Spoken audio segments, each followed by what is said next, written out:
This fellow is one of ours. He carries within him the legendary heaven-following Tao body. But all he does is sit around and slack off, because he's a transmigrator, and this time marks his 100th go-around. The previous 99 times, he listened to the system and grinded like a dog, suffering terribly, only to die in the end for some ridiculous reason or another. So this time around, he's dead set on ignoring whatever system comes his way.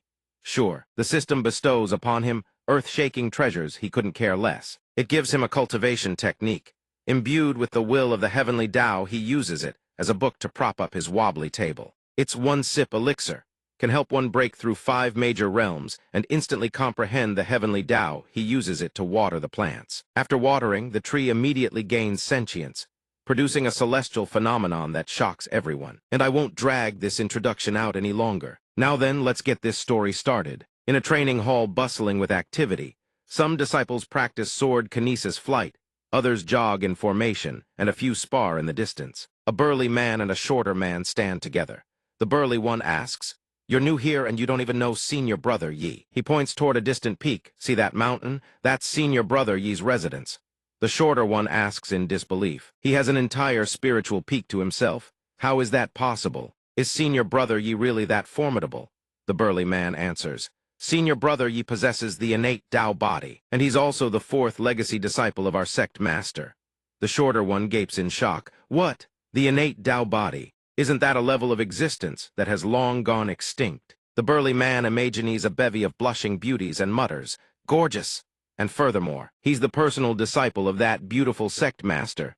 The sect master herself. She used to only accept female disciples, you know." The shorter man also blushes with envy and exclaims, "Damn it, I'm so jealous of Senior Brother Yi." After their little fantasy ends, they resume training.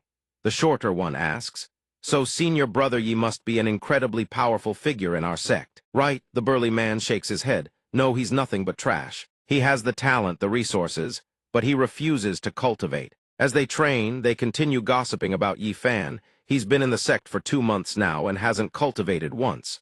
At this point, he's probably just an ordinary mortal. Meanwhile, Yi Fan is lounging on his bed, fast asleep. He murmurs contentedly, "Clear skies, a gentle breeze. Ah, what a perfect day to sleep in." Suddenly, a check-in system materializes and announces, "Congratulations, host. The strongman forging check-in system has been successfully activated." Yi Fan jolts awake, furious. "You've got to be kidding me, another system." The system responds, "Correct. It is indeed a system. Every transmigrator needs one. How else would they go out there? Act cool and power up." The check-in system cheerfully displays its offerings. "This system will spare no effort in forging you into the continent's #1 powerhouse. Come, host. From this moment forth, you shall embark on the path to the pinnacle of this continent." While the system rambles on with boundless enthusiasm, Yi Fan couldn't care less. He falls back asleep without anyone noticing. The check-in system asks dejectedly, "Host, don't you want to show off even a little?" Yi Fan rolls over and grumbles, "Show off, it's just another system. I don't have to." Right. The persistent system calls out again, "Host, wake up already. Don't you want to become invincible under heaven?" But Yi Fan ignores it completely and drifts right back to sleep. He begins his self-introduction. "I, Yi Fan, am a transmigrator. Before arriving here, I'd already transmigrated 99 times. In other words, I've encountered 99 different systems, every kind imaginable. Cultivation methods, 10,000-fold multipliers, divine beast summons, cultivation speed 100,000 times faster, you name it. In one world, I kept a low profile. I tried to live as a hermit, keeping my head down. But before I even reached maturity, the son of destiny popped out of nowhere and killed me. In another world, I pushed myself to the brink of death every single day, struggling desperately to complete my missions. While I taunted the monsters I go in, I come back out, come at me, you hit me." Tragic as my fate was, in the end I still failed the mission and the system erased me. The system announced mission time expired, initiating deletion, moving on to the next life. There was one bizarre world where I truly struggled to level up. I was so elated I wept. Finally, I'd reached the breakthrough. And yet, it turned out I was nothing but a sacrifice, a lamb fattened by the system for the sole purpose of being offered up to someone else. That monster hoisted me up, drooling with anticipation, and sneered at last, "You are worthy of being my sacrificial offering." Yi Fan cries to the heavens, wailing 99 times. 99 times, and not once did I ever make it to the end. From that, I've arrived at a truth in the end. You die anyway, so why the hell should I even bother? Exactly. That's right, everything the system offers is just bait, a scam to drain me dry. The check-in system keeps nagging host. Wake up already. At your age, how can you still be sleeping like this? But this time, Yi Fan has made up his mind. This is my 100th transmigration. I refuse to listen to any system whatsoever. Son of destiny. I am nothing but a salted fish lying flat. Now the system is truly angry. It shouts, get up and cultivate already, host. A life without cultivation, poof, and you're gone in a flash. But Yi Fan covers his ears and thinks even if I cultivate faster, I've already lived 99 lifetimes. Let me enjoy this one for a change. And so he goes right back to sleep. The check-in system activates the newcomer reward package. Congratulations, host. Newcomer rewards activated. You have received a cultivation speed 10,000 times faster. Every time the host advances by a single minor realm, your cultivation speed will multiply tenfold. Host, hurry up and cultivate. Come on already. The system pleads enthusiastically. I've been this proactive and you're just going to lie there. Seeing Yi Fan completely unbothered, still fast asleep, the system flies into a rage and curses, you percent. The system suddenly stutters, detecting severe psychological resistance toward cultivation in the host. Recompiling modules, compilation complete. System is rebooting. A new check-in system materializes this time with a female voice. It announces, system reboot complete. Reselected as check-in system. The host simply needs to visit designated locations to check in and receive rewards. Today's check-in location detected the doorstep of the host's quarters. The check-in process is simple. All you need to do is, the host has already entered the check-in zone. Just check in and you're done. The check-in point is only 5 meters away. It takes a mere 10 seconds. Come on, host, move those legs. Lying in bed all day without any exercise is terrible for your health. But Yi Fan couldn't care less. He keeps sleeping. The check-in system is rendered speechless. He actually fell asleep. Yi Fan sleeps soundly from the crack of dawn all the way until dusk. Yi Fan stretches luxuriously after waking. The check-in system says with an exasperated sigh, you're finally awake, host. I thought you were going to sleep for 1,000 autumns. With a yawn, he swings his legs off the bed and mutters, ah, refreshing. Just the way I like it. The system cheers, come on, host. Just a few more steps and you'll reach the check-in point. But Yi Fan walks in the opposite direction, leaving the system utterly gobsmacked. What the? The host was clearly at the check-in point. Why didn't he check in? Yi Fan enters the kitchen and picks up a knife to prepare fish. He slept too long and his stomach is growling. Fish it is today. The system appears again, system error unknown cause, refreshing. Suddenly, another check-in system activates. System reboot successful. The system has automatically assisted the host in completing a check-in. Spotting Yi Fan washing vegetables, its eyes light up, and it showers him with praise. Congratulations, host. You have obtained the saintly water physique. After consumption, it purges all mundane impurities from the host's body, reforging it into the most ideal cultivation physique. It deals devastating damage to demon cultivators and ghost cultivators, and after use, one can no longer tread the path of ghost or demon cultivation. But Yi Fan pays no heed to its words and pours it right onto the ground. The check-in system screams, damn it. Yi Fan lights the stove and begins cooking. Yi Fan hums, once the fish is done, it's time to eat. The check-in system suddenly wonders who's at the door. A young woman steps in shyly and says, hello. I saw someone was home. Yi Fan beams warmly, a newcomer. Come in, have a meal with me. He gestures eagerly, go ahead, eat. Make yourself at home, no need to be polite. As he watches her eat, Yi Fan thinks a month ago, a newly joined disciple wandered to my place by accident.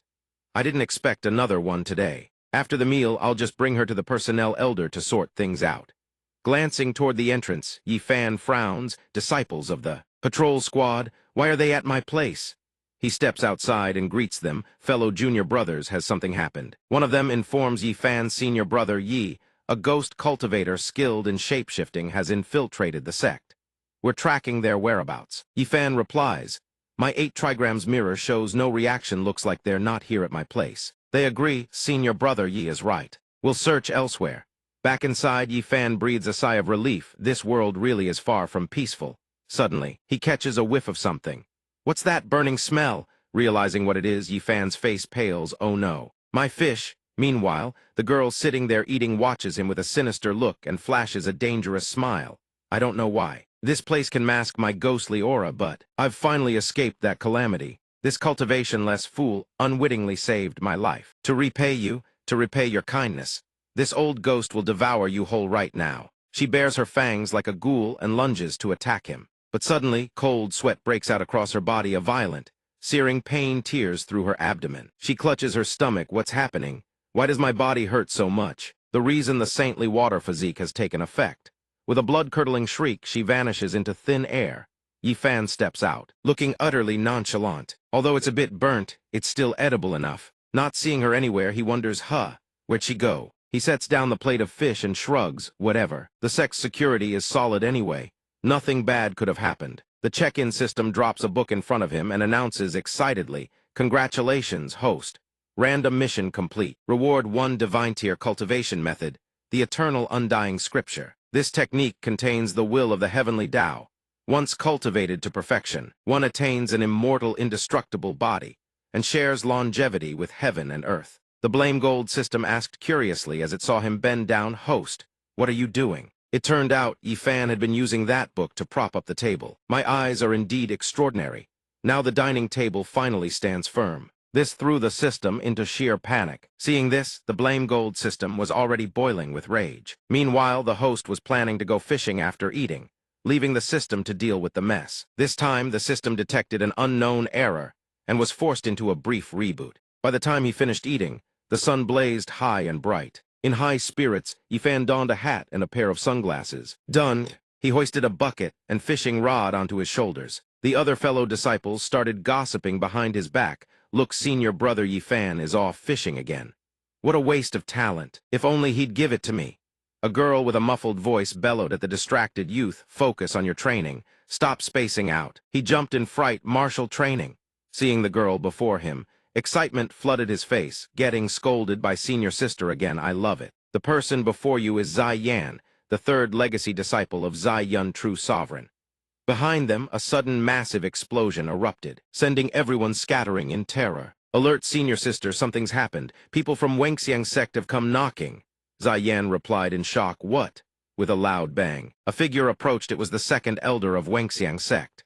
He strode forward, speaking as he went, "Young friend, no need to be alarmed. This old man of Wenxiang sect did not wish to barge through your gates. I was simply blocked from ascending the mountain to conduct a search, and had no other choice." She thrust her sword toward him, her voice sharp as a blade. "Search the mountain. This is the territory of Ziyun sect. Since when does Wenxiang sect get to search as they please?" The elder's expression turned severe. Unflinching, he declared, "Then Ziyun sect. Hand over the nine-tailed fox to us." The disciples behind Zai Yan erupted into shouts. "The nine-tailed spirit fox. Isn't that just a legend? It's a treasure. It must be a priceless treasure. If our sect possessed one, we'd rise to prominence." Gao Jian assumed a grave expression and frowned deeply. "The nine-tailed spirit fox, we have pursued it for ages, only for your Ziyun sect to seize it from under our noses." "Ziyun sect, you must at the very least give us an explanation." Zai Yan stood her ground, unyielding. "This matter is of grave importance. We must wait for my master to emerge from seclusion before any decision can be made. Wenxiang sect, you shall not set even half a foot inside our Ziyun sect." Hearing this, he flew into a rage and ordered his disciples to charge forward. "So it seems Ziyun sect intends to monopolize it?" Seeing this, Zai Yan refused to yield and surged forward in fury to meet them. "With a mere handful of people, you dare. Daring to act so brazenly on Ziyun sect grounds, the gall of Wenxiang sect is truly something." While the two sides clashed, something stirred in a nearby thicket. A man hidden within watched everything unfold, a sinister grin spreading across his face. "Proceeding according to plan, infiltration successful, events are unfolding exactly just as the elder predicted. Taking advantage of the elder stalling for time, infiltration a success. You possess the keenest spiritual beast-sensing ability in all of Wenxiang sect. You will find the nine-tailed spirit fox." The man darted swiftly deeper into the forest, only to stumble upon Yifan sitting by the water, fishing. He thought to himself, "Why is there someone out here? Isn't this supposed to be training hours? No cultivation base whatsoever. So he's just a mortal. A mortal who doesn't even bother cultivating. This one is hopeless for life." At that moment, Yifan sat fishing while yawning endlessly. The blame gold system popped up. "Host, I've detected an extreme-grade spiritual beast nearby the nine-tailed spirit fox. Let's go catch it together." Seeing it appear, Yifan's face fell with exasperation. "This damn system, I just finished setting up camp, and it wants me to leave. Does it want all my effort to go to waste?" The system tensed up. I understand now the host is worried that catching a spiritual beast would be dangerous, correct? No need to worry. I've already prepared a spirit beast contract orb, host. Just hurl it at the nine-tailed spirit fox and the contract will seal, making it your loyal pet. Yifan suddenly shot upright. The system's excitement surged. Host, you are finally taking action. But it turned out he had simply caught a fish. Yifan was so elated he nearly wept. After fishing for so long, I finally got a bite. It wasn't all for nothing. Having gotten the blame gold system's hopes up for nothing, it flew into a rage and hurled the orb away. It's just one fish. Is that more important than an extreme-grade spirit pet? It threw so hard the orb soared far, far into the distance, sailing through the air, until it landed squarely on the head of a sleeping nine-tailed spirit fox. Roused from its slumber, the fox erupted in fury. Damn it. What is this thing? What? Someone wants to force a contract on me. A human wants to strip me of my freedom and condemn me to die in endless battles. Don't make me laugh. I am the nine-tailed spirit fox. How could I so easily become someone's mere pet? After a while, it collapsed from sheer exhaustion. A notification chimed. Congratulations, host. You have obtained an extreme-grade spirit. Pet the nine-tailed spirit fox. The man in the thicket jolted in alarm. Sensing something amiss, what just happened? I can feel the nine-tailed spirit fox has been contracted by someone else. Could it be that brat pulling some trick? The man launched a Wenxiang one-finger strike at Yifan, no matter what, kill him first. Then deal with the nine-tailed spirit fox. The blame gold system blared its warnings non-stop. Warning, host. But it already knew Yifan's temperament all too well, so it simply intercepted the attack and reflected it back. Forget it. I knew you wouldn't respond. I'll just help you reflect it once 100-fold return of damage. When the man saw his own technique hurtling back at him, all he could utter was, huh. A colossal explosion erupted, smoke and debris flying in all directions. Gao Jian flinched in alarm. What was that sound? Could something have happened at the boulder? No, I must go check at once. He immediately ordered a retreat. The earlier blow had left Zai Yan coughing up a mouthful of blood. The surrounding disciples panicked. Senior sister, are you all right? Hang on. Senior sister. Seeing her state, the elder's expression grew uneasy. That palm strike of mine shouldn't have been enough to injure her this severely. Could she be deceiving me? Another woman descended from the sky and confronted him. Wenxiang sect. You've got quite the nerve. Do you think our Xian sect is easy to bully? Gao Jian and his disciple dropped to their knees. Today's offense is entirely our fault. Please accept these items as our apology. Please show us mercy. He laid out everything, leaving the woman utterly bewildered. Ha! Meanwhile, the elder fled while cursing under his breath. Damn it. Not only did we fail to find the nine-tailed spirit fox, we got extorted as well. If I don't leave quickly, I'll go completely bankrupt. Elder Gao Jian. The woman watched them go, pondering what were they really here for. Never mind, treating Zai Yan is more important right now. She looked at the girl. Zai Yan was utterly stunned. This is. Suddenly, Yifan's jade pendant began to chime. He wondered, Master is messaging me again? The message read, something has happened, come at once. Seeing this, Yifan immediately dropped his fishing rod and dashed back at full speed. On his way back, he spotted the man who had tried to ambush him, lying crumpled on the ground. Yifan's eyes narrowed with irritation. Another trap set by this damn system. The moment I pay attention to this guy, a chain of events will unfold and drag me into servitude. This outdated BS wants to trick me. Who does it think it's dealing with? By the time he made it back, dusk had already settled over the mountains. Yifan started, Master, you were looking for me. Zai Yan's voice trembled, tears streaming down her face. Zai Yan. She may not pull through. I called you here so you could see her one last time. The words hit him like a thunderbolt. What? Yifan asked in utter disbelief. Senior sister Zai Yan was perfectly fine this morning. How did it come to this? Zai Yan answered, it's all because of Wenxiang sect. Zai Yan's cultivation method draws upon the demonic energy of demon beasts as its foundation for refinement. Half a year ago, an accident caused the demonic energy within her body to destabilize, leaving her condition perpetually unstable. When Wenxiang sect invaded today, Zai Yan forcibly pushed her cultivation technique. Unluckily, she was struck at the exact node where demonic energy had stagnated in her body. The demonic energy spiraled into chaos and ultimately devoured her own flesh. Zai Yan may not have long left. Yifan's face twisted with grief. Senior sister. Memories flooded back Zai Yan's playful words from when they were young. You're the new disciple Master took in, right? Then from now on, you'd better call me senior sister. You don't want to cultivate? That's fine. Senior sister will protect you from now on. Yifan's fury erupted as he screamed at the system. Check IN. It's all because of this wretched system. It turned everything into this mess just to make me its errand boy, and it dares pull something like this.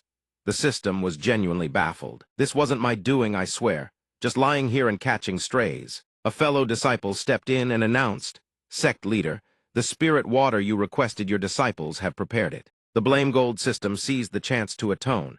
Thinking frantically I need to wash away my sins fast. It called out to the host and produced a pill bottle. Meanwhile, Yi Fan was still cursing. "This damn thing is tricking me again." He roared at it to shut up, startling it so badly it fumbled the bottle right out of its hands. The pill bottle tumbled through the air and landed perfectly in the basin of water the disciple had brought in. The medicine dissolved, administered successfully. Zai Yun sighed. "I can only hope this spirit water will ease Zai Yan's suffering." Yi Fan offered, "Master, let me take care of senior sister. You've been at this for so long, go get some rest." Then he began soaking a towel in the basin of water. Something suddenly struck Zai Yun as odd. Strange. The spiritual energy in this spirit water feels far more potent than usual. Am I imagining things? After all, Yi Fan has no ability whatsoever to alter the quality of spirit water. Why has Zai Yan's complexion suddenly turned so rosy? Could it be a trick of the light? No, it's not the light, it's that. Zai Yan has fully recovered. What in the heavens is going on here? Just moments ago, Zai Yan was beyond saving. Now the demonic energy in her body has stabilized, and even her external wounds have completely healed. No, it's not just that. Her realm has broken through to the 10th layer of foundation establishment. As for Yi Fan, he hadn't the faintest clue what was happening. He thought senior sister was hit so hard, how is master so calm about it? At this point, it's probably best to leave master alone to collect herself. With that thought, Yi Fan excused himself. "Master, I'll take my leave first. Please take care of your own health." Zai Yun stood bewildered. What just happened?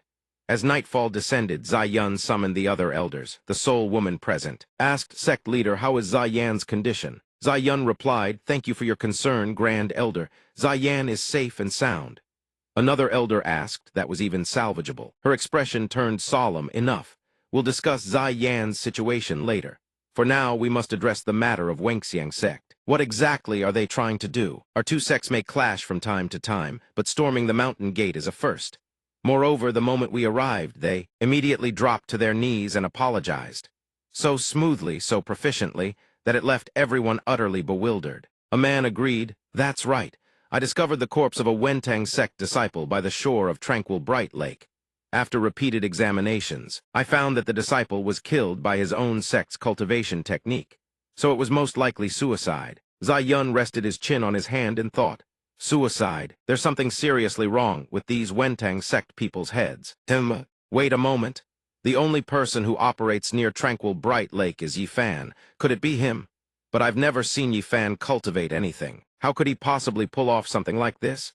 No, wait, Yi Fan possesses the Shunshan Dao physique, a physique unseen in 10,000 years. Perhaps he has abilities I don't know about.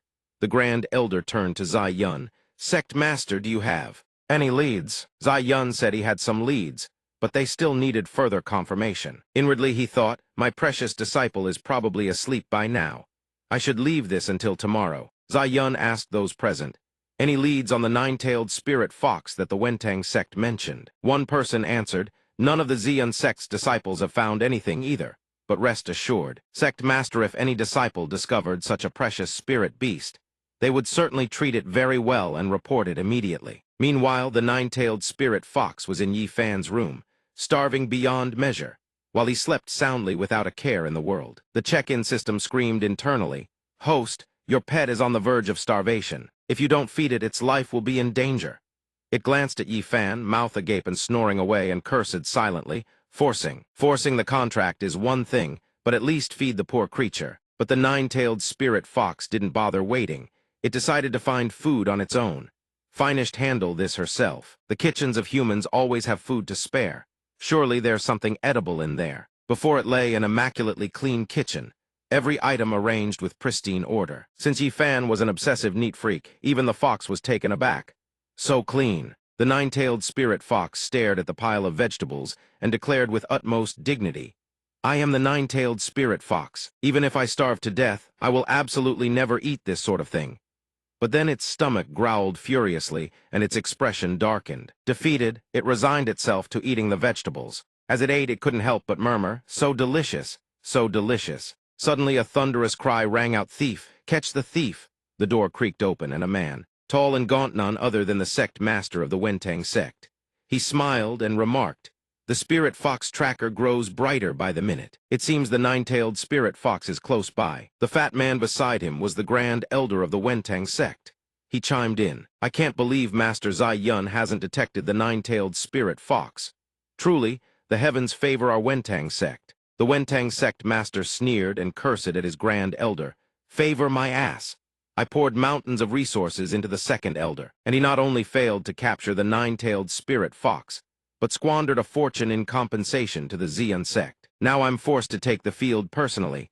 Utterly disgraceful." The grand elder grew flustered. "Why, yes, of course. All thanks to the sect master's wisdom. Wentang sect simply cannot do without you." He continued, stroking his beard. "Of course, let me add one more thing. Another matter. To ensure tonight's operation goes smoothly, I spent a fortune hiring the 3 most notorious thief kings of Dongwang to create a diversion outside. Even if Zai Yun himself shows up, we can withdraw without a scratch." The grand elder praised. "The sect master's wisdom is unparalleled." The sect master glanced toward the sleeping Yi Fan and asked, "Why is there still someone here? Didn't the thief kings lure everyone away?" The grand elder pointed and replied, "Sect master, he's merely a mortal. Surely he can't hear us." Hearing this, the sect master grinned sinisterly and unleashed his Techniqueth Wentang heaven-splitting palm aimed straight at Yi Fan. "Even a mortal must be eliminated. I've invested far too much wealth into this to tolerate even the slightest margin of error." Standing outside, the grand elder of the Wentang sect beamed with admiration and cheered. Truly worthy of being the sect master, going all out even against a mortal. The check-in system, looking thoroughly exasperated, casually threw a punch at the sect master. "Am I invisible to you?" The punch sent the Wentang sect master crashing backward, slamming squarely on top of the grand elder. The loud thud woke Yi Fan, who mumbled, "What's going on? Rats causing trouble." The system overjoyed host, "You're finally awake." The check-in system crossed its arms smugly, thinking, "I'm finally starting to understand my host's personality. If I tried to wake him directly, he wouldn't just ignore me, might drive me to complete mental collapse. So the smarter play is to handle things first, then wait for him to wake up and claim credit." I've truly grown. Yi Fan took in the scene before him and shouted, "What the hell?" The system. "Check-in." The system seized its chance to claim credit. It pointed at the 2 men and beamed, "Host, while you were sleeping." 2 people before it could finish, Yi Fan muttered to himself. "How did these people wander in here in the middle of the night? They came in and just collapsed. Must have been exhausted from cultivating." The system froze. "Huh." Yi Fan pulled out a pill bottle and said, "Lucky for them, I've got the pills the second elder gave me for free. Otherwise, they might have died from sheer exhaustion, and the unlucky one stuck with the blame would be me." The system, seething with fury, warned, "Host, they were trying to kill you just now." Hearing this, Yi Fan sneered dismissively. "You think I'm an idiot? First, the Xian sect strictly forbids disciples from killing one another. Even a minor violation carries punishments far worse than death. Second, I possess neither cultivation techniques nor treasures. Would I kill myself just to become the sect master's personal disciple? Besides, I've already lived 99 lifetimes. Life and death mean nothing to me anymore." Off to the side, the check-in system is absolutely livid, tearing at its hair and gnashing its teeth in a frenzy. The Wentang sect master stirs awake and wonders to himself, "Am I still alive?" When the 2 of them regain consciousness, they find Yi Fan staring down at them like a beast eyeing its prey. He speaks up, awake. The moment they lay eyes on him, they bolt like startled dogs, scrambling out the door.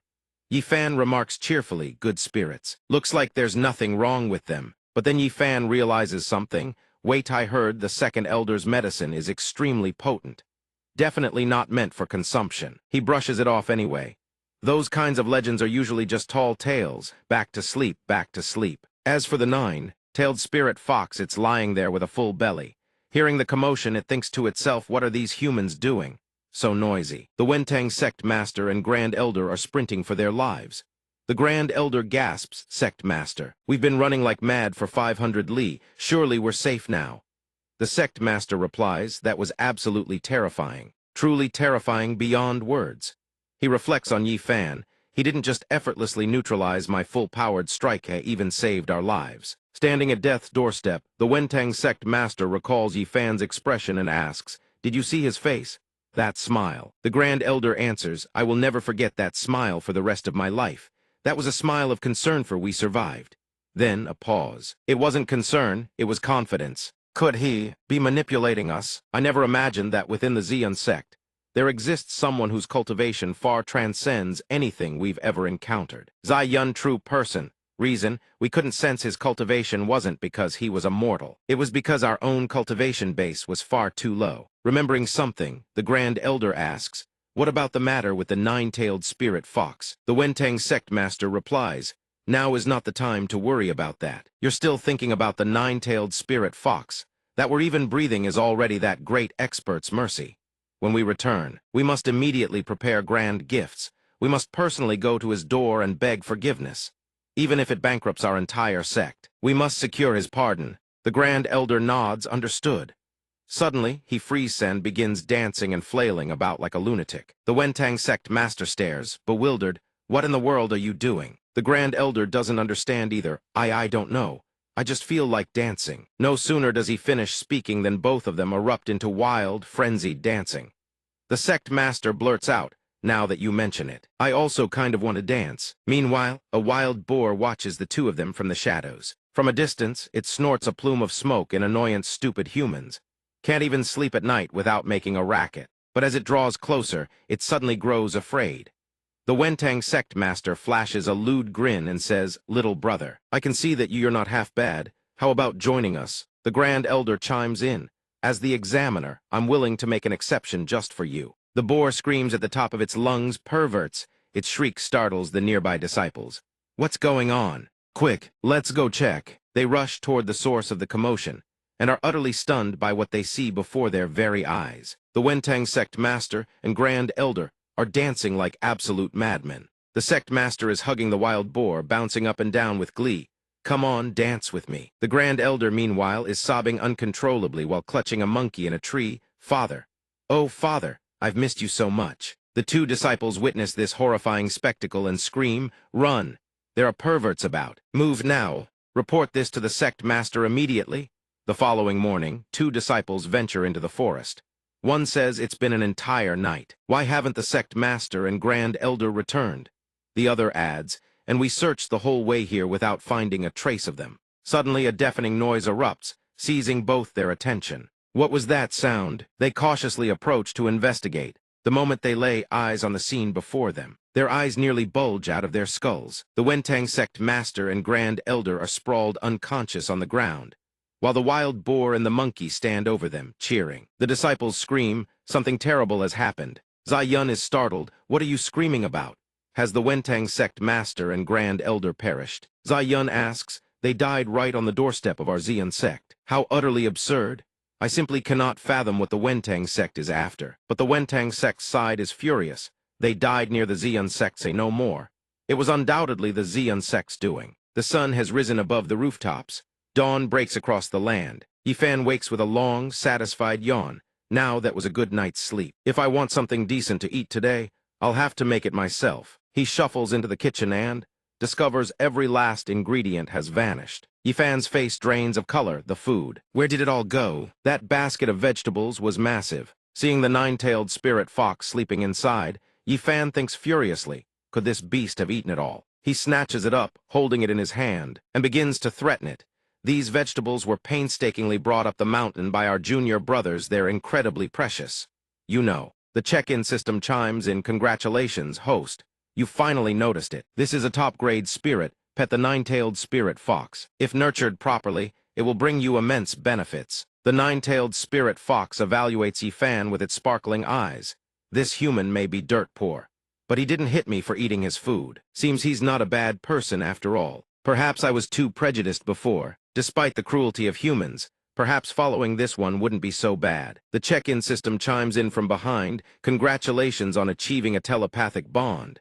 This is how a proper host should act. Nurture it well, and your future shall be nothing but brilliance. Yifan ponders aloud, stewed fox or braised fox, leaving both the nine-tailed spirit fox and the check-in system utterly stunned. He continues, come to think of it, I wonder if it can be fried. The check-in system desperately tries to stop its host. This is an extremely rare nine-tailed spirit fox. Cease these dangerous thoughts immediately. Show it some respect, even more respect. As for the nine-tailed spirit fox, it resigns itself to fate. My life is over. Yifan pauses, then says, wait, I can't just eat it like this. Both the check-in system and the nine-tailed spirit fox breathe a sigh of relief. The system says, exactly. Now that's proper thinking, host. The nine-tailed spirit fox thinks, so he was just trying to intimidate me. Humans are so mischievous. I don't like it one bit. But Yifan's reason is far worse. Fox meat is way too gamey. Probably need to use herbs to mask the smell. The nine-tailed spirit fox continues crying in your heart, you still want to kill me. Yifan grabs a knife from the wall, just to prevent it from escaping. Better to kill it first. The fox thinks in agony, you really don't need to be this hasty, do you? Zai-Yun suddenly walks in and asks, my good disciple, what are you doing? Yifan replies, Master, you've come at just the right time. I was about to kill this fox. You can join me for a meal. She exclaims, this is a nine-tailed spirit fox. He says casually, I think so. Master, step aside a bit, wouldn't want the blood to splatter on you. Hearing this, Zai-Yun steps back and says, all right. But in her heart, she thinks, as expected of the innate Tao physique, treating such a rare nine-tailed spirit fox as mere food. Realizing something is terribly wrong, she rushes over, snatches the nine-tailed spirit fox away, and shouts, are you messing with me? Yifan is confused. Master, it's my breakfast, though. But seeing Zai-Yun's stubborn refusal, he relents. If Master wants it, I'll give it to you. Happy now, she thinks with an exasperated expression. Has this disciple contracted some illness from the Wentang sect? His mind is this broken, using a priceless treasure for cooking. Does he really think this master doesn't dare discipline him? I suppose I should hold on to it for now, and raise it properly. The nine-tailed spirit fox thinks so. I don't need to die after all. Just one sentence. Was that really all it took? Yifan thinks innocently, it's just a fox, isn't it? Does Master really need to lose her composure over this? Since there's nothing more to discuss, he asks, Master, did you come looking for me about something? Zai-Yun replies, I nearly forgot about the main matter. Zai-Yun grabs Yifan's hand and drags him along, ordering him into the room to take off his clothes. He clutches his body in embarrassment. Master, no matter how desperate you are, you don't need to go this far. Regaining her composure, she responds with equal embarrassment. I've lived over 1,000 years. I'm older than your grandmother. How could I possibly have any interest in you? I want you to undress so I can examine your body. Yifan thinks naively, at 30 like wolves, at 40 like tigers, and she's already past 1,000. What terrifying depths. A woman of such advanced years, how could I ever understand her? What if there really are some perverted thoughts lurking in her heart? Besides, if we're counting by lifetimes, I've already lived through over 99 of them. You're not older than me. Zai-Yun examines Yifan's body and discovers something shocking: no cultivation base. How can there be no cultivation base? How did he handle that giant stone and rescue Zai-Yan? This is impossible. He must be hiding his true power. She asks softly, my dear disciple, while no one is around, can you tell Master your real cultivation base? I'll keep it secret for you. Hearing this, Yifan feels his face flush. That gaze, that tone, and she still claims she has no interest in me. He replies, Master, my strength compared to everyone else is like that of a newborn infant. Just an ordinary mortal. This causes Zai-Yun to completely misunderstand him. Child, could he be saying he's already broken through to nascent soul? He's only been in the sect for 2 months.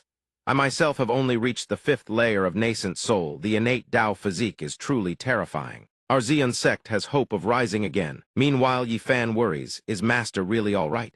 Should I show some concern for her? Zai-Yun smiles radiantly and says, I understand now. Your cultivation technique, you've been practicing it wrong. Have fun, your master thinks very highly of you. As for Yifan, he stands there bewildered. What the heck does she even mean? Watching her silhouette vanish into the distance, Yifan plans his next move. I'll swing by Tranquil Mirror Lake later. My fishing gear's still there. As for Zai-Yun, she soars through the sky while musing, my good disciple, truly so humble. Already at nascent soul, yet he hid it from me for half a month. He'll probably surpass me soon. When that day comes, I'll hand him the sect master's seat. But before that, I need to lay the groundwork for him. The nine-tailed spirit fox lies nestled in Zai-Yun's arms, elated. Wonderful, I've finally escaped that demon. The contract is still in place, but at least I won't be turned into breakfast. She tucks the fox into a small dwelling, knowing the matter of the nine-tailed spirit fox cannot be discovered by anyone else. Suddenly, the Grand Elder approaches and asks, Junior Sister Zai-Yun, how is your disciple Yifan doing at Xianyu Peak? He's been at the sect for 2 months now, and all he does is eat, drink, and play without a shred of cultivation. Even if he possesses an innate Tao physique, he cannot simply squander the sect's resources like this. Hearing this, Zai Yun replies with a proud expression, "Squandering resources. There's nothing worth worrying about. You should know that my dear disciple has already reached nascent soul." The Grand Elder bursts into laughter. "Junior sister, I know you want to protect your disciple, but you can't just spout such absurdities. You're killing me over here." Zai Yun seethes internally. "If I weren't trying to keep my good disciple's secret, I'd sick the nine-tailed spirit fox on you and scare you to death." A disciple suddenly rushes over in a panic. "Sect master, something terrible has happened." Both women turn in alarm. "What?" The disciple reports. The second elder is at it again. Yifan is strolling along when he overhears others chattering excitedly. How pitiful, it's happening again. He gazes toward the gathered crowd, wondering what they're all staring at. One person mutters, "Who knows how long he'll last this time?" An old man clings to Zai Yan, wailing, "Wife, I know I was wrong, please don't. Leave me." Her face flushes crimson with fury. "Who is your wife?" "Guards, this is indecent. Somion, come and deal with this." Yifan watches the commotion and thinks what the heck is going on. So it's the second elder. He perks up his ears as the crowd murmurs the second elder's name. What a pity, is clearly the Xian sect's most powerful alchemist. Well, who told him to suddenly start refining those bizarre pills and then test them on himself? Yifan overhears this, startled. No way is it true that the second elder's pills have side effects. He recalls the Wentang sect master and the Wentang Grand Elder from yesterday, and wonders surely the pills those two took should be fine, right? Both of their souls have already departed, passed on to the afterlife. Thanks for the concern. Suddenly the old man switches targets and embraces Yifan, sobbing uncontrollably. "Yuner, you've come to visit your father. My dear Yuner, this time father won't let them harm you again. Let's go home to your mother." The other sect brothers and sisters snicker among themselves. As long as someone as ambitionless as senior brother Yi is here to keep the second elder occupied, we can leave with peace of mind. Suddenly Zai Yun rushes over from afar, her voice laced with worry. "My precious discipline-nothing must happen to him." The Grand Elder sneers at her junior sister. "What's the rush?" She begins to mock. If Yifan has truly reached nascent soul, then he can certainly handle a situation like this. She thinks to herself, let's see how you keep up this charade. But the Grand Elder is taken aback when Zai Yun happily agrees. She concedes, "It seems I spoke out of turn." System check-in triggered. Fear sign-in. "Master, this man is extremely dangerous. You must still..." Yifan interjects, "Just a pitiful old man, nothing more." What's so dangerous about him? Despite his nonchalance, Yifan thinks inwardly, "I truly cannot stand being this close to a man." The system erupts in fury. "You men, going out into the world, won't you protect yourselves? There have been so many tragic cases, have you not seen a single one?" An overwhelming surge of energy suddenly blasts outward from Yifan's body, hurling the second elder through the air. The old man crashes to the ground, tumbling to a heap at Zai Yun and the first elder's feet. Zai Yun praises silently. This stinky brat, and he claimed he had no cultivation base. The first elder's jaw drops. So it turns out he really was hiding his true strength all along. The second elder sits dazed on the ground, bewildered, strange. "Why am I here?" The system is terrified. "Oh no, this is disastrous. In my panic, I accidentally amplified the host's power." The disciples who had looked down on him are equally stunned. How could this be? Senior brother Yi actually blasted the second elder away. Though the second elder's cultivation is low, he is still at the 10th layer of chi condensation. How could senior brother Yi possibly pull that off? Zai Yun flies over to Yifan with a cheerful smile. "Good disciple, you're heading out to fish. Though fury simmers within you, already took my break fast, though I not have to go fish for my meal now." His words come out calm and casual. "Yes, I was just about to head out fishing. The weather is fine, toddy perfect for fishing." She beams with approval. "Go ahead. Fish for as long as you like." But inwardly Zai Yun thinks, fine, fine, fine. Off to play again, are we? Making excuses to go cultivate, no doubt? As for Yifan, his lips say, "I humbly obey my master's command." But his heart blooms with joy.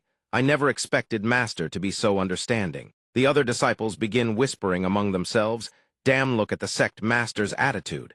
Senior brother Yi really is something. If he can blast the second elder away, that's foundation establishment at the very least. From mortal to foundation establishment in just 2 months. That's absolutely monstrous." They all think back then, senior brother Yi was nothing but trash. No, forget it.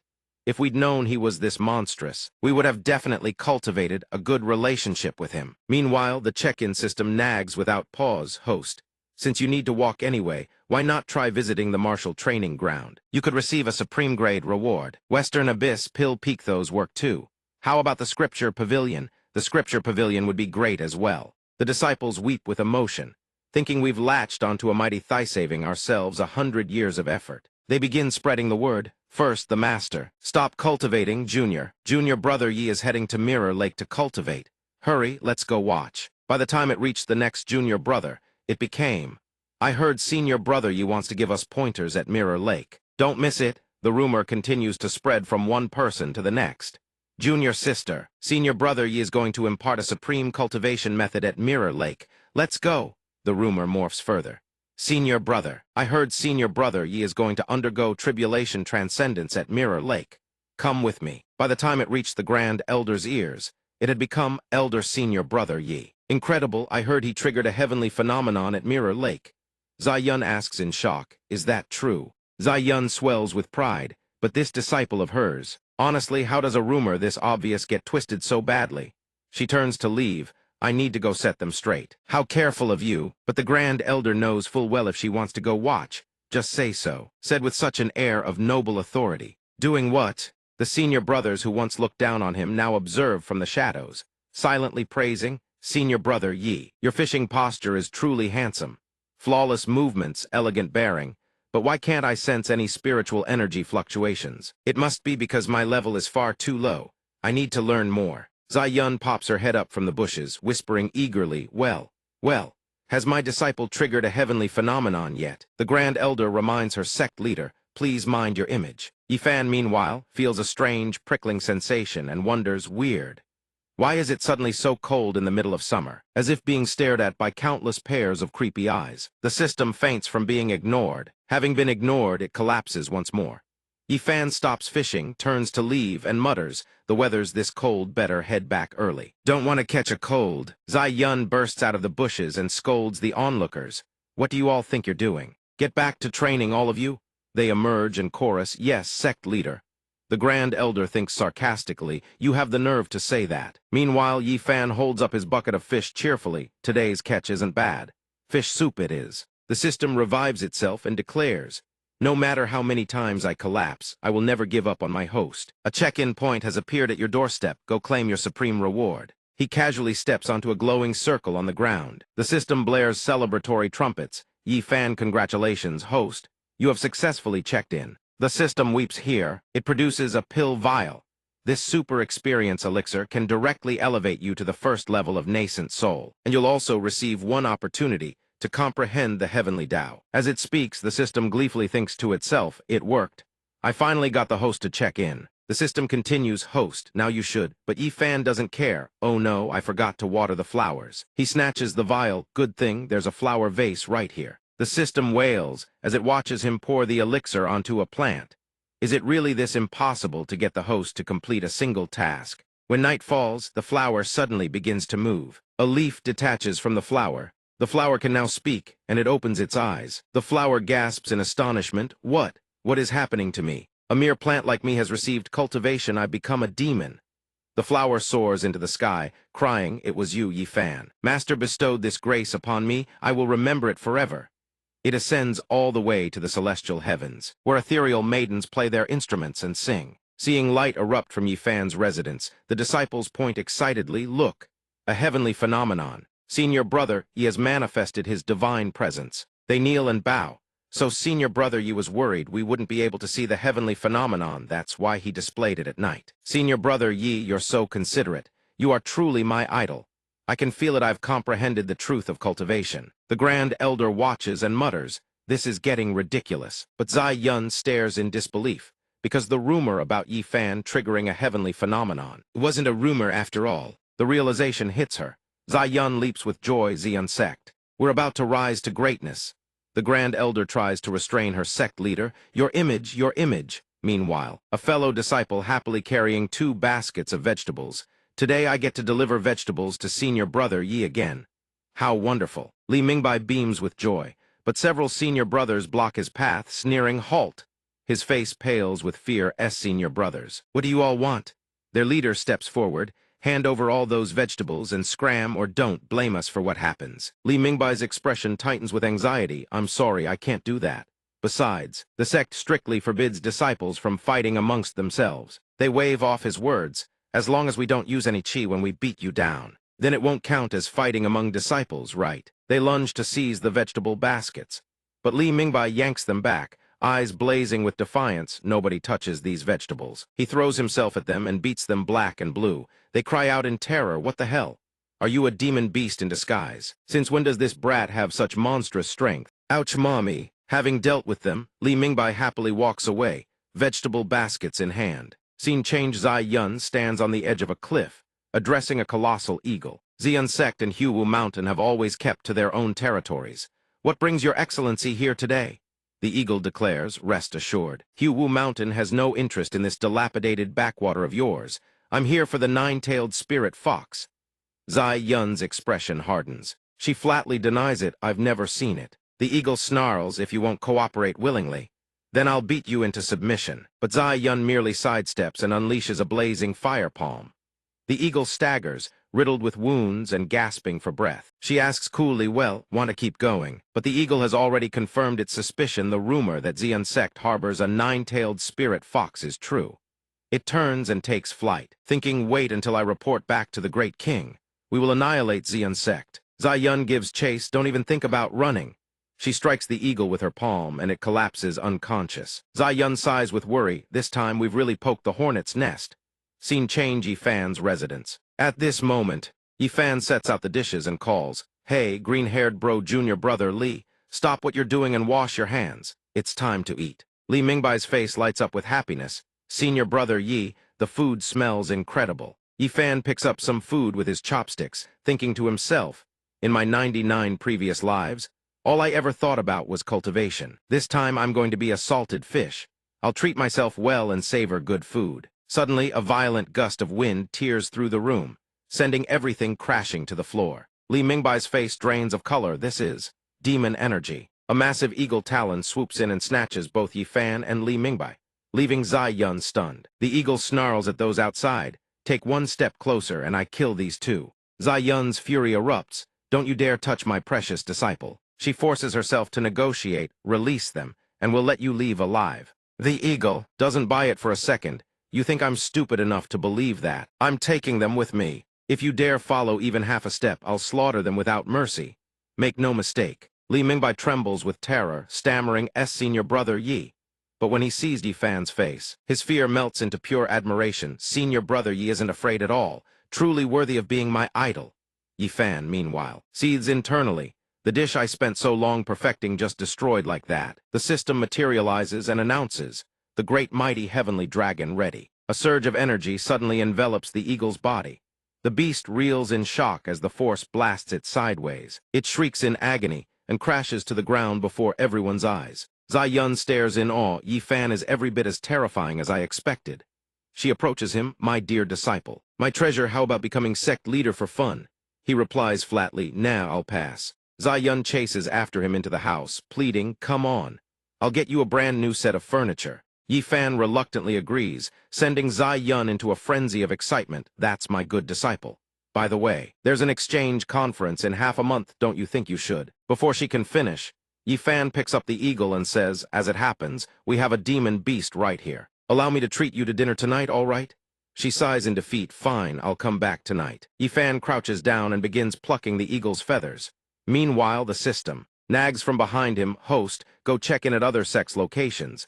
There's a chance you could obtain divine weapons. Powerful ones, too. Slaughtering demon beasts would be as easy as flipping your hand. Congratulations on your reward. Actually, forget it. You don't care anyway. A voice calls out, senior brother Yi. It's Li Mingbai, carrying a basin of water. This junior has something he doesn't understand.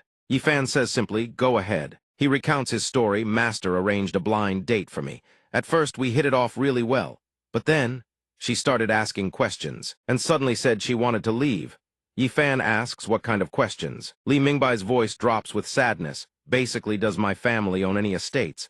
Do we have spirit beast carriages? That sort of thing, honestly. My family farms in the city. We have no estates, and spirit beast carriages are obviously out of the question.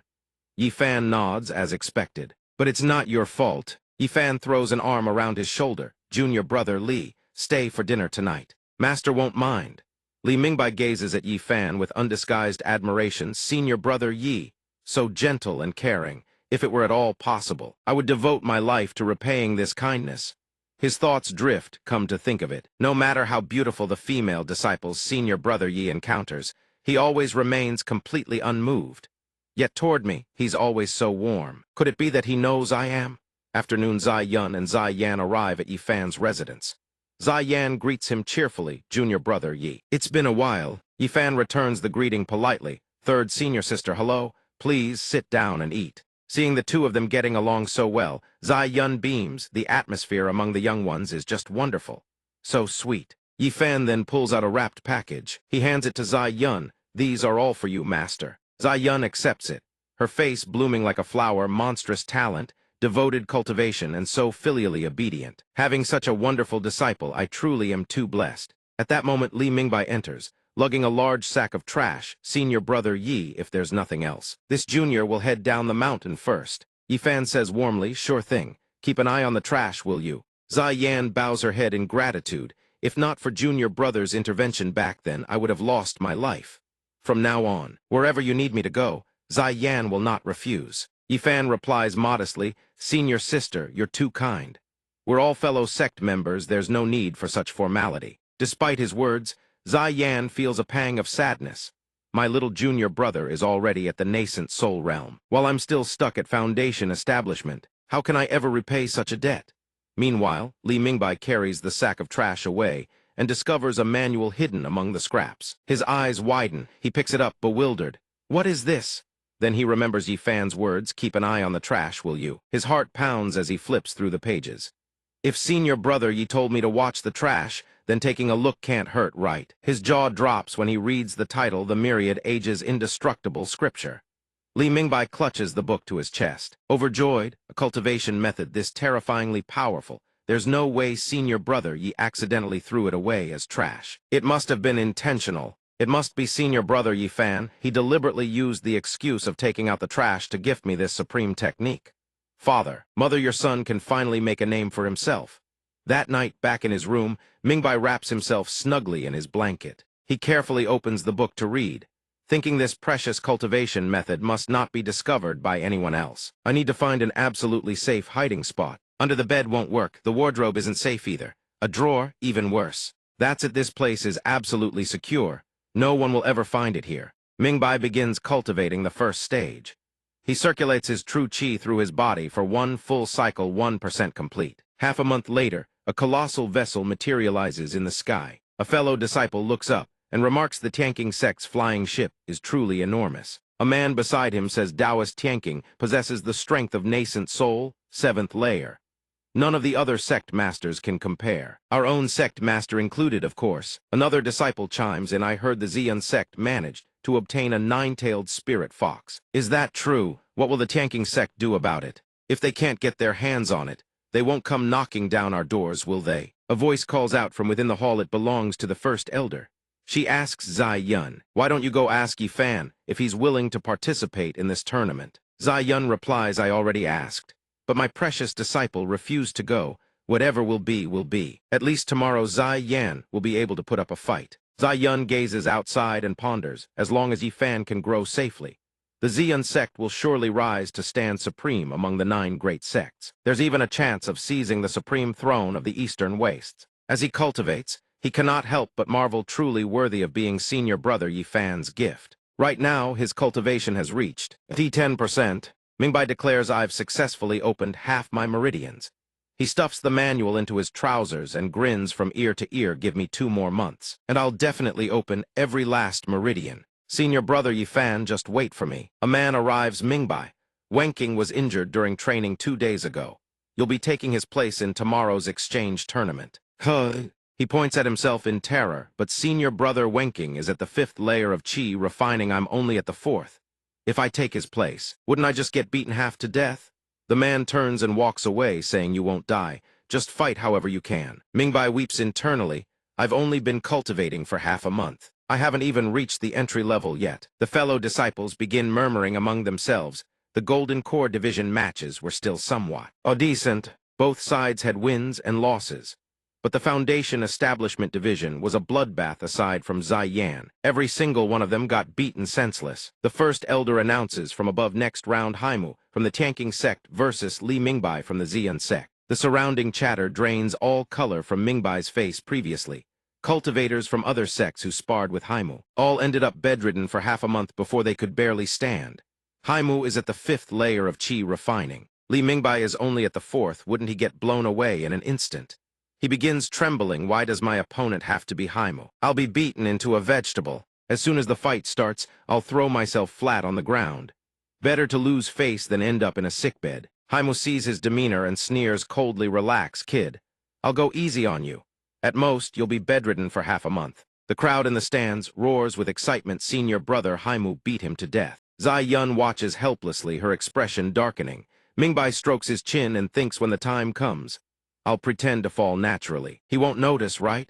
Haimu leaps into the air, laughing, let's end this quickly. But when the punch lands, Mingbai is completely unscathed. Haimu is stunned. That strike was more than enough to flatten any 4th layer Qi refining cultivator. What is going on? Meanwhile, Mingbai is equally baffled. Why does Haimu's fist feel so slow and so soft, completely lacking in power? Then Haimu throws another punch. But Mingbai is still perfectly fine. This time Haimu nearly wets himself. He demands, kid, what the hell is going on? Mingbai gestures for him to keep his voice down. Haimu, senior brother, I appreciate you going easy on me. Truly, I'm touched. But isn't your acting a bit too obvious? Haimu, feeling mocked, erupts in fury. You from the Xian sect. All you can do is stand there and take hits. Do you dare trade blows with me for real? Mingbai naively thinks to himself, Haimu has a point. Just standing here getting hit really is a waste of time.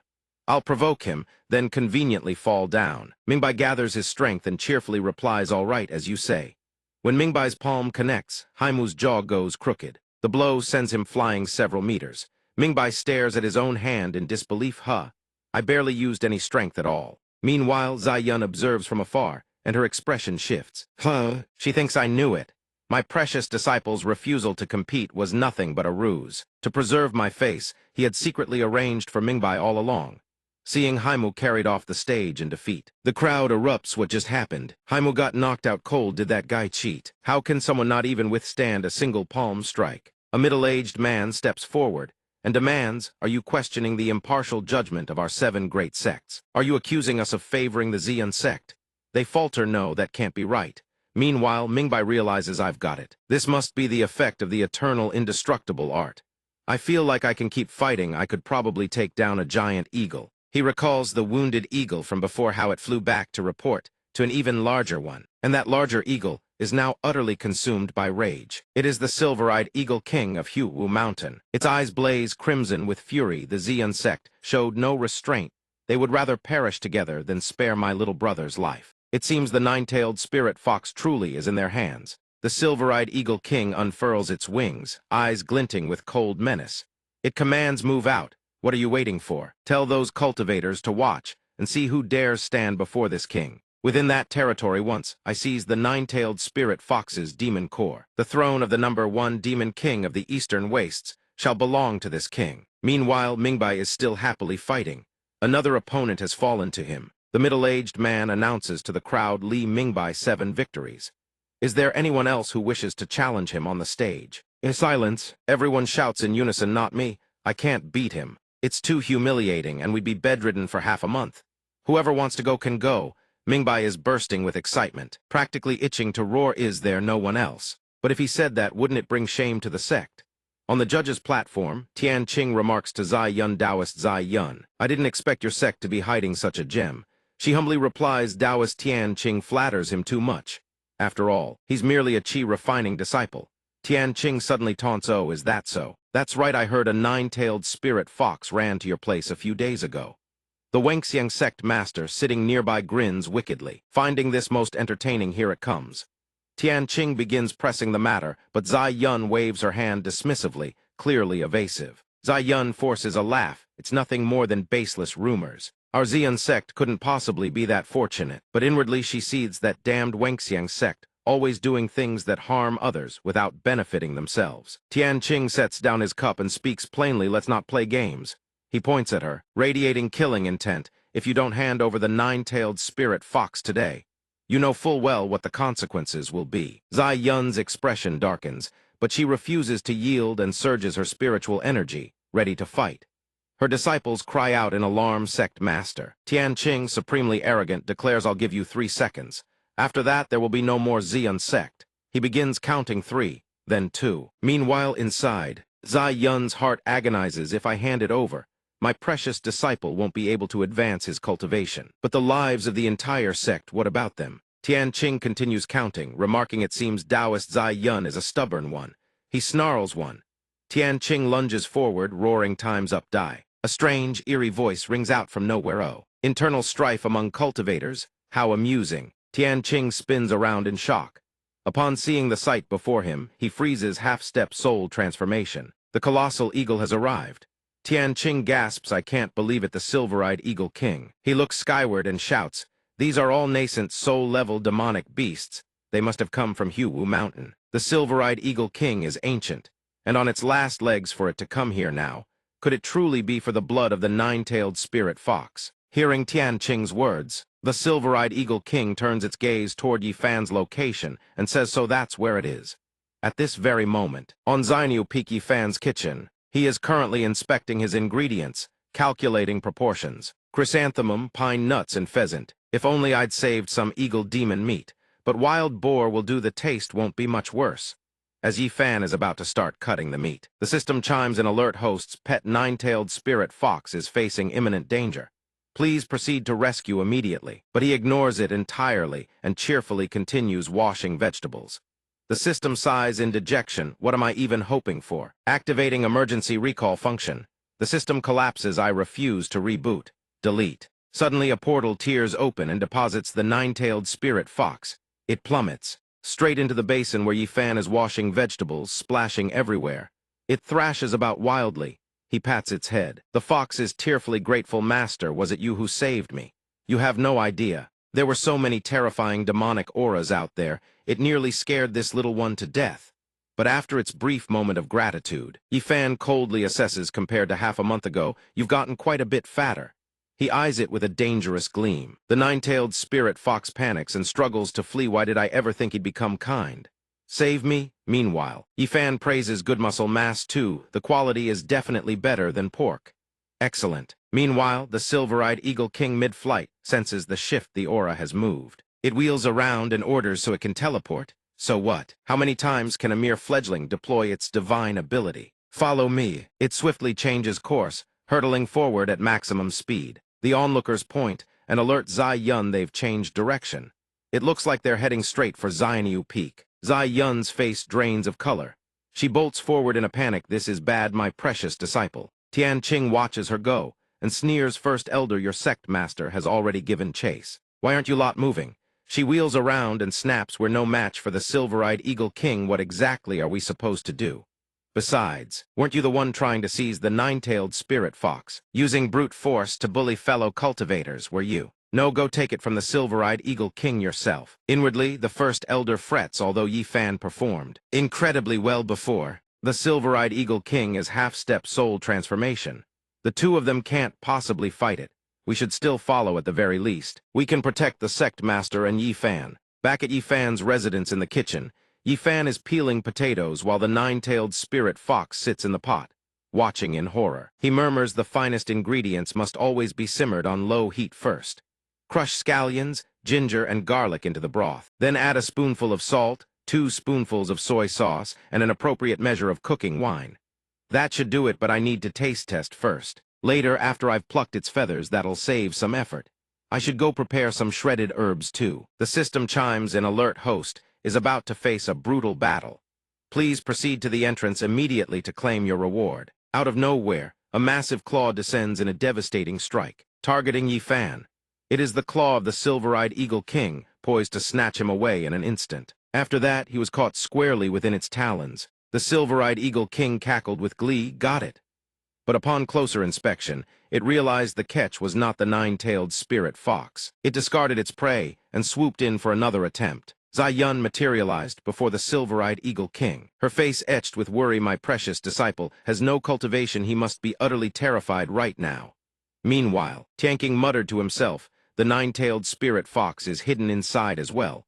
And who on earth is that person? Yifan, on the other hand, showed not a shred of fear. He sat there, yawning lazily without a care in the world. Zai Yun called out anxiously, my precious disciple. Where is the nine-tailed spirit fox? You didn't kill it, did you?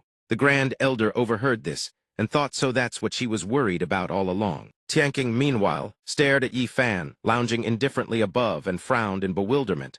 Why isn't that junior afraid of the silver-eyed Eagle King? Not even a little, not in the slightest. Zai Yun, true man, also displayed not a single trace of anxiety. Could that boy actually be extremely powerful? The silver-eyed Eagle King flew into a rage, bellowing its threat. It's just catching a single brat. These human cultivators are absolutely insufferable. Just crush it to death and toss the corpse at them. The system check-in kept issuing warnings alert. Host, forget about it. It's better if this one handles it personally. A devastating pillar of energy plummeted from the heavens, slamming into the silver-eyed Eagle King and startling it beyond measure. A massive question mark hung in its mind. What kind of attack was that? Could it be deity transformation? The eagle keeled over and dropped dead from the energy strike. An explosion erupted, smoke and debris billowing in every direction. When the haze cleared, the giant eagle lay collapsed on the ground, and Yifan was casually leaning against it, already drifting off to a peaceful slumber. The onlookers screamed in disbelief, it's dead, it's dead. Dead just like that. A half-step deity transformation beast along with hundreds of eagle demons at the nascent soul stage, all annihilated in the blink of an eye. Tianqing could not believe his own eyes, this junior. No, this is surely some ancient monster masquerading as a young man. A chill ran through his heart. Just moments ago, I insulted the Xian sect so openly. Could this be his deliberate warning? Tianqing's bravado crumbled instantly. He cupped his fists and spoke to Zai Yun with newfound reverence.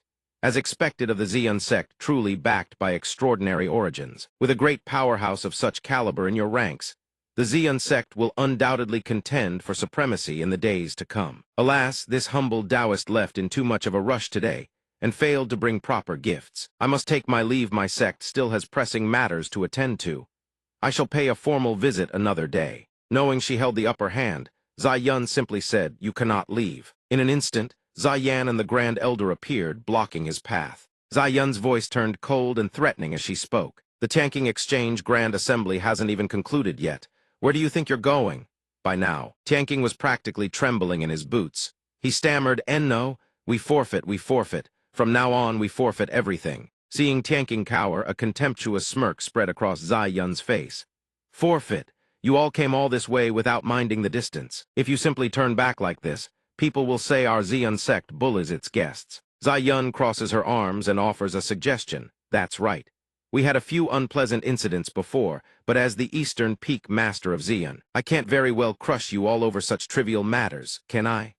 On the contrary, shouldn't I be the one making amends and offering an apology? The surrounding people tremble with fear upon hearing her words, doubts churning in their hearts. These are her true thoughts. These are definitely her true thoughts, right? Won't she restrain herself even a little? Will she? Is this what cultivators call maintaining composure?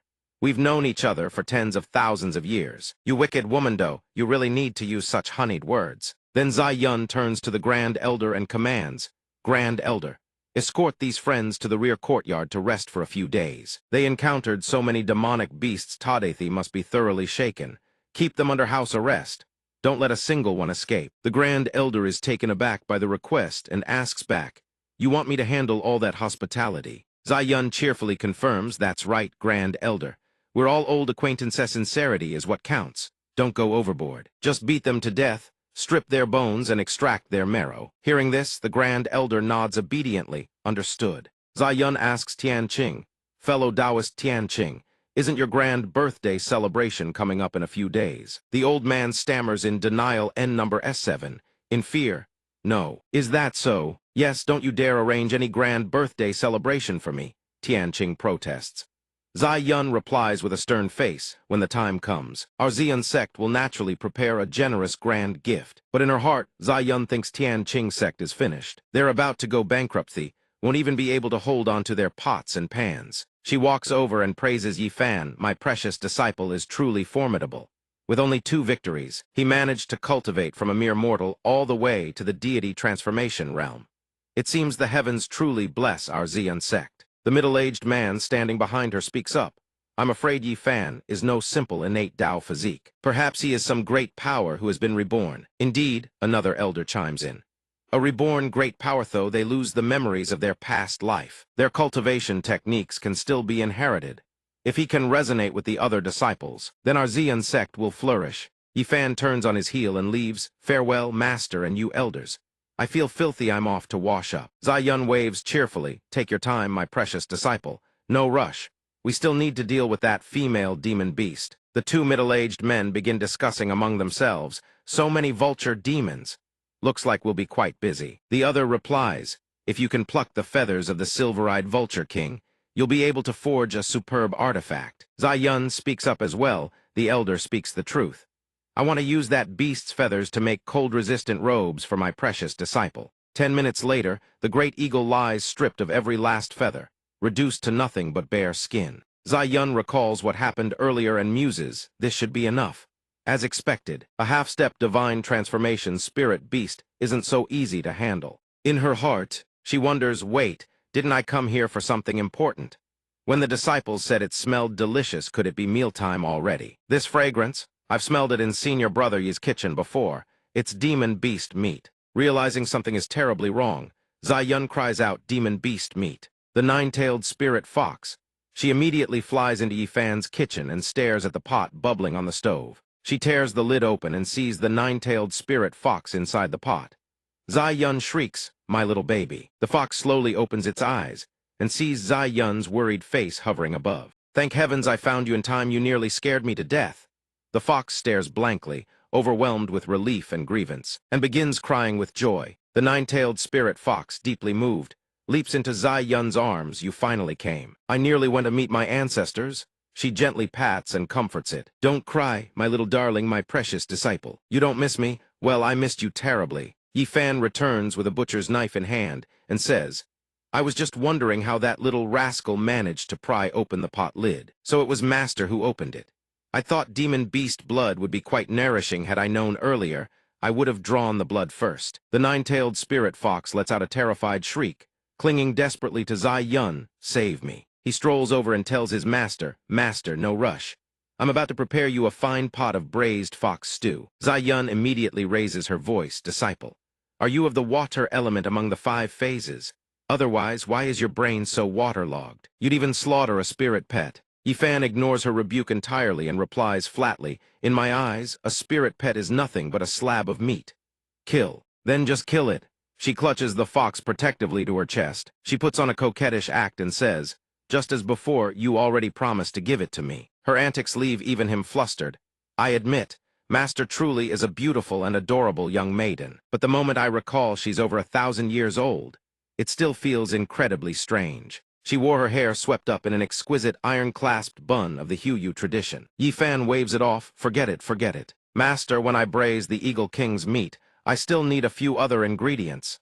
Before he finishes speaking, Zai Yun has already scooped up the nine-tailed spirit fox and bolted, calling back, I'll go prepare them right away. He stares after her in puzzlement. I haven't even finished talking yet. That evening, the intoxicating aroma of roasting meat wafts across the entire Xian sect. That night, everyone feasts in high spirits, toasting and draining their cups to the last drop. On a certain path, Ming Bai throws his arm around a fellow disciple's shoulder and declares, see, that's exactly what I mean. Your vision is far too shallow. This morning, all you saw was Senior Brother Yi, striking without grasping a single shred of his deeper intent. The disciple asks in confusion, Brother Li, what do you mean? Ming Bai fires back. Senior Brother Yi crushed your golden dragon group, you all saw that, right? Let me ask you, when the Eagle King appeared and Senior Brother Yi struck, what happened? The disciple blinks. Could there have been a deeper meaning behind it? Ming Bai mutters under his breath, a bunch of idiots. Something so obvious and none of you can see it. The disciple asks eagerly, Brother Li, you mean Senior Brother Yi striking directly was to prevent us from getting hurt? Ming Bai jabs a finger at him, not bad. You've got some promise after all. The surrounding disciples are tipsy. Old pal, have you been drinking again? I haven't touched a drop. I haven't even gotten a single bowl of meat soup tonight. Ming Bai declares, so, do any of you actually know the truth? Senior Brother Yi clearly could have won in the exchange tournament, yet he deliberately held back. He didn't even show up. The Eagle King suddenly dragging out an entire army of demons. You think that was mere coincidence. The disciple asks, wide-eyed, could it all have been Senior Brother Yi's scheme? Mingbai shouts triumphantly, exactly. Senior Brother Yi waited for the exact moment the Eagle King arrived, then lay in ambush at immortal Jade Peak sitting by the stump, waiting for the rabbit. That's how he annihilated the Beast King and his entire brood without a single one of us getting hurt. Everything that happened on the arena stage was all part of Senior Brother Yi's grand design. They all erupt in realization, so that's how it is. Senior Brother Yi is truly invincible. Senior Brother Yi is incredible. Senior Brother Yi is incredible. The next morning, a female disciple is being chased down the path by a pack of male disciples. The terrified girl screams for help. Oh yeah, all the brothers have gone insane. They chase after her, shouting, Senior Sister, be my Dao companion. Go! Senior Sister Yanzi, how would we juniors know how to live without you?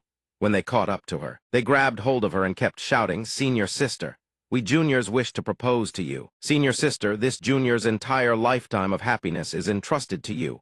She refuses.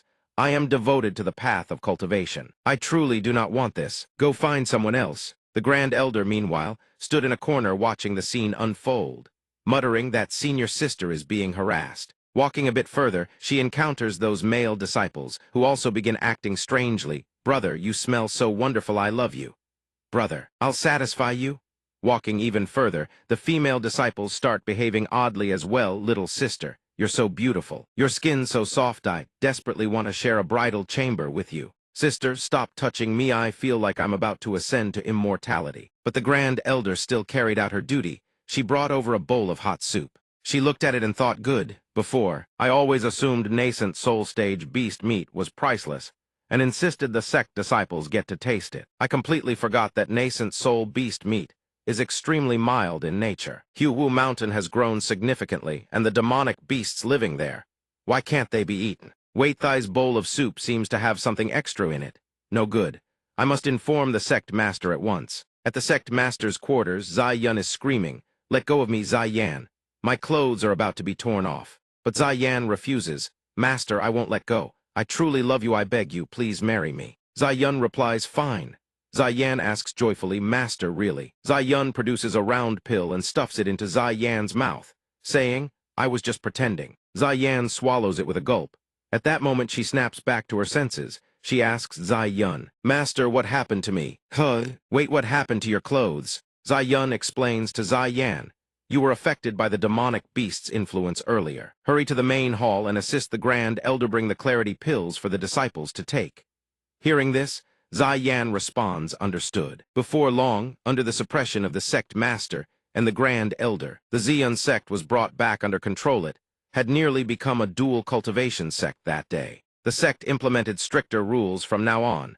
The kitchen staff is forbidden from using demonic beast meat and wine as rewards. Sitting in her chair, Zai Yun says, I never expected today's chaos was caused by Li Mingbai and the others drinking. Now that they've sobered up, I've learned of my precious disciples' true power. Prophetic insightable to foretell events 5,000 years before and after. The innate Tao body is truly monstrous. She picks up a book and thinks back then, I merely stumbled upon an ancient text that revealed the innate Tao body's true might. Who knows how many more secrets I have yet to uncover. From that day forward, the Aahai nation possessed a cultivator with an innate Tao body. At 20, his cultivation was formidable. At 30, he slew a soul transformation stage sea serpent and became the ruler of Aahai nation. At 40, he began studying divination. Within 2 years, he had mastered the art completely. From that day forward, none could rival him. Zai Yun reads up to this point and startles. She wonders, could it be that my precious disciple secretly studied divination as well? If what Li Mingbai and the others said is true, then that day's events were indeed his plan all along. She walks away, murmuring, thinking carefully now. Aside from being knocked dizzy by that hot soup, the boy suffered no real harm that day. The herbs used in it could also mask his aura completely. Regular boiling water. How could it possibly injure a demonic beast? So that's how it was. Everything makes sense now. It seems my precious disciple was attempting to break through to soul transformation. Pressed for time, he couldn't conceal his spiritual energy, so he used this method to resolve the situation. And fearing he might injure the other disciples, he lured the Beast King and its minions away with his spirit pet. Who would have thought that my usually carefree precious disciple has such a meticulous mind? Today's rest period is cancelled. All elders, prepare to follow me to the Tianking sect to deliver the birthday gifts. 3 days later, Yi Fan is cooking something over a stove. He sighs, Spirit Jade Peak is way too quiet. Master left for the Tianking sect 3 days ago and still hasn't returned. The system chimes in, host, why don't you try going out for a stroll? Or maybe go chat with some fellow disciples for a bit. Seeing it appear, Yi Fan continues cursing this damn noisy system, always pulling every trick in the book. First, you plant the illusion in others that I possess immense power. Then you use their praise to make me drop my guard, forcing me to cultivate. In the end, you'll just feed me to those chosen ones and their heavenly mandates. The result is nothing but chaos. Maybe in a few days I'll go check out the neighbors, squander a system maybe that one can actually change the guy. The system, dejected, announces, host, your daily login reward has arrived. Please step forward to claim it. The system will now assist the host in a successful claim. Congratulations. Host has received a mysterious pet egg. Seeing him exclaim in delight, holding the egg in his hand, the system chimes in happily, host, you're finally in a good mood. This mysterious egg is a gamble after hatching, but at worst, it'll be a 9-tailed spirit fox. It could even be a superior grade one, or even peak grade female companion material. The system, judging by the eggshell's lustrous surface, predicts there's a possibility it's an azure dragon or a phoenix, a divine beast. But Yi Fan doesn't care. He drops it straight onto a stack of papers and says, not bad, at least it's clean. Seeing this, the system is speechless, host. Stop that dangerous behavior immediately, host. A peak grade 9-tailed spirit fox can only be found once in the entire cultivation world. This egg could even hatch a divine beast, a divine beast. No, I need to crack it open. An hour later, Yi Fan opens the stack of papers. The egg is still completely intact inside. He's annoyed. What? This egg didn't even cook through? Wait, it's angry too. The system exclaims excitedly. The mysterious pet egg has undergone a mutation, but it seems the creature inside remains completely unharmed. The egg begins to hatch, startling Yi Fan. The egg cracks and slowly a dog emerges. He stares at it, utterly dejected. A house-wrecking mutt. A door-busting mutt. The dog leaps joyfully into Yi Fan's arms. He is stunned. What Thethai's egg hatched a husky? It starts licking Yi Fan, making him recoil. Don't lick my clothes, you brat. Your drool is filthy. The system chimes in, congratulations. Host has received a mutant divine beast. Species mutant husky. Grade peak tier divine beast. Defense infinite. Yi Fan has already stuffed it into a steamer. Before the system can finish saying, attack power, the dog has already shattered the steamer and burst free. It leaps so high it punches a hole clean through the ceiling. Yi Fan stares at the gaping hole, dumbfounded. Though I don't eat dog meat, the meat still has some value, might as well cook it. Yi Fan gives up with a dejected sigh.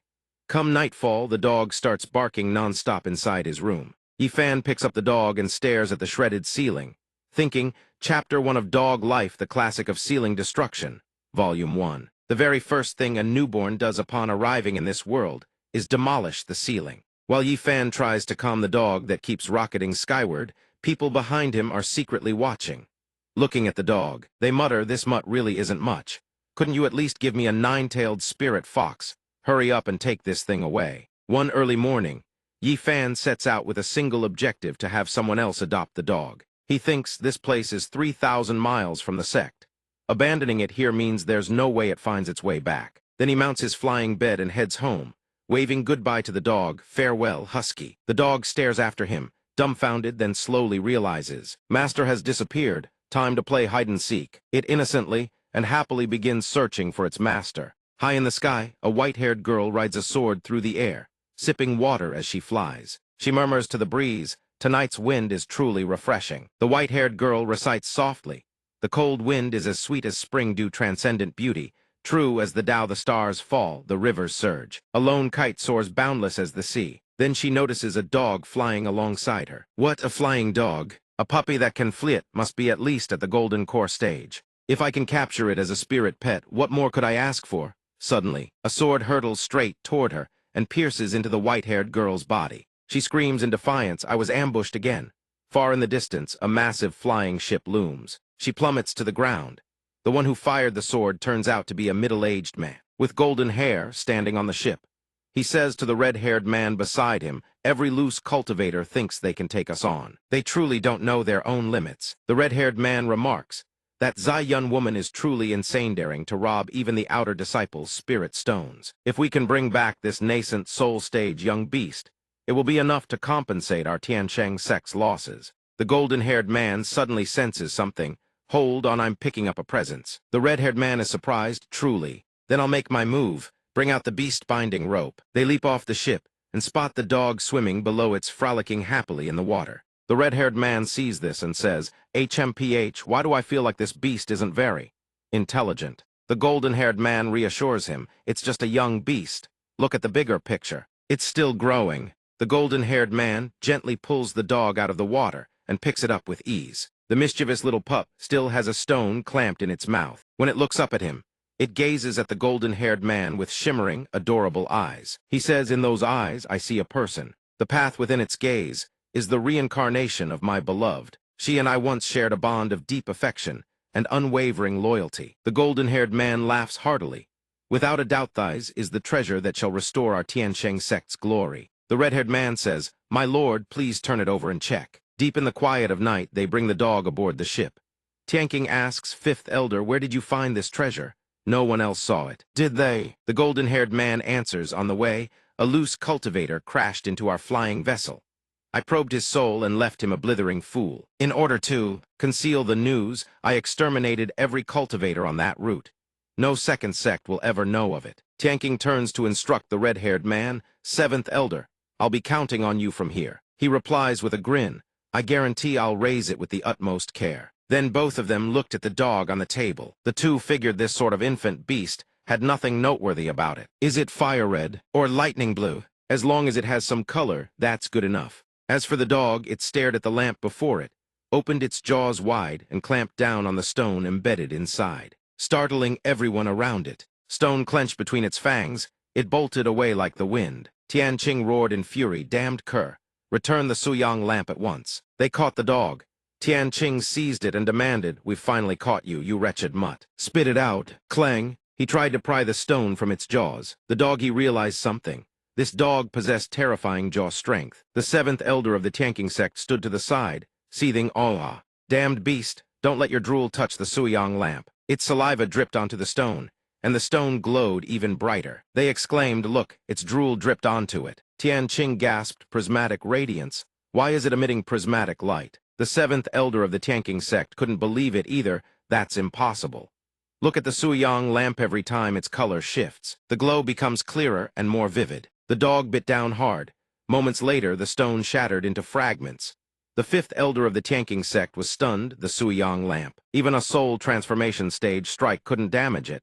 Yet this dog bit it to pieces. The seventh elder of the Tianqing sect was equally dumbfounded. Impossible. If a spirit beast's innate talent reaches a certain threshold, it will transcend all known knowledge. Tianqing hugged the dog tightly, overjoyed. The Tianqing sect shall flourish once more. The fifth and seventh elders of the Tianqing sect were equally elated. Once this precious treasure grows up, unifying the eastern wastes will be effortless. Next time, we'll make that old woman from the Xian sect pay in full. Suddenly, a knock at the door. Tianqing composed himself and said, let me get it. He called out loudly, what is it? We are in the middle of an important discussion. Open up. The messenger reported urgently, sect leader, something's happened. The forbidden grounds behind the rear mountain trouble. Before long, at a mysterious location, Tianqing arrived with a group of disciples. He asked, what happened? What manner of fiend is this? Could another sect be spying on us? Second disciple. 2 elders gather the disciples at once. All other elders, hold your positions and prepare. Identify the intruder. A ghostly voice echoed through the air, no need. It is I. Hurry and greet your ancestor. Tianqing started, who dares impersonate the divine and deceive the ghostly? You claim to be the ancestor, so you are the ancestor. The eerie voice replied, very well. Look beneath your feet and let all bear witness this is the celestial star formation, created by your ancestor. Then a man with green hair and pupils devoid of black appeared. Tianqing stammered, that appearance. You truly are the ancestor. You're still alive. The ancestor of the Tianqing sect answered, over 3,000 years have passed. Time flies indeed. They knelt in reverence to welcome the ancestor. The ancestor of the Tianqing sect spoke. Rise, I still require one more day to absorb the spiritual energy of heaven and earth. Tomorrow would be more favorable to emerge from seclusion and witness you lot fail to handle even a single artifact, thou lamentable. Has the Tianqing sect truly fallen upon such dire times? Tianqing trembled as he reported ancestor. Hearing the report, the ancestor erupted in fury. What? Merely at the soul transformation realm, and they dare lord over our tanking sect. Tomorrow, this ancestor shall personally annihilate the Zeon sect for you. Receiving the command, they responded in unison, "We obey the ancestor's decree." The man sat down and began to meditate. He looked around. Sensing his surroundings, the spiritual energy here is far too scarce. I fear it will be difficult to reach the void refinement realm before emerging from seclusion. Indeed, this flesh and blood body has its limits. Most likely, all those nascent soul juniors from the Zeon sect have already left. If this persists, the cultivation technique may devour me instead. The ancestor of the tanking sect grew furious when he heard the whispers behind him. I should just kill those chi refinement and inner disciple sect members and devour their golden cores to replenish myself. The people behind whispered to each other. Jiang Imao, did you see where the sect leader's spirit pet went? No, this morning the sect leader left for the Zeon sect, so I haven't seen it. The ancestor was absolutely livid. Meanwhile, the two of them continued chatting away, completely oblivious. I hope it shows up soon, or we're both done for. You wouldn't keep watch, and now you're the one complaining. When they realized the ancestor of the tanking sect was standing right behind them, the two had their lives snuffed out in an instant, reduced to dried husks. The ancestor of the tanking sect mused, still not enough. I wonder what spirit pet they were searching for. Suddenly something caught his attention. That energy? Even 1,000-year snow lotus wouldn't be this pure. Moments later, he was stunned to see the dog squatting and urinating on top of a grave. He lunged forward in fury, ready to strike it down. How dare this wretched beast offend me? Earlier, when this body was starved for spiritual energy, this seat sentences you, beast, to death. But the dog merely let out a fart, and the ancestor's soul nearly scattered. He collapsed into a sphere-shaped lump and muttered, I was on the verge of entering the void refinement realm, and a single fart from this beast ruined it all. What manner of creature is this? A moment later, a rustling sound. The ancestor, now trapped in his spherical form, was startled. He saw what's happening. He screamed, Hey, hey, beast. Don't dig, stop digging. The dog dug up something gleaming from beneath the ground. The dog wore a sinister expression and declared, Awake now, are you? The hour of reckoning has come. The nails embedded in. The coffin began to glow. The dog started pulling the nails out one by one. The ancestor of the tanking sect, trapped in his spherical form, stood there in disbelief. Why isn't the coffin nail formation working? Wretched beast, stop pulling them out. If you keep going, my essence energy will dissipate. It must not. This beast sensed me. But if my true body is exposed now, I'll scatter into nothingness. All the nascent soul cultivators have already left. I can only rely on those remaining disciples. He began to chant, All disciples of the tanking sect, report to the rear mountain at once. But nothing happened. The ancestor of the tanking sect was stunned. Why is no one responding? Why, damn it all? I knew I shouldn't have killed those two who were searching for that dog. As the nails were pulled free, a piece of information surfaced. The beast's dormant innate talent was revealed, inscribed with the words, Void Serenity. Terrified, the ancestor began to weep and beg, Little patriarch, please. The last nail has been pulled out. I beg Yao, stop digging. You can have all the nails, just don't open the coffin lid. Little patriarch, please. The moment the dog pulled the last nail, the coffin lid burst open. The blast sent the dog tumbling to the ground. Inside was a man's silhouette, but it quickly dissipated as the dog scrambled to its feet. It tilted its head, puzzled. Seeing that the coffin held nothing but a pile of ashes, the dog was deeply disappointed.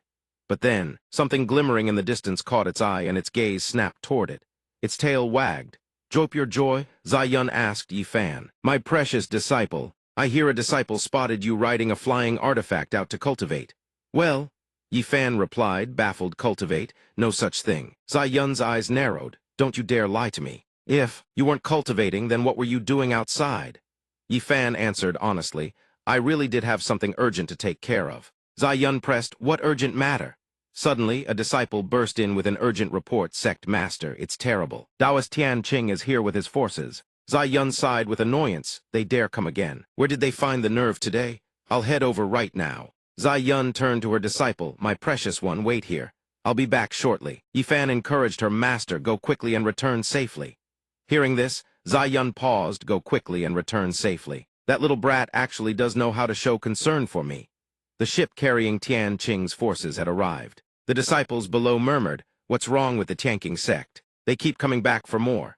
This time, their killing intent is so intense you can feel it from 1,000 miles away. Indeed, they must have come fully prepared this time. Aboard the ship, Tian Qing bellowed, "You women of the Xian sect, get out here this instant. I've brought a grand gift for all of you." Zai Yun asked coldly, "Fellow Taoist Tianqing, what exactly do you mean by this today?" Tian Qing declared proudly, "Our ancestor has been resurrected. You lot are finished."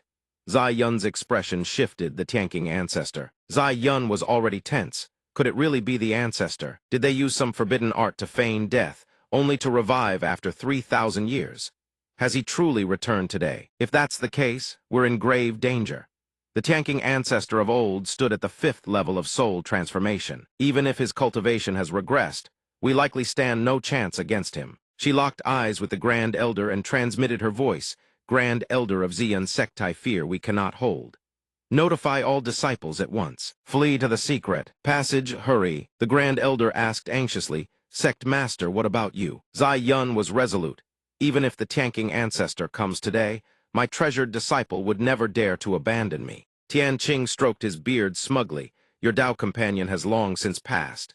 After all, you are a woman, we not become my Tao companion instead." Zai Yun threatened in return, "Do you believe I won't gouge those eyes out of your skull?" He laughed lecherously. "I'm quite fond of those eyes of yours, so full of spirit." Even his own followers paled at his brazenness. "What, he dares say such things? Is that so? And if you fail?" Tian Qing produced a command token and declared, "It seems the ancestor has arrived. Behold the magnificent form of our great ancestor." From the side, someone screamed in alarm, "It's happened. The ancestor is dead." And just like that, the sect ceased to exist. "Sect Master, come quick that beast." It dug up the ancestor's grave and devoured every last scripture, and treasure then vanished into thin air. As the man delivers his report, the dog leaps onto his back, scaring him half to death. Tian Qing stares at the cracked command token in his hand, tears streaming down his face.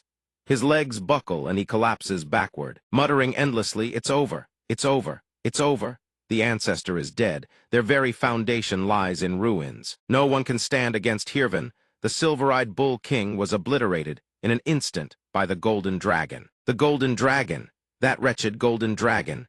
Tian Qing's fury boils to the point of coughing up a mouthful of blood, sending the surrounding disciples into a panic. "Sect Master, the Sect Master is dead." The Grand Elder watches the scene and sneers. How in the world did someone with such meager talent cultivate all the way to nascent soul? Zai Yun explains to her that 80% of his power was due to forced advancement pills. Zai Yun declares with solemn resolve, "Regardless, with the Tianqing ancestor dead, not a single soul in the Tianqing sect can stand against me today." She turns to the disciples and elders, her voice ringing with authority. "Hear my command, follow me, and we shall annihilate the Tianqing sect." Their voices thunder in unison, "Understood." Standing atop the mountain, Yi Fan watches the battle unfold below and lets out a weary sigh. It's so noisy down there. With a single slash, Zai Yun cuts down countless Tianqing disciples. Zai Yun swings her blade, cleaving through the enemy before her, then sweeps her sword in a wide arc, cutting down every last one surrounding her. Once finished, Zai Yun speaks, "Grand Elder, dispose of these corpses. Take them far away, do not let them defile our Xian sect." The Grand Elder nods, "Understood." As for the remaining disciples, Zai Yun explains her reasoning. They have 200,000 to 300,000 disciples. Killing too many would be detrimental to our Tao hearts. Moreover, the Tianqing sect is no more. Those disciples have lost their backing. They will disperse on their own. The Grand Elder nods in agreement. The sect master speaks wisely. Suddenly, the two of them spot something that fills them with dread. High in the sky, a coffin-shaped object hurtles toward the mountain. They shout, "What is that?" "A coffin, it's flying toward Xianyu Peak." The two immediately take to the skies on their swords, racing toward it. "Let's go." From a distance, Zai Yun spots the beast perched atop the coffin. She gasps in shock. Wait, isn't that the same demonic beast that just destroyed the Tianqing sect? The Grand Elder asks in confusion, "What do you mean? Even a flying vessel would take 12 hours to cover that distance, yet it arrived in half an hour." "Good, it's here." Zai Yun surges forward with iron resolve. "Absolutely must stop it. The Xian sect cannot fall. Every Thinjevan the ancestor has perished. How could my precious disciple, who has only just reached soul transformation, hope to withstand it?" After flying for a time, the beast spots figures below. Seeing them, it abruptly halts. Then in the very next instant, it rockets forward at blinding speed. Zai Yun screams, "So fast, I can't keep up at all." She gasps for breath and thinks, "I'll have to use the secret acceleration technique." Moments later, the coffin grinds to a halt, and Zai Yun lands. Approaching it, She glares upward with fury. Damn idiots heading straight for my precious disciple. If you dare lay a finger on my disciple, I will drag you down to the abyss with me. Seeing Zai Yun seething with rage, Yi Fan is utterly speechless. He decides to just roll with her emotions. Yi Fan grabs the dog and scolds it. You stupid muddy, you could have just come back on your own, but you had to drag a coffin along too. What's the big idea? Hearing this, Zai Yun asks, come back. Could this beast belong to Yi Fan? Yet it made me rush all the way back here at full speed. Yi Fan is about to take it away, reasoning that this beast should be disposed offstud. Perhaps when Zai Yun suddenly stops him, wait, perhaps we should think of another way. He holds up the dog and argues, Master, this breed of dog is a harbinger of great misfortune. Having one in the house means total ruin. As he speaks, he grumbles inwardly, the system keeps shoving things on me left and right now, even a damn dog that does who knows what. There's absolutely no peace of mind to be had. Zai Yun turns her sparkling, dewy eyes on him. In a silent plea to change his mind, Yi Fan lets out a groan sigh. Master, please don't look at me like that. I really can't take it. Forget it. If you like it so much, just take it. Zai Yun gleefully scoops it up and carries it away, repeating, wonderful, wonderful. The Grand Elder sees Zai Yun step out carrying the dog and asks, Sect Master, did you tame this spirit beast? Zai Yun replies joyfully, it turns out it belongs to my precious disciple. Hearing this, the Grand Elder is taken aback. What? Zai Yun explains further, my precious disciple truly possesses divine foresight.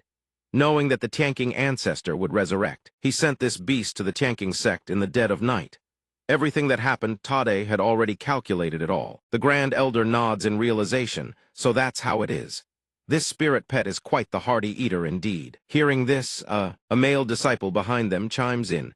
With such a powerful spirit pet, I'd wager senior brother Yi Fan's cultivation has already reached the void refinement realm. Zai Yan raises a question.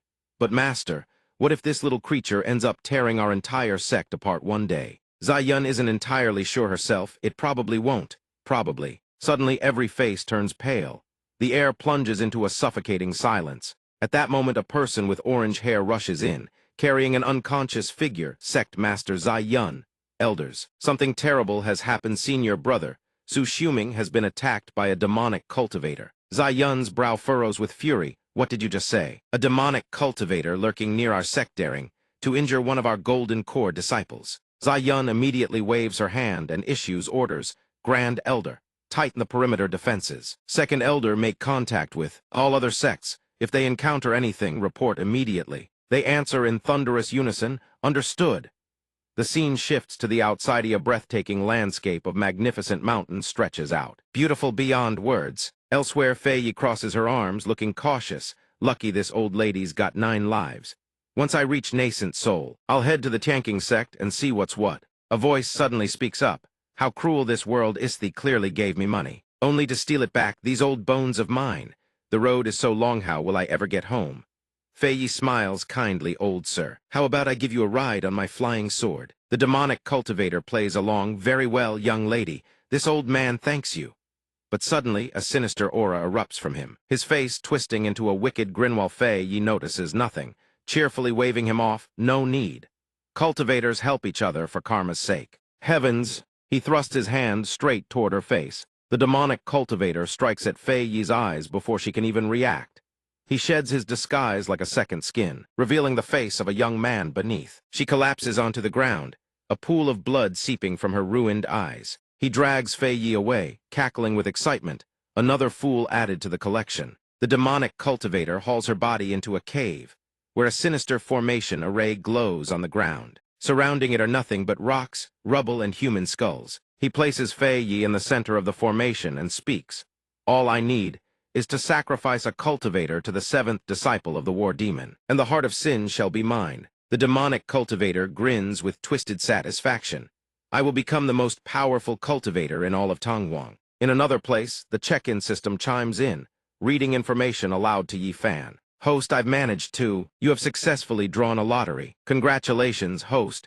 You have received 1 exorcism talisman. The exorcism talisman possesses immense purifying power against dark forces. It is the natural nemesis of the entire demonic path. See how capable I've become. I can even draw the lottery automatically now. Yi Fan takes the talisman with a look of utter exhaustion. The system preens, host, please cherish Methers, no need to crumple it. Without a moment's hesitation, He hurls it away, leaving the check-in system utterly bewildered. A voice calls from outside, "Is Senior Brother Yifan here? I've brought today's vegetables." It's Li Mingbai. He opens the door, steps inside, and offers the vegetables. Yifan smiles. "Ah, Mingbai, Junior Brother Li, you've gone through a lot of trouble." Mingbai walks in cheerfully. He sets the basket of vegetables on the floor. "Senior Brother Yi, I'll leave these right here." Before Yifan can suggest, "Junior Brother, let me cook us a meal. We can eat together." But Mingbai politely declines. "Oh no, Senior Brother. I still have matters to attend to. I can't stay for a meal." "Senior Brother Yifan, if you have any trash, I can take it out for you on my way." Yifan doesn't push the matter. "Then I'll leave it to you." Moments later, Mingbai walks beneath the blazing sunlight, yet his heart brims with joy. He thinks, by now no one else should be able to open it. I wonder what treasures Senior Brother threw away in the trash. But when he empties the bag, there's nothing but garbage. His face falls in confusion. Nothing. Really? Could this be Senior Brother's way of warning me? Perhaps the true meaning, Issa supreme technique, should not be pursued with a heavy heart. Wait, what's this? Mingbai picks it up. It's the very talisman Yifan tossed away moments ago. His face lights up as though he struck gold. Mingbai cradles the talisman tenderly in his hands. Even though he just fished it out of the trash, he murmurs, "I knew it. Senior Brother never lets me down. Senior Brother is truly wonderful. I mustn't tell anyone about this. I have to safeguard this talisman with my life." Some time passes. At a small town, the streets lie deserted, not at all bustling like a proper town should be. Mingbai approaches an old man at a shopkeeper. "Where have all my brothers gone?" The old man recognizes him. "Young Master Li. Something happened, I think. I don't know what, but they all headed north." Mingbai frowns. "North? Unless they've taken on some kind of mission. If it's a mission, I need to hurry back." With that, he quickly bids the old man farewell and departs. "Thank you." After walking for an hour, Mingbai grows puzzled. How strange. There isn't a single soul on the road, and I can't reach any of the brothers either. What on earth happened? Should I just turn back? Suddenly, while trudging along, he spots a demonic cultivator disguised as an old man lying by the roadside. Seeing this, Mingbai approaches with good intentions and asks, "Old sir, what happened to you?" Studying the old man's face, he ponders. The fellow looks deeply troubled. Perhaps he should bring him back to town first. Might even find his brothers along the way. Finally, Mingbai drags the man back to his room. Kindly, he lets the demonic cultivator lie on the bed, while he himself sits on the floor to cultivate. Suddenly, the man jolts awake, bolting upright on the bed. The demonic cultivator startles and thinks, "Where is this place? An inn? Who brought me here? Ah, it's that brat I originally planned to abduct." That cultivator already made 3 attempts, and on the third, I ran into a bear demon and then an elder from the Xian sect. It cost me my substitution talisman, and I lost that other cultivator too. I tricked this brat into carrying me back here to evade the pursuit for the time being. Just keep him under control for a few days, then hand him over as a sacrificial offering. But suddenly he jolts, eyes widening in shock because the talisman Mingbai took has manifested a radiant barrier, shielding the boy from him. Instantly, the talisman unleashes a blast of fiery energy that scorches the demonic cultivator. He collapses to the ground in agony, wondering what just happened. Could there be a great powerhouse nearby? But if there were truly a great powerhouse around, I'd already be dead. Could this brat be carrying an artifact? Better not to confront him head-on. Running is the smarter choice. He mutters his parting words. Hopefully we never meet again. Fine, he bolts. Another surprise awaits him. The talisman fires yet another blast of energy, wounding the demonic cultivator once more. Meanwhile, Mingbai sleeps soundly, completely oblivious to what's happening. As he sleeps, he dreams. In the dream, he stands before a hot spring surrounded by breathtaking scenery. He undresses and sighs in admiration. What a magnificent hot spring. Soaking in the steaming waters, he murmurs, "This is way too comfortable." While bathing, Mingbai suddenly thinks, "I miss dear mother so much." A thunderous crash from the second blast shatters the dream. He jolts awake and asks what happened. Then he looks below. Horror seizes him. How could? Mingbai discovers the old man-disguised demonic cultivator sprawled on the floor, having crashed headfirst into the ground. The man lies crumpled and twisted on the ground. Not understanding what happened, he rushes over in concern. "Old sir, how did you end up on the floor like this?" The man's eyes slowly flutter open. The moment he sees Mingbai, panic seizes him. His face drains of all color. He screams, "Don't come any closer." The naive Mingbai tries to explain, "Old sir, I'm not a bad person. I'm a disciple of the Xian sect." Racked with pain yet driven by terror, He crawls away desperately. Stay away from me. Ming-Bai tries to warn him of the danger, but in his panic, the demonic cultivator slams into the railing. Rotten with age, it snaps instantly and he plummets headfirst to the floor below. The fall leaves the demonic cultivator ashen-faced and sprawled on the ground. The innocent Ming-Bai immediately leaps down to help, channeling his true chi into the man. Old sir, hold on. I'm transferring my true chi to you right now. Seeing this, the man's face turns deathly pale. He screams, "No, no, no. I'm a demonic cultivator. True chi clashes with the demonic energy inside Methais will kill me." But it's too late. The transfer is complete, and the demonic cultivator's condition plummets. Black miasma seeps from his body. Seeing him gasping for air, Ming-Bai asks with concern, "Old sir, why is there demonic energy in your body? Old sir, were you attacked by a demonic cultivator?"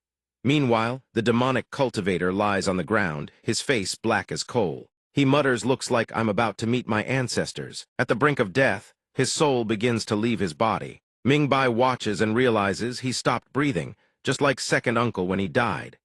He sits there, consumed by guilt. It's all my fault. All my fault.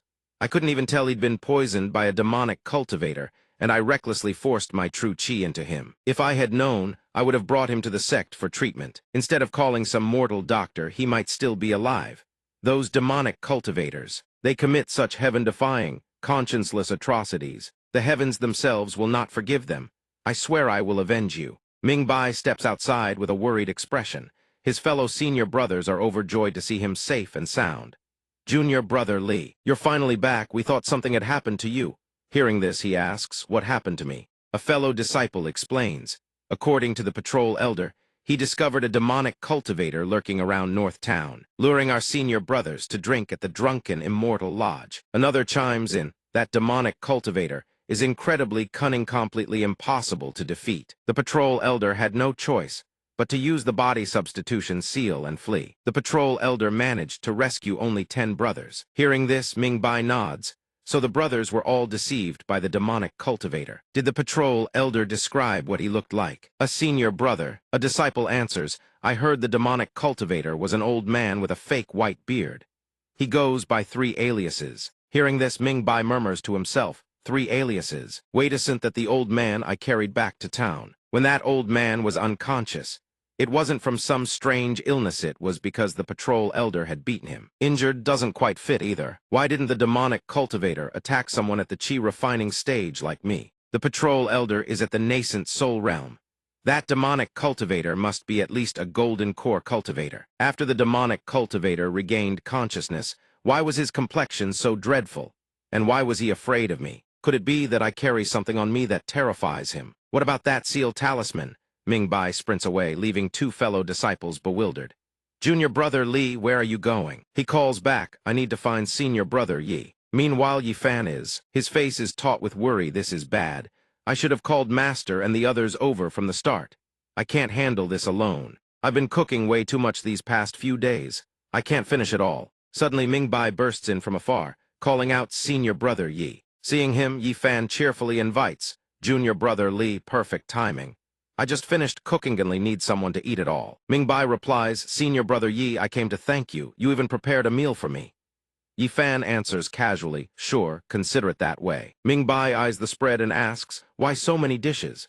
He sits at the table while Yi Fan stands nearby, explaining, "Lately I've been obsessed with cooking.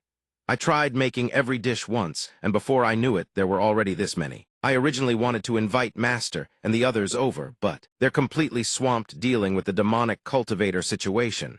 Even I know that. Unfortunately, I can't help. You all are the ones who can." While eating, Ming-Bai silently thinks, "Senior brother Yi has a point. Senior brother Yi gave me that seal to deal with the demonic cultivator, and preparing this meal means he knew I'd make it back safely. This much food is his way of telling me that one person can't finish it all. I need to share it with the other disciples. Besides, isn't the demonic cultivator already dead? Then whatever is giving the sect master headaches, there must still be demonic cultivators out there. Something else entirely. Senior brother Yi wants me to help. To put it plainly, the seal he gave Methat's what I should use to handle this." Seeing Ming-Bai shoveling rice non-stop, Yi Fan worries, "Junior brother Lee, don't just eat plain rice like that. Eat some dishes too. Eat up or you'll choke." He finishes his meal, completely stuffed. He lets out a satisfied sigh of relief. Ming-Bai rises to leave and thanks Yi Fan. Senior brother Yi, there's no need for more. I still have to find the sect master. I'll be on my way. Seeing this, Yi Fan doesn't press him. Take care on the road, junior brother Li. He politely replies, I will. The scene shifts to an ancient city. A voice rings out, that's exactly what happened. We nearly killed the demonic cultivator, but he used the body substitution seal and escaped. Inside a chamber, Zai Yun is speaking with the Grand Elder. The Grand Elder finishes recounting the incident. Hearing this, Zai Yun speaks, I understand. Notify all outer disciples are not to leave their quarters under any circumstances. Sixth Elder, arrange for the inner disciples to expand the search radius around the surrounding area. Priority, find the missing disciples. Furthermore, we must excise this malignant tumor. Hearing this, the Grand Elder responds, understood. Zai Yun's expression turns melancholic as she thinks of Yi Fan. Though sealing the sect can protect the outer disciples, the commoners at the foot of the mountain will likely bear the brunt of the damage. If my precious disciple knew, rather than theorizing, I should let him divine the demonic cultivator's location. No, my precious disciple would see right through everything. I should go bother him during his cultivation chances, or the intelligence will come knocking at his door. Suddenly, Ming-Bai bursts through the door, Sect Master. Senior brother, you sent me to help. The sixth elder erupts in fury, Li Ming-Bai. This is the sect's grand hall. Barging in like this, making such a racket, where is your decorum? Zai Yun soothes his anger, sixth elder. Don't be upset, have a cup of tea first. My precious disciple sent someone over. Li Ming-Bai, could it be that you know of another missing disciple? Or perhaps you know where the demonic cultivator is hiding? Or maybe you've discovered his lair. Ming-Bai scratches his head and flashes an innocent smile, guiltless as a saint. I don't know. Hearing this, the sixth elder demands, then why in the world did you come? Suddenly, another fellow disciple bursts through the door, his face pale with panic. No, something terrible has happened. The old man's face sags with exasperation. Again. Disciple, not a single day passes without someone causing me grief. What is it this time? The disciple points frantically and reports. The brothers the patrol elders brought back have fallen into chi deviation. They're going around poisoning the other disciples within the sect. The news hits the sixth elder like a thunderbolt. Cold sweat drenches his forehead as he spits out the tea he was drinking. Below, the afflicted disciples radiate a sinister dark energy, their eyes burning a demonic crimson. Their appearance is utterly terrifying. He and Zai Yun soar through the sky on their flying swords, leading Li Ming-Bai to observe from above. The sixth elder remarks with a cold snort, these evil cultivators actually dare show up right at our doorstep. Perfect timing. I was just lamenting that we couldn't find any heretical cultivators to deal with. Zai Yun raises a hand to temper his excitement. Sixth elder, don't be hasty. For demonic cultivators to act this brazenly, they must have made preparations. I fear this is a ploy to lure the tiger from the mountain. The old man frowns. Then what do we ignore the heretics and abandon our sect disciples? She shakes her head. This time, bring only half the elders. Li Ming-Bai were coming too. Hearing this, he breaks into a delighted grin. Finally, it's my turn to strike. Zai Yun's expression turns solemn. With half the elders and my personal disciple protecting the rear, the Xian sect will be safe. But I can only pray this isn't a trap and ambush laid by the demonic cultivators. Scene transition. Deep within a crumbling, dilapidated ruin, a demonic cultivator stands at the center of a massive formation array. Pillars of dark flame surge skyward around him, roaring with terrifying intensity. A grotesque, satisfied grin spreads across his face. He throws his head back and laughs. At last, Big Fish has taken the bait. A sinister, blood-red twilight descends over the distant mountain foot. A group of figures arrives before the ruin. A woman at the vanguard pushes open the rotting door and asks, is the demonic cultivator hiding inside? They are none other than the forces of the Xian sect, and the one leading them is Zai Yun herself. She continues, the Grand Elder has brought the Authority Sutra artifact for the operation. The Grand Elder behind her responds without hesitation, to guard against assassins, I've brought along every anti-evil tool we have. She nods, good. Zai Yun begins issuing orders. Grand Elder, take a squad and establish a perimeter outside. Do not let the demonic cultivator escape. Yuan behind her accepts the command with a crisp bow. Yes, Sect Master. Li Ming-Bai, standing to the side, raises his hand eagerly. Sect Master, then. What about me? She turns to him, a faint smile on her lips. If my precious disciple has put his faith in you, then naturally you enter with us. Yi Fan gives a thumbs up, and a confident wink and unmistakable seal of approval from Yi Fan himself. Li Mingbai nearly leaps with joy at being included, then it's settled. Watching his boyish excitement, the Grand Elder crosses his arms and questions him. Everyone here besides you is a nascent soul elder. Aren't you afraid the demonic cultivator harbors some hidden power? Hearing the question, he answers without hesitation. With the sect master and all the elders here, I'm certain we can deal with the demonic cultivator smoothly. Zai Yun, hearing this, looks genuinely surprised. Li Mingbai, I didn't expect you to trust us this much. He presses on. Besides, I've been thinking about it the whole way here. With his innocent face earnest as ever, Li Mingbai continues his impassioned explanation. Demonic cultivators harvest blood essence and spiritual energy from living cultivators, refining them into sinister techniques. The elders' spiritual energy is abundant, and their power immense. When the time comes, that thing will definitely target them first. It won't bother with someone like me. Right, Sect Master, do you have any escaped treasures or the like? Give me one. If something happens to everyone, I can send word to the second elder and get you all out of here. Zai Yun hears this and her face darkens. She curses silently, damn it. I really want to beat this brat to death. Everyone stands discussing before the dilapidated thatched hut, when a stream of black smoke billows out from within it, utterly sinister. The sixth elder takes a light sniff and immediately raises a hand to his forehead. So dizzy. The Grand Elder also senses it. It's inside. The house is compromised. No. Zai Yun hurries to cover her face and warns everyone at once. This is bad. This is ancient demonic chi. Everyone take your detoxification pills now. From within, a grotesque face materializes. It grins with malevolent amusement and sneers. Detoxification pills. Your pathetic little pills think they can resist my demonic chi. They stand before the threshold. Inside, demonic chi churns in every direction, accompanied by a blood-red formation of terrifying power. The longer they remain, the deeper the demonic aura invades their bodies. They grimace in agony, clutching themselves. Zai Yun's expression twists with discomfort as she barks, Elders, form the array. The Grand Elder calls from behind, Sect Master Chi has been sealed. In unison, everyone cries out in distress, mine too. Seeing everyone suffering like this, Yi Fan understands. He raises his hand and thinks, puzzled, why am I? Completely unaffected. The demon cultivator, assuming humanoid form, strides before them, and declares with smug satisfaction, naturally, I would never allow you to circulate your chi. After all, the nascent soul essence of a beauty tastes far better than those half-baked chi-refining brats over there. Zai Yun panics, while a question burns in her heart. How is this possible? This heretic cultivator's power has surpassed spirit transformation. Even void interpretation is weaker.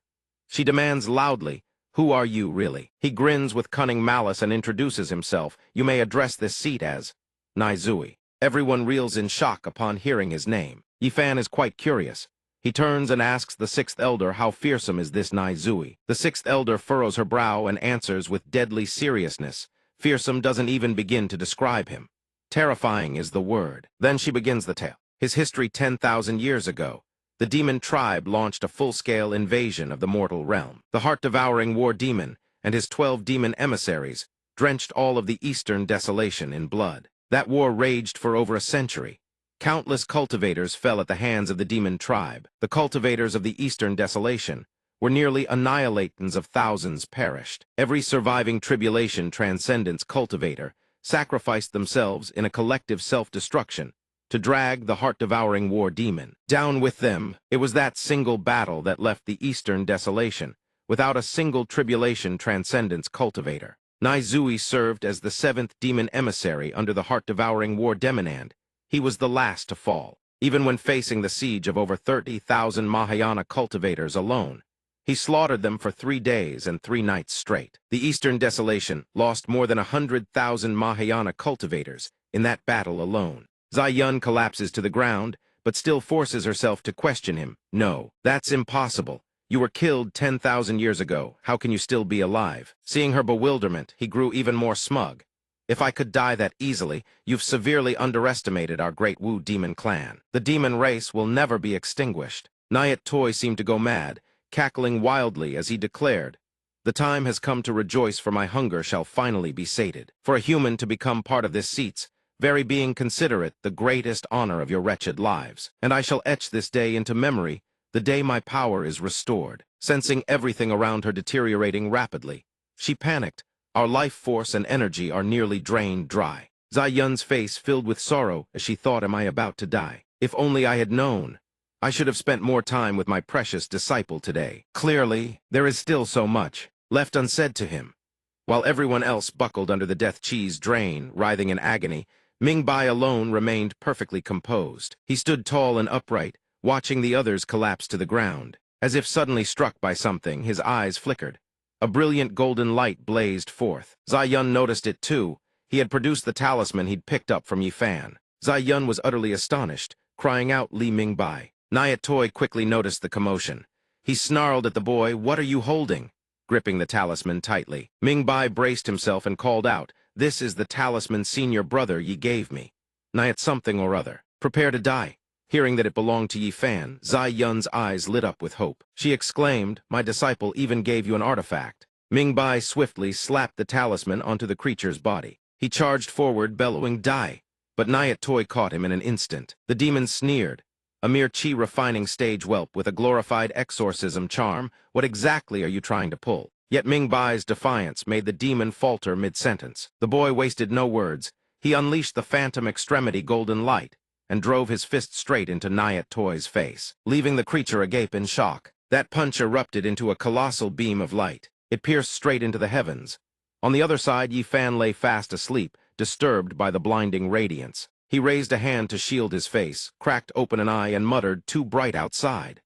Then, utterly indifferent, he rolled over and drifted right back to sleep. Nyat Toi stood wreathed in dense death chi, his brow furrowed. He sneered, don't get cocky. 300,000 cultivators couldn't even kill me. What can the artifact of a chi-refining runt do to this seat? On Ming Bai's side, he struck again, though he had no clue what technique he was using. He just struck a pose and went with it. Nyat Toi couldn't help but be alarmed.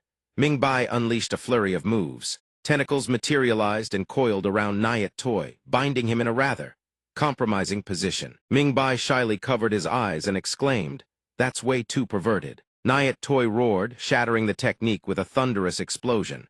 The tentacles were blasted to shreds. The other sect members below, now regaining their senses, began to murmur among themselves. Where are we? Didn't we come here to drink? My eyes are killing me. Zai Yun glanced around and thought, my precious disciple, this time. A Xian sect was saved because of you. She then praised Li Ming Bai aloud. You did wonderfully. Without you, the Xian sect would likely have shared the Wentang sect's fate. He scratched his head bashfully. I'm just riding on senior brother Yi's coattails, that's all. At that very moment, was there not a small specter lurking behind Ming Bai? The scene shifts back to Yi Fan's room. Ming Bai steps inside and announces, senior brother Yi, the sect master, and I have come to visit. Yi Fan emerges to greet them. Junior brother Li, you've been visiting quite often lately, haven't you? He continues, master, why come looking for me so early today? I haven't even prepared lunch yet, surely there's something else going on. Zai Yun stepped forward to explain, my precious disciple, I've come today to seek your guidance. It's on the art of cooking. Hearing this, Yi Fan couldn't help but be stunned. Cooking. Master, instead of thinking about cultivation, you want to cook. Zai Yun explained matter-of-factly, this master is, after all, a woman. If I'm to be wed someday, I'll need these skills. Besides, even cultivators crave a good meal now and then. Yi Fan, slippery as an eel, leaned in and teased, have you set your sights on some old codger? Planning to become someone's grandmaster wife? Zai Yun instantly planted a kick on him and scolded. You keep addressing me so casually every single day, can't you call me proper master? She grumbled, inwardly, foolish disciple. Why did he have to bring up cultivation? I actually did want to ask about cultivation. After all, her cultivation base had been stagnant for 200 years. But couldn't he at least let her use cooking as a pretense? This foolish disciple, does he think I'm some little girl? Yi Fan's expression went blank for a moment before he turned serious. Master, if you want to learn cooking, then let us head to the kitchen. Later you'll have to listen to me. Zai Yun agreed, of course, disciple. Let's go. Ming Bai chimed in at last. Senior brother Yi, I'll just wait here for you to make lunch then. The specter behind Ming Bai furrowed its brow and muttered, was it he who gave the exorcism talisman? Just another mortal with no cultivation whatsoever. Hold on that physique. A Shunshan Dao physique, an innate Dao body bestowed by the heavens. Brat, once I seize your body, it won't take 100 years before I return to the tribulation transcendence realm. Even surpassing the first tribulation won't be a problem. At that very moment, as the demon grows smug, the system's check-in notification flashes. Warning, a powerful demon envoy is detected attempting to forcibly possess the host. This entity is extremely dangerous. The host is advised to flee this location immediately. The host may check in at designated locations within the sect. This system can assist the host in completing one check-in mission. Yifan hears this and thinks to himself, demon envoys. Celestial demons. Back in the day, I fought so many I lost count. So what? He feels no obligation toward the system's warning and casually checks in. The system's message continues. The host's master seeks a path to breakthrough. Proceed to the designated location to receive the corresponding reward. He dismisses it with a thought. Forget it. You're about to be possessed anyway. What's the point in me helping you? Just scram. Zai-Yun speaks up, asking her disciple, how did you make that golden house concealing a beauty dish of yours? Yifan immediately cuts the conversation short and turns to look. Let me see here. Master, that's not right at all. You're about to crush the tofu to bits. Zai-Yun replies shyly, how would I know? I don't know the first thing about cooking. Yifan instantly steps up behind her and takes her hand to guide her. Master, just relax. Follow my rhythm. You're gripping too tight. I can't even get it in. He holds her hand and teaches her how to handle the tofu. His words and actions are enough to make anyone's face flush crimson. Squeeze slowly, then move up and down in a steady rhythm. You can use your index and middle fingers to gently probe the opening. See how deep the tofu goes. Check whether it's reached the very bottom. Make sure you haven't torn the membrane. After a while, Zai-Yun can't bear it any longer and cries out, stop talking. It hurts. Seeing this, Yifan teases. You're over 1,000 years old, yet you're still whining like a little girl. This infuriates Zai-Yun. You're still laughing. Your master is about to die of pain here. Right at that moment, Ming-Bai enters from outside and calls out, Senior Brother Yi, the food. The two voices ring out from within. At first it really does hurt, but once you get used to it, the pain goes away. The words are impossibly ambiguous, sending Ming-Bai's innocent mind, reeling what on earth are Senior Brother Yi and the sect master doing in there. Yifan remains completely oblivious, speaking casually, I'll go slower this time. There's plenty of time. Junior Brother Ming can wait outside a little longer. These words ignite no small misunderstanding in Ming-Bai's tender young mind. Senior Brother Yi and the sect master have that kind of relationship, a master-disciple romance. How utterly scandalous. Yifan watches Zai-Yun's cooking with utter helplessness. Master, are you practicing the dark culinary arts here? Meanwhile, the demon spirit behind him observes in bewilderment. Strange. My demonic chi has clearly seeped into him. Why can't I possess him? At that very moment, the system checks in and materializes, wielding a racket to beat the demon into oblivion. You can't even handle a peach branch, and you dare try your luck against my host. A tense, crackling atmosphere descends upon the Xian sect's council hall. The Grand Elder of the Xian sect and Yuan are locked in a heated debate. The Grand Elder breaks the silence, putting forth his proposal. This old man suggests that once the demonic cultivators are eradicated, the inner disciples should take the outer disciples outside to temper themselves, lest a similar incident occur again. Yuan finds this suggestion utterly disagreeable. She slams the table. Nonsense. Temper themselves sounds so gentle, ha. Most inner disciples are still naive and green. Having them lead the outer disciples would be no different from marching them straight to their deaths. Zai-Yun, who has been silent this entire time, listens to the two of them bicker, as if her ears are being tortured for 1,000 years. But she is furious. Her rage erupts. She slams the table, unleashing a torrent of overwhelming pressure that silences everyone in the room. Quiet. Her words barely settle before the two resume their clamor. The Grand Elder stares at her, his voice filled with astonishment. Sect Master, have you broken through to the 6th layer of nascent soul? Sect Master, when did you break through? At this, Zai-Yun cannot help but feel a surge of pride. Her expression brightens, her cheeks flushing as she boasts, it's nothing, really. Yesterday, my precious disciple cooked a meal and I suddenly attained an epiphany. It was an ancient, primordial force like a warm current of water that merged into my body and cleared every last meridian. Under its guidance, I vaguely perceived that a portion of the Xian sect's cultivation technique is flawed. Indeed, such is the case. I shall compile this newly merged technique for the entire sect to study. Grand Elder. The Grand Elder hears her words and cannot hold back his challenge. Flawed. Are you saying that the cultivation technique passed down in our sect for thousands of years contains errors? And what on earth does this have to do with cooking? Zai-Yun rests her chin on her hand and smiles faintly, answering with casual indifference. Of course it's related. When my precious disciple held me, I could feel true chi incessantly colliding with my danshin. Yuan listens to her, bewildered like a duck hearing thunder's words enter her ears, only to dissolve into meaningless jumble. Zai Yun's mind drifts back to that scene. Her heart flutters, overwhelmed with bliss. Just talking about it, my face turns scarlet. The speed of the collision was extremely rapid. First wave had barely subsided when the crest of the second wave crashed over me. And after nearly 2 full hours of such intense collision, violent beyond measure, I suddenly felt the barrier within me shatter completely. Yuan stands petrified like a stone. She cannot believe her own ears and struggles to ask again, "Zai Yun, 2 hours?"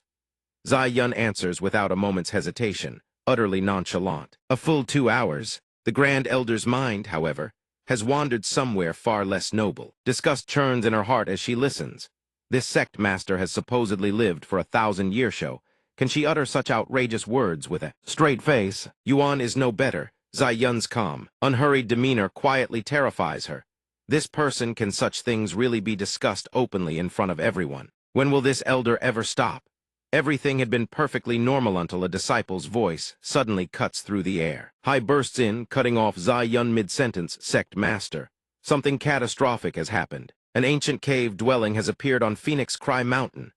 The shocking news crashes down upon all three like a thunderbolt, leaving every one of them frozen in stunned disbelief.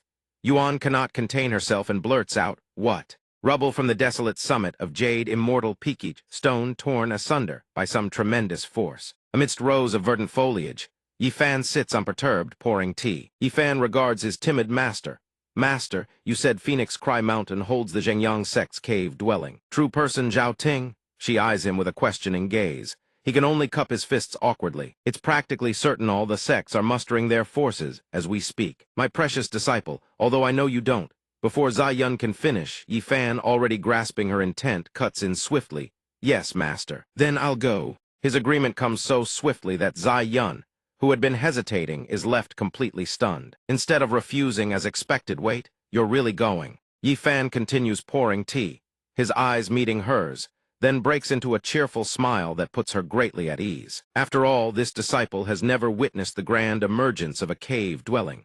"I'd like to tag along and see the excitement." His words and his true thoughts are worlds apart. Outwardly, Yifan presents the image of an obedient disciple, but inwardly, he silently ponders the implications of this mission. Though those words hold some truth, what I truly want is to learn more about this true person Zhao Tingto, see if he's someone I once knew in my 70th life. True person Zhao Ting wasn't a bad sort.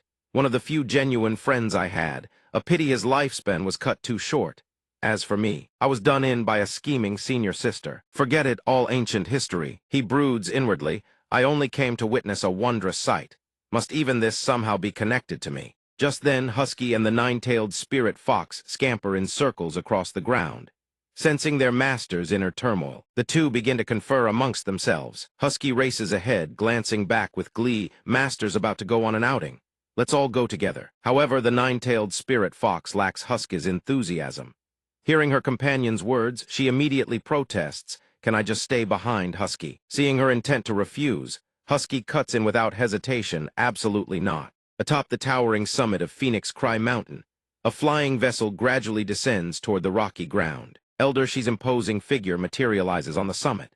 He turns to Erbai and announces, "Xian Sect has arrived." "Look." Erbai lounges in his seat, responding with absolute nonchalance, "Noted." The various elders gather together. Upon seeing Zai Yun and the Grand Elder step forward, one among them speaks up on behalf of the group. "True person Zai Yun, you've finally graced us with your presence. You've certainly kept us waiting." She regards the seasoned figures before her without a shred of fear. Meeting the arrogant sect leader's gazes head-on. "Have you found some formidable backing?" From the crowd, the dashing Erbai steps forward. As Zai Yun's words trail off, Erbai fingers the fan in his hand and steps forward with a smirk. "Formidable backing. I'll take that as a compliment." A peculiar emblem adorns the hem of his robe, stirring unease in her heart. This crest. It belongs to a first-rate sect, the Chunian sect of Donghua City. Erbai unfurls his fan to cover his mouth, appearing every bit the refined scholar. Yet the words dripping from his lips are laced with contempt, appraising Zai Yun like a piece of merchandise. So this is the woman from the Xian sect. Her features aren't half bad, though a touch too artificial. Otherwise, this young master might have taken her as a concubine, seeing his side gaining the upper hand. Elder Shi wastes no time currying favor if the young master finds her too old. "We can fetch someone younger for you." Hearing such brazen insults, the Grand Elder can no longer contain her fury. Her eyes blaze as she looks ready to lunge forward and strike. Zai Yun restrains her in time to prevent disaster. Calm yourself. Do not act rashly. The Chunian sect commands a colossal force. They boast dozens of deity transformation cultivators alone. Unable to contend with such overwhelming power, the Grand Elder steadies herself and obeys. Yes, master. Understood. Once calm is restored, Zai Yun composes herself and cups her hands in a courteous greeting. So the esteemed one before me is a fellow Taoist of the Chunian sect. What a pleasure to meet you. Bai dismisses her greeting without so much as a glance. He waves his fan toward the shimmering green barrier gate and cuts straight to business. When the time comes, you lot will scout ahead for me. The great power's legacy belongs to me. Split the remaining treasures amongst yourselves. Should any of you dare covet the legacy, then your nine-tailed spirit fox had better watch out. Suddenly his eyes narrow. An unexpected sight freezes him mid-sentence. Bai's gaze locks onto Yifan. As if spotting an unforeseen variable in his plans, he jabs his fan toward Yifan and demands, "Who is he?" Zai Yun doesn't think twice. She steps aside with a proud flourish and beams. "This is my most treasured and exceptional disciple, Yifan." Yifan stands before them, utterly indifferent. With practiced humility, he downplays his master's words. "Master, I'm merely a mortal. What is there to be proud of?" Bai regards him with eyes burning with venomous hatred. Caught completely off guard, he grinds his teeth in fury. "So he's Yifan. Didn't our intelligence say he never ventures out? Wasn't he supposed to spend all day holed up on Jade Immortal Peak? Furthermore, he calls himself a mortal. What's the meaning behind that? Is he truly a mortal? How could he be? He's clearly concealing his aura. He dared display his full might before all 7 sects, slaughtering the silver-eyed Eagle King, alongside hundreds of nascent soul-stage demon beasts. A cultivation genius. How could he possibly be a mortal? No. He's clearly mocking me on purpose. Over a decade in an immortal clan, and it still doesn't compare to this mere mortal who started from nothing. Immortal, is that right? Just wait until I cripple your Danshan. Then you can spend the rest of your days as the mortal you truly are. He has lost all composure, no longer carrying that lofty, arrogant air from before. As if sensing Bai's murderous intent, a hand reaches out to stop him, urgently dissuading. "Don't let anger cloud your judgment, young Master Li. You must not act rash. The spirit beast raised by this person has slain the ancestor of the Tianqing sect, a peak soul transformation cultivator." He hears these words and freezes, staring in disbelief. He asks again, "Peak soul transformation. Isn't that spirit beast of his already at the void refinement realm?" He looks at Yifan with a gaze as chilling as Bai's, and just mentioning Yifan's name ignites uncontrollable hatred. This person has at least reached the void refinement realm. Otherwise, he could never have subdued Bai's spirit beast. Realizing his current strength offers no way to defeat Yifan, he has no choice but to swallow his pride for now. Suppressing his reluctance, Bai approaches Yifan with exaggerated courtesy and offers a half-hearted bow. Junior Li. Bai pays respects to Senior Yi. Having witnessed his own master being openly disrespected, Yifan now follows suit, ignoring him entirely. He turns casually towards Zai Yun and asks an entirely different question without so much as acknowledging the greeting. "Is there anywhere nearby to sit and rest, or somewhere to enjoy the view?" "Anything at all," Bai answers with utmost respect, quickly pointing toward the chair he himself had been sitting in to draw Yifan's attention. "Of course there is. Senior Yi, please have a seat." He watches as Yifan shamelessly claims his spot without a shred of courtesy, and the resentment festering in his heart only grows deeper. "You dare come here and compete with me for the inheritance of the great power. Just wait until the cave mansion opens. I'll make you suffer in ways you can't even imagine." Yifan catches the gist of it but couldn't care less about this fellow. He flops down onto the chair without a care in the world, even lazily waving at Bai a few times. "Thanks." When the sun climbs high above the mountain crest, its radiance gradually bathes the summit of Phoenix Cry Mountain in golden light, and from within, 2 figures frolicking about come into view. Spirit beasts at play. The 9-tailed spirit fox is clamped in the husky's jaws, its neck gnawed upon as the beast dangles it threateningly over the cliff's edge. It is terrified out of its wits. Tears stream down its face as it begs, "Husky, please let me go, this high up. Put me down now." The husky, utterly heartless, responds with a single nope, continuing to toy with the 9-tailed spirit fox without a shred of mercy. Then suddenly, the husky's eyes lock onto a cave glowing with golden light. Finding new entertainment, It abandons its companion in an instant, opening its jaws without realizing it has just dropped its friend off a cliff. With newfound excitement, the husky charges toward the cave in a blaze of enthusiasm, completely oblivious to the nine-tailed spirit fox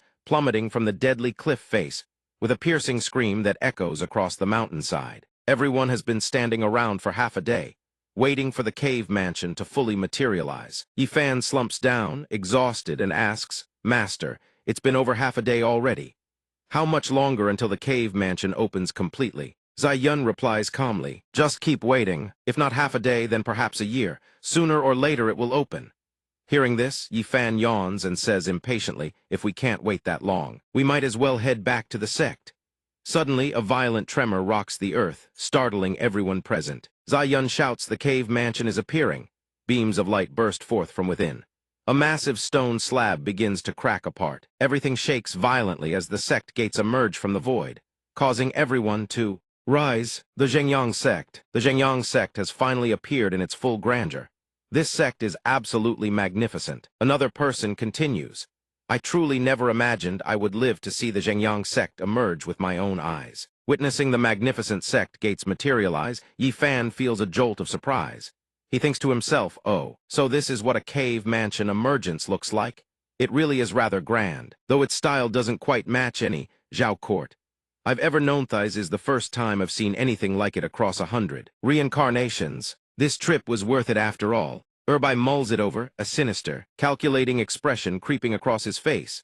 The heaven-earth boundless Taoist Zhengyang's sect-guarding treasure that commands the flow of time itself. He turns to address the crowd, "Sect masters. The Zhengyang sect has been revealed, but it certainly contains many layers of seals within. I ask that you all join me, Li, in shattering the mountain-guarding grand formation and fully opening the Zhengyang sect." An old man respectfully speaks up, "We agree." But then, his expression shifts as a dark thought crosses his mind, trying to use us as meat shields. "Are you? The inheritance cannot be allowed to fall into your hands." On another front, Zai Yun turns to Yifan, "My precious disciple, the cave mansion has opened. How about coming with me?" He declines without hesitation, "No thanks. This cave mansion holds no value for me beyond a bit of sightseeing." Hearing this, Zai Yun replies, "Very well then. We'll just have to cooperate with the other sects instead." Yifan speaks up, "Master, I'll head back to the flying vessel and wait for you there." Elsewhere, the husky is poking its head into a small cave. Suddenly, the nine-tailed spirit fox appears from behind, turning its head to call out, "Husky, get over here. There's something good in here." The nine-tailed spirit fox standing outside the cave beckons. Without a moment's hesitation, the two venture deeper inside.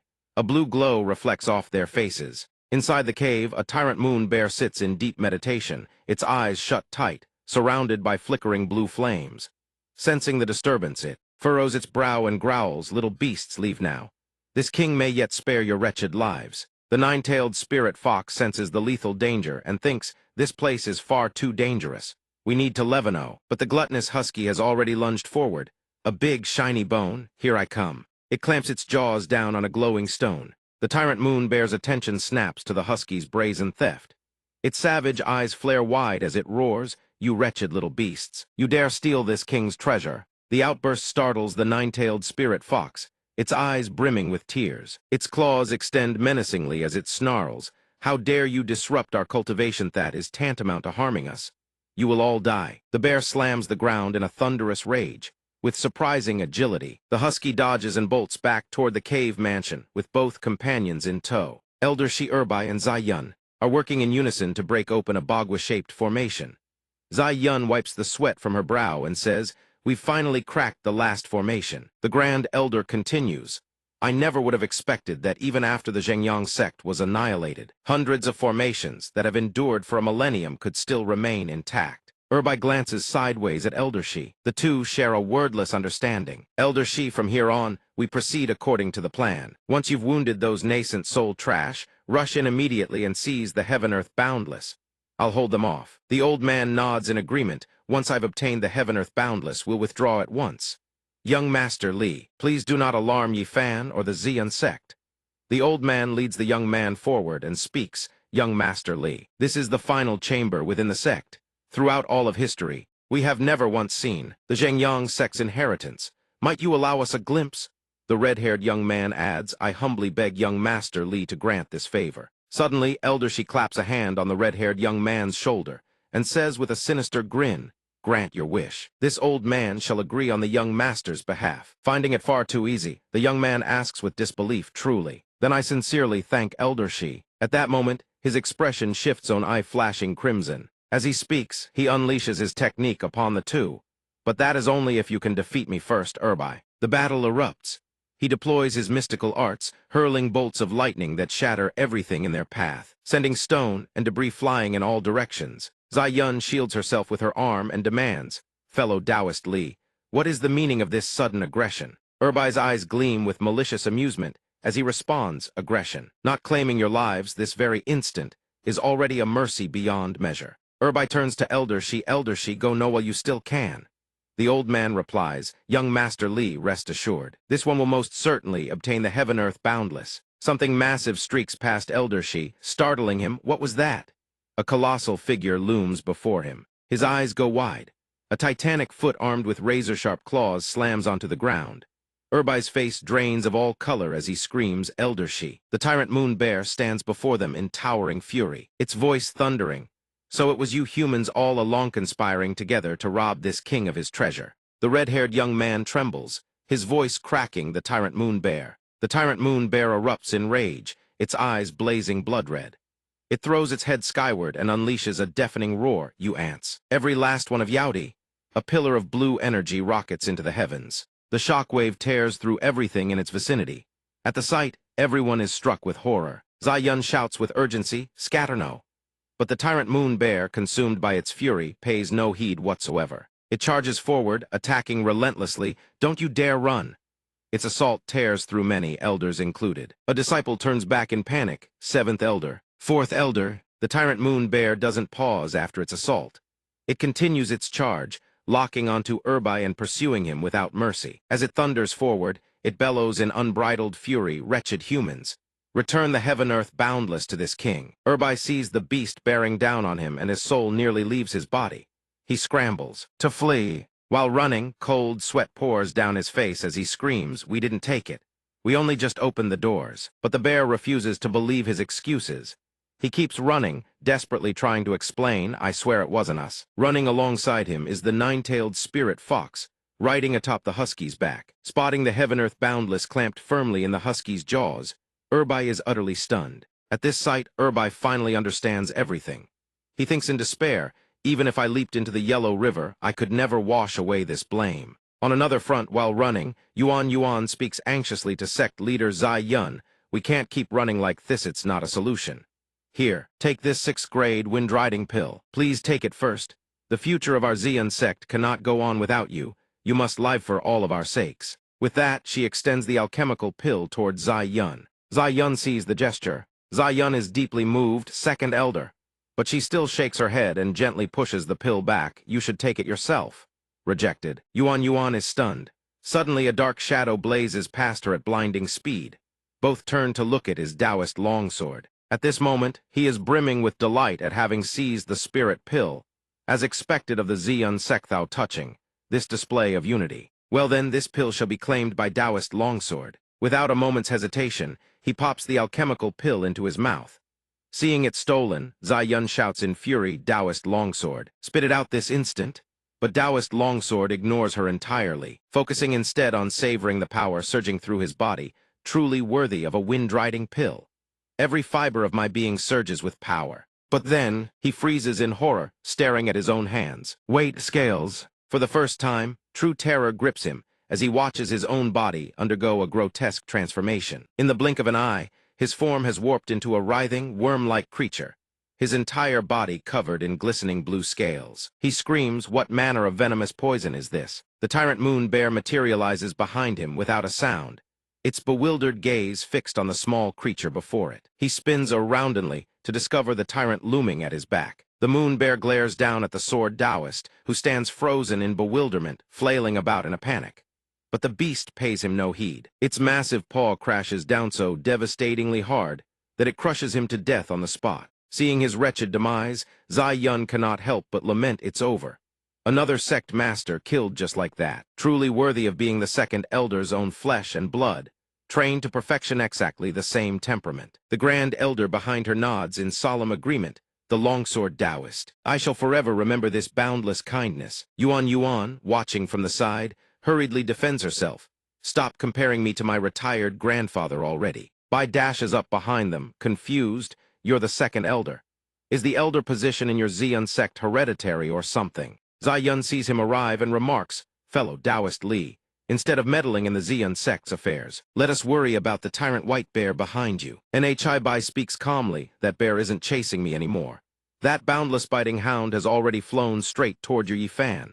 Hearing this, Zai Yun jolts in alarm and shouts, what did you say? Over here. The tyrant moon bear is in hot pursuit of the two Kai siphon beasts and the nine-tailed spirit fox. Nya, you can't catch us. They taunt as they bolt, but all of them are hurtling straight toward. Yifan, still oblivious to the chaos, receives an alert from his check-in system. Warning. Host is about to suffer a catastrophic level attack. Please flee immediately. He is completely at a loss.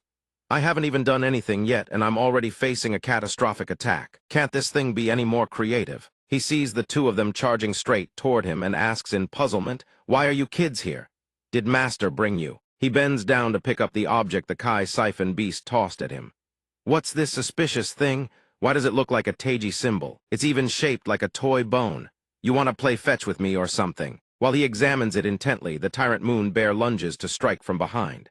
The system's warning screams, Hosto, hell, it's too late. Power-up sequence still in progress. Zai Yun sees this and her heart lurches with anxiety. You fool. My precious disciple. It's attacking him out of nowhere, but instinct takes over.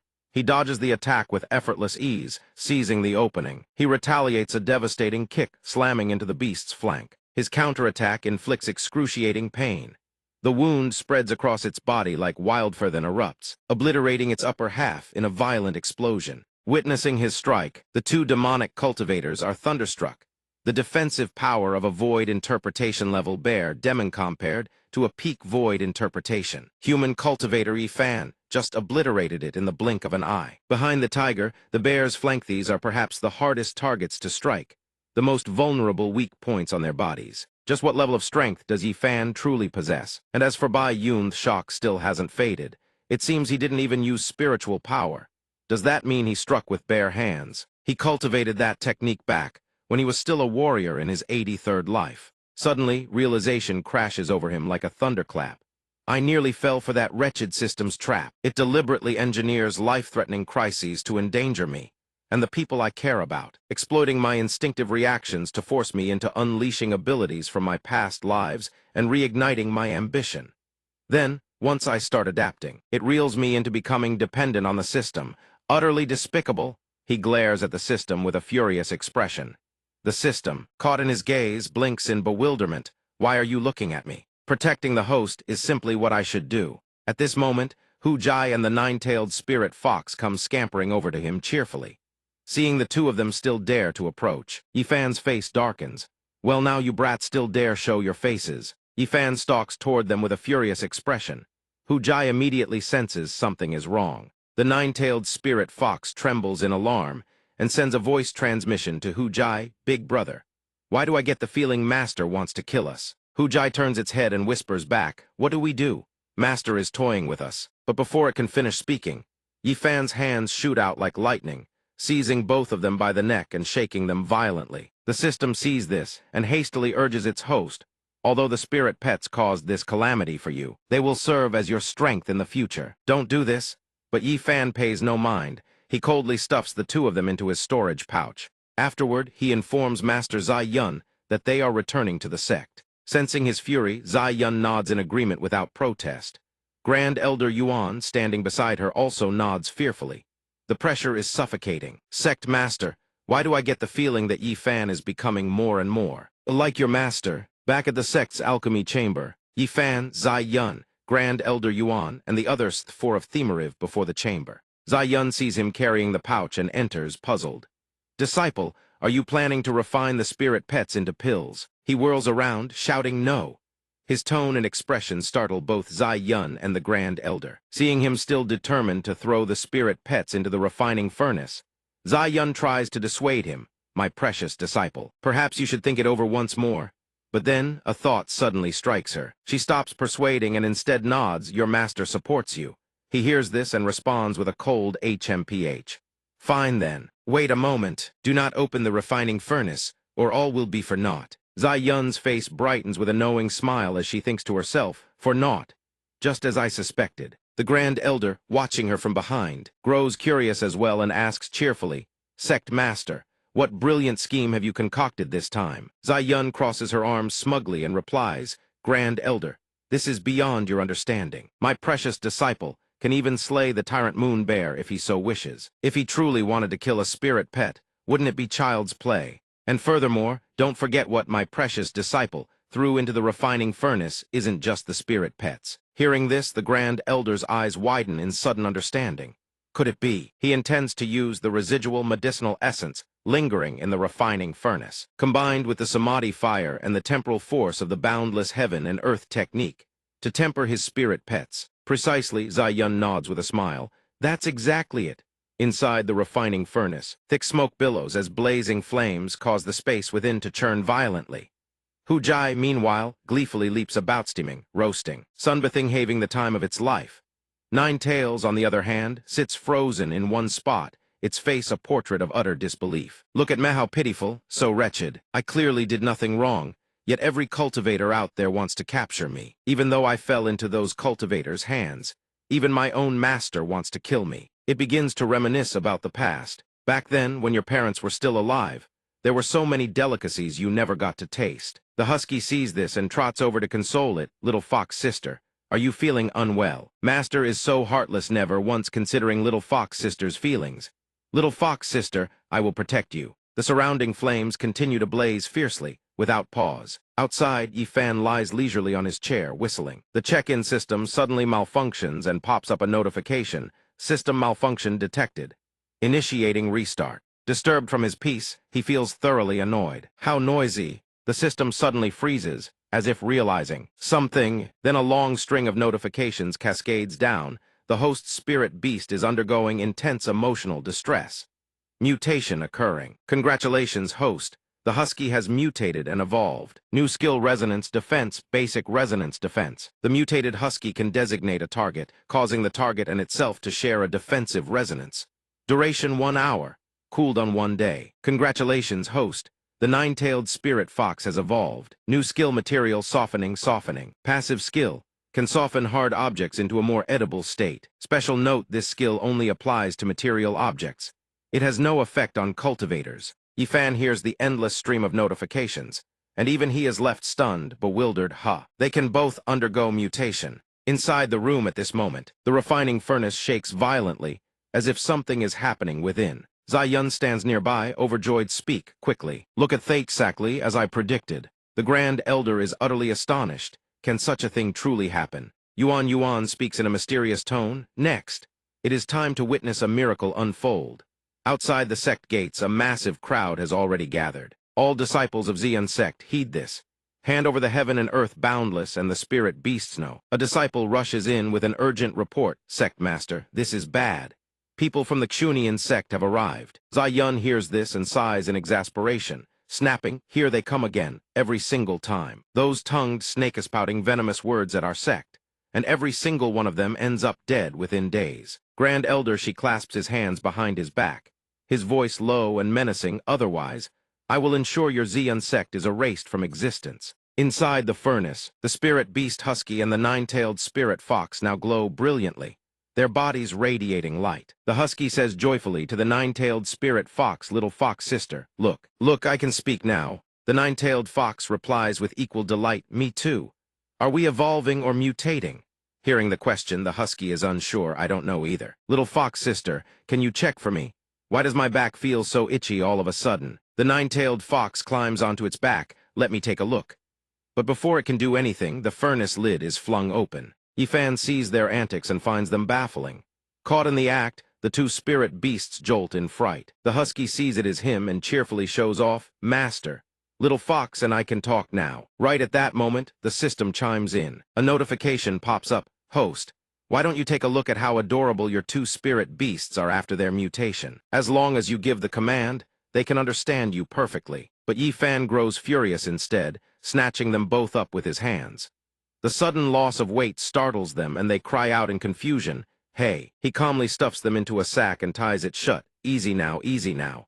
A dog getting ridden by a fox. This mutation has gone too far. Let's Gobbiter to send them off quickly. Seeing his actions, the check-in system is baffled and explains to its host, could it be?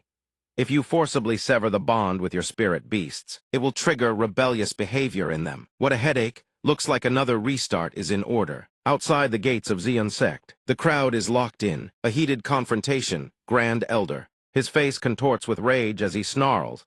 Xian Sectai's seat gives you 3 minutes. If the two spirit beasts and the heaven and earth boundless are not handed over, I will raise your ancestral hall to the ground. Ziyun tries to remain calm and placates everyone, fellow Taoists. Surely there is some misunderstanding here. Those two spirit beasts have always been raised by our sect. The other sects can all attest to this. As for that heaven and earth boundless treasure, after we broke through the secret realm, we never saw it again. But that tyrant moon bear beast rushed toward fellow Taoist, used direction right from the start. Bai leaped out and shouted in protest, "How could I possibly have taken the heaven and earth boundless?" Grand Elder Stone, she's clearly saying such nonsense. Grand Elder Stone stepped forward. Black spiritual energy radiated from his body. Then don't blame this old man for taking it by force. Ziyun, seeing a fight about to erupt, grew anxious and thought 5 deity transformation experts. Why is it that every single time enemies arrive, they're always an entire realm above us? Even activating the sect's grand formation wouldn't be enough to restrain them. But she held her composure, turned around and shouted, "All elders, form the array." At that very moment, a figure stepped out from behind the sect gates and spoke in a booming voice. "Is this the spirit pet you people want?" Hearing that voice, she knew instantly who it was. Joy flooded her face. "Wonderful, my precious disciple, you've arrived. So these people want to steal your spirit pet and the heaven and earth boundless."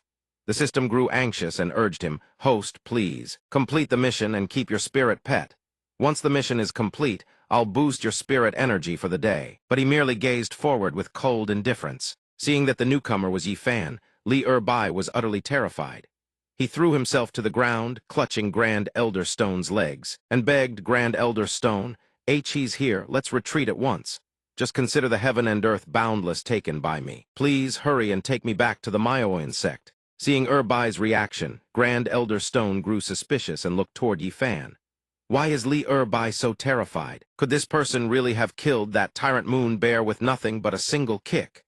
Yi Fan paid no mind to what anyone was thinking. He simply smiled faintly, musing, "So someone's finally come knocking for my spirit beast." That smile made Grand Elder Stone feel as though something utterly terrifying had locked its gaze upon him. Targeted, truly unfathomable, and impossible to read. He had just witnessed a tribulation transcendence powerhouse with his own eyes. Could he be a 10,000-year-old monster? Why can't my body move? Without a moment's hesitation, he threw himself to the ground and kowtowed, "Please don't kill me." But Yi Fan did nothing to him. Instead, he tossed over a golden cloth pouch. "Relax, these two spirit pets, I'm giving them to you." Seeing that Yi Fan not only spared his life, but was actually gifting him 2 spirit beasts, Grand Elder Stone was completely dumbfounded. "Host, what are you doing?" The check-in system cried out in panic. "I barely managed to activate the domain aura field," but Yi Fan ignored the system entirely and continued speaking. "As for that heaven and earth boundless you mentioned, right now I can't seem to find it, because these 2 mutts ate it." He opened the pouch, revealing 2 drowsy spirit beasts inside. The 2 beasts noticed people staring at them and said coolly, "What are you looking at?" Grand Elder Stone, seeing that he had obtained what he wanted so effortlessly, breathed a sigh of relief. So he still fears us after all. With the Macaroon sect's prestige, obtaining these 2 spirit pets was more than enough. There was no need to provoke this old monster further. Confidence surging back, he declared with extreme arrogance, "Consider yourselves sensible, Xian sect. As for the matter of the heaven and earth boundless, let it slide. From this day forward, the Macaroon sect shall also consider becoming an ally of the Xian sect." Ziyun and the Grand Elder exchanged glances. Both broke into sinister smiles. Bai, seeing everything proceed far too smoothly, felt a creeping sense of unease. "Isn't this strange? Why is everything so easy? Could Yi Fan have truly been willing to hand over his spirit pets just like that? Ever since Yi Fan opened his mouth, why haven't Master or any of the sect elders questioned or opposed this at all?" He recalled what Elder Stone had told him before he left. Yi Fan's spirit pet is a dog. The one that killed ancestor Tianqing. It even destroyed the entire Tianqing sect. Li Erbai, you must be extremely careful of his spirit pets. The words "be extremely careful" echoed in his mind.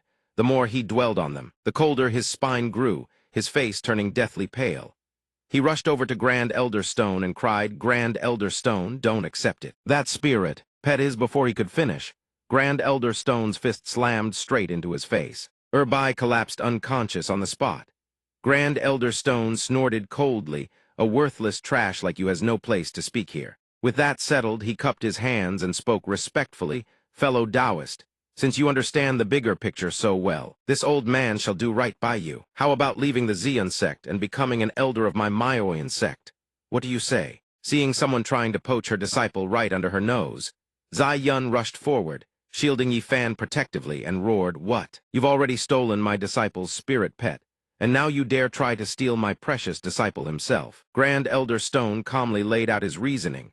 The Maoyan sect is the foremost sect in all of Donghua City, with an unshakable foundation. As for a powerhouse like yourself, Grand Elder Stone, you are the sect master of the Xian sect, yet your cultivation base doesn't even match your own disciples. You don't even possess a spirit transformation throne to anchor your position. If you truly want what's best for him, you should let him flourish in the Maoyan sect, instead of using sentimental bonds to shackle him to this tiny Xian sect.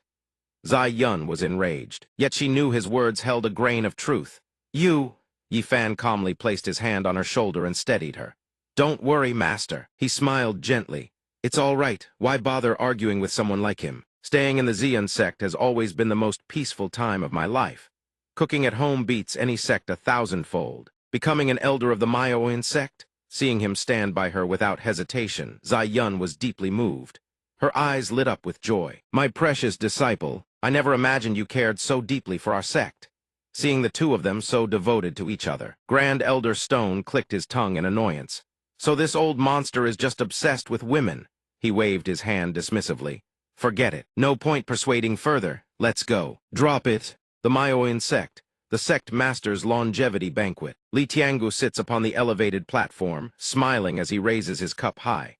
"Welcome, everyone, to Donghua City. Your presence alone grants this Li Tiangu a measure of face. I wonder what surprises you all have in store for this Li fellow this year." Below, the crowd clamors with congratulations.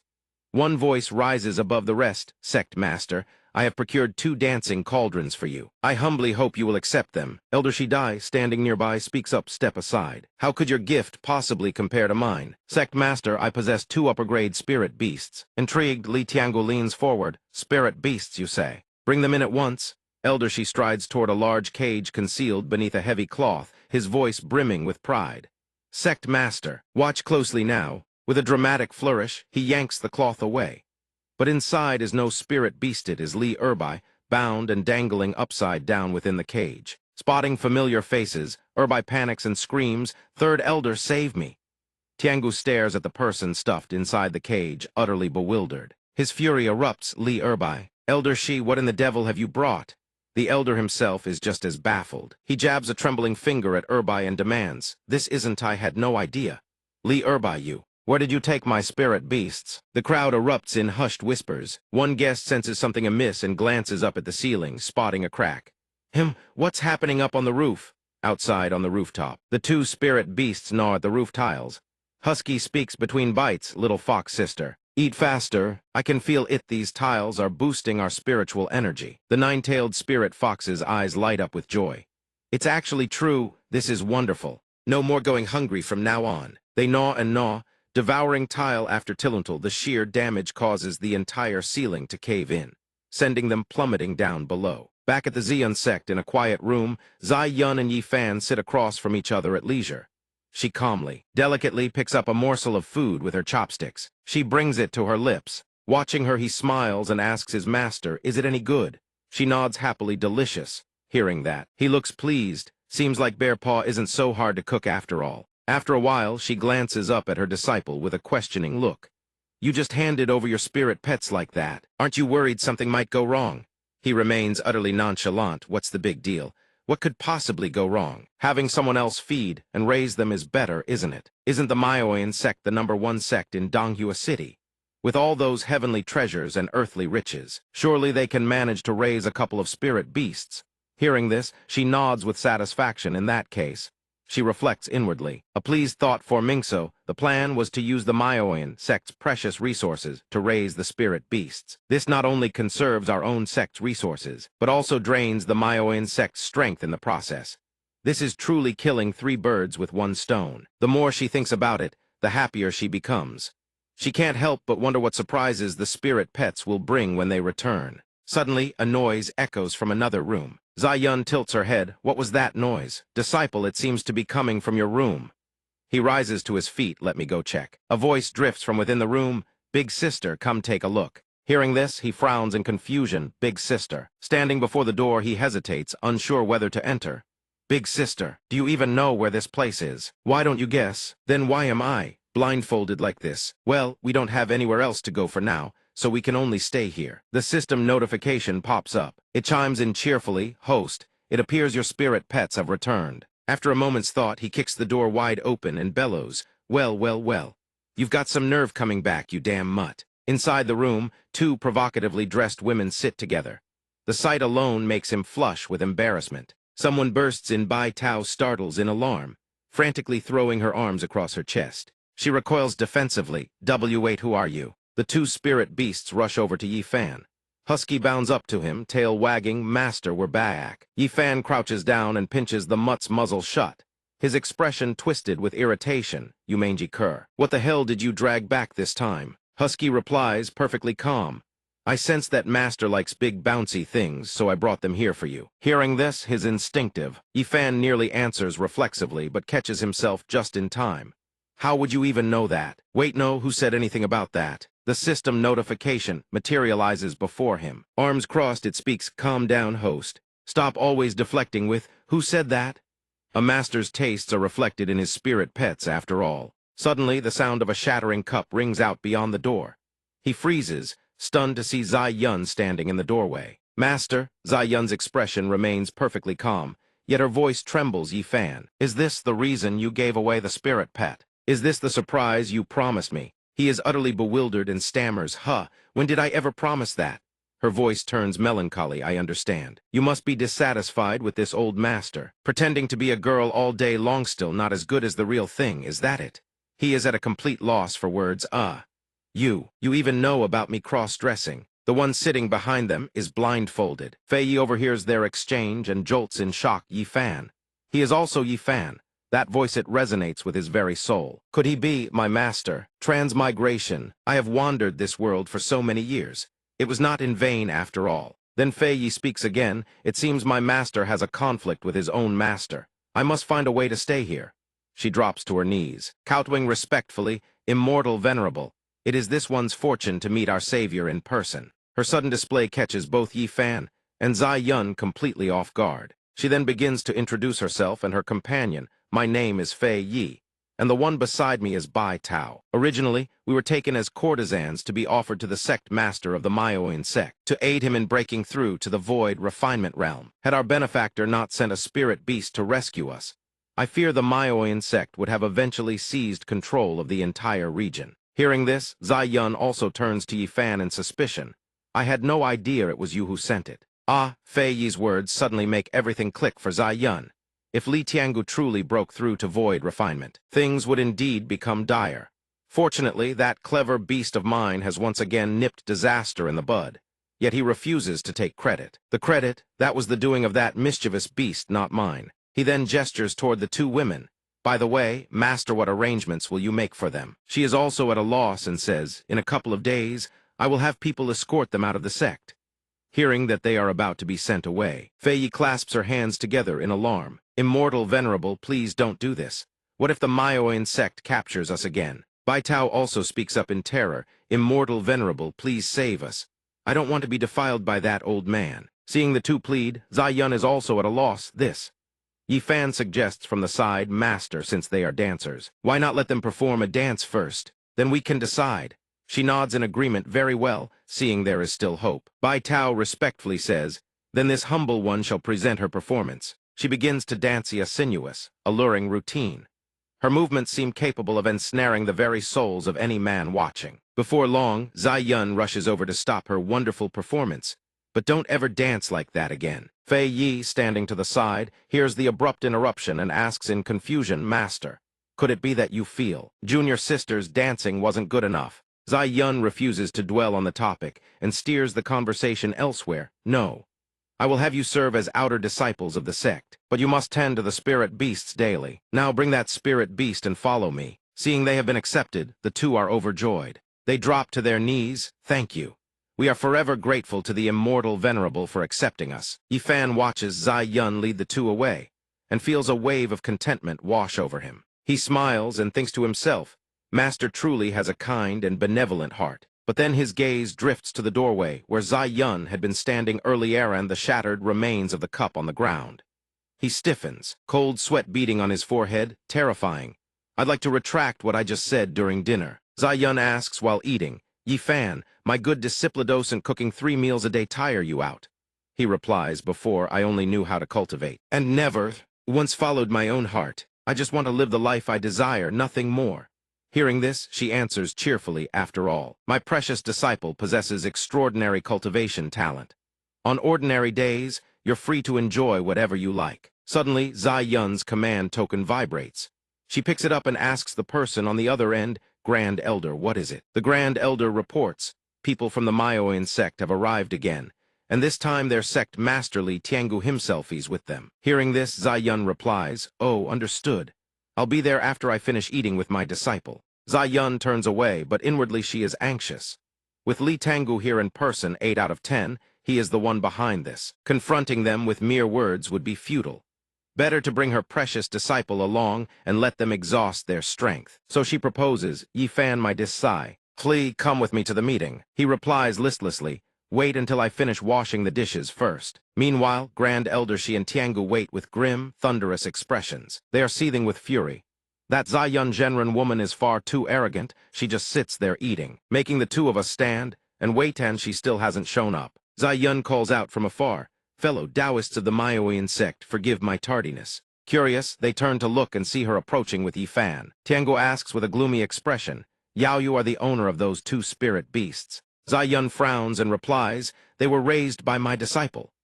Tiangu fixes her with a furious glare and remarks, impressive pet keeping indeed. Without warning, he slams a palm into Grand Elder Shi, sending the old man coughing up a mouthful of blood. A single palm strike, and Grand Elder Shi crashes to the ground. He asks in bewilderment, Sect Master Tiangu, Wiwi did you? Zai Yun is equally puzzled, fellow Taoist, what is the meaning of this?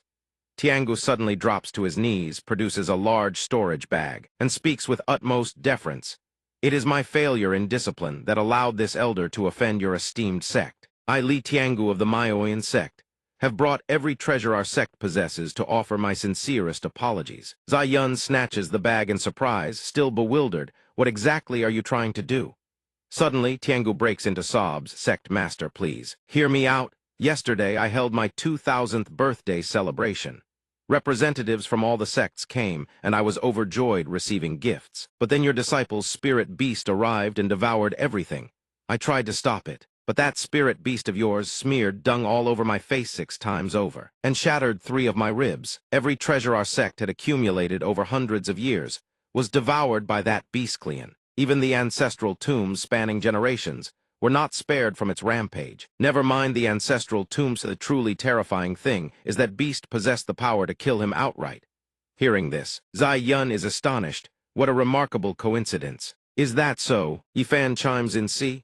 I told you that beast can't behave itself. Last time it even dragged home an entire coffin. Zai Yun gently helps him up and says, fellow Taoist, I sympathize deeply with your plight. As long as you agree to one condition, I will forgive your Maoyan sect. Hearing this, Tiangu replies eagerly, as long as it is within my power, this Li shall not refuse. Zai Yun puts on a sinister expression and makes her proposal. Li Tian, Gu fellow Taoist, disband your sect and cripple your own meridians. Hearing this, his face drains of all color. He thinks, damn it all, I'm only 2,000 years old still in my prime, and she wants to cripple me. Isn't this a fate worse than death itself? At this moment, Tiangu channels spiritual power into his hand and declares, Sect Master, this Li shall absolutely not resist. I swear before the heavenly day our Maoyan sect shall follow the Xian sect's every command. I am willing to offer my blood soul as proof of loyalty. Hearing this, Zai Yun's eyes gleam with a sinister light, a blood soul. Isn't that a fragment of Li Tiangu's very life essence? Once I accept this, whether he lives or dies will depend entirely on a single thought of mine. Taking the blood soul into her hand, she says, "Don't worry, fellow Taoist Li Tiangu. I've heard that after severing one's meridians and cultivating anew, one can actually become even stronger. I also feared that without cultivation, you would have no means to manage your sect, which is why I suggested you disband it. If you don't wish to, I naturally won't force you or make things difficult." Yi Fan, standing behind them, wears a serious expression. He muses, severing one's own meridians and cultivating from scratch, reversing the meridian flow. Unblocking the spirit acupoints indeed. One would become far stronger. However, the cultivator would endure pain 100-fold that of an ordinary practitioner. Hearing this, Zai Yun is startled. Is that truly possible? My disciple, you certainly know a great deal. He turns to Tiangu. By the way, do you happen to have any good fishing rods? Tiangu is puzzled but answers, a fishing rod. Of course I do. Hearing the question, Zai Yun asks Yi Fan, my disciple, since when did you take up fishing? Yi Fan replies, I suddenly feel that today is a fine day for fishing, so I thought I'd ask. Saves me a trip back to immortal Jade Peak. Zai Yun, ever the overthinker, suspects there is a deeper meaning hidden in her disciple's words. Could my precious disciple be hinting that making the Maoyan sect a branch of the Xian sect would lure in even bigger fish? At that moment, Tiangu produces a premium-grade alloy fishing rod. Young Master Yi, this is the finest fishing rod in my possession. Since I have no love for angling, it has never been used. Please take it. Yi Fan is delighted. The rod feels magnificent in his hands, and it even comes with a rod holder. What a splendid rod! Tiangu beams. As long as young Master Yi is pleased, that is all that matters. Fishing rod in hand, Yi Fan asks his master for permission. Master, I'm off to fish. Zai Yun happily agrees. My disciple, rememberingly come back with a big catch, you hear? Yi Fan answers cheerfully, don't worry.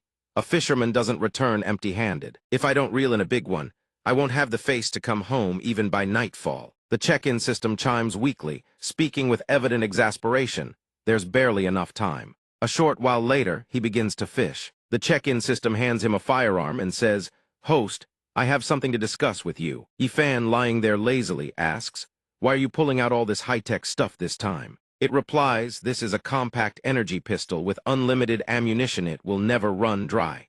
Consider it for self-defense. I'm helping you prepare in advance for protecting the sect. Yi Fan examines the weapon and frowns. Self-defense? What do I need this toy for? The check-in system says, Host, I am going on a journey I may not return from. This news sends Yi Fan into a blind panic. What did you just say? Though he puts on a sorrowful act, the moment the system's presence vanishes, Yi Fan is overjoyed. That damn system is finally gone. No more incessant nagging in my ear from now on. But deep down, he also thinks, thank goodness it's never coming back. He then lies back and savors the moment of blessed peace. Suddenly, a violent gust of wind sweeps across him. Yi Fan curses in fury. What the hell? What kind of wind is this? He looks up at the sky and spots an enormous bird, prompting him to remark, truly a beast with no manners whatsoever. From a distance, unnoticed until now, Fei Yi and Bai Tao are crouched in the bushes behind him, watching his every move. Fei Yi glances at Yi Fan and remarks, Which sect does this guy belong to that he can't even be bothered to open his eyes wide? What eyes dare offend their own master? Bai Tao seems surprised and says, Senior sister, you've been secretly stalking our benefactor since yesterday. Isn't that far more disrespectful? Yet your eyes aren't blind. Fei Yi waves her off and says, Having injured eyes is one thing, being blind is another. I won't argue with you any more. I need to go help our benefactor and seek justice for him. Bai Tao sighs in exasperation. Then let's just call our benefactor's senior brother from now on. Stop calling him master. Up above, Steward Liu and Nini are riding on the back of the War Eagle. She says to him, Steward Liu, can't you just leave me at the Wanshu sect? I don't want to get married yet. Steward Liu replies, Miss Nini, you can't do that. The 7th prince of the Liang kingdom has obtained an immortal destiny. This marriage is the clan head's orders. Nini asks, then why not marry off my sister instead? In the end, this is just my father's injustice. Suddenly, someone shouts for them to stop, addressing the two, my lord. It seems there's a Golden Core Junior up ahead shouting at us. He hears this and says, could it be that Nini's little stunt earlier flying the War Eagle low injured someone? HMPH, I am a man of great benevolence. I don't see anyone injured. Wang Tan, go ahead. Let that person die in peace. Hearing this, Wang Tan licks his lips and agrees very well. Then Wang Tan teleports away. At this moment, Fei Yi flies up toward the war eagle. She wonders what grade of spirit beast is that. How can it fly so fast? Like that. The moment she finishes speaking, Wang Tan has already teleported behind her and ambushes her, but luckily, Fei Yi dodges just in time. She whirls around and shouts, "Who dares ambush me?" He descends to the ground with a terrifying visage. He speaks, "I didn't expect you to be quite formidable. Your soul is a sword, could you be a sword spirit?" Yin energy permeates the air. She replies, "I have cultivated for over 10 years. Even a half-step void refinement expert couldn't recognize me." "How did you know?" Wang Tan points to the eye on his forehead and says, "Because I am a soul cultivator at the soul transformation stage." "How could I not know? Sword spirits are far rarer than spirit beasts like us. It seems I must deliver you intact to my master." A hint of fear flickers in her eyes. Fei Yi points her sword at him and says, "So what? As long as I'm not ambushed, even if you're at the soul transformation stage, I can still hold my own." But he only needs a single strike to shatter her sword into countless fragments. Wang Tan remarks, "You're nothing but a broken sword spirit. And you dare dream of challenging me. Reveal your true form this instant." Seeing the odds are against her, Fei Yi turns tail and bolts. He stands there cursing, "Damn it, you just run like that?" As she flees. She thinks my weapon is gone. What a waste of time. Best to lure him back and let my master handle this. Meanwhile, Yi Fan sits quietly fishing. As Wang Tan chases after Fei Yi, he stumbles upon Yi Fan lying there without a care, casting his line. He looks at Yi Fan, bewildered. "Where'd she go? Fooling me into coming here again. Why is there only a mortal here?" She hides in the bushes and whispers, "Master, hurry and kill this soul cultivator spirit beast." Wang Tan approaches casually and asks, "Yi Fan, brat, have you seen a sword spirit around here?" Yi Fan answers, "Haven't seen one." Wang Tan narrows his eyes, threatening, "Truly, if you're lying, I'll kill you." Yi Fan responds, "Feel free to stick your head out and try." In his mind, Yi Fan thinks another one of these. Does the system really think I'd be scared without it? Hearing this, Wang Tan extends his claws to attack and says, "You've got guts, brat. I'll grant your wish." Just as he's about to strike, the eye on his forehead catches something. Turns out his gaze has fallen upon a strange object beneath Yi Fan's chair. He picks it up and asks, "Huh, what is this?" Yi Fan warns, "I advise you to put that down. It's a very dangerous weapon." Wang Tan sneers, "Ridiculous. This thing's barely an inch long. How could it possibly harm anyone?" Yi Fan dangerously taunts him, "Don't pull the trigger in the middle, or it'll be bad for you." Wang Tan presses the barrel against his own temple and scoffs, "Ha, like I'm scared if he stupidly pulls the trigger." Bang! Wang Tan's skull explodes, blood splattering everywhere. After the spectacle, Yi Fan sighs in exasperation. "The system sends these idiots to scare me, and they end up killing themselves." He couldn't care less. He continues fishing, but eventually, Yi Fan gives up on what he's doing and decides to drag Wang Tan's corpse back. Might as well get rid of this fool's body. He looks way too human, probably too scary for the masters to eat. Better to use him as fish food or something. From behind, Fei Yi stands watching. She says nothing. After he leaves, she crouches down, picks up the gun, and wonders, what kind of weapon is this? No spiritual power, no suppressive aura, yet it can instantly kill a soul transformation expert, far more formidable than myself. No wonder the master didn't want me following him. If I could refine this weapon into a part of my body, the master would definitely accept me. Meanwhile, Steward Liu senses something amiss and thinks, my spirit pet is dead. He orders the war eagle to land, then urgently tells Nini we're turning back. "Let's go first. Let's head back to where we came from." She obeys without question. In Yi Fan's kitchen, blood is splattered everywhere. Seeing the scene, Zai Yun panics. Why is there so much blood? "Disciple, were you injured while fishing?" She rushes inside to check. "Disciple, are you all right?" Zai Yun freezes in horror when she sees what Yi Fan is chopping. It looks like a human leg. She turns pale as a sheet. Oh heavens. His disciple wasn't satisfied eating spirit beasts, and now he wants to eat people too. Steward Liu hovers high in the sky. Looking down, Wang Tan died right here. The aura below is far too weak. How could it possibly be a match for Wang Tan? He channels thunder into his staff and roars. "Since you used such despicable means to kill my spirit pet, then I shall show no mercy. Go be buried alongside Wang Tan."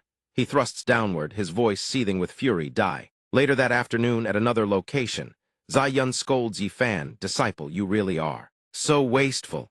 The hide of this wolf demon could have been crafted into armor, its excellent material, and yet you burned it all to ashes." He holds up the remains and says, "It's because this wolf looked too human. I was afraid it would scare everyone, so I did this. Suddenly, they spot a pillar of lightning in the sky courtesy of Steward Liu. He asks her, "Master, is it about to rain or something?" Looking more closely, Zai Yun sees him channeling lightning downward. She panics and shouts, "Yi Fan, you're in. Someone wants to destroy the Xian sect." The lightning orb grows massive as it plummets. Zai Yun throws herself at Yi Fan, shielding him, her voice trembling with worry, "My precious disciple." Yi Fan is startled, "Master." But a rainbow barrier has already enveloped them. When the lightning orb collides with the barrier, it reflects right back. Steward Liu stands frozen in disbelief as he watches his own lightning orb hurtling back toward him. "What's happening? How can this?" He snaps to his senses and screams, "Don't come here." But it's too late. The lightning orb strikes Steward Liu dead on, erupting into a massive explosion across the sky. Though it isn't even present, the protection system silently swells with pride for having defended Yi Fan. Truly reliable. Zai Yun clings to him tightly. Meanwhile, Yi Fan grumbles, "This damn system is too much, it's already gone, and still causes even more trouble." He comforts the frightened Zai Yun, "Master, you don't need to shield me. That lightning couldn't have reached us anyway." She asks, "Is it over?" Yi Fan assures her it's over.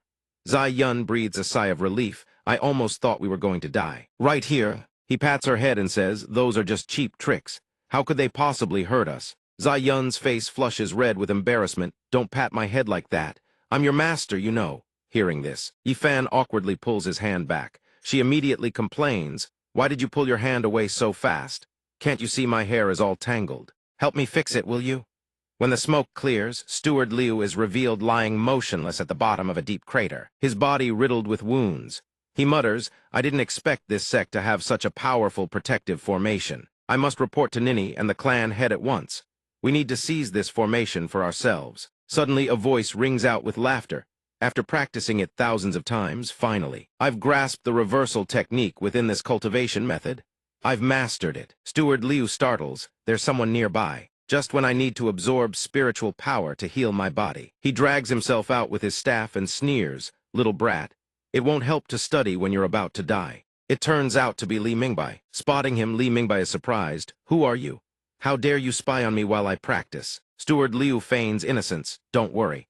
I'm merely a passing Taoist who happened to witness your diligence. I simply wish to lend you a hand." Li Mingbai narrows his eyes. "But why should I believe you?" Hearing this, Steward Liu seethes with rage. "Damn it. If I weren't so gravely injured, I'd slap you to death. You adorable little fool." Then Steward Liu produces a purple orb and says, "Here. This is the dung by all-seeing eye.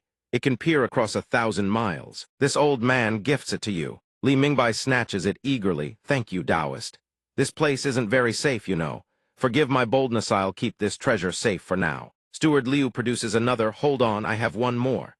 Li Mingbai grabs that one too and exclaims, "Many thanks, Taoist. You're incredibly generous. Is there more? Why not just bring them all out at once?" This time, Steward Liu's fury reaches its breaking point, drops the act entirely. "I can't hold back any longer. I want to drain every last drop of your spiritual power." Li Mingbai turns around, and Steward Liu slams his palm onto the boy's head. Purple energy rapidly engulfs Li Mingbai's body, but moments later, it shifts to green, because Li Mingbai has activated the reversal technique. Steward Liu begins to scream. "Why is my spiritual power being absorbed? This can't be right, me cultivation base. I can't even pull my hand free." Li Mingbai remains completely calm. Watching the old man writhe in agony, Steward Liu howls, "Someone save me." Shortly after, a notification appears. Steward Liu has perished. The war eagle soars across the area, carrying Nini on its back. She senses something and freezes. What? What happened? How did Steward Liu die too? She commands the war eagle, "Eagle, something has happened to Steward Liu. Hurry, let's turn back and check." It responds, "Understood." Suddenly, something strikes the war eagle's wing, making it screech in pain. It looks around and snarls, "Who dares harm my eagle?" "It's Fei Yi. Use the gun to shoot it." She orders Hukai, "Good boy. That's the one bullying our master, go bite it." Hukai responds eagerly, "Leave it to me. Leave it to me." Nai looks down, annoyed with just a creature like you. Hato thinks someone actually dares look down on me. "You wanna go?" A moment later, Nai sprints away while Fei Yi gives chase, shouting, "Don't run. If you've got the guts, stand and fight." "Keep going, isn't this impressive enough? I'm not even using a weapon. I'm just letting Master's spirit pet handle you." Nai looks around at them in terror. Just what hidden sect does she hail from? That little dog looked perfectly adorable. Yet in the blink of an eye, it severed the falcon's 4 legs. That woman is clearly only at the Golden Core realm. yet she possesses a divine artifact named Reverse. No matter what defensive artifact I use, it would shatter instantly. After just a single clash, I have no choice but to take temporary refuge in this sect. Hopefully, they aren't enemies of this place. Fei Yi searches around. Puzzled, can that girl really run faster than a spirit pet? There's actually something faster than a spirit pet. A race. Meanwhile, Nai hides inside the room and prays desperately, don't find me, don't find me, don't find me. After sniffing around for a while, Hu Kai discovers her. Hu Kai barks triumphantly found her. Nai stands inside, despairing I'm done for. Yifan sees the two of them and asks, what are you all doing in my courtyard? Fei Yi startles senior brother. Hu Kai bounces with Joy Master. Come play with me. He grows angry, kicks it away and tells it to get out. I need to rest tonight. Hearing this, Nai is terrified beyond measure. He's the owner of that spirit pet. I'm finished. I've walked right into the tiger's den. Yifan asks junior sister, Fei Yi Master told you to look after the spirit pet, didn't she? She replies, it's my responsibility, after all. He shouts threateningly, if you can't handle it, then don't bother. Fei Yi replies in fright, senior brother, rest assured. I will definitely take good care of it. Please don't send me away. Yifan watches her leave and mutters what a stupid Dogelway's leading people here. But a question nags at him. He heard junior sister is blind. So how can she navigate so clearly? Nai is in utter panic. She thinks so he already knows I'm here. How did he? He pushes open the door to his room and discovers someone hiding under the covers on his bed. Yifan thinks, what kind of joke is this? How is there yet another person? He gently pulls back the blanket. Nai inside screams bloody murder, her shriek so loud that Yifan has to cover his ears. He asks little Miss Nai, who are you exactly? Why did you crawl under my bed to sleep? Who taught you this trick? Nai kneels on the bed and bows her head. Forgive me, senior. Please pardon my earlier presumption. I offended you, so you sent your spirit pet to kill my falcon and chased me all the way here. I know I was wrong. I won't dare act arrogantly ever again. Yifan replies, little girl, I never had any hostility toward you. Everything was done on its own initiative. Nai hears this and thinks on its own initiative. Their spirit pets can actually slaughter other spirit pets, and their attendants just like that. No, wait, that tone sounds exactly like how elders try to justify their wicked behavior. Hold on, if his conduct is like an elder's, then his spirit pets and servants are stronger than an elder's own disciples. Doesn't that make him at least a great powerhouse at the nascent soul realm? If I can latch onto this thigh, wouldn't I be able to escape my family and avoid marrying the Prince of Liang? Yifan suggests, kid, you can stay here for now. Tomorrow morning I'll speak with Master and compensate you accordingly. Nai asks compensation. No, senior, I don't need any compensation. He asks why not. She thinks she needs to find a convincing reason to stay by this great powerhouse's side. So Nai shyly responds, because I like senior. After saying it, she berates herself inwardly. Sidu Liang, hold it together. As long as I can win this great power's favor, none of the senior brothers from the beast-taming sect can bully me anymore. Yifan stands there stunned. He imagines himself getting handcuffed by the authorities because Nai is underage. He pictures himself being dragged away. Comrade, let me explain, I really didn't. Yifan frantically wraps himself up and says to Nai, take care of yourself. This Yi has no desire to be sent to a labor camp. Meanwhile, inside the primordial black hole, it is said that the primordial black hole opens only once every million years. To seize resources and fortune, countless powerhouses have fought and perished here. Only a rare few become ancient kings, capable of carrying away the treasures within. The check-in system grabs a black-colored system by the collar and shouts furiously, I discovered the holy sword first. The black system retorts, so what if you found it first? I must bring victory back to my host no matter what. The black system charges forward, raging die. The black system screams, you actually destroyed my chess piece. The check-in system draws a sword and says sinisterly, victory is mine at last. As long as I bring this sword back to my host, then. The black system flees and warns, don't let me run into you again. But then it realizes something and laments, my host doesn't want anything at all. Even if I died, my host wouldn't feel the slightest bit of sadness. A beautiful woman appears and says to the check-in system, my I taught you so many tricks and you still haven't won over your host? Long time no see. It startles her, the profligate system. The profligate system says the competition is fiercer. These items can't even beat the system tournament's qualifiers. Can they? The check-in system shouts, profligate system, you want to take me out? I won't let my guard down. She replies, I'm not some sixth-rate trap or a buried landmine disguised as a fairy. You slandered my star monarch identity. I've come to make a deal with you. The profligate system recalls the incident. The check-in system hides behind the other systems that are busy fighting each other. Then it gleefully flicks something out, causing everyone else to stare and exclaim, "There's a wild 900 artillery shell here." Seeing the profligate system produce an image of a girl, the check-in system asks a deal. She replies, "That's right." The profligate system begins incredibly powerful. Trashed price is all of your luck points. "I'll sell this one to you this time." It asks her what functions it has. The profligate system says it has absolutely no active functions, but it has a passive that can inject your host with a 5 times chicken blood boost, and it's not even game-breaking. The check-in system happily offers the price and says deal. The profligate system happily accepts as expected of Yao. You know how to pick the right deals. Now we just wait for fortune to arrive. Suddenly, she's caught off guard by the notification content. Error settings cannot be read. The profligate system crushes the USB in fury and swears, "Damn that wretched serial number 2204. How dare you trick me? One day, I'll make sure you pay with your life." Meanwhile, at noon, Immortal Jade Peak. Zai-Yun wonders, strange, it's almost noon already. The aroma of cooking always wafts from Immortal Jade Peak by this hour. Why is there not even a wisp of smoke? Yuan tries to reassure her maybe he's meditating, or perhaps he's fallen ill. Hearing this, Zai-Yun grows worried. "I have a bad feeling. Let's wait a moment. No need to alert the snake by disturbing the grass." She then questions herself. Alert the snake by disturbing the grass. Using that phrase to describe a disciple is rather inappropriate, isn't it? Zai-Yun and Yuan perch in a tree near Yi Fan's dwelling to spy on him. They see him carving something into a stone. Yuan whispers, "It doesn't seem like theirs." "Any problem?" Zai-Yun also says, "The meal is ruined. Could my maidenly intuition have failed me?" Yuan is extremely embarrassed. Maidenly. Zai-Yun is 45 years old but pretends to be 14, while the second elder is only 24. Suddenly, Nai opens the door and walks out of Yi Fan's room, calling, Senior, what are you doing?" Yi Fan turns and asks, "Is everything all right with you?" The scene before them strikes like a bolt from the blue for both Yuan and Zai-Yun. Zai-Yun is so shocked her soul seems to leave her body. She laments in anguish, "It's over. My precious disciple has changed his heart." Yuan supports her, calling, "Sect Master, hold on, get up. Don't fall." Zai-Yun delivers her verdict, "So he likes them young and pretty. If I had known earlier, I wouldn't have left those scars on my body." Hearing this, Yuan says angrily, "How disrespectful. I always get the feeling she's insulting me." Zai-Yun turns to the second elder for advice, "Tell me how to switch things up."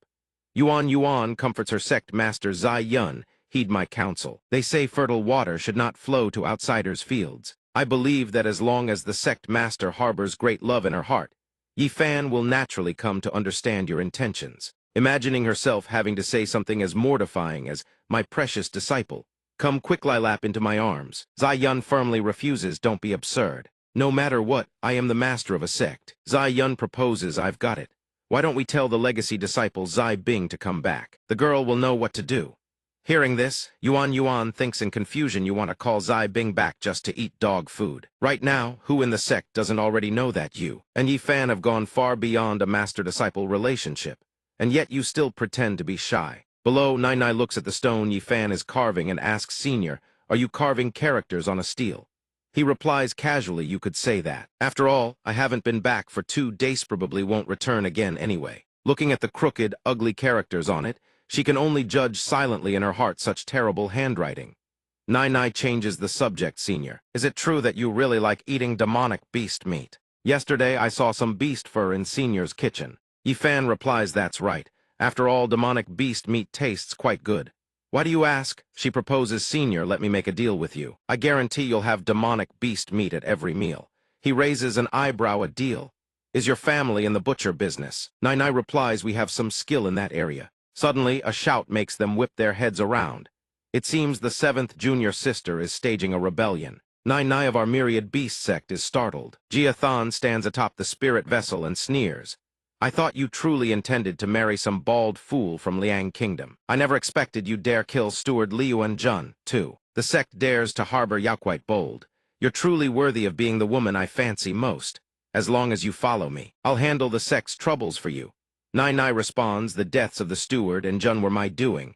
When I return to the sect, I'll accept my punishment myself. You need not interfere." In her heart, Nai knows she must leave a good impression before the senior. Perhaps he will intervene. but Jia Thon, enraged, commands the fire dragon to attack them. "I will never submit to you," she declares. "Fire dragon, burn this sect to ashes. After that, bring 7th junior sister back." The beast obeys instantly. "Yes, master." Yifan glances over nonchalantly. "I advise you not to touch this sect. You won't like the consequences."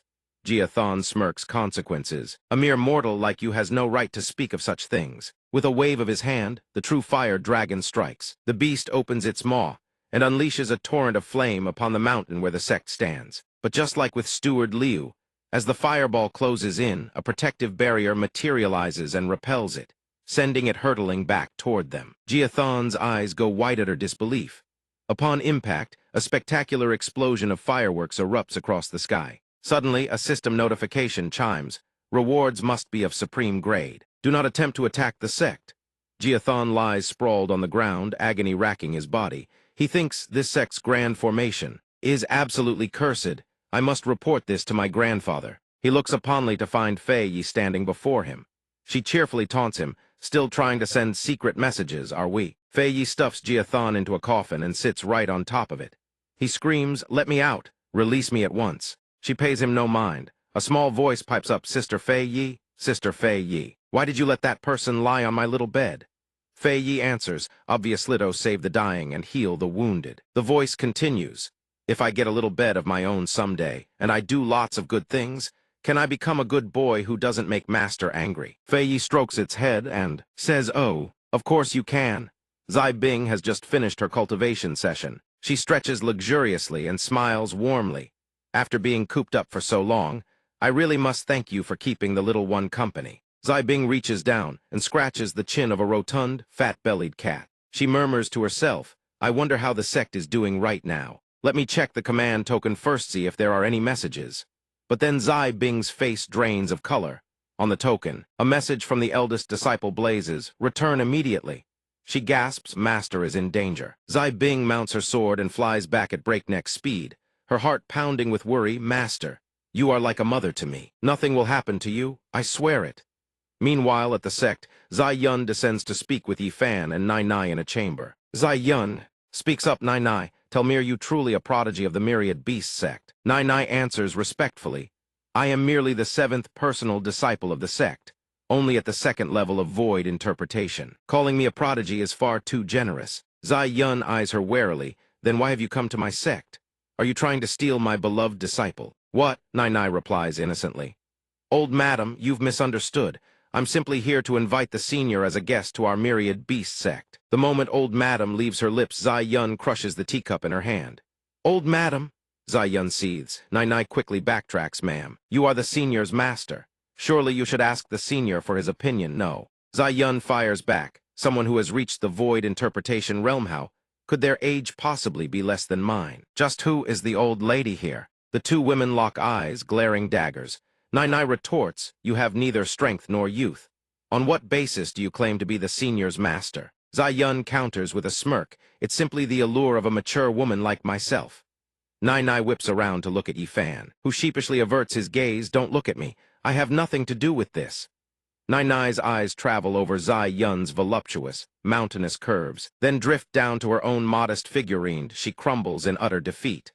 "No wonder the senior has no interest in my body," she laments inwardly. "Losing this badly is beyond humiliating." Finally, Yifan speaks. "Fine, take me to the Myriad Beast sect." Nai Nai's eyes sparkle instantly. "Senior, I'll escort you right away." By the time they arrive at the Myriad Beast sect, night has already fallen. Nai Nai takes the lead and gestures ahead. "Senior, this is the Myriad Beast sect." Yifan surveys the scene and nods. "Not bad. No wonder it carries the name Myriad Beast sect." A thunderous voice roars, "Thief!" A hulking figure crashes down from above and snarls, "Give me back my son's life." Nai Nai stammers, "Elder Jiazhuo, 5th senior brother, and I did have some friction, but after he departed he simply vanished." The elder refuses to listen. He seizes Nai Nai by the throat and slams her into the ground. Lies. Despite his iron grip, Nai Nai struggles to explain. "Elder Jiazhuo, I brought this guest here at the sect master's invitation. You cannot kill me." His eyes blaze with fury. "My son is dead. What do I care if I kill you? Don't speak of the sect. Master Evan, the Grand Supreme Elder, cannot stop me." Yifan watches from the sidelines, thinking, "What a pain."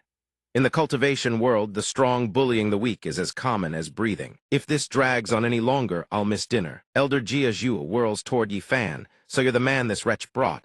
I see it know you, too, are one of my son's murderers. Without another word, he lunges at Yi Fan. Yi Fan frowns. Why must you attack without even talking?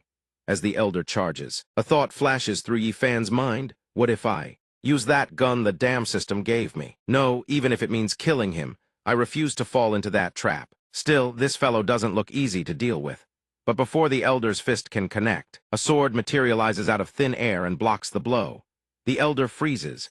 Everyone stares in disbelief. Yi Fan blinks in confusion. Isn't this the spirit sword from my previous life? Why is it showing up here? Within the spirit sword's form hides a girl named Fei Yi, covering her face in bashful self-admiration.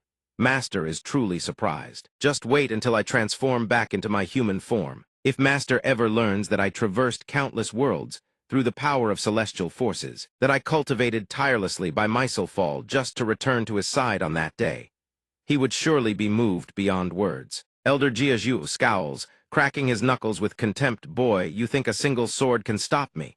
With a roar, he charges. Darts streak through the air alongside a thunderous punch. Watch as I mince you into meat, brat. Phi Diame panics. His force is too overwhelming. I can't hold myself back anymore. Master, hurry. Use me to strike him down. Master, can you hear me? Can you hear me? Yi Fan grips the spirit sword, thinking to himself, seems like if I don't make a move, things won't end well.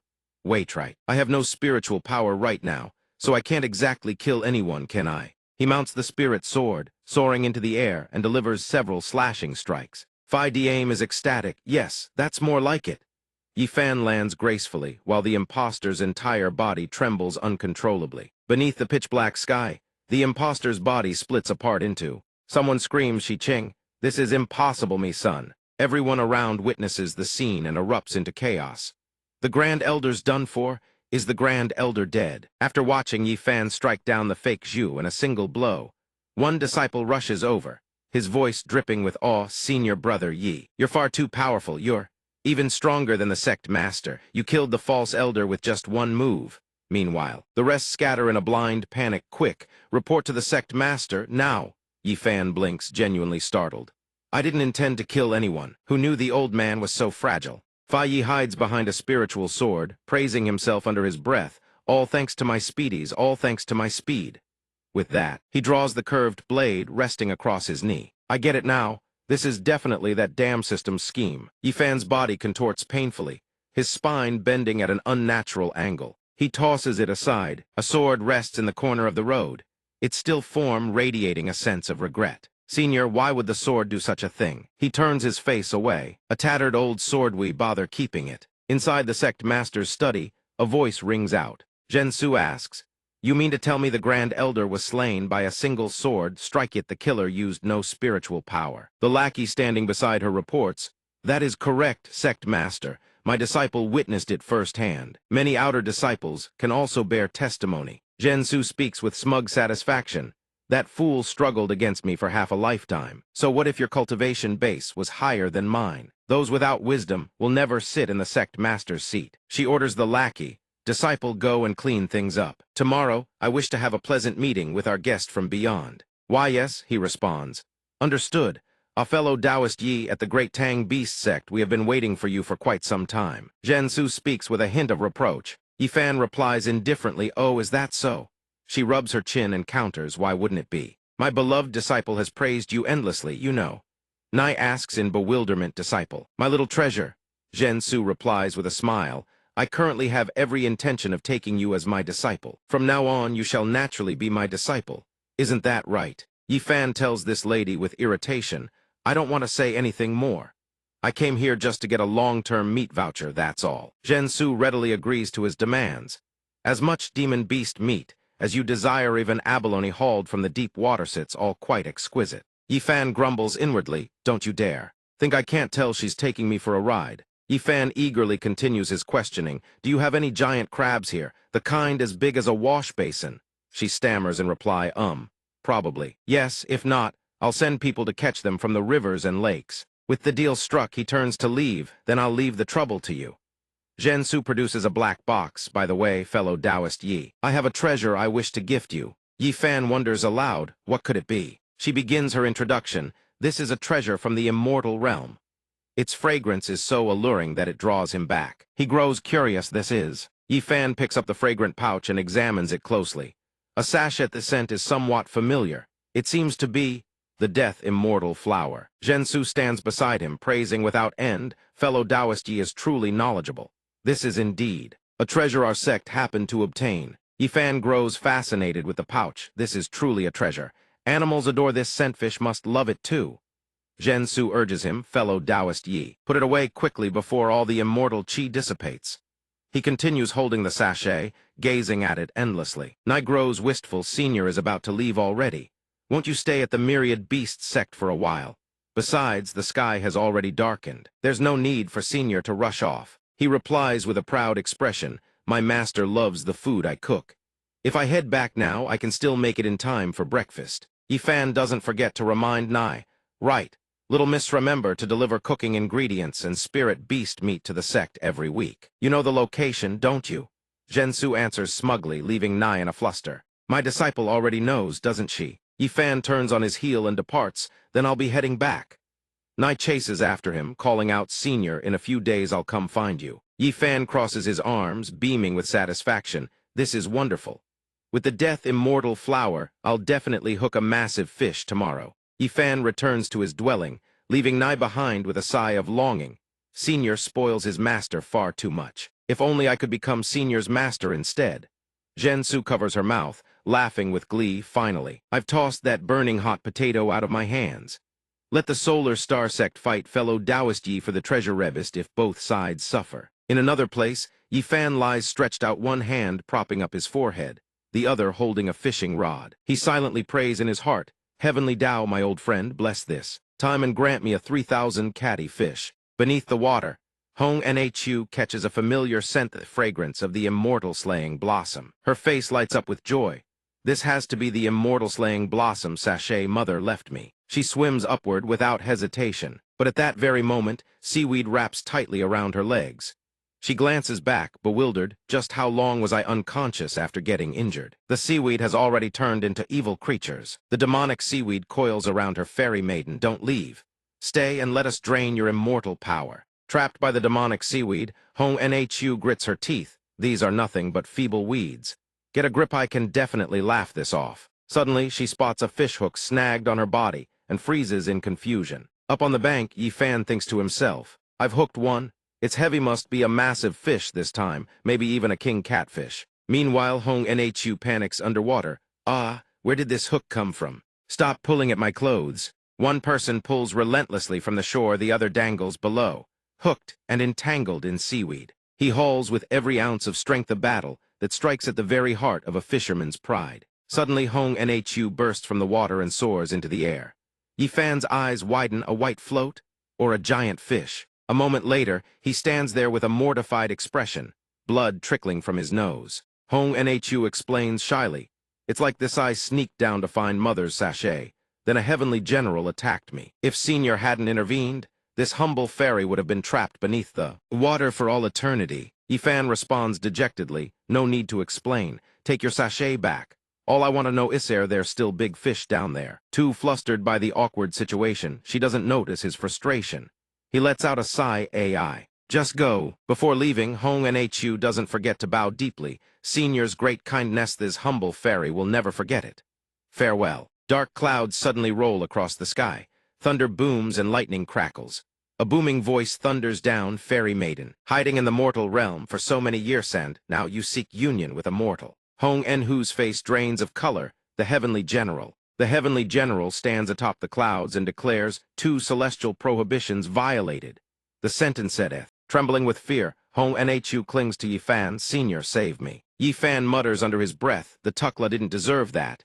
A heavenly general, though, that's a different story. Suddenly, the system chimes in with a check-in. A message flashes into view. Host, don't be afraid, I'm back. Yi Fan blinks in surprise. Huh, you damn system, you're not dead. Let's rewind half an hour. Hong Nhu wanders through the wilderness with a lost cat. I remember there were 2 mountains to the left. Where did they go? She and her cat spot a streak of blue light. In the distance, see a sign of immortal activity. The moment it arrives, The check-in system showers Yifan with kisses. Host, she missed you to death. Yifan's face twists in disgust. He frowns, stop it. You just got back, and you're already pulling this disgusting nonsense again. Behind them, Hong Nhu sprints in a panic. The Heavenly General in hot pursuit. The check-in system speaks in a smug tone. Host, without me around, you must have been absolutely miserable, right? Yifan points at the check-in system, scowling. You weren't even here, how can you possibly be this shameless of a liar? You still pretend you were absent, and then you pull all these stunts. And what's with this cow? It speaks smugly, heaven has eyes. Since when have I ever pretended? It holds up a glowing red gemstone in its palm. Exactly. This time I've brought a peerless treasure. I guarantee it'll satisfy you completely. Hong Nhu looks utterly pitiful as the Heavenly General beats her relentlessly. Senior, why are you just standing there watching? Yifan points at the red gemstone, a sprite dog again. You really have zero shame about copyright infringement. Switch it up next time. It waves its hand, and several streaks of crimson light appear, beautiful and dazzling. Pick one. Where's the chicken fighting system? Another system materializes, its face beaming with joy. I finally get to appear. I'm here. This is Wonderfuldo's. Someone actually want me. The check-in system announces with undeniable pride, Chicken Blood System, you are now my subsystem. The one beside you is our host. I need you to give the host a little motivation. Let's go. Standing before the chaotic scene behind him, Yifan thinks to himself, this damn system, what is it trying to pull now? The fighting chicken system asks in surprise motivation. I got it. It widens its eyes and unleashes its ultimate technique, temptation of the red bronze. Power amplified 100-fold. The indestructible Vajra body. An unyielding spirit victory. The check-in system chimes in proudly, yes, that's it. We have to make the host happy. Then it wraps around him, all right, father. The system death technique. Kim clutches his head in terror. What the hell? What are you doing? Suddenly there appears a beam of purple light. The Heavenly General roars furiously. It's because of you immortals sneaking down to the mortal realm that we Heavenly Generals get our wages docked. Every year, meanwhile, Huang Ru desperately tries to explain, I only wanted to retrieve my mother's sachet. Can't you understand what people are saying? At that exact moment, Yifan arrives and sends him soaring with a single kick. He gently extends his hand to steady her go. I can handle this, Heavenly General. Huang Ru's eyes brim with gratitude. Thank you, Senior.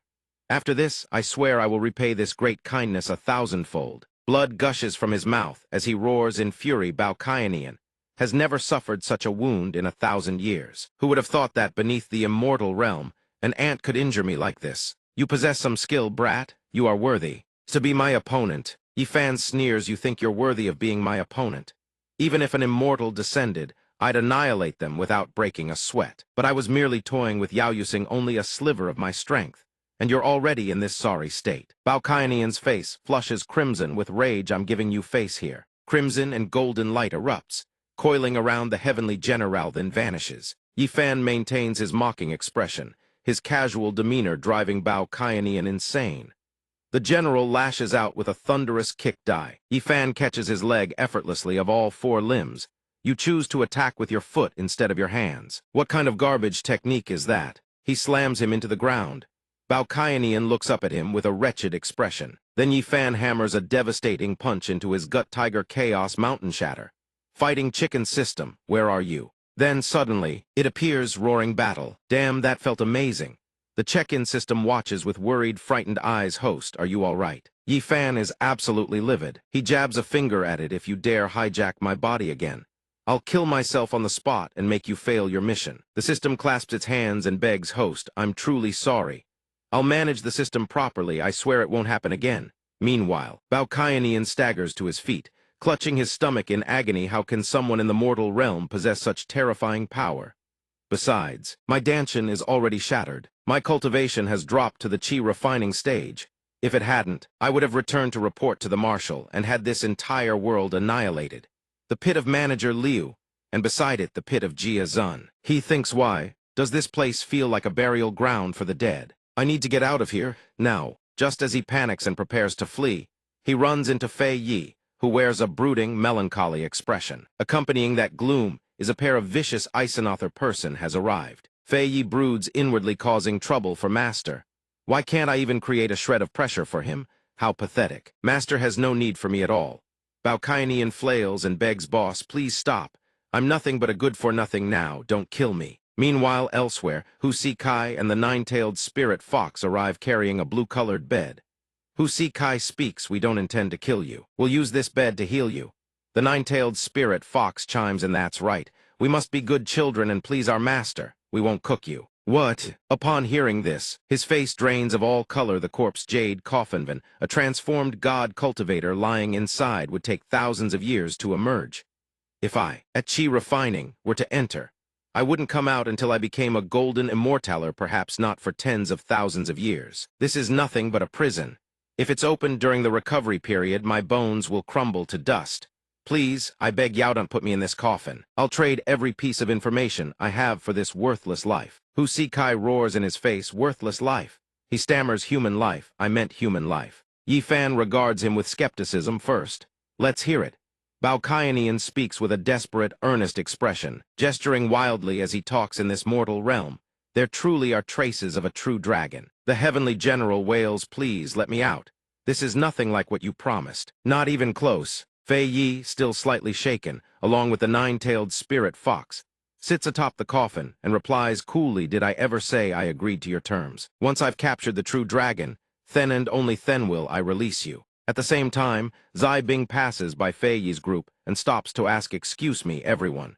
Does anyone know which direction the Xian sect is?" Fei Yi points toward the distance that way. A thought flashes through her mind, purple hair. One glance, and you can tell she's from the Xian sect. Zai Bing departs with a face full of joy and relief. "I've finally found it. Thank you so much."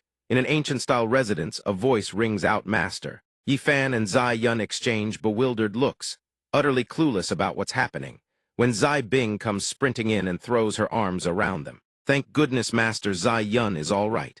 I was so afraid the purple-haired would have to bid farewell to the white-haired." Zai Yun remains frozen in place, unable to react, but she still recognizes Zai Bing. Zai Yun gently strokes Zai Bing's face with a doting expression. "My dear Zai Bing, when did my hair turn white? I sent you a message ages ago, and Zai Qing has long since left. So why are you only just coming back now?" Zai Bing replies cheerfully and coquettishly, "Master, please understand. I accidentally ran all the way to the northern domain. That's why I came back so late." Yi Fan sneaks a glance at the two of them, then silently sits off to the side. Zai Yun introduces Yi Fan to Zai Bing. "Zai Bing, look. This is your junior discipleth prodigy of our Xian sect." Zai Bing looks him over and asks, "Is this junior brother Yi?" His appearance looks like someone with talent. Zai Yun smiles and replies, "Indeed." Zai Qing said the same thing. Yi Fan curiously asks senior sister Zai Yan, "The Zai Qing that master just mentioned, who is she?" She gently replies, "Zai Qing is our second senior sister." He suddenly breaks into an innocent grin. "So I actually have 3 senior sisters. How come I've never met any of them before?" Zai Yan explains knowingly, "You've only been back at the sect for 2 or 3 months. It's perfectly normal that you haven't met her. Even after 18 years in the sect, I still haven't met second senior sister. Back then, after you became a disciple, Master felt you were still too young and deeply regretted letting you go. So I could only follow Master back to the sect first, and all I ever heard was Master talking about our 2 senior sisters. But to this day, I have only ever seen the first senior sister." But he still feels puzzled. "What halo? She practically radiates invisibility. Even the Prince of Lanling has a stronger presence than her." Zai Yan doesn't understand and asks, "Who's the Prince of Lanling?" Setting aside their tangent, Zai Yun calls out, "Junior sister, junior disciple. Stop embarrassing me. Come, drink some tea." The two obey and walk in, picking up their teacups. "Thank you, senior sister." Zai Yan looks around. Where's second senior sister?" From outside the door, Renhai comes dashing in, shouting, "Sect master, terrible news. Ma Bian Son, the young master of Wangxiang sect, has suddenly broken through to the orifice opening stage. He's now leading the entire sect to attack us." Zai Yun is shocked. "What? Ma Bian has a son?" Zai Bing responds. "And he's reached the orifice opening stage." Zai Yun exclaims furiously, "Wait, hold on. I've known that scoundrel Ma Bian for hundreds of years. Since when does he have a child?" She continues, "Moreover, the kid's cultivation is 2 or 3 stages higher than even the elder assistant. That completely absurd." Zai Yun orders fiercely, fearing someone might exploit the chaos. "All disciples follow me." Zai Bing, Zai Yan. The two shout, "Yes, master." They drag the dejected-looking Yi Fan along with them. Elsewhere at the Wanchu sect, Nai Nai holds a letter, reading it with a displeased expression. "What? The vice-sect master of the Taeyong Star sect is attacking Xian sect under Wangxiang sect's banner." Zhen Su responds calmly, Indeed. Even I am surprised. Had I known earlier, I wouldn't have gifted the treasure to Yi Yaodao. Zhensu orders disciple prepare the mount. We're heading to Xian sect to lend them a hand. She shouts in acknowledgement, yes, master. Zhensu's eyes gleam with calculation in the end. Who will be the one to kill him? Fellow Taoist Yi, don't disappoint me. Outside Xian sect, a crowd of armed men shout and wail. Young master, avenge the old sect master. Please, young master, avenge the old sect master. Zai Yun murmurs, avenge the old sect master. When he died that day, where were any of you? Before them appears a dashing young man seated upon an extraordinarily luxurious sedan chair. Ma Fen, the current sect master of Wangxiang sect, and vice sect master of the Taeyong Star sect. Yi Fan gazes at him with eyes, brimming with killing intent, thinking, so this is the storm and cloud figure causing all the commotion lately. No way, looks more like an ordinary mortal. Could he possess a technique that conceals his aura? But then he sighs. His build and physique aren't bad, though. Zai Yun stands at the front, facing Ma Fen, and raises her doubts. Wangxiang sect has had no heir for hundreds of years. The old man never once boasted about having one. Did your young master leap out of his mother's womb, or crack out of some stone? Therefore your young master is nothing but a fraud. He responds dismissively, now that's not a very nice thing to say. How could I possibly be an imposter? I bear the Ma surname, don't I? Besides, isn't Wangxiang sect rightfully mine? Zai Bing points her finger in disagreement, twisting logic and forcing reason based on just that one point. You simply want to attack our Xian sect. He mocks her, what a venomous tongue you have. But no matter, hand over the treasures of the previous generation, and I'll let all of you from Xian sect go. Zai Yun furiously challenges him. If you want them, break through our sect's grand formation and take them yourself. He sneers, why would I bother breaking the formation? Or perhaps, there's something suspicious about you lot. She ponders with a panicked expression, had been planning to use the formation's offensive power to trigger a reflected counterattack. But even if he saw through it, he wouldn't dare strike rashly. Zai Bing charges forward, master, why waste words on this demon? Hey, what are you? Just beat him and be done with it. She hastily holds Zai Bing back. Zai Bing, wait. He sneers contemptuously. They don't know the meaning of death. Yi Fan steps forward to reassure. Master, senior sister will be fine. Suddenly, Zai Bing draws her sword and charges at Ma Fen. He asks in surprise, you've reached the orifice opening stage too. She retorts, are you afraid? Zai Yun sighs sadly. Even my disciples have higher cultivation bases than me. She feels embarrassed having just said that in front of her own disciple. How humiliating. Ma Fen begins channeling blue energy, sneering, even if your sect has 2 orifice-opening cultivators, so what? A feathered hairpin materializes out of thin air. Behind him, standing before his immortal-grade artifact, he laughs triumphantly and shouts, how could any of you possibly stand a chance? Zai Bing watches the feathered hairpin bearing down on her and panics. He's using his ultimate move right from the start. How do I defend against this? She glances back at Yi Fan and Zai Yun chatting. Bewildered, I can't retreat. Otherwise, Master and the others will laugh at me. High above in the vast blue sky, 2 figures float, observing the dramatic battle. Zhensu watches with interest, commenting to her companion, Xian sect. Truly a place of hidden dragons and crouching tigers. They even have an orifice-opening cultivator, but they won't last much longer. Nai Nai, on the other hand, is deeply worried. She urgently calls out, Master, let's help them quickly. If we don't, she'll die. Zhensu waves her hand dismissively, shaking her head leisurely. We can't help with this. That hairpin is forged from the Death Immortal Flower. Once the Death Immortal Flower activates, any cultivator below the Tribulation Transcendence realm who faces it is guaranteed death. Although my artifact is also of immortal grade, its destructive power isn't sufficient, and at this distance, it's too late anyway. Her mouth initially says it's impossible to help, but her eyes, burning crimson, suddenly spot something, and she changes her tune. But, fellow Taoist Yi also carries the scent of the Death Immortal Flower. Let's see if he takes it out. Yi Fan glances at everyone, his mind racing the Death Immortal Flower again. Could she have dropped it? The system chimes in, Master. Before it can finish, it hesitates, stammering after checking. Truly, the scene outside is utter chaos, and the space within the system is equally unstable. De Jai, dissatisfied, retorts sharply, and you still have the mood to chat. Aren't you afraid the host's senior sister will die? The system fears nothing and argues back. De Jai naturally fears nothing at all. You must understand that during our conversation, the surrounding environment appears to freeze. Time stands still. With a glimmer of hope, it continues, can we save the host's senior sister? De Jai replies proudly, of course we can. Master, senior sister, everyone is classified as the host's family. The moment Jai processes this information, it happily sets to work, understood, granting the host's senior sister a 100-layer silkworm cocoon shield. At Xian sect, Zai Bing struggles under the hairpin's relentless attacks, which grow ever larger before her eyes, shocking her. The next instant, a devastating strike crashes down upon her position. Ma Fen watches her squirm under his artifact, utterly delighted. This is the fate of my enemies. Hand over the treasures now, or all of you die. Zai Yan witnesses the scene and cries out in horror, first senior sister. Zai Yun, who had been laughing just moments ago, sees her disciple obliterated beyond recognition and frantically grabs Yi Fan. Wailing, "My precious disciple," he's squeezed so tightly he can only helplessly comfort her. "Master, she has a shield on her, she'll be fine. But please loosen your grip, a little your disciple is about to be." After a heaven-shattering impact, Zai Bing stands completely unscathed. The impossibility of it leaves her bewildered. "I'm okay?" Ma Fen gnashes his teeth in fury.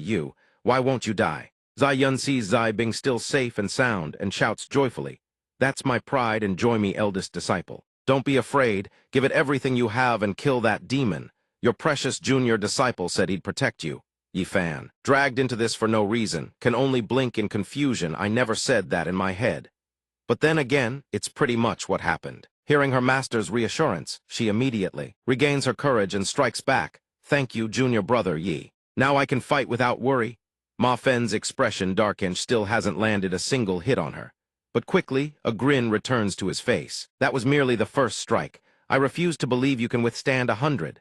Zhen Su soars through the sky on her sword, equally stunned by the brain-breaking spectacle below. This is impossible. Throughout the entire process, he didn't use a single shred of spiritual power or any artifact. How could he have possibly nullified that attack? The check-in system was chatting with him when it suddenly whipped around, alerting its Somion was watching. He swept his gaze across the surroundings but noticed nothing out of the ordinary. "I don't see anyone." Zhen Su stood there spectating like a busybody. She suddenly caught sight of his peculiar gaze and felt a twinge of bewilderment. Why on earth did he suddenly look this way? Impossible. He's only at the out-of-body stage. How could he have detected me? Could his strength be even greater than I imagined? Those cold, lazy eyes. It was as though he had seen through everything. What is he trying to convey? No, does he think I'm exploiting him? Could he be disappointed in an ally like me? Without a moment's hesitation, she charged forward, dragging her disciples along. "Let's go help."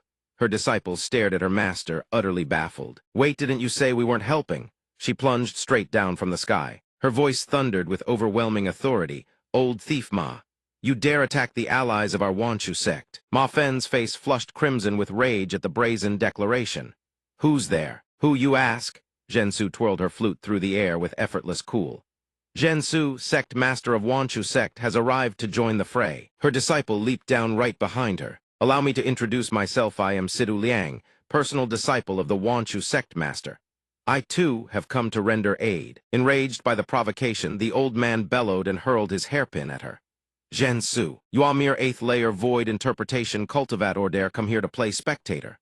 In an instant, Zai Bing materialized at her side, sword raised to intercept the hairpin. "Don't forget your opponent is still right." Here, watching these heavy hitters beat each other bloody, Zai Yun crowed with delight. "My precious disciple, you truly have some face, actually managing to call in the Wanchu sect to join the battle." Yi Fan had no desire to get tangled up with any of these people, so he turned on his heel. "Master, if there's nothing else, I'll be heading out." Zai Yan saw him leaving the commotion and approached. "Junior brother Yi, where are you off to?" He scratched his head without a care. "Where else would I go? Fishing. I still have to cook dinner later." Ren Hai gazed at the undulating mountains reflected across the crystal-clear river, lost in contemplation. When the Xian sect was first founded, the sect master was merely at deity transformation. Yet now, their disciples can hold their own against heavenly generals. Truly, the younger generation is to be feared. Suddenly, a voice shattered the tranquility over the fishing creek. "Who are you?" Startled by the sudden question, the old man quickly turned toward the voice and introduced himself.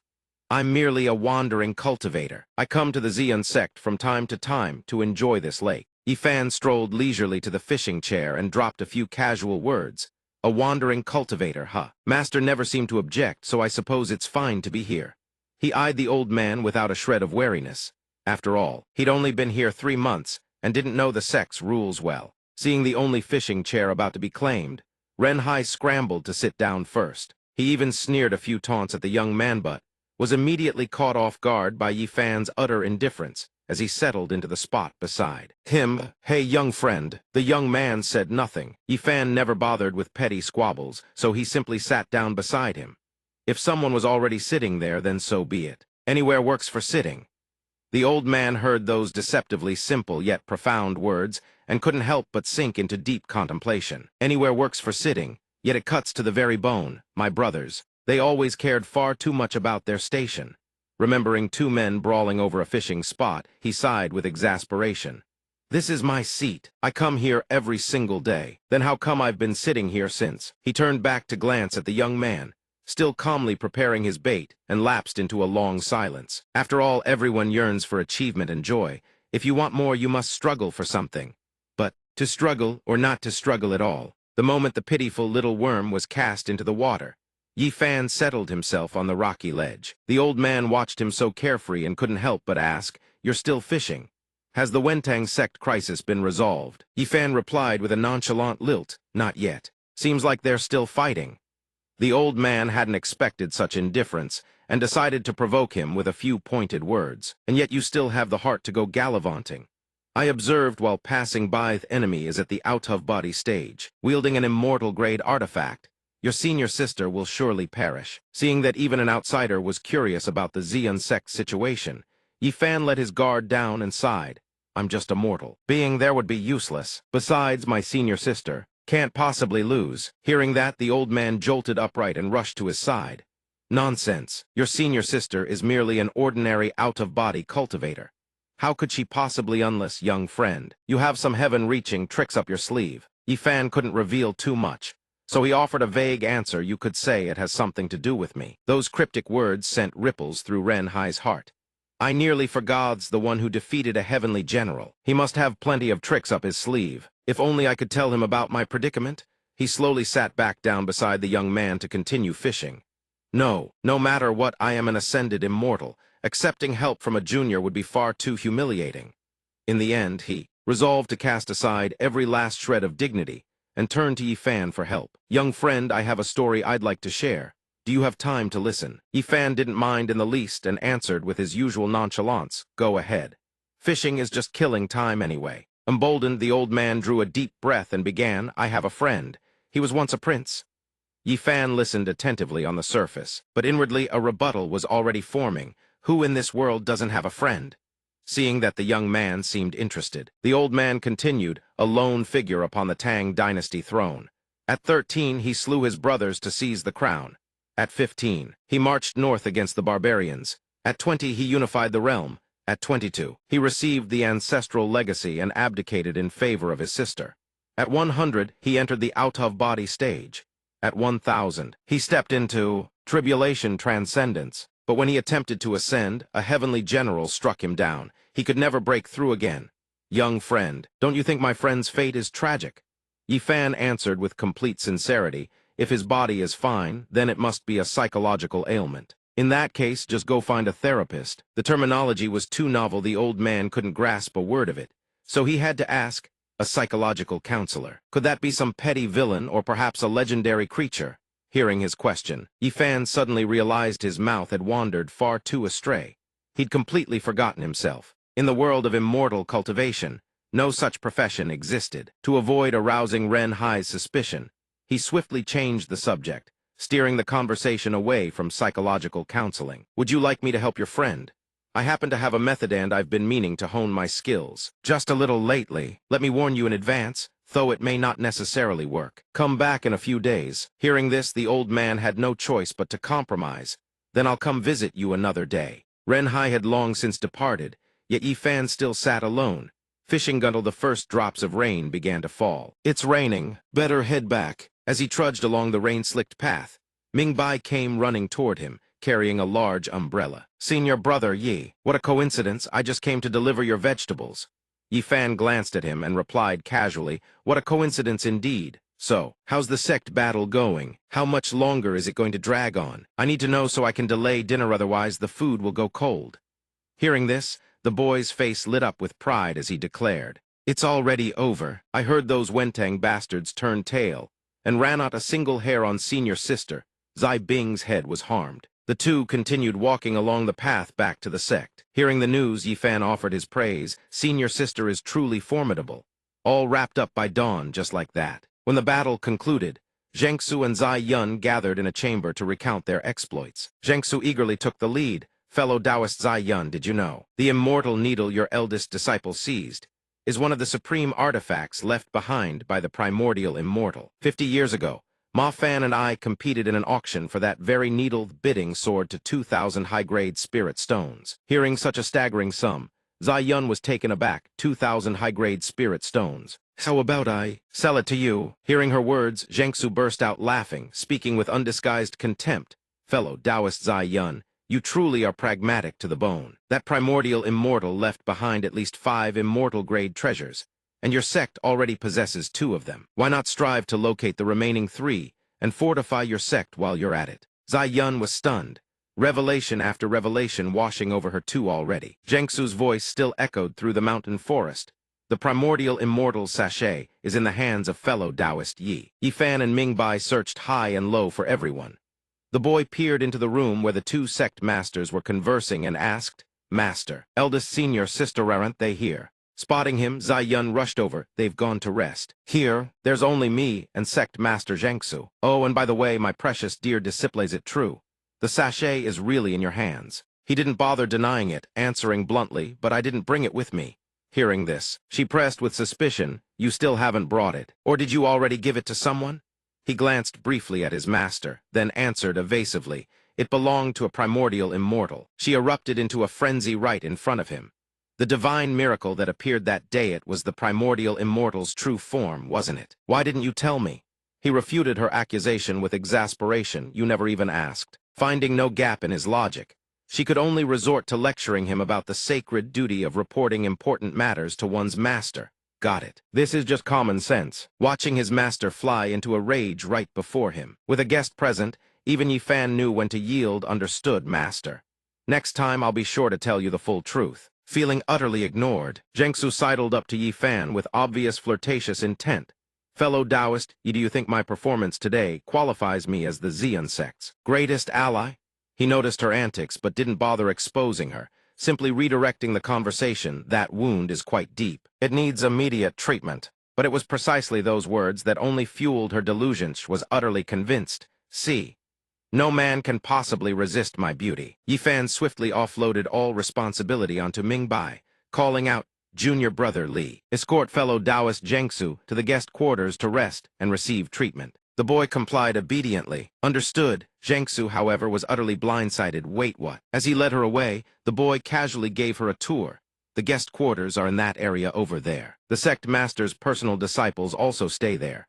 If you need food, just find any outer disciple dressed like me. But she remained lost in her own thoughts. Completely ignoring him, I helped the Xian sect tremendously this time. Yet fellow Taoist Yi showed no gratitude whatsoever. Simply had a mere outer disciple escort me to my room to rest. Then it struck her, Wait, Thai's outer disciple has actually reached the peak of nascent soul. How can these two possibly have strength surpassing Zai Yun, the true immortal? She spiraled deeper into wild speculation. She once again jumped to her own conclusions, her face flushing crimson. Ah, I see now Thai's person is fellow Taoist Yi's trusted confidant. And as for that sect master, she's both weak and foolish, most likely just a puppet propped up by fellow Taoist Yi. While the two sit in perfect tranquility, a true dragon suddenly materializes against the pitch-black sky. It roars before them, sending both fleeing in sheer terror. A true dragon, this fearsome beast is eyeing the life of a tiny husky. Yet it fails utterly, for the husky keeps darting and weaving across the dragon's serpentine body. You can't catch me? Seizing the moment of distraction, the true dragon lunges with savage force, intent on swallowing that small figure whole. Die. But just as it nearly devours the husky, several crimson pellets shoot forth, piercing straight into the true dragon's flesh and drawing tears of agony from its eyes. The nine-tailed spirit fox rushes over to Fei Yi's side. Where's big sis Fei Yi? She got knocked aside. The fox gazes at the struggling true dragon, and a wicked idea sparks in her mind. Dragon head, dragon body are all treasures. Bring the whole thing back for the master to refine. The true dragon, which had been playing dead all along, overhears this and panics. So that's how it is. The moment it thinks of Fei Yi, pure terror grips it, and it hatches an escape plan. Damn it, her artifacts are far too powerful. I can't keep playing dead like this, wasting no time. It channels every ounce of its strength and rockets straight up through the hole in the cavern's ceiling, shattering earth and stone in its wake. Fei hastily mounts the jade coffin like a war chariot and tears off in pursuit. It's going to get away. The Heaven General, lying trapped inside the coffin, can only shout reminders if you find the true dragon. You have to release it. Let me out, she responds casually. Still chasing, wait until I catch it, then we'll talk. He's helpless, reduced to cursing. Unreliable woman, you've tricked me again. After escaping, the true dragon summons thunder and rain over the skies of Xian sect. Zai Yun sees it and senses something terribly wrong. This is bad. Contrary to her expectations, the true dragon plummets straight down, kicking up a thick plume of dust. It wails and pleads, begging for salvation. Human cultivator, please save my life. I'm willing to form a contract with you. She's stunned, speechless. The dragon, desperate for rescue, quickly agrees that's right. Hearing the true dragon's plea, she falls into deep contemplation. Her brow furrows slightly. No wonder it's Xian. There was suddenly a torrential downpour, so a true dragon capable of summoning wind and rain had been lurking here all along, gone of the most powerful spirit beasts in existence. Even if one could bind it with a contract, the other party might as well be an immortal descended from the upper realm. This burning hot potato is not something she can handle. Knowing she cannot claim this prize, she cleverly deflects and shifts the blame onto Li Mingbai. I'm sorry. I've already formed contracts with too many spirit beasts. I don't have enough spiritual power left to forge another contract. How about I help you form a contract with this young man instead? The price is just one heart-protecting scale. Li Mingbai, upon hearing these words, is completely floored. What? I can actually take this colossal dragon as my spirit pet. The true dragon eyes Mingbaith's person, with barely a trace of cultivation, or hesitates. This, it had thought she meant well, but it turns out she was secretly scheming against the true dragon, setting Mingbai up to take the fall. The kid is merely at the nascent soul stage. Even if you can't overcome this crisis, you can dissolve the contract yourself. The dragon's eyes suddenly light up, so that's how it is. Hearing Zhensu's arrangement, it rises to its feet, reassured, and even remembers to say thank you. Then I'll leave it to you, milady. She still harbors her scheme, relentlessly pushing the true dragon to seal the contract. Just leave everything to me.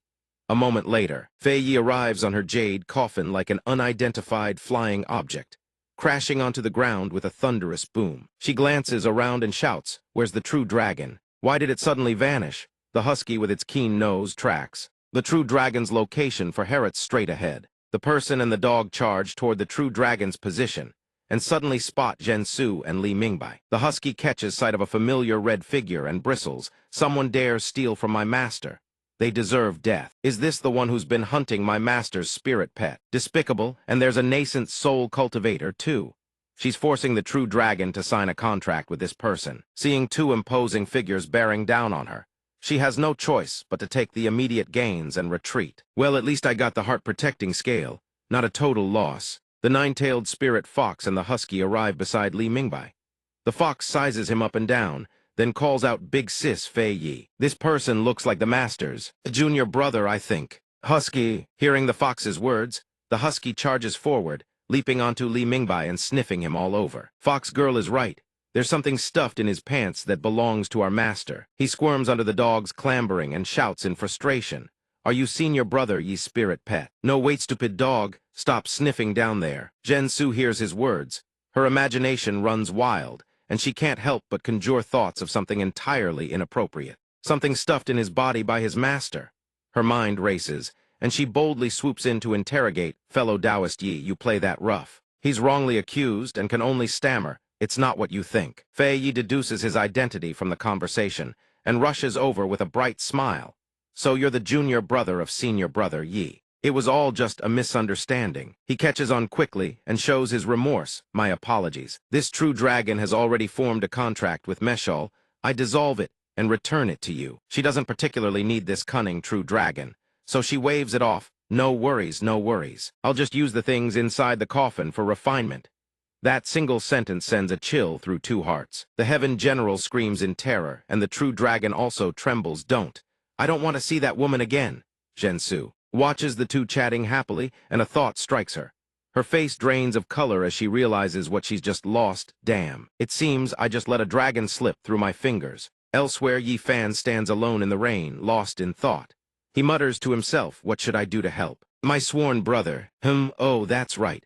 A friend from a past life gave me the recipe for nectar wine and soft drinks. I had a few cups back, then absolutely magnificent.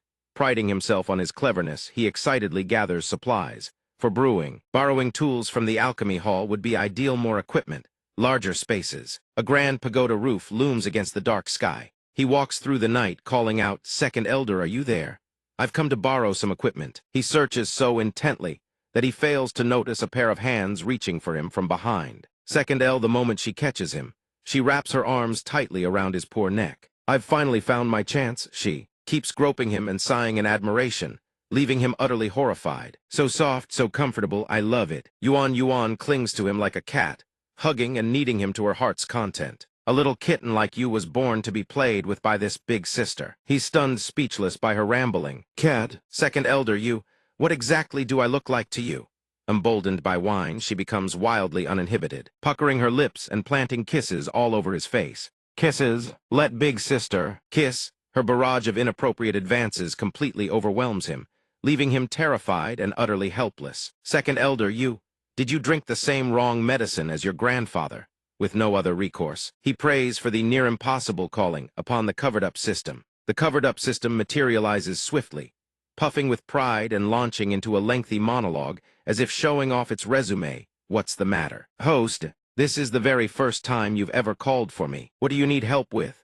Seeing the system's insufferable smugness, he blurts out in annoyance, "I haven't suddenly come to my senses if I die. Just find another host to leech off of." Hearing its master's heartless words, the system wails, "Can you not say things like this at a time like this?" The chicken system pops out from the void and immediately berates the covered-up system. "You idiot. Why save the host? Who knows, next year there might be a little host." The covered-up system has an epiphany, overjoyed, and begins fantasizing, a son inheriting his father's system. Would be way too unprofessional, but I like the idea anyway. He glares at the two traitors, utterly exasperated. "Stop messing around over there." Chaos reigns supreme. Over at Xian sect, Zai Yun's right eyelid keeps twitching, leaving her uneasy. "Strange. Why is my right eyelid twitching?" Left means fortune, right means disaster. The realization hits her like a thunderbolt. She slams the table and shouts, "Something's happened to my disciple." Second Elder, eyes brimming with doting affection, showers him with kisses. "Ye fan. Let big sister kiss you a few more times. Then I'll take you out for dried fish." Zai Yun bursts into the room with Nai Nai and Zhen Su, demanding, "Second Elder, have you seen my precious disciple?" She's stunned to find the Second Elder embracing Yi Fan. The Second Elder asks back, "Oh, Sect Master, you're here already." Zai Yun sees this and erupts in fury. "What are you doing with my precious disciple?" The Second Elder replies nonchalantly, obviously just kissing, cuddling, and playing around a bit. Zai Yun can't take it anymore and lunges forward to smack the Second Elder's head. "Kiss your damn head." The Second Elder looks bewildered. "Sect Master, what's wrong?" Zhen Su watches the scene and laughs. No wonder fellow Taoist he doesn't want to leave Xian sect. Nai Nai thinks to herself, "I need to behave this time, can't miss this opportunity. Wait, no, I should use this chance to spirit fellow Taoist Yi away and cook for him. Raise him into fully cooked rice, that's the proper approach." Nai Nai then points at them and accuses, "So it's true. Fellow Taoist Yi is indeed Senior Yi only likes big breasts. They're exploiting this to force Senior Yi into becoming a star slave." Zhen Su is startled. "Star slave, where did you learn such a weird term?" But then both Nai Nai and Zhen Su dive into the fray, squaring off against the Second Elder and Zai Yun. Zhen Su declares, "Either way, fellow Taoist Zai Yun, I'm here to lend you a hand."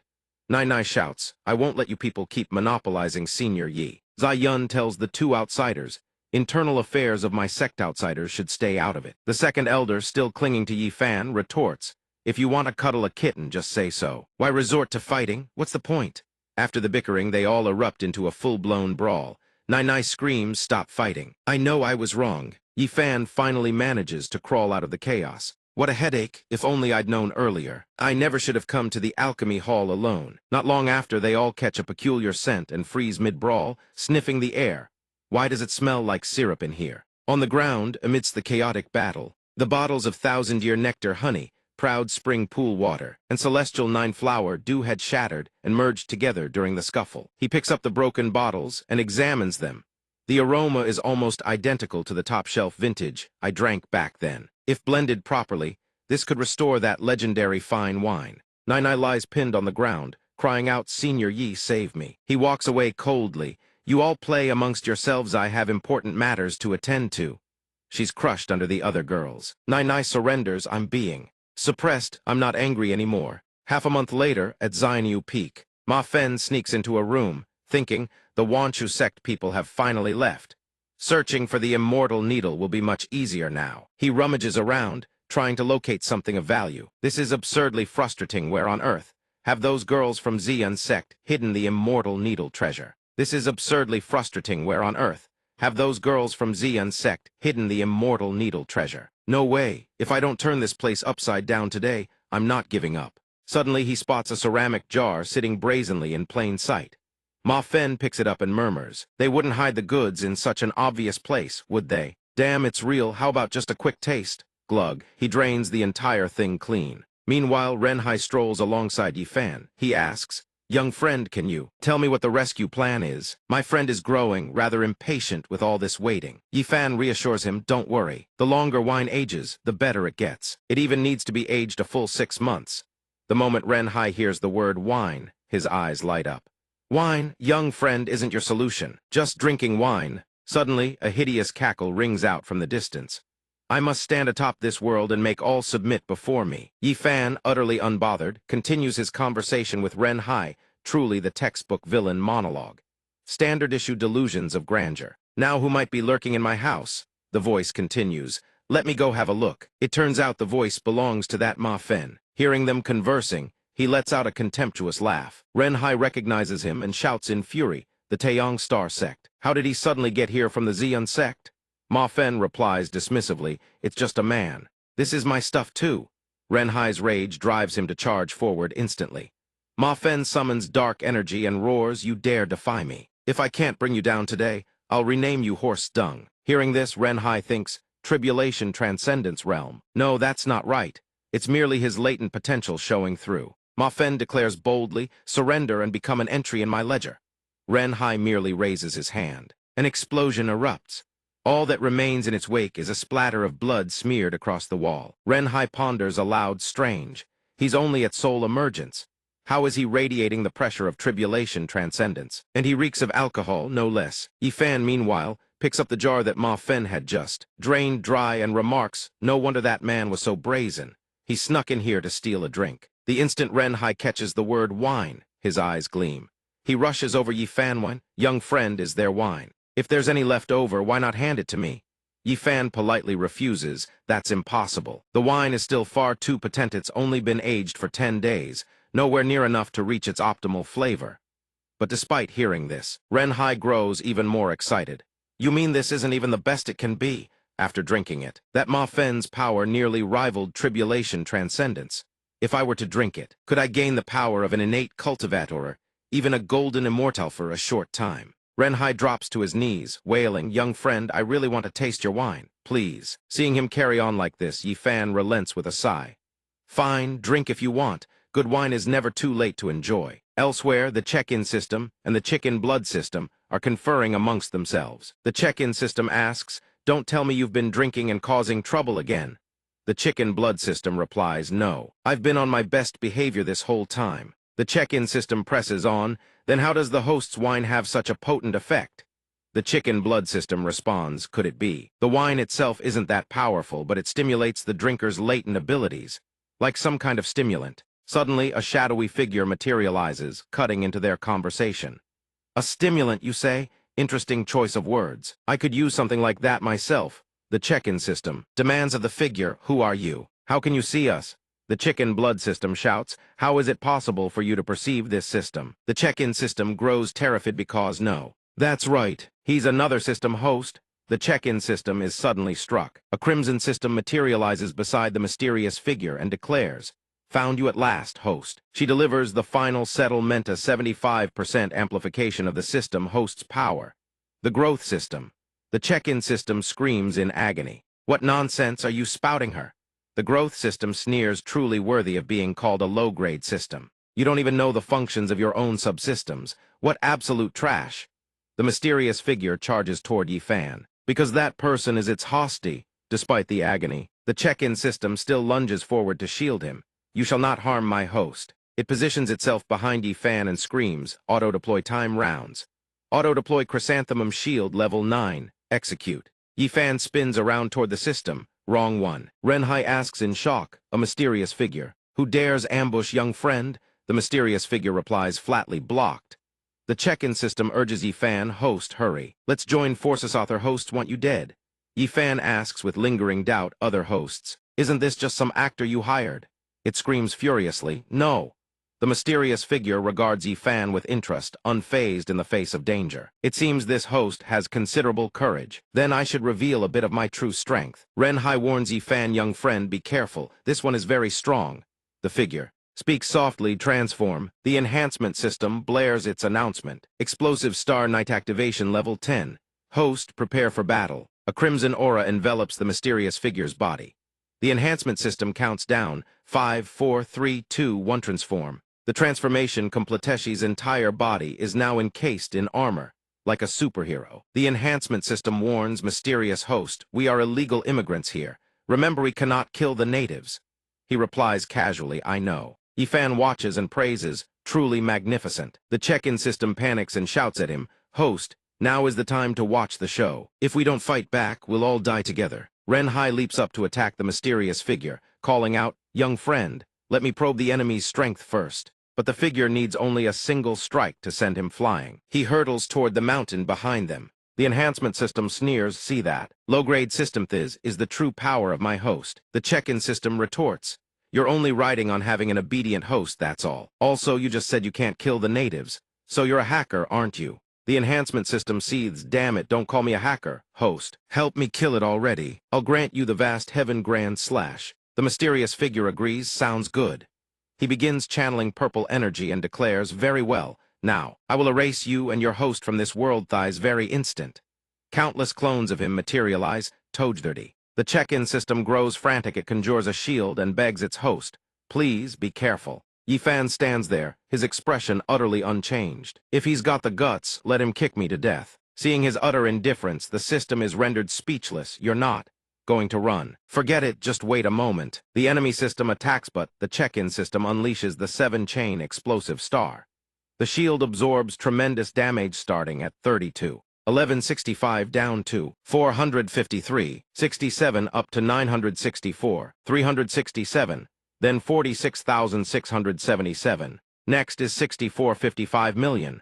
This is the result that goes against us. The check-in system collapses to the ground, groaning, that hurts. Yifan, still unconcerned, asks how badly the check-in system is hurt. It answers, my HP bar of over 2 million. Just got wiped clean 300,000, 300,000, all gone in one breath. Hearing this, the mysterious figure grows furious and prepares another technique. Damn it, this system really is tough. So what if you can tank hits? Before me, you might endure 7 or 8 rounds, but can you survive the 10th, a torrent of crimson-black energy spirals into the talisman he just produced. He grins, I have countless methods of attack, but this momentous is your end. But before the mysterious figure can unleash it, the talisman is sliced clean in two. The mysterious figure looks up in shock, his eyes locking onto something. What? He gasps. The profligate system materializes in a blaze of glory, striking an imposing pose as she demands, where did this rogue system come from?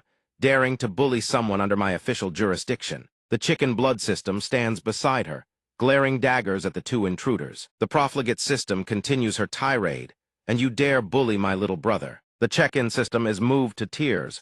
Profligate system, you came to save me. The profligate system is still furious about the earlier swindle. Save you, my ass. Give me back my luck points. You still owe me, you. The check-in system chuckles sheepishly. I already spent every last one. Hearing this, she is absolutely livid. You what? Every single time, you cause me nothing but trouble. Is that so? You even got my previous host nearly beaten to death. Dealing with you is as exhausting as living with a nagging mother. Hearing this, the check-in system shouts to all the auxiliary system hosts, did you all hear that? From now on, she is our mother. The profligate system erupts, hey, that's exactly right, call me that. The mysterious figure and the enhancement system watch them bicker, muttering amongst themselves. He says to the enhancement system, they dare ignore me. She's a high-grade system, her strength is anyone's guess. It replies that she can fight. He draws a sword and declares, then strike first, preempt the blow. Attack before she can react. There's no time. The enhancement system chimes in as well. But the boosted effects include speed amplification, ultrasonic detection, phoenix dance, barrier protection, high-energy shielding, ice armor mastery, and 10 weapon types receiving mysterious enchantments immediately surging forward. He instructs the enhancement system, charge, cover me. It agrees, roger that. The wastrel system glances back at them, noting that between a host and their system, there exists an unspoken understanding. She gently opens a black hole, catching the mysterious one mid-charge. Full speed is alarmed, it's too late, can't stop. He plunges straight into the black hole. Inside, there is nothing but endless darkness. The enhancement system asks, where is this place? The mysterious one demands of it, system, how do we get out of here? The wastrel system, standing outside, speaks. With them holding you, there is no escape. Her image materializes above them. The skill she just unleashed is the Stellar Sovereign's Heavenly Calamity restriction. The mysterious one is stunned, a Stellar Sovereign. Is that a system, even more powerful than the central system, to suddenly encounter a system of this caliber? The wastrel system replies, naturaliates for freely squandering system resources. He asks again, that's your reason. She enlarges her form, seizes the enhancement system, and declares, revert from your transformation. You treasure Stargrade Night. The wastrel system opens the black hole, hauls out the mysterious one and the enhancement system, and announces to those outside, the trouble has been resolved. The Czech kin system praises her. No wonder she's a humanoid system, her strength far surpasses ours. She is our goddess. Hearing those words, the wastrel system says, I like that, keep going. Then she turns and asks, Yifan, you're Yifan, aren't you? How are things progressing with your master? There's a host next door named Yifeng, who already has 2 children with his master, Luo Tiangsu. Hearing this, Yifan wonders, why do you care about my business? My master and I are completely innocent. She replies, the next-door host, Zio Yue, also claimed to be innocent with her master. The wastrel system suggests, would you like me to help you reach the pinnacle of life? Just bind with me, and I can even help you obtain the goddess of creation herself. The Czech kin system furiously shouts at the wastrel system, you are truly despicable, how dare you try to poach my host? The host belongs to me alone. Yifan rejects them both, get lost, all of you. I don't need any of you. The wastrel system says aloud, what a pity. But inwardly she wonders, this life, there's actually someone who refuses me. He truly is a troublesome one. When I get back, I'll need to investigate this properly. Meanwhile, the enhancement system lies below, thinking no one cares about me anymore. This is my chance to escape. Sorry, host, I don't want to be destroyed by the central system. It begins to fly away. The chicken blood system sees this and screams, it's running.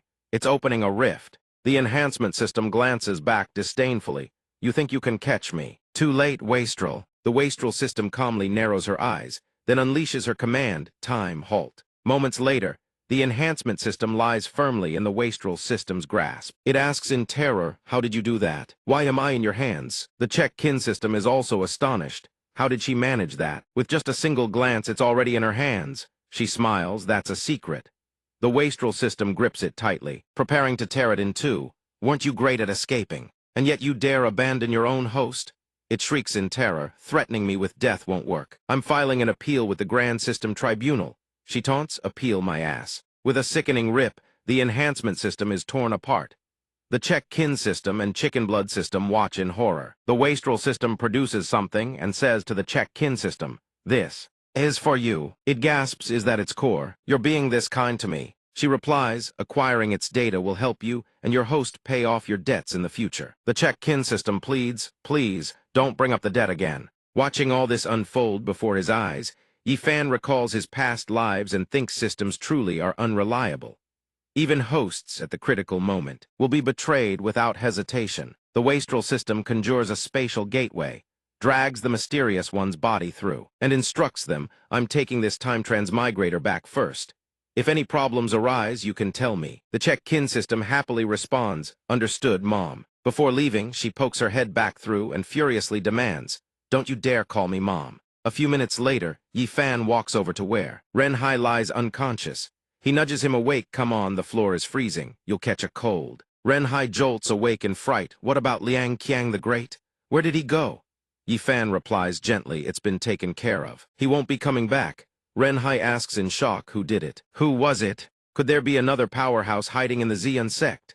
Meanwhile, at some distant location, a colossal creature stirs awake. Fellow disciples begin chattering. Hey, have you heard the news? The myriad beast sect has been tampering with the beast meat. 10 jin of meat. and there's actually only 4 or 5 jinn. More than half the meat reserves are gone. How is that possible? Doesn't the Grand Elder know about this? The pantry master must have his excuses ready.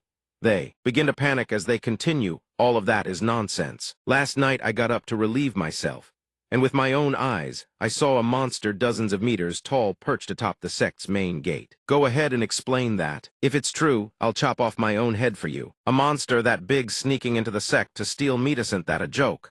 The following week, at Jade Immortal Peak, Yifan asks in surprise, Zai Yun, are you saying the beast meat reserves have hit rock bottom?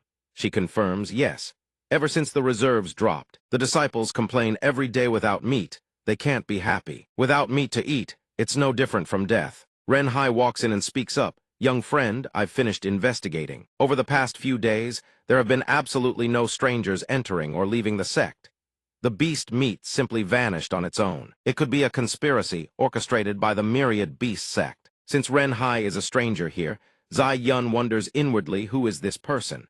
And why is it that around her precious disciple, unknown figures always seem to appear from thin air? Hearing all this, Yifan says if there isn't enough beast meat, the barbecue will have to be postponed a few days. Zai Yun continues raising issues.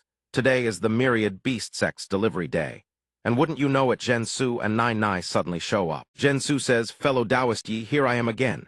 Nai Nai says, senior, it's been a long time. Zai Yun flies into a rage and shouts at Zhensu, Sect Master Zhen. You came in such a hurry, didn't you notify the Xian sect beforehand? Did you come all this way just to make a direct delivery? Don't you have any workers under your command? Zhensu laughs, fellow Taoist, please don't jest. After all, I am a sect master. Naturally, I only visit when there's business to discuss. Nai Nai takes out a small pouch and says, Senior, I have something I'd like to give you. Yifan asks, what is this? She answers, it's a protective talisman I made myself. Seeing this, Zai Yun fumes inwardly. This stinky little brat using such a cheap gift-giving tactic. Zai Yun presses the conversation with Zhensu. Sect Master Zhen, what is it exactly? If this is merely about your disciple coming to deliver a protective talisman, then kindly see yourselves out. She replies, actually, there is a small matter. It concerns the Dalian kingdom. My disciple was originally betrothed to the 7th Prince of Dalian, but she broke off the engagement after learning certain truths. Zai Yun says, that should be easy to resolve. Although Dalian has cultivated quite a few cultivators at its core, it's still a mortal dynasty. They wouldn't dare touch our sect. Later, they discovered that a former emperor of Dalian had actually stepped onto the path of immortal cultivation, completed tribulation transcendence, and at the very peak, attained the Tao and ascended. Recently, he even returned to the eastern wilderness. Hearing this, Ren Hai chuckles quietly, prompting Yifan to ask, old brother, what are you laughing at? He replies with a grin, because he's an emperor cultivator Dalian's ancestor who passed heavenly tribulation and just returned to the eastern wilderness. Yifan says casually, if one day he comes seeking vengeance, our myriad beast sect will be in deep trouble. Hearing this, Zai Yun replies angrily, isn't this all caused by your own disciple? Why drag the Xian sect into this? Suddenly, Zhensu points at Yifan and declares, of course, we're seeking fellow Taoisti's help. Yifan is baffled. How could I possibly help? She says, fellow Taoisti's strength can be called the absolute strongest in the lower realm. As long as fellow Taoisti accompanies me to Dalian, I'm confident everything will be resolved with ease. Yifan replies listlessly, but I don't want to go outside. Nai Nai rushes over to him and pleads, Senior, can you truly bear to watch me be forced into marrying a man in his 40s or 50s? Hearing this, Zai Yun thinks, he's only in his 40s or 50s, that's still quite young, isn't it? Zhensu whispers to Zai Yun, let fellow Taoisti go. If something happens to him, his body could give rise to an inner demon tribulation. Ren Hai chimes in, young friend, I'm quite familiar with Dalian. It's truly a wonderful place, many scenic beauties, a ND Chinese letter, Chinese letter, Chinese letter, Chinese letter, cultural wonders, and plenty of delicious food as well. A sightseeing trip to Dalian wouldn't be a bad idea at all. It does make sense. Yifan admits it really has been quite a while since I've gone out. Zhensu beams with joy, fellow Taoist Yi, then it's settled. Zai Yun is absolutely furious, despicable, using the inner demon tribulation to lure away my precious disciple. But she can't refuse. Sect affairs are far too many, and even if she went to Dalian, she wouldn't be much help. What should she do? Suddenly, Zai Bing walks in. Oh, the guests from the myriad beast sect have arrived. Zai Yun pulls her over, eldest disciple. You've come at just the right time. Go with your junior brother on a trip to Dalian. She then recounts the entire matter to Zai Bing. After hearing it all, Zai Yun asks, eldest disciple, the matter that I had been hoping for, do you remember? Zai Bing replies, Master, your disciple vows not to fail this mission. Zai Yun tells Yi Fan, precious disciple, if you can't hold out in Dalian, remember to come back early. He replies, I know. Master, the ship sets sail. Yi Fan stands on the ship's deck, gazing down listlessly. I want to go back to the Xian sect. The three girls aboard Nai, Zai Bing, and Zhen Zucrout around him, worried. Zai Bing asks junior brother, why does your face look so pale? Were you poisoned? Zhen Su asks, is fellow Taoist Yi feeling unwell? Nai asks, senior, is there anything I can do to help? But in truth, his gloom is entirely because the check kin system and chicken blood system won't stop pestering him. The treasure checker system notifies its current host, you are at a high altitude. This is nothing more than altitude sickness, something only mortals experience. The chicken blood system produces a vial of medicine and declares, host, I have already relieved the burden on your body. Would you like to use the system's specially formulated pill? Yi Fan snarls, scram, I don't need a single thing from any of you. The chicken blood system, long accustomed to this routine, sighs the host is truly stubborn. The appraisal system chimes in, the host hasn't changed one bit. A sudden tempest erupts from nowhere, making Nai scream, a demonic gale. Yi Fan remarks flatly, a storm. Zai Bing shouts, little junior brother, this is no storm. I can feel Ithi's pressure descending from the upper realm. He gazes skyward and murmurs, this scene looks familiar. Could immortals truly be descending from above? The appraisal system responds, the host is correct. What descends are celestial immortals. From the heavens, a breathtakingly beautiful woman descends through the clouds. At the sight of her, Yi Fan's eyes practically bulge out of their sockets. How is it her? The other girls gasp in awe, an immortal. She's actually a real immortal. The girl unable to escape her fate spots him the very moment she arrives. Her face lights up with a radiant smile, and she immediately slithers into his embrace like a serpent. Senior. Please, you must help me, the other girls gape in shock. Zai Bing shouts, little junior brother, even Zhen Su is stunned. Fellow Taoist Yi, you actually know an immortal. Nai stands frozen, eyes wide and mouth agape. Yi Fan wonders aloud, I'm just a mortal. Why does everyone keep coming to me for help? Perhaps it reads his thoughts, for the system speaks up, host, you still have us. The celestial generals descend, spot their quarry, and roar, found her. She's right there. The appraisal system demands, why do all their faces look exactly the same? The chicken blood system chimes in, aren't those the celestial generals that our subsystem defeated? Yi Fan disagrees. Nor could they possibly be triplet clones. Huang Ru clings desperately to Yi Fan, crying, senior, save me. He glances down and wonders, doesn't your knee hurt from that? She clings tighter, pleading, senior, please just help me this one more time. I'm willing to serve as your ox and horse for the rest of my life. Nai startles an ox and horse. My big sisters taught Mason that basically offering your body. Seeing Huang Ru's desperate display, Yi Fan relents with a sigh, fine. I get it, now stop pulling at my pants. The celestial general thunders out her crimes. Huang Ru, you fled from the upper realm. How many times now? Your sins are beyond measure.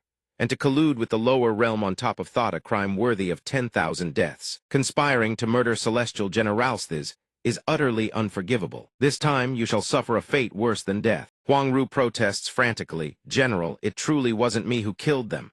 I know nothing about any of it. The chicken blood system also protests. I had nothing to do with it either. I even spared his life back then. The celestial generals draw their blades and roar, Huang Ru shall be executed. Below, divine light crashes down toward the ship. Nai and Zai Bing grab Yi Fan and yell, little junior brother, that's heavenly lightning. We need to run, standing here means death. But Huang Ru pulls him back, begging, senior, don't go. You can definitely defeat them. Bu Mtuo celestial generals erupt into smithereens. It turns out the Sis, Tem Chickenblood, had whipped out a rocket launcher and blasted those two to oblivion. It boasts proudly, host, look, I've already taken care of them. The appraisal system sighs. As I said, calling it the chicken blood system is no joke.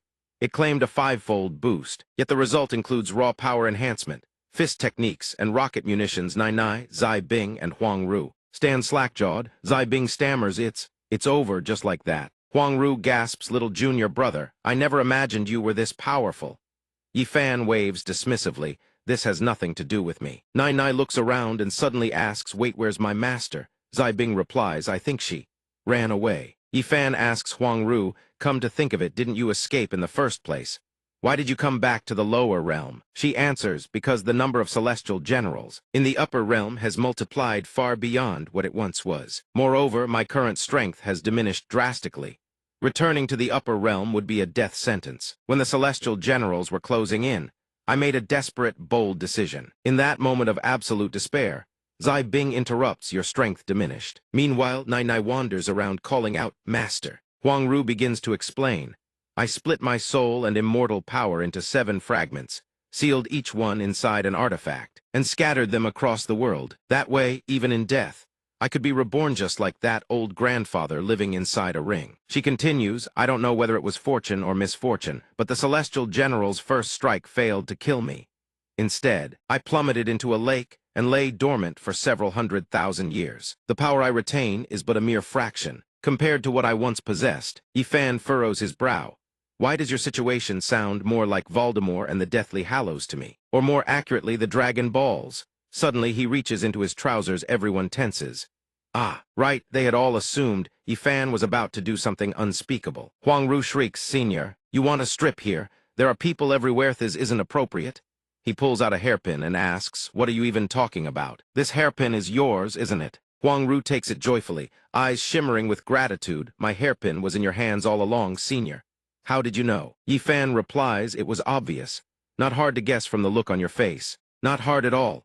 She channels power into the hairpin, her face lighting up, thank heavens. My soul and immortal power weren't. Lost too much. Nai Nai gasps, the immortalsh is actually getting stronger. Huang Ru beams, you flatter me. Just wait until I recover a few more artifacts, then you'll witness true immortal-level power. Yifan asks Huang Ru, come to think of it, did you commit some offense in the upper realm? Why would you risk your very life to flee down to the lower realm? She answers with a melancholy sigh, it's a long story. Everything traces back to our immortal emperor. Huang Ru recounts, in the past, our immortal emperor was a benevolent ruler. He rarely interfered with the affairs of the great immortal sects. He upheld a single doctrine to maintain the balance of resources in the upper realm, where life is scarce, breed not. Live free and live well. But then, for reasons unknown, the immortal emperor changed. His temperament shifted. He began amassing armies in a frenzy, launching an all-out war against the demon race. The war raged for centuries, and every young prodigy of the upper realm perished in its flames. That is precisely why the population of the upper realm is now so sparse, and armies of clone soldiers now fill the ranks where true immortals once stood. The immortal emperor then decreed that all immortals must marry immediately or be forcefully matched. She slumps down helplessly. The bitter truth is, I've spent tens of thousands of years in the upper realm and never once fallen for anyone. If the emperor forces a match, I have no idea who I'd end up with. After much deliberation, the only way to survive was to flee to the lower realm.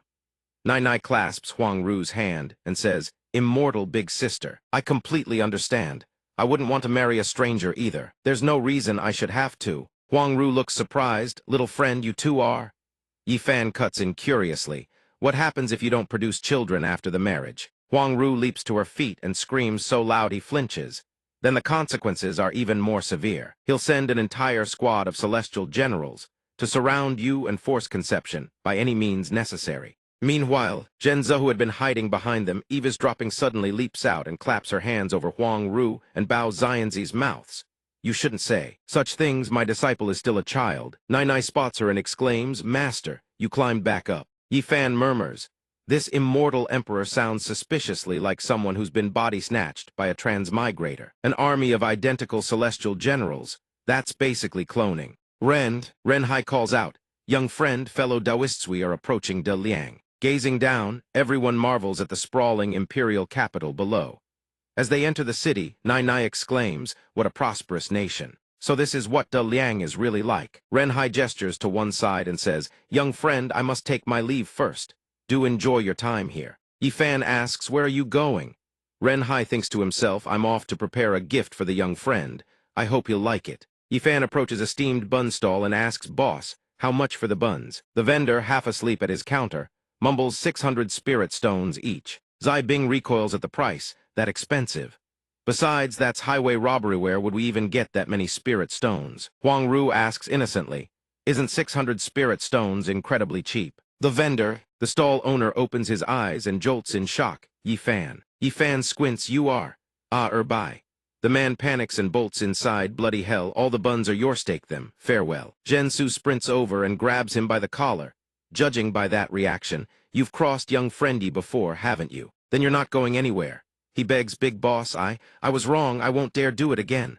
Zai Bing pulls Gensu back, fellow Taoist Gen. Don't manhandle him. Let's at least ask what happened first. Yifan munches on a bun, watching the show unfold. Bai breaks into a cold sweat and stammers. The seventh prince was touched by an immortal, which means he's blessed by the immortals. His future in the immortal ranks is guaranteed. And someone leaked that the immortal might actually be De Liang's own immortal emperor, who returned to the lower realm to bestow fortune upon his descendants. Yifan asks Huang Ru, is that true?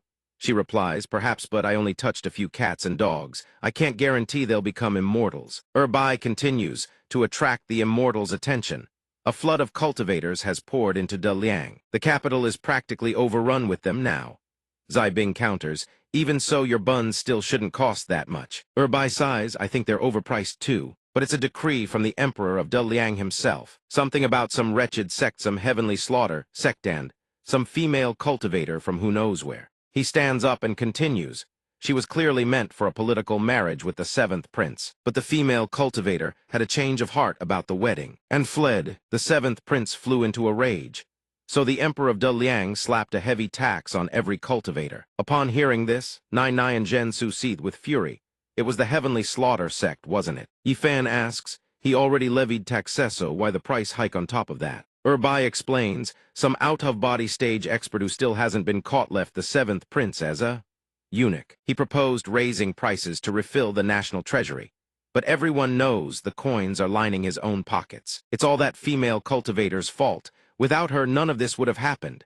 Nai and Gensu fix him with withering glares, making him mutter strained. Why does my back suddenly feel so cold? Seeing their murderous expressions, everyone else is baffled. Gensu says, forget it. Since my myriad beast sect started this matter, I shall go and pay a visit to De Lianga's its sect master, fellow Taoist Yi. Oh, and tomorrow, come with me into the palace. Nai speaks up, senior, only you can help me find it. Yifan says he doesn't think he can be of any help, but if we enter the palace, surely we can learn all sorts of imperial delicacies. Nai asks again, so you've agreed. Bai suddenly butts in, can I come along too? Zhengsu, seething with rage, forces him to his knees. No. Get on your knees this instant, you wretched brat. Bai reluctantly endures, fine, fine. They step inside the palace. Countless paintings hang upon its walls. Yifan muses so many exquisite paintings, and such an overwhelmingly rich floral scent. This seventh prince, could he be a narcissist? Meanwhile, Zai Bing picks up a painting and frowns. But why do all these paintings have veiled faces and hats? Nai asks her master, where is the fairy? Zhengsu replies, she went up to the flying ship to rest. A palace attendant announces, the seventh prince of the De Liang emperor arrives. Seeing the veiled figure before her, Nai thinks shyly, is he the seventh prince? So handsome, Zhengsu speaks with utmost respect, your majesty. The seventh prince of De Liang I have come regarding the prior incident involving the myriad beast sect. This spatial ring contains 30,000 high-grade spirit stones as an apology gift. Ma Fen steps forward and instructs, seventh prince, just follow my lead later. Nai stammers bashfully, I'm sorry, it's all my fault. I'm willing to fight to make amends for the De Liang Empire.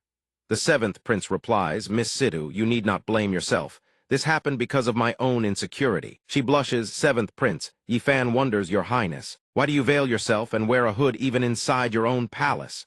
The prince answers courteously, this lowly prince finds himself hideous, and fears my true appearance would horrify all the esteemed seniors.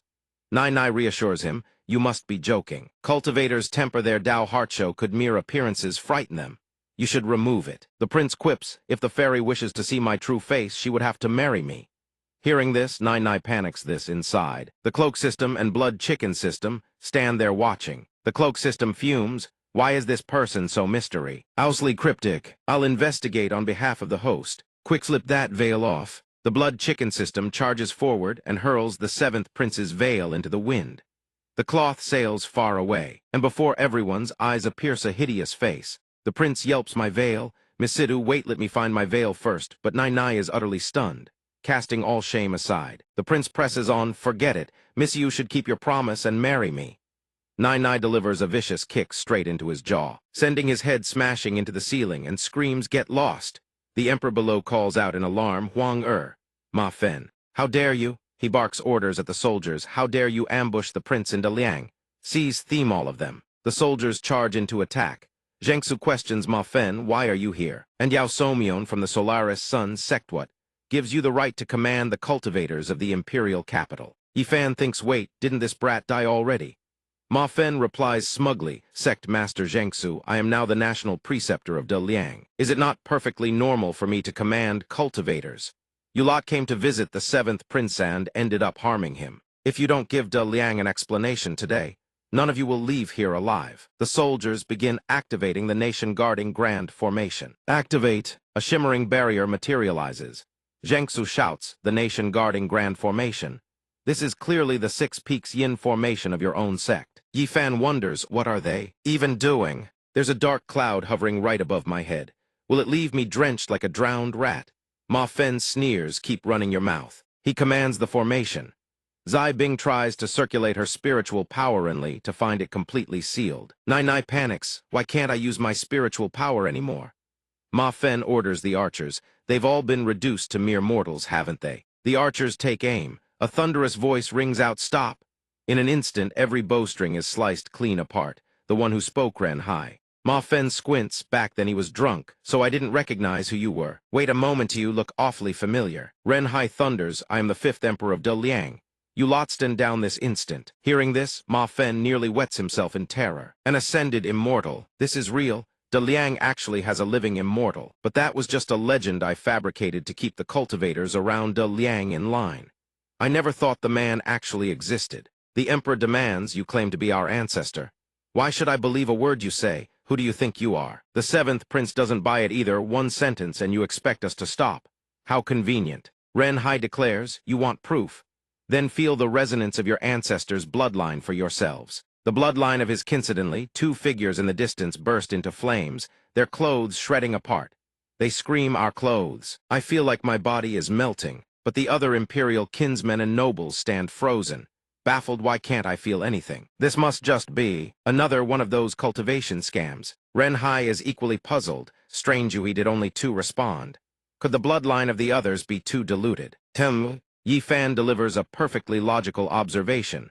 Or perhaps they simply aren't your descendants. The cloak system and blood chicken system unfurl a long scroll, scan it, and declare after verification, this so-called imperial family has essentially 0 blood relation to him. By our calculations, that emperor was cuckolded roughly 200 to 300 years ago. Either that, or the royal bloodline suffered a severe mutation. Our condolences. Truly our deepest regrets. Ren Hai staggers in disbelief. How can this be? The imperial throne of my house stolen by another. Ma Fen screams, this man is extremely dangerous. Everyone sees him now. His subordinates immediately refuse. Do you take us for fools? He's an ascended immortalvan if he isn't a true immortal. We're no match for him. National preceptor, you go first, we'll follow. A deafening thunderclap erupts suddenly. A colossal eye embedded in a gaping. Maw appears in the sky and slams into the barrier. With a single blow, the formation shatters. Ma Fen's underlings panic. Damn it, who the hell is doing this? Help, someone reinforce the formation. Understood. Nai's group lights up with joy. The formation is broken. Yifan recognizes it. It's Da Hai. The beast exhales a torrent of flame downward, forcing the once arrogant Ma Fen to grovel in humiliation. Spare me, Sect Master Zhengsu, spare me. I will never be an enemy of the Xian sect again. Please save me. Zhengsu shakes his head. I don't even know what kind of flame that is. I can't save you. Ma Fen drops to his knees. Begging Zhengsu, I truly know my mistake. She stands there unmoved. The emperor shouts, is the national preceptor dead or something? In the end, the imperial kinsmen and nobles kneel in shame, crying out ancestor Ren Hai. Yifan nudges him, old friend, your descendants are calling for you. Ren Hai's voice hardens with fury. I am not your ancestor. You share no blood with my royal house. I have no duty to protect Yuan, certainly no duty to protect De Liang. From this day forth, De Liang lives. Or dies, it is no longer my concern. Ren Hai leads Yifan away and says, my young friend, I'm sorry you had to witness such a disgraceful spectacle. Let me treat you to a meal at the Celestial Pavilion. Yifan sighs with regret. So much for the imperial cuisine today. Ah well, never mind. Meanwhile, the imperial kinsmen still desperately cry out for their ancestor, but Ma Fen's former underlines surround them and snarl, to hell with De Liang. In the end, it was all just a sham. All you ever did was order us around. Did you really think you were above everyone else? If your De Liang has no connection to an immortal, then don't blame us for showing no respect. The emperor turns sheet white, for he knows it's over utterly and completely over. Then, a figure descends from the sky, riding upon a dragon. That figure speaks duh. Hi, my wounds are beyond salvation. Go lave without me. The dragon replies in anguish, bosom friend, what are you saying? We barely managed to defeat that treacherous old Taoist way, and now you tell me to go alone. It is Yi Fan and he is gravely wounded. Yi Fan produces a pill and says, this world is about to be annihilated by that old monster. He hands the pill to the dragon. The fire pearl of world destruction, I'm entrusting it back to you. Then Yi Fan hurls himself into the sea below. The dragon cannot react in time, it only catches a final glimpse of his smile as he plunges downward. It dives after him, screaming bosom friend. Beneath the waters, shoals of ravenous flesh-eating fish swarm. The dragon searches desperately but finds no trace of him. It howls into the void, where are you? Then it was all a nightmare. The fragrant aroma of steamed buns drags Yi Fan from the depths of slumber. Nai sees his eyes flutter open and asks, Senior, you're awake. Yi Fan groggily asks, hello, where is your master? Nai answers while nibbling on a bun, she said that last night. An internal war broke out in De Liang. The cultivators have broken away and formed their own sects. As orthodox cultivators, we must collect taxes from them, but they refuse to comply. She looks at him with concern. Senior, are you still seasick? Yi Fan waves it off. I'm fine now. The moment the words leave his mouth, his eyes roll back and he dry heaves violently. He relents. Fine, you got me. I'm still seasick. What's been going on outside? Brother, this ship is way too dangerous. Ren Hai walks in and asks, who's steering the ship? Yi Fan asks, Senior, weren't you just in seclusion? A sudden realization strikes him. Wait, if Brother Yu isn't piloting, then who is? Turns out the one at the helm is Huang Ru. She steers with wild enthusiasm. This feeling of piloting a ship is so exhilarating. It seems I've crashed into something again, haven't I? No worries, probably just a slightly oversized bird, Zai Bing reassures her. Keep going. Huang Ru asks fellow Taoist Zai, where do we head next? Zai Bing picks up the compass, stares at it spinning uselessly, and admits, I don't understand this thing at all. Why does it keep spinning? Perhaps we should follow Master's teachings. Chase the light above, ride the radiance below. Gather strength to the left, observe firmly to the right. One dares to speak, and the other dares to believe. Huang Ru presses, hold on, where exactly are we right now? Despite knowing nothing, Zai Bing answers with absolute confidence, northeast. Huang Ru nods, all right then. The rear door swings open. Nai and Ren Hai enter. You two seniors stop steering, look outside. Ren Hai adds grimly, we're surrounded by enemies. Hearing this, Huang Ru and Zai Bing are stunned. Outside, the sky burns blood red. 3 moons loom overhead, and dark creatures swarm across the firmament in droves. Yi Fan asks, Senior sister, where exactly did you steer us? This is still supposed to be the East Wasteland, right? Zai Bing scratches her head sheepishly. My apologies, I may have taken a wrong turn. Huang Ru calls out to the creatures above. May I ask, Taoists, what is the meaning of blocking our flying ship? The creatures respond in an utterly incomprehensible language. Zai Bing translates. He says our ship was going too fast and crashed straight through the wormhole they had just opened. The creature continues in a tongue no one understands. Zai Bing keeps translating. He says our ship charged straight into the center of their vanguard formation, which means their ambush plan on the northern region will be delayed by several days. The two sides begin bickering. Zai Bing doesn't merely translate their words, mimics their voices, and even replicates their expressions with perfect precision. Zhengsu finally snaps, you orthodox cultivators, I've endured you lot long enough. Just translate, stop mimicking them. That voice, seeing her like that, Yi Fan frowned. Great one. Elder sister, how can you understand their words? She answered cheerfully. When I was cultivating back then, I got lost in the northern territories. I fought those extraterritorial demons every single day, so I can understand their language perfectly. Their individual strength was pathetically weak, so I just stayed there. I trained from the Golden Core stage all the way to the Soul Emergence stage, fighting every single day and still having time to cultivate. Elder sister, you truly are accomplished in both the literary and martial arts. Zai Bing replied casually, not at all, not at all. How could I ever compare to a monstrous genius like you, junior brother? Neither of them noticed the dark creatures lunging toward them. Watch out, they're attacking, Huang Ru shouted a warning.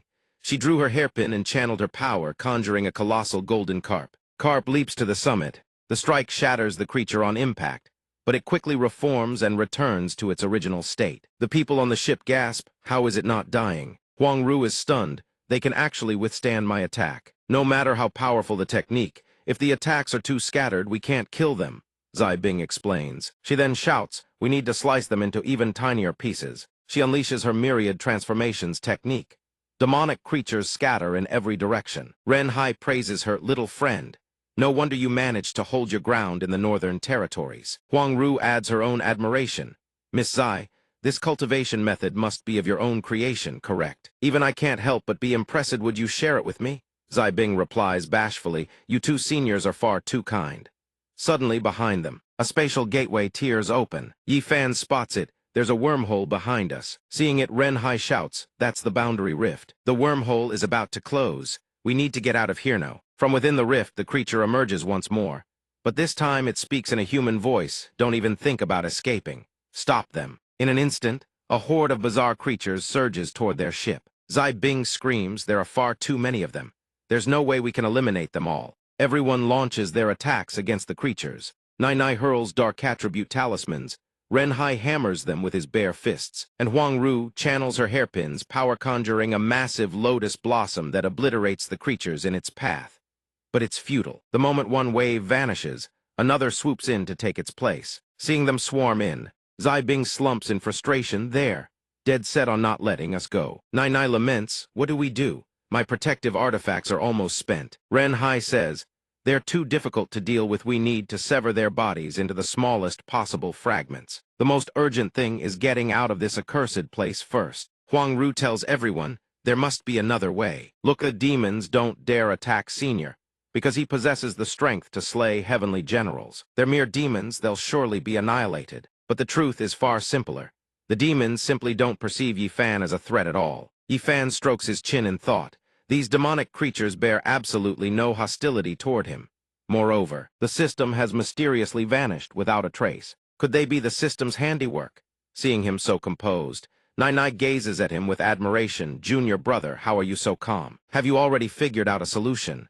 Yi Fan rises to his feet and says, I'm just an ordinary person. Where would I find a solution? But don't worry too much, senior sister. Just think it over a bit more, we'll surely find one. Hearing this, Zai Bing's eyes light up. She deduces to herself as expected. Just as Master said, my junior brother loves to pretend he's an ordinary mortal. If he's put it that way, then he must already have a plan. She suddenly shouts, the demons have plagued the northern territories for years, forgetting the beginning, the middle, and the end. In any case, this is the moment to purge these demons and uphold the Tao. Huang Ru is puzzled. Beginning, middle, and end? What does that even mean? Nai explains, this is actually. In a formal, official tone, I heard it. Back when we were in the Daliang Imperial Palace, you were aboard the flying ship at the time, Senior. So you wouldn't have known. This display of confidence excites Ren Hai. If the little friend is this certain, then I don't need to hold back any longer. Hearing this, Huang Ru and Nai also prepare to go all out. Nai declares, then I'll bring out everything I've got. The creatures encircle them. Suddenly, they look at one another, then hurl themselves into each other, self-destructing. Huang Ru and Zai Bing stare in disbelief. The demons are committing mass suicide. Watching them repeatedly smash into one another, Huang Ru asks, what are they doing? Zai Bing observes, I've never witnessed behavior like this before. Yi Fan studies the scene and guesses.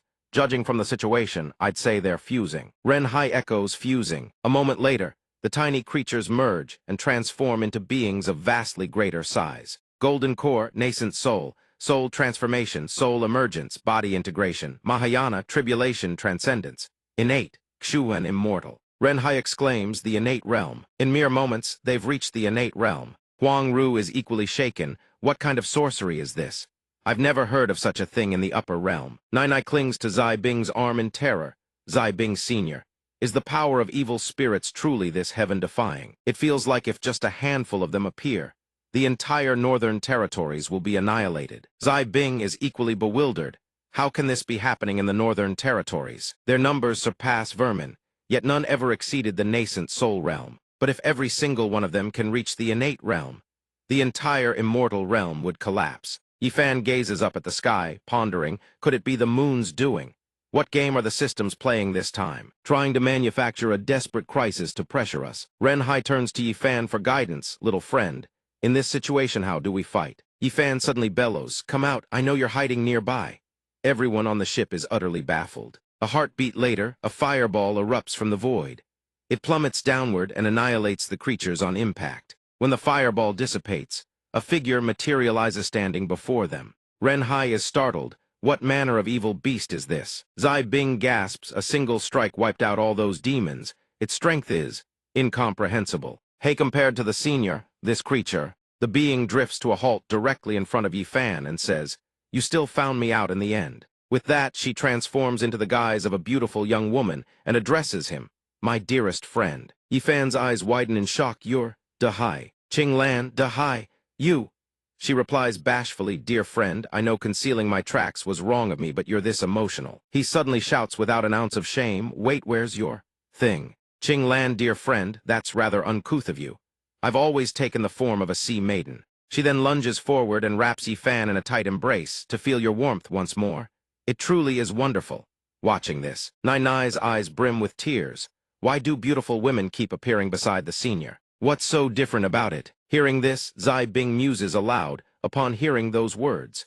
I believe that's the question I should be asking on behalf of my master. Yifan suddenly raises his voice at Qing Lan without reason.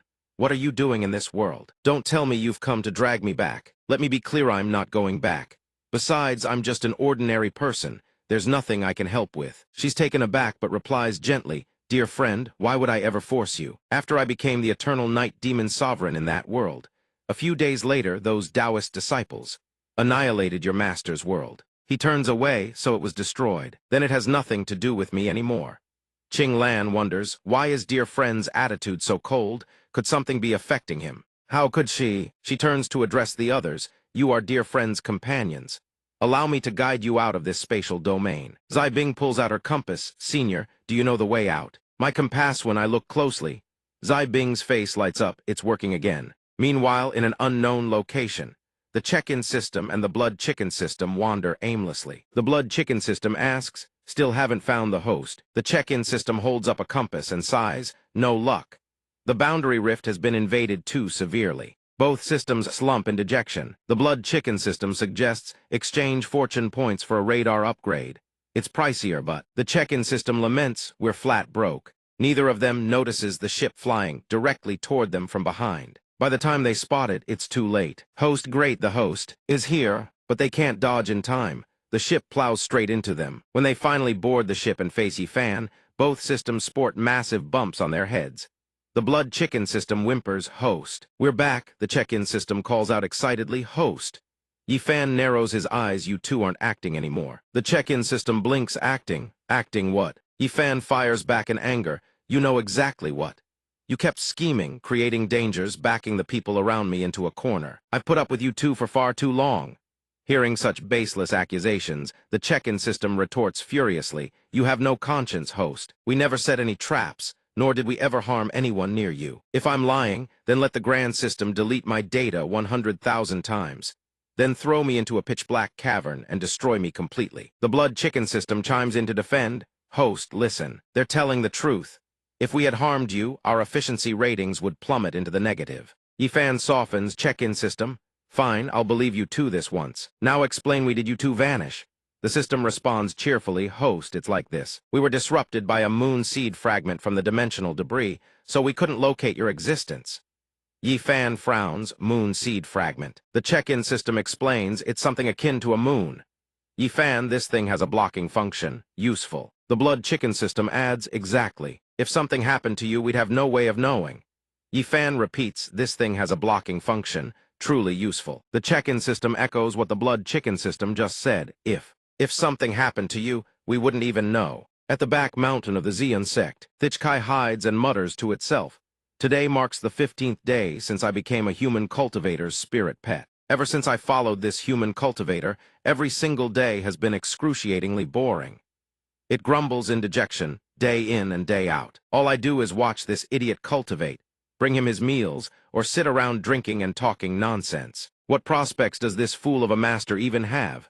But Thichkai has to admit still, "I'll give him Thist, Brat's cultivation base is at the mid-stage deity transformation realm. He's even stronger than the sect master. Yet it recalls the encounter with Fei Yi. That madwoman raising dogs out there wants to mess with me. She wouldn't dare. Look at how furious she is. Come to think of it, this place isn't half bad. Back then, it had taunted her right to her face, come and kill me if you dare. After mulling it over, it shouts, wait no. Long Thich Kai, oh Long Thich Kai, how far you have fallen. Thich Kai despairs.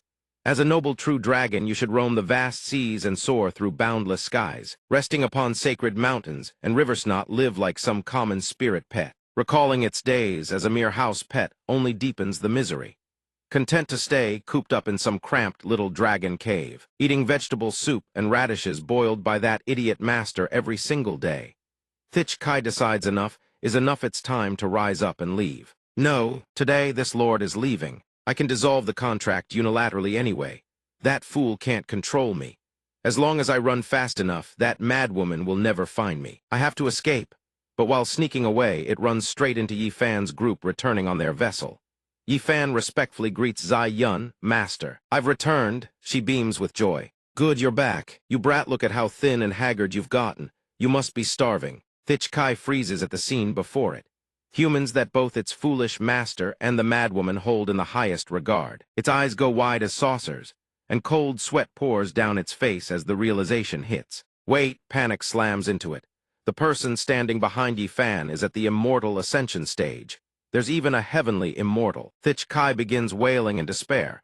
Any single one of them could dice me into skewered meat. Yi Fan casually introduces Qing Lan to Zai Yun. Master, let me introduce you guys as my close friend.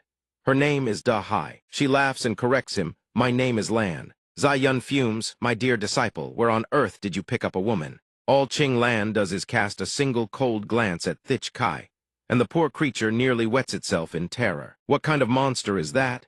It scared this little one half to death. Terrified beyond all dignity, Thich Kai abandons every last shred of pride and bolts straight back to its cave. Noble my foot. From now on this lord is staying put and living as a worm. By now the sun has climbed high into the sky, its radiance spilling across the ancient towers and grand halls. A voice echoes from within, Old Ma, Old Ma.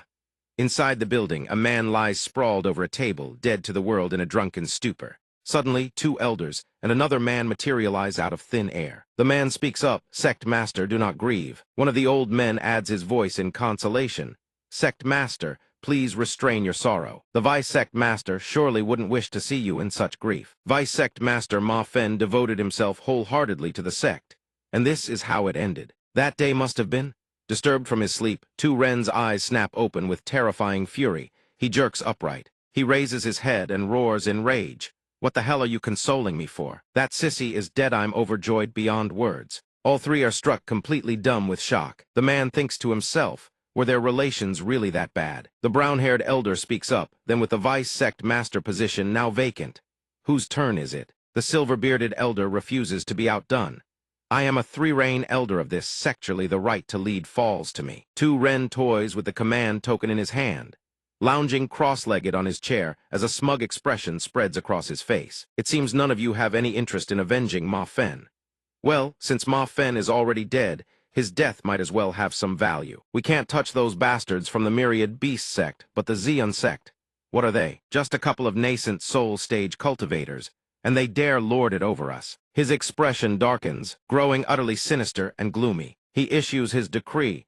Spread my command, summon the assassins from the demon-suppressing sect. Whoever brings me Yi Fan's head shall be handsomely rewarded. They bow as you command. Meanwhile, on Yi Fan's side, he is happily cooking away, humming to himself, today is a fine day for cooking. Suddenly, the check-in system materializes, shattering his good mood.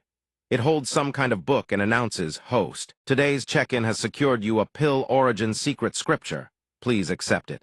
Yi Fan's face twists with irritation. Do you ever read the room? Do you always have to pop up at the worst possible time and ruin my mood? The system tosses the book onto the poor fellow, speaking with an air of utmost seriousness. Host, this is an incredible treasure, if you can just master it. Alchemy, you could be like a famous pill, madam respected and supported wherever you go. Yi Fan frowns. But do I even have the spiritual power to refine pills? The system concedes with a dejected sigh. You have a point. It answers true enough. Yi Fan immediately snaps. Throw it away. A book this thick I wouldn't even use it to prop up my table legs. Before he can say another word, the system's expression turns melancholy. Fine, then I'll throw it away. The check-in system sets off to discard the book, when out of nowhere the grind system materializes and calls out, You actually listen to him and throw things away. It looks utterly crestfallen. The check-in system replies, why not? Besides, the host always just chucks everything into the trash anyway. The chicken chopping system wears a sinister grin and hatches a scheme. Then why not leave them for the other people in the sect? Sure, we can't give the host any direct profits, but we can at least squeeze out some value. The check-in system hears this and immediately agrees, that's right. Why didn't I think of that? Yifan is busy cooking when Mayuan suddenly bursts through the door, shouting, Yifan, dear nephew, are you free right now? Could you help me test some pills? Seeing her arrive, both systems exchange sinister looks. The check-in system speaks first. The perfect candidate just walked in. The chicken chopping system chimes in speak of cow cow, and cow cow arrives just look at her. Yifan replies with visible annoyance. Second elder, doesn't the alchemy hall already have people? Then why come to me to test pills? Unlike him, Mayuan beams with joy. There's no alchemy hall. Ever since Grandpa, it's been just me all along. Yifan stares blankly, huh? Then what the hell was the point of building an alchemy hall? Suddenly, Mayuan grabs his arm and starts dragging him, chirping happily. Yifan, dear nephew, you're always the kindest to my grandfather, please just help me out. Seeing the situation, Yifan immediately resists, clinging to a pillar for dear life. There are so many disciples in the sect, go bother them. They keep tugging back and forth, Mayuan relentlessly persuading him, no one has patience like you. If I want something done, you're the only one I'd ever come to. Hearing this, Yifan immediately refuses, shooting it down. Nonsense. I'm just a mortal. I'm the least patient person alive. At once, the check-in system swoops in heroically to help. Clutching a book in hand, host, leave it to me. It swings the book down with full force whack right on top of her head. The blow lands squarely, sending Mayuan howling in pain, her eyes nearly popping out of their sockets. Taste the grace of knowledge, the system declares triumphantly. Mayuan lies sprawled on the ground, a ghastly red bump swelling on her forehead. Yifan looks at her anxiously. Second elder, are you all right? The check-in system cheerfully replies, relax. It's merely a minor theoretical stimulus to her brain, just a little tremor of inspiration. Suddenly, Mayuan's eyes fly open wide. She mutters breathlessly, so much inspiration. Inspiration, I know how to refine pills now. Staring at the scene before him, Yifan is utterly stunned. He asks in rapid succession, Second elder, are you all right? Mayuan, still dazed and barely recovered, keeps mumbling, do you have paper and a brush? Quick, give them to me. I'm afraid the inspiration will fade. Yifan immediately replies, there should be some, let me find them for you. Mayuan sits at the desk. Mountains of scattered paper piled behind her, her expression deadly serious as she furiously scribbles away at something. Yifan stands behind her, watching in awe. Second elder, you write incredibly fast. You've filled an entire book in less than an hour. Lin Mayuan immediately replies, of course. I am, after all, the most talented pill master in the entire Xian sect. Things like family recipes, I already have them all memorized. Sensing something off, she suddenly asks, wait, what did you just say? Seeing her bewilderment, Yifan cheerfully deflects, you misheard me.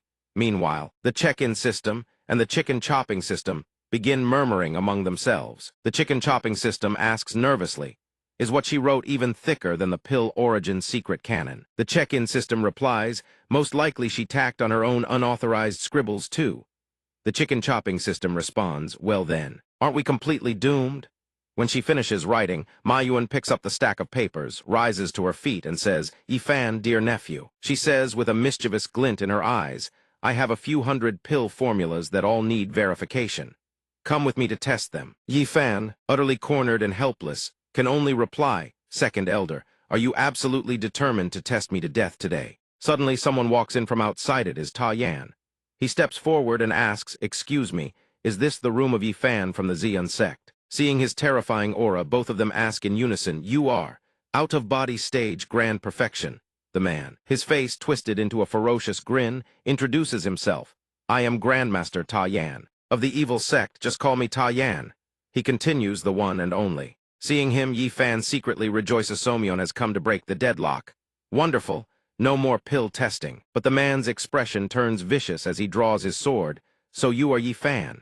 This time I will absolutely not mistake you for someone else again. The check-in system frantically sounds the alarm. Host, he's extremely dangerous. Run now. The chicken chopping system responds with complete calm. Shouldn't we be reminding the host to use our powers instead? Mayuan suddenly squeezes between them, shattering the tense atmosphere. She declares, wait just a moment. My dear nephew Yifan still has to test pills with me. immediately. Ta Yan's attention is drawn to the stack of papers in her hands. He demands, "Let me see those." He examines the papers, and a brilliant golden light radiates from them. He exclaims, "Little girl, you are truly a genius." Mayuan humbly replies, "Oh, not at all, it was merely a momentary burst of inspiration." He suggests with a sinister gleam, "The ability to transform ordinary pills into fierce poison pills, these bizarre formulas. Aren't there things here that inflict suffering worse than death itself?" She immediately snaps back in fury. "Don't you dare lump me together with the likes of you. How about this?" Ta Yan excitedly proposes, "Little girl, why not let me be your pill tester? This body of mine feels restless if I don't ingest poison for even a single day." Mayuan immediately refuses, her expression twisted in disgust. "Get lost. My pills are not meant for refining poisons." Scene Shiftren high. He is currently thrashing those assassins senseless, toying with them without breaking a sweat. He ponders silently, strange. Why has the Zeon sect attracted so many killers these past 2 days? But with that young friend's formidable strength, he should be able to handle it. Back to the ancient buildings nestled among towering peaks. From within, voices echo, endlessly a group of men chatter incessantly. One of them asks, "Well, has Grandmaster Ta Yan succeeded?" Another man, his face pale as though he'd seen a ghost, trembles. Violently drenched in cold sweat, "Grandmaster Ta Yan. He has defected to the enemy." The others hear this and jaws drop in unison, unable to believe their ears. Back at Mayuan's place is directing the pill refinement process, while Ta Yan himself is lounging inside the pill cauldron. Sighing in utter bliss, "These pills are incredibly, absolutely magnificent." At this moment the man was absolutely livid. Clutching his communication jade, he roared, "Zhengxi sect. What the hell are you people doing? Why has your master Zai Yan chosen to betray us?" Contrary to his fury, the voice on the other end replied cheerfully, "Sect Master Niu, this is all a misunderstanding. He was merely a nominal elder of the Zhengxi sect. I've always acted as I pleased to could have predicted." The more the other party spoke, the angrier he grew. His knuckles whitened around the communication jade. "Just wait until our sect's old ancestor emerges. Then we'll see how you plan to explain yourself." Hearing this, the other end panicked instantly. "No, whatever you do, don't tell your old ancestor. I'll summon the brothers from Minji Hall right away." His fury subsided slightly. "Minji Hall," the voice continued.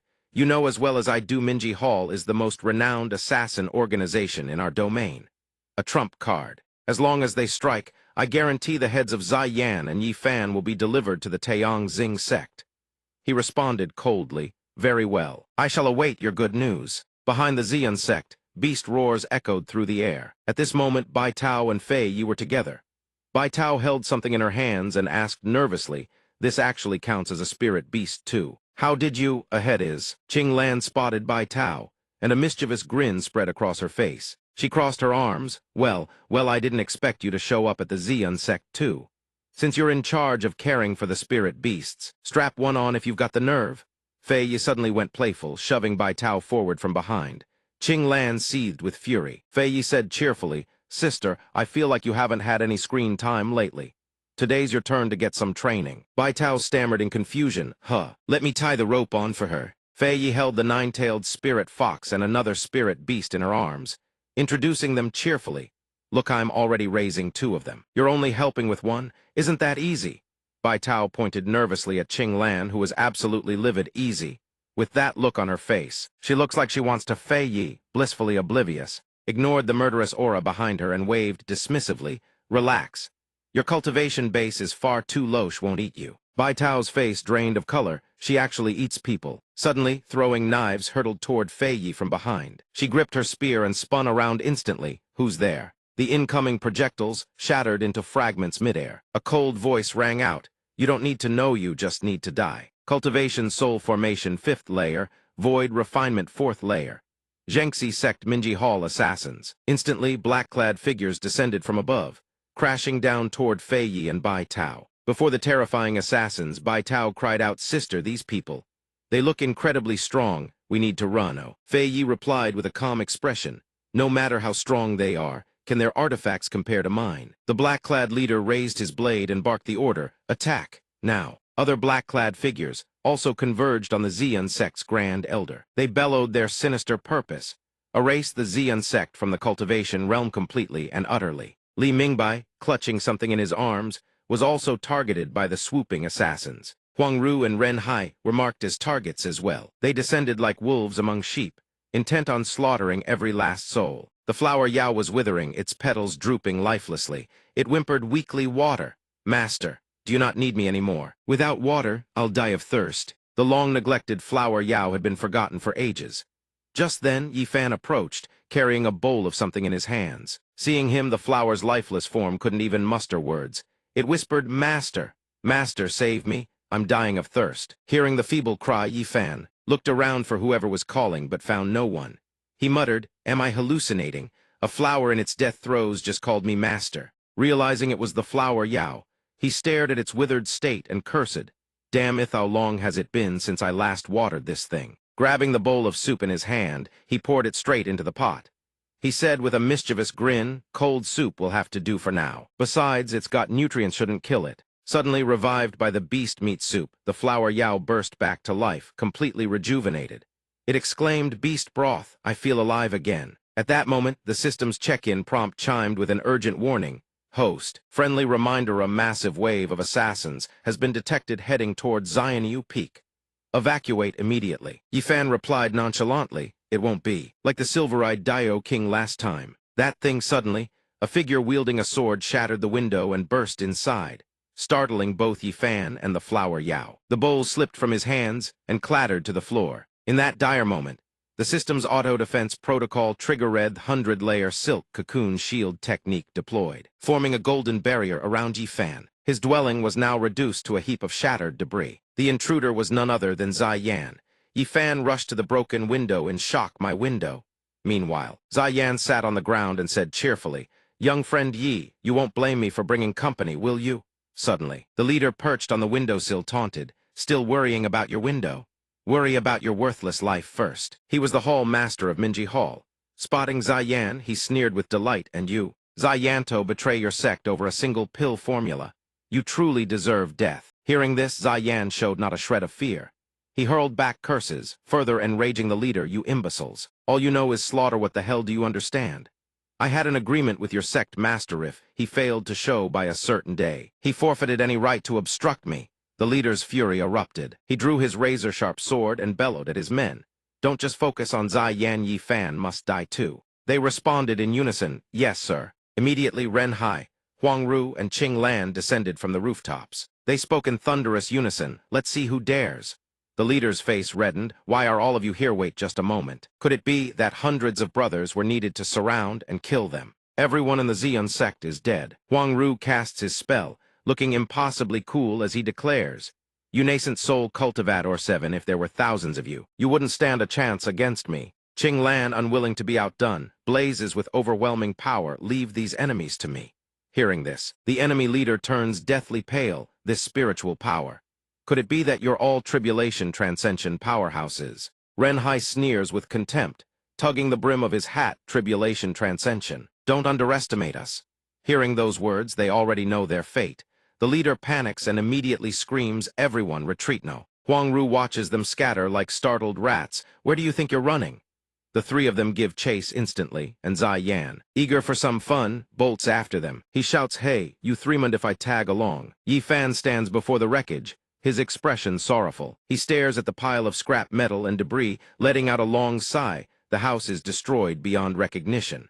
How am I supposed to live here? While Yi Fan is busy cleaning up, the system assistant approaches, offering to help. "Host, I have a spirit recovery lamp here. How about giving it a try?" Hearing this, Yi Fan grows irritated and immediately refuses. "No. Stop bothering me." Undeterred, it cheerfully asks again, "You really don't need it. This has nothing to do with the immortal path." He snaps furiously, "No, quit pestering me." The flower demon watches the scene unfold and murmurs to itself, "Why is Master talking to himself? If only I could do something to help Master." Suddenly, its entire body turns golden. It leaps up joyfully and exclaims, "That's it. I'll release some floral fragrance. Perhaps Master's mood will improve a little." The flower demon is overjoyed, not noticing that Sukai is staring at it and says, "Little fox sister, this flower smells incredible." The nine-tailed spirit fox responds with a dangerous glint in its eyes. "Indeed, big brother." Then it begins. They stare at the flower demon as if ready to devour it whole. The nine-tailed spirit fox sighs appreciatively, "Put this flower in the little bed, and the little bed won't stink anymore." The flower demon wails, cursing heaven and earth. The flower demon screams, "What do you want from me?" The flower demon shrieks for help at the top of its lungs, its cries so deafening they echo across the entire Zeon sect. Night falls. Beneath the gorgeous moonlight, the leader grips his sword with trembling hands, utterly terrified, his courage completely spent. He stammers, I warn you. Even if we're weak, we still have our dignity. Renhai sneers dismissively, cut the drivel.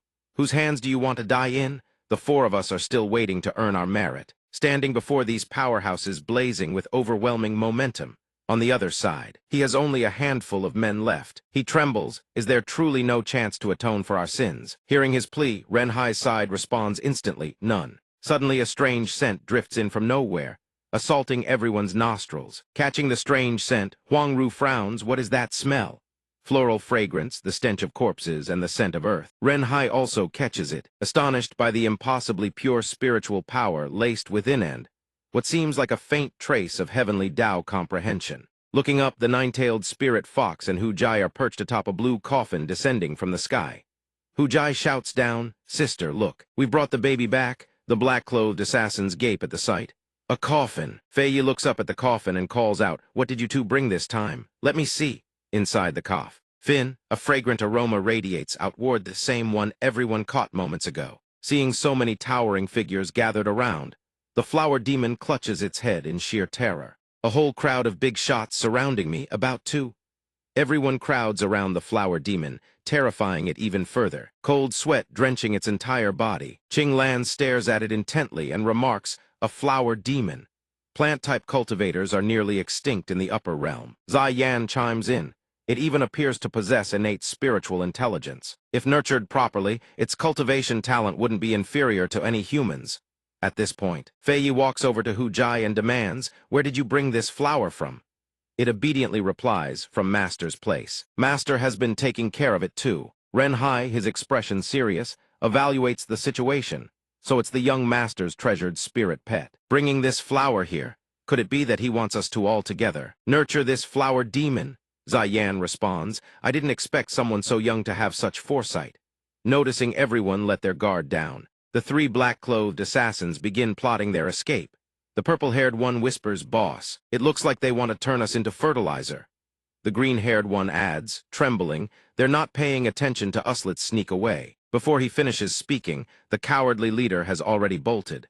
What the hell are we still waiting for? Run for it, the two behind gape and shout after their boss. As he sprints, he feels something on his back. He grits his teeth, What the hell is this thing? The moment the words leave his mouth, a massive explosion of flames erupts with a thunderous boom. The blast launches him skyward, charring him black. The two below witness the scene, struck completely speechless with terror. Tears stream uncontrollably down their faces. The explosion was Qing Lan's doing. She admires her handiwork, blows on her fingertip, and looks impossibly cool. At this moment, Zai Yun comes to visit Yifan. She is utterly shocked to see the pile of wreckage before her, and immediately asks her disciple, "Darling, how did your house end up destroyed like this?" Yifan, busy rebuilding his house, replies, "No choice. Too many assassins at the time. They trashed the place." Hearing his account, Zai Yun, standing behind him, offers a suggestion, "Precious disciple, how about you temporarily stay at the main peak? Put the important things aside for now." He finds it reasonable and agrees, might as well. There's no other choice. Yifan holds a box in hand, looking melancholy. "It seems like something my parents left me." Zai Yun hears this and is taken aback. "This is the little. Kong and Yao left it for you." Hearing Zai Yun speak so knowledgeably about his parents, he remarks, "It's strange hearing you call them by such nicknames." Yifan opens the box, revealing a glowing necklace inside shaped like a chili pepper. He examines it and says, "They actually brought it. I thought they'd pass down the jade pendant as a family heirloom." Zai Yun asks, "This jade pendant is?" He strokes his chin in thought. "According to them, I've had it since birth. A passing grandmaster divined that whoever possesses this jade pendant is my future wife." Hearing about Yifan's future wife, she gasps in shock, "Future wife?" He recalls what his grandfather once said, "This is a Mandarin duck jade. You must believe me." Zai Yun begins. Pouting sadly, he points at the Mandarin duck jade, dismissing this story of the stone nonsense. "Fooling my parents is one thing. Master, don't you blindly believe it either." He puts it back in the box. But in his heart he starts pondering, "In every one of my lifetimes I'm born ordinary." Then the system appears. But this jade stone from Zai Yun, was there from the moment I was born. She snatches the box, making Yi Fan exclaim, "Don't! Master, what are you doing?" She replies with a playful grin, "Precious disciple. Better to believe it exists than to dismiss it. This jade is very important to you. Let me keep it safe for you." He's surprised, just like my family, given what she said. Yi Fan doesn't force the issue, "Whatever you want." She cradles the box, having achieved her goal, "Precious disciple, when you find your Tao companion, I'll return it to you then." Inside an ancient building, a voice thunders, "What?" A subordinate reports to the boss that the entire assassination squad has been wiped out. Yes, they even plummeted from the skyflesh torn, bones shattered. Hearing this, the man erupts in fury, cursing a bunch of trash. And they dare call themselves the #1 assassin organization in the Eastern Wastes. They can't even take down a third-rate small sect. Tell the Zhengxi sect master to act personally, or I'll slaughter every last one of them. The subordinate speaks timidly. "That may not be necessary, sir." The subordinate recalls 2 men holding a sign. His face ashen, the Zhengxi sect master says Xian sect is a hidden powerhouse sect. They truly cannot afford to provoke them. Right now, the entire mountain gate has been completely emptied. Rumor has it they even sold the sect's signboard to a woodcutter at the foot of the mountain. Hearing this, the man goes berserk. His blood energy erupts, sending the subordinate flying. He snarls, "Can't provoke my ass. Bring me the painting of Yi Fan. I'll handle this personally." The subordinate, tears and snot streaming, "Yes, sir." A servant rushes in, clutching a painting. "Here's Yi Fan's portrait." He announces the sect master brought back the painting. Yi Fan is here. The boss takes the painting, his expression sinister, "Excellent." Suddenly his body morphs into a mysterious black mass, terrifying the servant. Then limbs, hair, and features materialize one by one, transforming into a perfect replica of Yi Fan. "HMPH, done." The other praises, "No wonder you're the sect master. Just like that transformed, identical to Yi Fan himself." The boss smirks, "Ha. Just wait until Yi Fan shows himself. Watch me annihilate Xian sect." But as he walks, a dog darts over and clamps onto his leg. He screams in agony. The dog yelps, "Meat, master. I want to eat his meat." He curses, "You wretched mutt, what the hell are you doing?" The 9-tailed fox intervenes, Hey, let go of him, quick." Fei Yi looks mortified, "Ye seen your brother, I'm so sorry. I didn't expect you to come to the back mountain." She promises earnestly, "Next time, I'll definitely keep it on a tighter leash. Let me treat your wound first." He plays it cool, "It's nothing, just a scratch. I have matters to attend to, so I'll head back to the peak first." The dog tilts its head and asks Fei Yi Jie, "Why does master smell so different today?" "Like beef." She murmurs, "Oh, the smell." The imposter seethes internally, "Damn it, bad luck right out the gate. I shouldn't have picked the back mountain as my first stop. What realm is this dog in?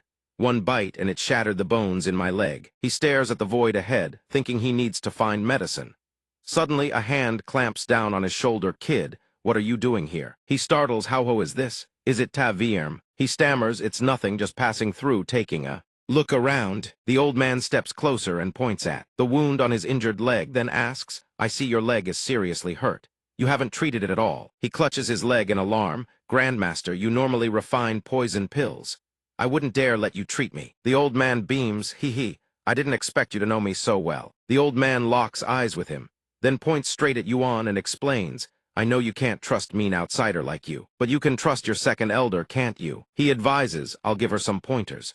I guarantee that within the time it takes for an incense stick to burn, you'll be walking on air." Yuan rushes over with a mysterious pill bottle and reassures him, "Don't worry, I have improved all of the sect's medicinal pills." Cold sweat beads on his forehead as he thinks, walking on air. Doesn't that mean I'm dead for sure? She continues, "This medicine is 3 to 4 times more potent than the last batch." He protests desperately, "Do you not understand what I'm saying? I told you I don't need treatment." Yuan grabs the pill bottle and pours the contents straight into his mouth. "Wah, man with 3 mothers. What is this stuff? Just swallow it already." His eyes roll back white. He trembles violently. He's so terrified he imagines himself being tossed into a soup pot alongside horrifying pink creatures. "Dear guest, your lavish dinner is now served." "What's for dinner?" She points at the pot with a terrifying grin. "Right here, braised beef sausage stew." He recoils in sheer horror. He screams, "Don't kill me. Please don't kill me." Just then Ren Hai walks past. "Little friend, are you all right?" He startles, "You scared me half to death. So it was just a dream. You're Ren Hai." Ren Hai lifts him up effortlessly. He forces a laugh. "Ah, I remember no less time after taking the medicine. I was a bit out of it." Ren Hai asks with concern, "I heard from Fei Yi that your leg was injured. Is it healed now?" He blinks, "My leg." then pretends, wow, incredible. I didn't expect Tav Vierm and the second Elder's medicine to actually work this well. He thinks it actually healed. Renhai beams, that's wonderful. Little friend, this is today's task schedule. I've arranged everything for you. He turns, let me see that. Morning task, prepare breakfast for master and senior sister. 2-hour afternoon nap. Evening, prepare dinner for senior sister, then go fishing and stock the pond. Note, master has never eaten braised beef noodles, so tonight you must make this dish. His expression turns eerily sinister. You've all seen through it already, haven't you? Renhai is baffled, seen through what? Suddenly, the imposter grabs a knife and lunges. It's the ox assassin. Renhai dispatches him with a single kick, sending him soaring onto the rooftop. He shrieks in terror. Renhai had suspected his scheme, but wasn't certain. I thought it was just misacting strange, but I never expected you're truly an imposter. Huang Ru glares at him accusingly. How dare you impersonate someone? That face of yours really deserves a beating. Qing Lan glares at him, holds back a breath, then declares she'll turn him into flower fertilizer. He wonders ere these 3 all-tribulation transcendence cultivators. Nathi are 3 immortals. His eyes widen in terror. No wonder the Zhengxi sect was so terrified they disbanded. What kind of monstrous sect is this? Renhai charges in with a punch. Take this. He scrambles back in fear, eyes darting to a golden ring in front of him. What scheme is this? Wrong moves. Renhai turns to face him, trying to run. Huang Ru erupts in fury, because he's clutching her bracelets, holding her butterfly illusory bracelet. My illusory bracelet. At the same time, Zai Yun and Yi Fan are strolling through the forest. Zai Yun remarks, I didn't expect the sect master's duties to be so hectic, but she's truly generous on outing, and she spent 200,000. Top-grade myriad spirit challenge stones, no less. Yi Fan mature. Zai Yun continues, precious disciple, from now on you'll go out more often. Who knows, you might make some fellow Taoists. Sounds reasonable. Hearing the commotion, she says, don't. The two turn around as a voice cries out, stop, don't run. Zai Yun points at the imposter, stunned. There's another person who looks exactly like my precious disciple. Yi Fan says flatly, where's the resemblance? There's obviously no resemblance whatsoever. The pursuers shout from behind, imposter, don't you dare. Escape. The shapeshifter dashes to Zai Yun, master, save me. Seeing someone dressed identically to Yi Fan, she looks left, then right, bewildered, precious disciple. But he's clearly dressed like Yaovan, the face is carved to look identical. Yi Fan sees his master's confusion and sighs, master, your eyes really need checking. The imposter lunges and grabs his shoulder, then unleashes the shape-shifting shadow technique. The two spin in dizzying circles while Zai Yun watches, jaw dropped. After a while, both collapse onto the ground. Renhai appears out of nowhere. Damn, so it was just the little friend messing around. Really? Fei Yi chimes in as well. This is getting annoying. Should I let the dog loose again? The imposter, battered and bruised, points at Yi Fan. You. Who the hell are you? Why are you impersonating me? Master, deal with him immediately. This person was definitely sent by some sect with a sinister plot. Yi Fan blinks me. Zai Yun's head is spinning, utterly unable to tell them apart. Meanwhile, the two mini-systems are also bickering. The evaluation system turns to the other, indignant system. Are they blind? The fake one is obviously so hideous. How can they not tell the difference? The check gold system doesn't bother explaining. Instead, it pulls out 2 guns and asks, come on, tell me which weapon here is the 98K. The evaluation system immediately responds, confused, aren't these two the same thing? Seeing this, it speaks up. Now you understand why you couldn't recognize it, don't you? At this moment, the imposter clings to Zion's leg, pretending to wail, master. What are you still hesitating for? Don't you believe your disciple is your treasured apprentice? She immediately shoves the infiltrator aside. Her conclusion resolute, no, my treasured disciple would never panic like this. Who exactly are you? He snarls in frustration, so I've been found out. The infiltrator's gaze turns razor-sharp, and he instantly reverts to his true form. He seizes Zion by the throat and threatens, even if you've seen through me, so what? You're merely at the nascent soul realm. She fails to react in time, and is caught in his grip. Yi Fan grows anxious. Can someone call for master? Renhai also speaks up. This is bad, the junior's master has been captured. The infiltrator points at him and warns, don't come any closer, or I'll kill her. He doesn't dare act rashly and can only ask, what do you want? The infiltrator sees him complying and thinks, so he really won't dare make a move. It seems this woman, though fragile, is still quite important. Thinking this, he presses his advantage and lays out his terms. If you don't want her to die, then let me leave. Otherwise, I'll strip her bare right now and ravage her until she dies before your very eyes. Hearing his utterly despicable words, the evaluation system declares, extremely furious.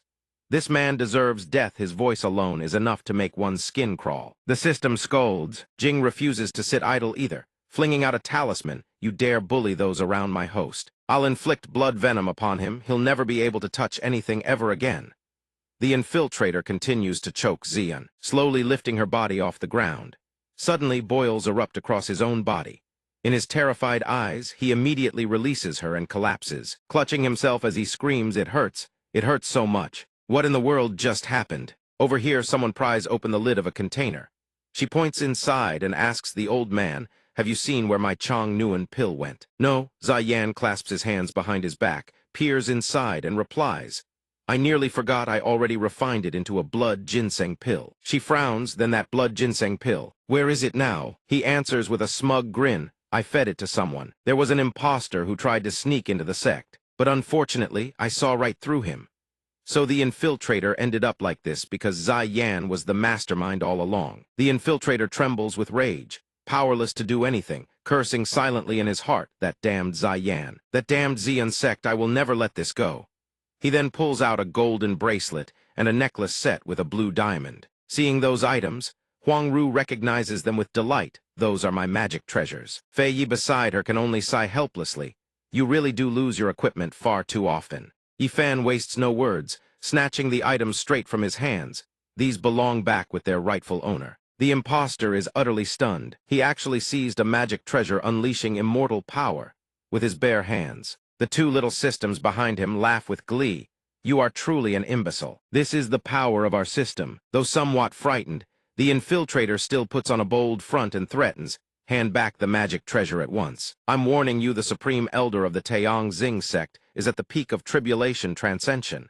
He is monitoring everything. If I fail to contact him, he will slaughter every last one of you." Yifan remains utterly unfazed.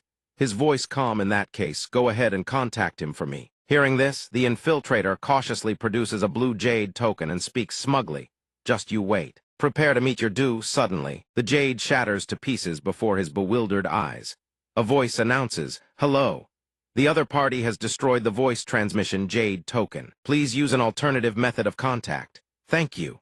The infiltrator realizes he has been cast aside and roars in fury, "You accursed old fool. I have served you for nearly 1,000 years, and this is how you treat me." Qing Lan steps forward, scythe in hand, and speaks with open impatience, "Are you done talking? If you're done, then it's time to become fertilizer for the flowers." He screams in desperation, "No." On another front, inside a system space, Baijia stands before a locked data segment. She touches it and murmurs, "This is information on Yifan's 99 past lives." Damn it! Why is so much of the content locked? The monitoring eye nearby issues a warning, first warning system. Baijia is forbidden from viewing the Transmigrator's information. She retorts, challenging the grand system, "You don't dare manage me. How dare you presume to manage me?" It issues a second warning. She ignores it entirely and continues, "Fine. Just tell me the method to bypass this." It responds, "Upload your consciousness into the void. It will take approximately 4 minutes to unlock the system." Baijia mutters under her breath, "What a pain, how troublesome." Uploading, watching the data stream in, she whispers, "I'm finally in." So much data. Suddenly a piece of data catches her eye. Baijia reaches out, "Let me touch it." "Wait, what is this key?" "Locked at level 20. Let me try changing it." From behind, something suddenly materializes. Colossal, the monitoring eye command sees her. In an instant, the bizarre entity snatches her up. Baijia. Her body shatters to pieces within the creature's maw. Light floods into the room through the window. Yifan stretches and wakes up. The system excitedly announces, "Today's signing has been completed successfully." It brings him a rather large pill, speaking non-stop, "Host, I helped you complete today's signing. The reward is the Dragon Origin pill. It can upgrade you from the mortal realm all the way to tribulation transcension. There is also a 5% chance of triggering a critical breakthrough directly to celestial immortal." The evaluation system beside it, unable to comprehend, asks, "Why do you keep doing these useless things? When the time comes, the host will use it." It merely laughs it off and says, "It's just a trivial matter." As usual, letting the host know what rewards await. Who knows, perhaps one day, the host will finally come around. Yifan suddenly speaks up, "System, give me the Dragon Origin pill." The system is stunned upon hearing this, It clicks its tongue in utter disbelief. Not having heard clearly, it blurts out, "Rejected." Fortunately, the luck-type item doesn't take up warehouse space. But mere seconds later, realization slams into it, and it is utterly shocked. Wait, host, what did you say? Yifan repeats, I agree to cultivate. During this period of going against you all, I've truly wronged you. The responsibility system places the dragon origin pill into his hand, asking in confusion as it does, host, you didn't hit your head last night, did you? The evaluation system turns to the inquiry system, we didn't accidentally pick up the wrong host yesterday, did we? It replies, how could that be possible? Don't all counterfeits revert to their original form? The evaluation system remains thoroughly puzzled. Then why did the host suddenly change his ways? But it has no way of knowing either. Yifan takes the pill and immediately places it in his mouth.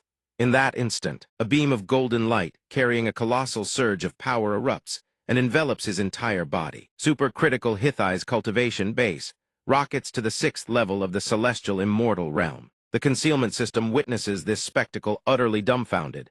Am I seriously not dreaming right now? The host actually started cultivating. The evaluation system comforts it from the side system.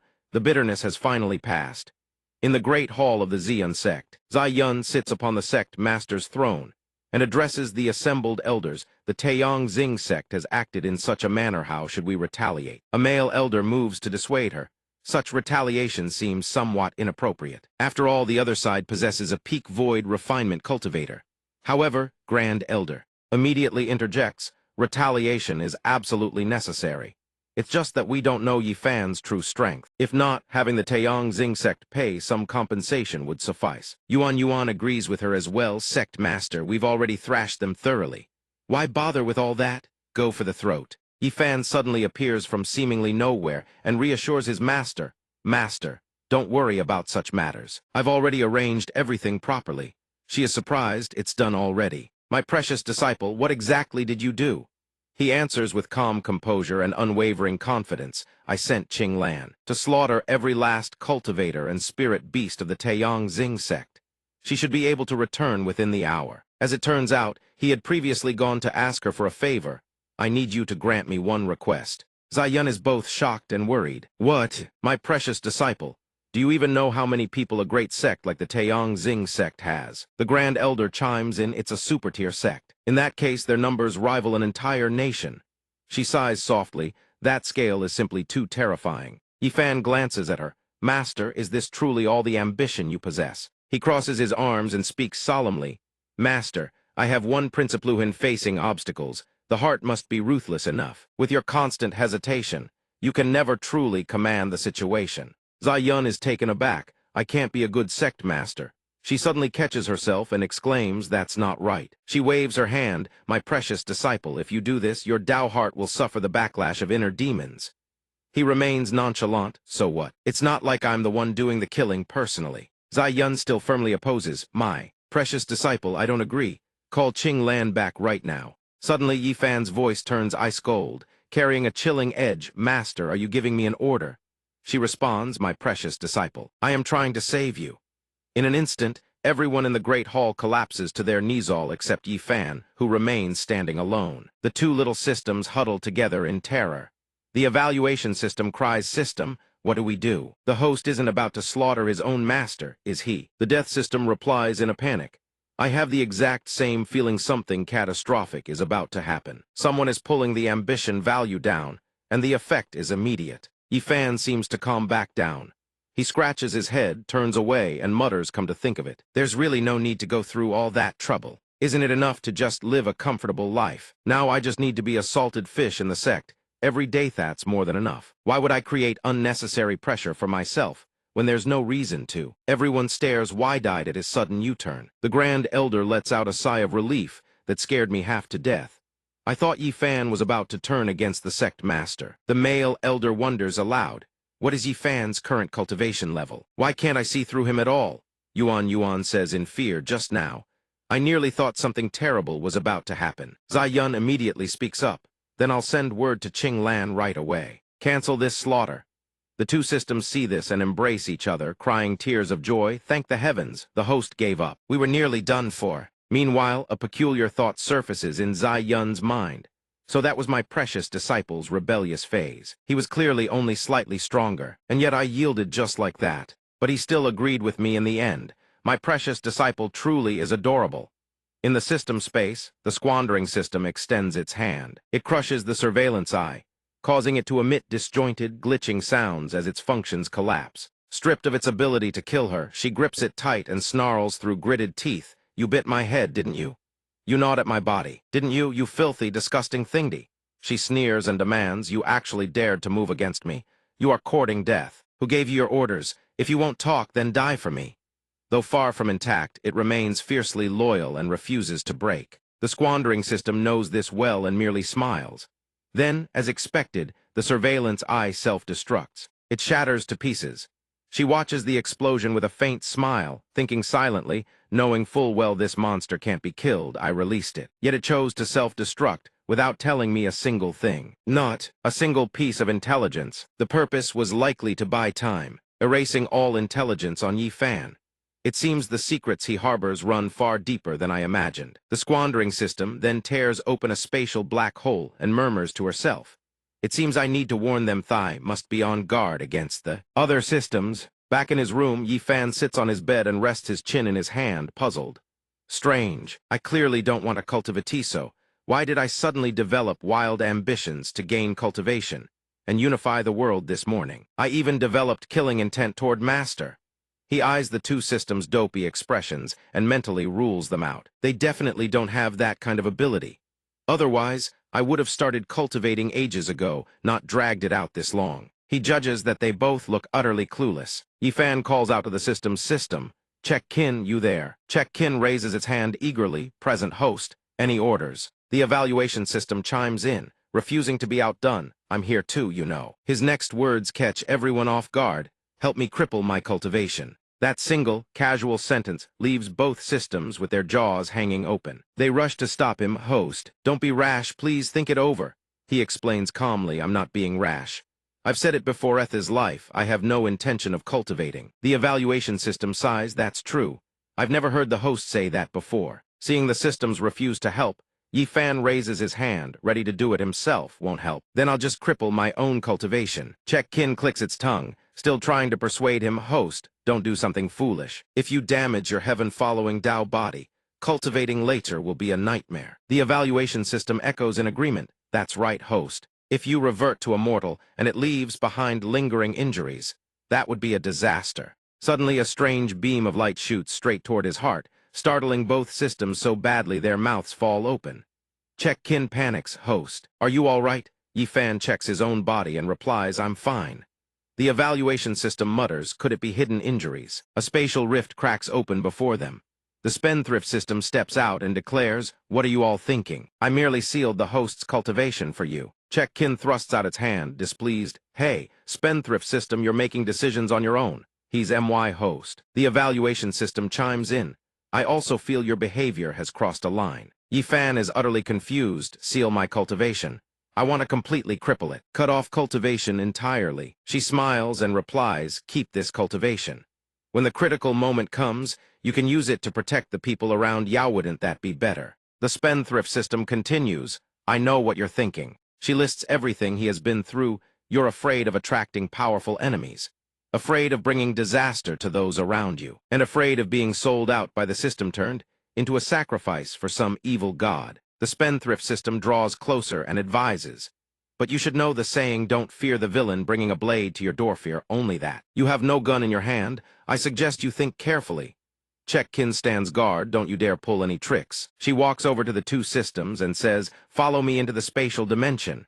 We'll talk there. All three step inside, and the spatial rift seals shut behind them. They enter a strange space filled with asteroids. At its center lies a bizarre polygon, encircled by two rings of light. Surveying the interior, Check Kin asks curiously, this place is. The spendthrift system answers, this is a pocket dimension I created to prevent eavesdropping. It flinches, eavesdropping. Who are you guarding against? She opens a data device while answering seriously, I'm not sure either. This is the data I've gathered, read 6 of them are systems that have been with Yi Fan. The two mini-systems grab the device, reading it wide-eyed and exclaiming, there's even a humanoid system. And the famous invincible domain system. What? Even the talent copy system is in here. She explains, the difficulty of assisting Yi Fan is rated hell level. No telling how many systems have fled from the job. And yet, only you two fools volunteered. Check Kin's face falls in shock, can't be helped. I didn't know the host would be this hard to serve. The spendthrift system crosses her arms and declares this isn't about serving him. Someone is targeting him. Check Kin asks targeting the host, who, she answers, as I said I don't know. But one thing I can confirm is that the enemy has embedded a spy within the system. It startles, embedded a spy? She confirms, yes. And they even launched an attack against me. The evaluation system's eyes well up as it whimpers. I can't believe I got dragged into something this terrifying right after graduating. Mama, your child is in deep trouble. Check Kin, still possessing a sliver of rationality, grows suspicious. Spendthrift system. Why do you care so much about our and our host's affairs? Is it really just for a bit of fortune points? She answers calmly at first. I was just dragged in by Lord Zai Tin to cover his shift. The fortune points she left behind have already hit the cap. I can't even spend them all. Earning a few fortune points is just for fun. The two systems are stunned. Fortune points you can't even spend. Is this what the life of the rich looks like? Suddenly, the spendthrift system's tone shifts, roars in fury. Some bastard dared to attack me, succeeded in ambushing me. This is a direct face slap to this Star Lord, and this thy's grudge I absolutely will not swallow. I won't rest until I've dragged the mastermind behind this into the light. As for Yi Fan, I'm helping him, no question. The two mini-systems tremble and cling to each other at the sight. Without another word, she immediately instructs them. Be wary of the systems on the other side. They may very well be the enemy. Protect your host well, he is the key. Check Kin nods in agreement, all right. I'll remember that. When the two systems return, Yi Fan is fishing by the stream. Seeing them come back, he asks, what were you all talking about? The evaluation system opens its mouth to blurt everything out. But Check Kin stops it in time, covering its teammate's mouth and making up an excuse, nothing. Just chatting. That's all. Yi Fan doesn't press further and continues placing his catch into the basket. Check Kin confidently raises a hand and says, right, host. Have you noticed anything suspicious around you? Tell me and I'll eliminate it for you. He rests his chin on his hand, suspicious. Well, actually, yes. It asks eagerly, what is it? Where is it? He looks straight at it and replies, isn't it you? Check Kin pouts, host, I'm being dead serious with you and you're cracking jokes. He replies, who's joking? You appeared out of nowhere, bound yourself to me out of nowhere. However I think about it, you seem suspicious. Suddenly, Check Kin senses something, unknown entity detected outside recording range. Could the enemy have appeared this quickly? Activate full defense mode. Yi Fanny's there really something out there. Immediately, both systems grab their weapons and charge forward with full fighting spirit. Check Kin shouts, get him. No matter who the opponent is, I'll beat them into kneeling. Then force her to be our shop slave. One wields a net, the other wields a rake. Together they charge toward the bushes. But before they can strike, Yi Fan steps in and blocks them both. I don't need any shop slave. Don't catch the wrong person. Suddenly he exclaims in surprise, second senior sister. Yi Fan picks up the teapot. He pours tea and says politely, second senior sister, please have some tea.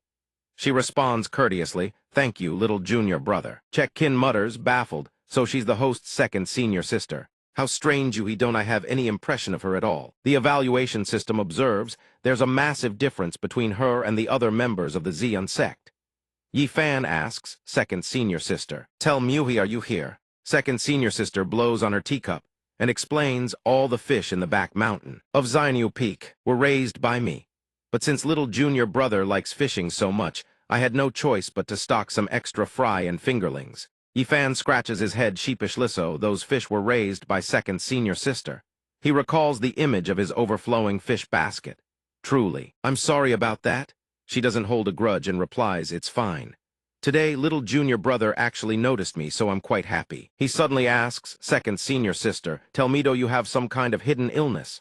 She's taken aback. Little junior brother can see that. Yi Fan crosses his arms and recounts, I once discussed the senior sisters with Master. Ever since third senior sister joined the sect, I've never once met you. He recalls an image, Zai Yun stammering when mentioning second senior sister, Zai Ching. What does she look like, you say? He continues, when Master tried to describe you, she couldn't remember your face or figure. I thought Master was just getting old and muddled. Seeing second senior sister's unrecognizable form, he murmurs, so it turns out I was the one who misunderstood. Master Zai Ching's current form looks like a giant faceless sheep. She says sadly, little junior brother, your words really do sting. Yi Fan turns and whispers to the system, Do you know what happened to my second senior sister? It waves its hand and begins to explain, host. Your senior sister is most likely suffering from a deep surface syndrome, or what I'd call a boundary disorder NPC syndrome. Let me elaborate. It launches into a detailed lecture without pause. The root cause is an extremely low sense of existence. On top of that, she lacks both a recognizable appearance and a name, rendering her invisible to the heavenly Tao's observation and records. Over time, the target gradually forgets their own appearance until they forget their very existence. Yifan asks softly, so that proves my name is actually really famous, right? Basically, it can be found everywhere. Then he says to the system, now that I've seen it, I can't pretend I don't know. So do you have any way to help my senior sister? It grins and replies, if you're talking about an item, I don't have one on hand. But given time, I'll check the Commerce Hall. The evaluation system asks Commerce Hall. But you don't have enough fortune points to exchange. It cheerfully pulls out a wallet. What era are we in that someone doesn't know about a slush fund? The evaluation system silently prays that the spendthrift system won't find out about this. Yifan asks again, if there's no item, is there any other method? This time, the system answers seriously. Your second senior sister's condition is a bit severe. It seems the only path left is to become famous throughout the realm. He furrows his brow. How does one even become famous under heaven? The system eagerly pipes up with a solution. Either your second senior sister's cultivation reaches the level of immortal emperor, or she becomes a child of fortune acknowledged by the heavenly Tao. Hearing this answer, Yifan feels utterly helpless. Just listening to it already sounds impossible. Then it continues. It quickly tries to soothe him. Actually, it's not that difficult, is it, host? You yourself are a child of fortune, who knows? You might just turn the whole situation around. Yifan looks toward her and makes his decision. Fine. I'll give it a shot. After all, she is my senior sister. Resting his hand on a teacup, he proposes, senior sister, would you like to go out and make a name for yourself with me? Meanwhile, the flower demon is basking in sunlight, water, and the abundant star energy. It dances joyfully and exclaims, so much spirit nectar overflowing. More, give me more. Huang Ru strokes it and praises, this little flower seems quite fond of you. If you could cultivate into human form, you'd be such an adorable child. Huang Ru points at it, thinking with regret. However, this type of flower grows far too slowly. Why don't I give it a bit of immortal power? She immediately extends her hand and touches the flower demon. In a remote mountain range, two figures on fat, one thin appear, riding clouds to survey the area. The fat man leans on his staff and speaks. The spiritual energy here is paper-thin, and the peak is shrouded in fog. How could a true dragon possibly linger in such a desolate place? He is none other than the grand elder of the divine dragon clan, Li Changsheng. And beside him stands the third elder of the divine dragon clan, Li Zundao. Zundao answers with absolute certainty, without a shadow of a doubt. Someone previously reported that traces of an immortal's passage have appeared here. Changsheng sneers, immortal traces. You actually believe in such nonsense? Looks like this trip was a complete waste of effort. Zundao grows somewhat displeased. If you don't believe it, no one's forcing you. You came here on your own. Suddenly, an enormous azure light erupts before their eyes. Both lock onto it instantly, exclaiming in shock, immortal power. That's actually immortal power. Changsheng's eyes light up. He says excitedly, if we find an immortal, even without seeing the true dragon, it would still be worth the trip. Zundao grins smugly. So do you trust my intel now? The light vanishes. Both swiftly ride their clouds in pursuit, shouting the aura has disappeared. Could the immortal have gone into hiding? Why is there a small sect right over there? Let's ask. The two descend into a vegetable garden, where Li Mingbai is diligently pulling up carrots. Zundao clears his throat and steps forward. Young man, have you witnessed any extraordinary phenomena nearby? Sensing someone's presence, he turns around. Li Changsheng loses his composure. He frowns and jabs his staff toward the boy's face. Nonsense. Besides you, is there anyone else here? Mingbai retorts without missing a beat. What an attitude. Why should I tell you anything? Changsheng grows even more furious, thrusting his staff forward and bellowing, how dare you talk back to me? Do you know who I am? Unflinching, Mingbai crosses his arms and replies, I don't care who you are. With that attitude, you're getting nothing out of me. Zundao rushes to mediate, raising his voice enough. Stop picking on a junior. But Changsheng remains utterly insufferable. He charges forward with his staff raised and roars, you are courting death. Mingbai's eyes widen in shock. Suddenly, from behind him, a burst of azure light brimming with immortal chi erupts. Tijai surges to his side with a fierce, domineering presence and bellows. How dare you? You're merely from the divine dragon clan, and you dare presume to lord over my master. Looking for a beating, both old men from the divine dragon clan simultaneously gape in disbelief. A true dragon. The colossal shadow of the dragon blots out the light above their heads.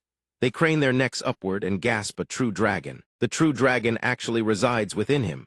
We brought disaster upon ourselves. The colossal body crashes down to the ground with a thunderous boom. The rotund Tijai confronts the two old men and asks your getup. Could you possibly be from the divine dragon clan? Seeing this, the two old men harbor doubts in their hearts. Is this chubby worm really the true dragon? It looks nothing like what we saw in the ancient paintings. The reason for its plump physique? It's been gorging itself lately on thick, hearty stews. Assassins, the two old men set aside their doubts and directly ask True Dragon Lord, "Why does your grace reside in a place like this?" It answers, "He's the one who raises me." What do you have to say about that? Hearing this, both old men's jaws drop. What? The True Dragon Lord. What exactly does your grace see in him? It silently thinks of Zhensu, then answers aloud, "Probably the sense of peace in my heart." Then it recalls Qing Lan and the others. Zundao bows deeply and speaks reverently to Mingbai. According to our clan's rules, the one chosen by the true dragon must undergo the patriarch selection trial.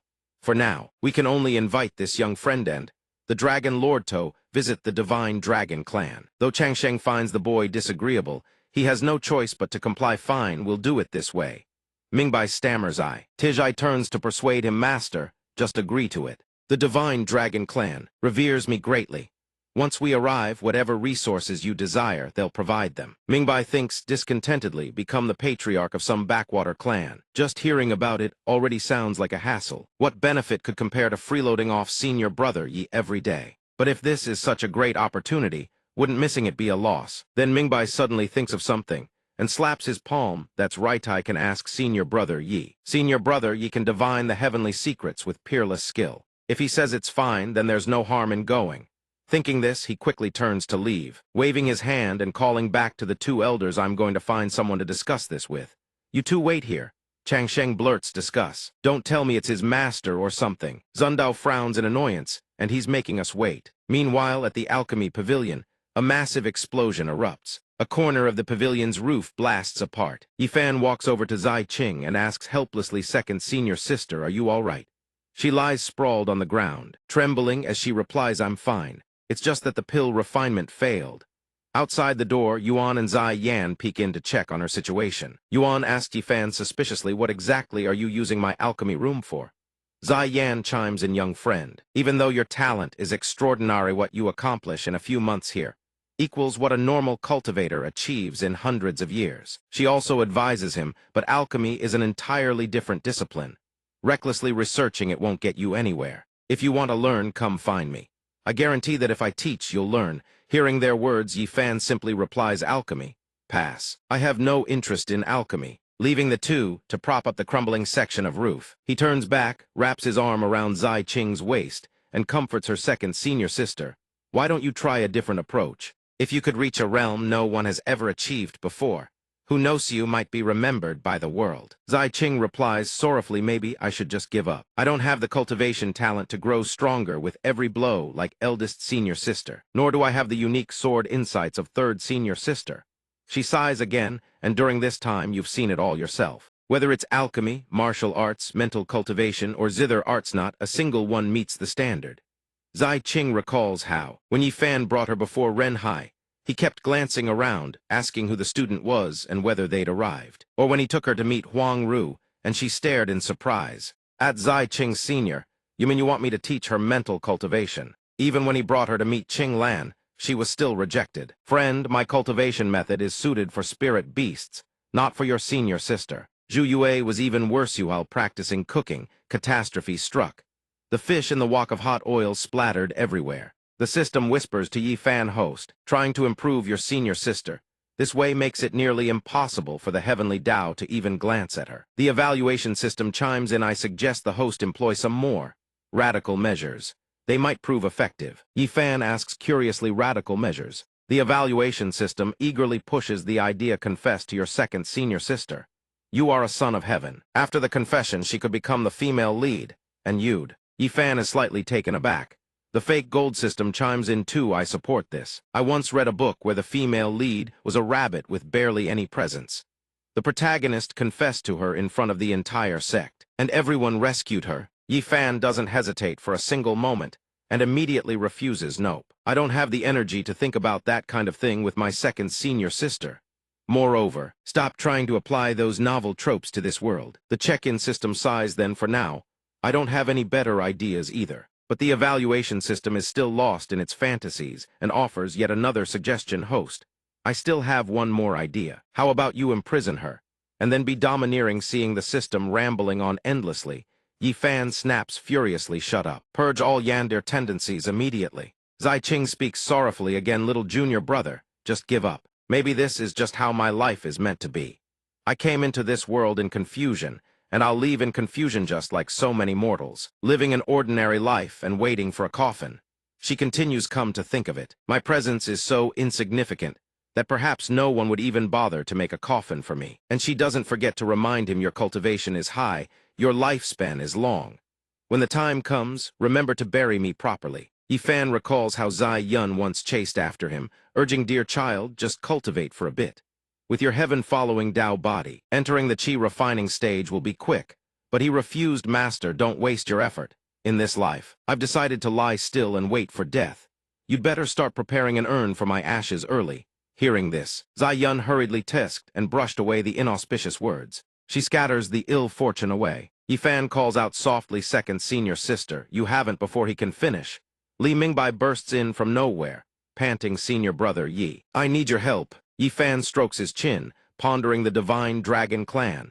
The check-in system excitedly chimes in. I've already looked into it. They're a cultivation lineage that has long been under the protection of the true dragon. They possess supreme dragon bones. If your senior sister were to take one, her cultivation might skyrocket. Hearing this, Yi Fan thinks supreme dragon bones.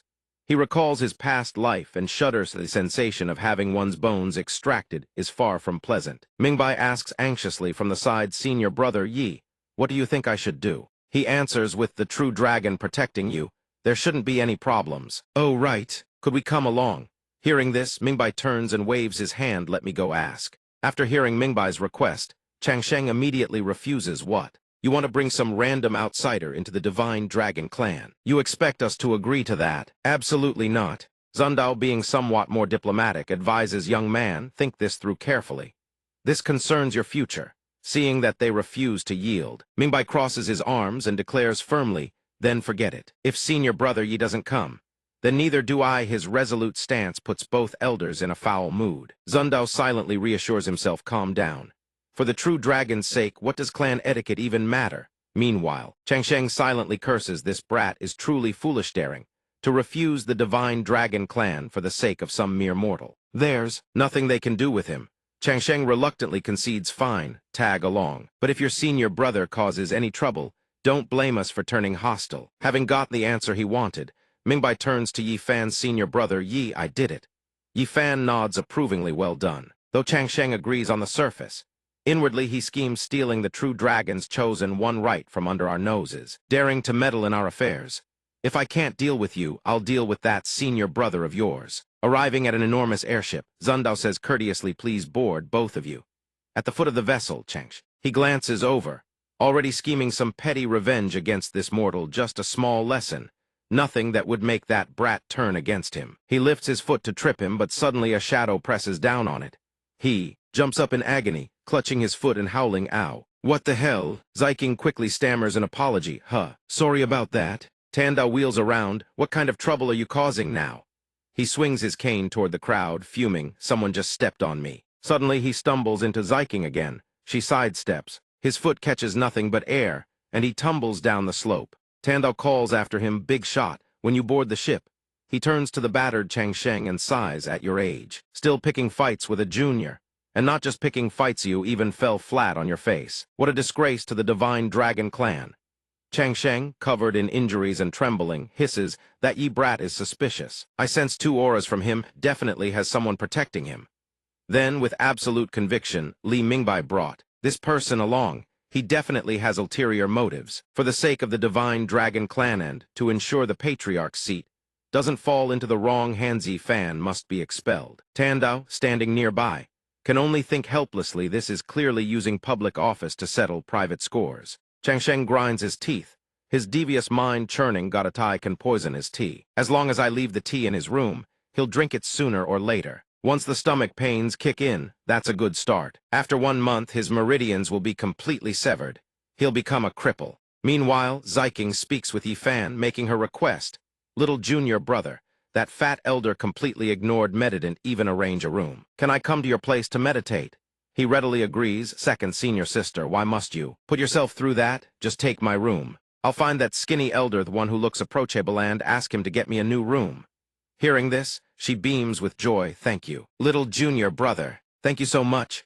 Several minutes later, Changsheng appears with a warm, hospitable smile carrying a teapot. He steps in cheerfully. Little friend Yi, the journey is long, 3 more days until we arrive. Care for a cup of tea? But upon entering, the room is empty. He looks left, right. Strange, where is everyone?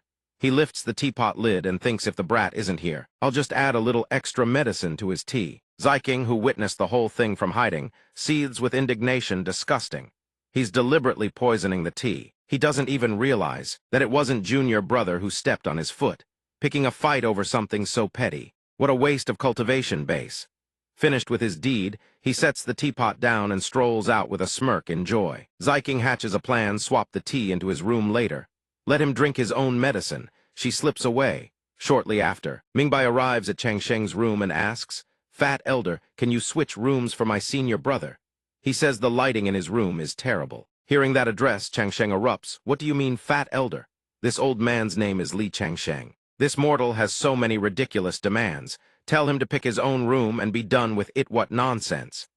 He raises the teacup to his lips. Cursing inwardly, does he think this old man is his servant? After draining the cup, he suddenly freezes. Wait. Isn't this the teapot I specially prepared for Yifan? Wasn't it? How is it here? He collapses to the floor, clutching his stomach in agony. My stomach. I can't even circulate my spiritual power. Wait, the room swap. So that brat saw through me. He drags himself toward the door with every ounce of strength, thinking, damn it, that ye brat played me for a fool. I have to find Elder Li Tandao and get a purification pill. Otherwise, my cultivation base will scatter to nothing. He shoves at the door with all his might, but it won't budge. It's been locked from the outside. He screams that ye brat locked me in. You rotten brat, this isn't over between us. Meanwhile, Yifan and the 2 juniors. System room cleanup in progress. Sweeps the dust while grumbling. This spare room is filthy. Dust everywhere. At the Divine Dragon Clan, a crowd stands waiting. Someone speaks up. They've arrived. He is the interim patriarch, Li Shentong. The flying ship touches down in an open area. Everyone steps off and surveys their surroundings.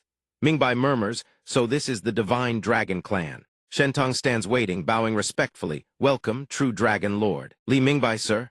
The clan's secret realm trial has been open for some time, awaiting your passage. You must also earn the approval of the heavenly immortal mirror before you can become patriarch. Mingbai is stunned. What? I just got here and you're already sending me into a trial.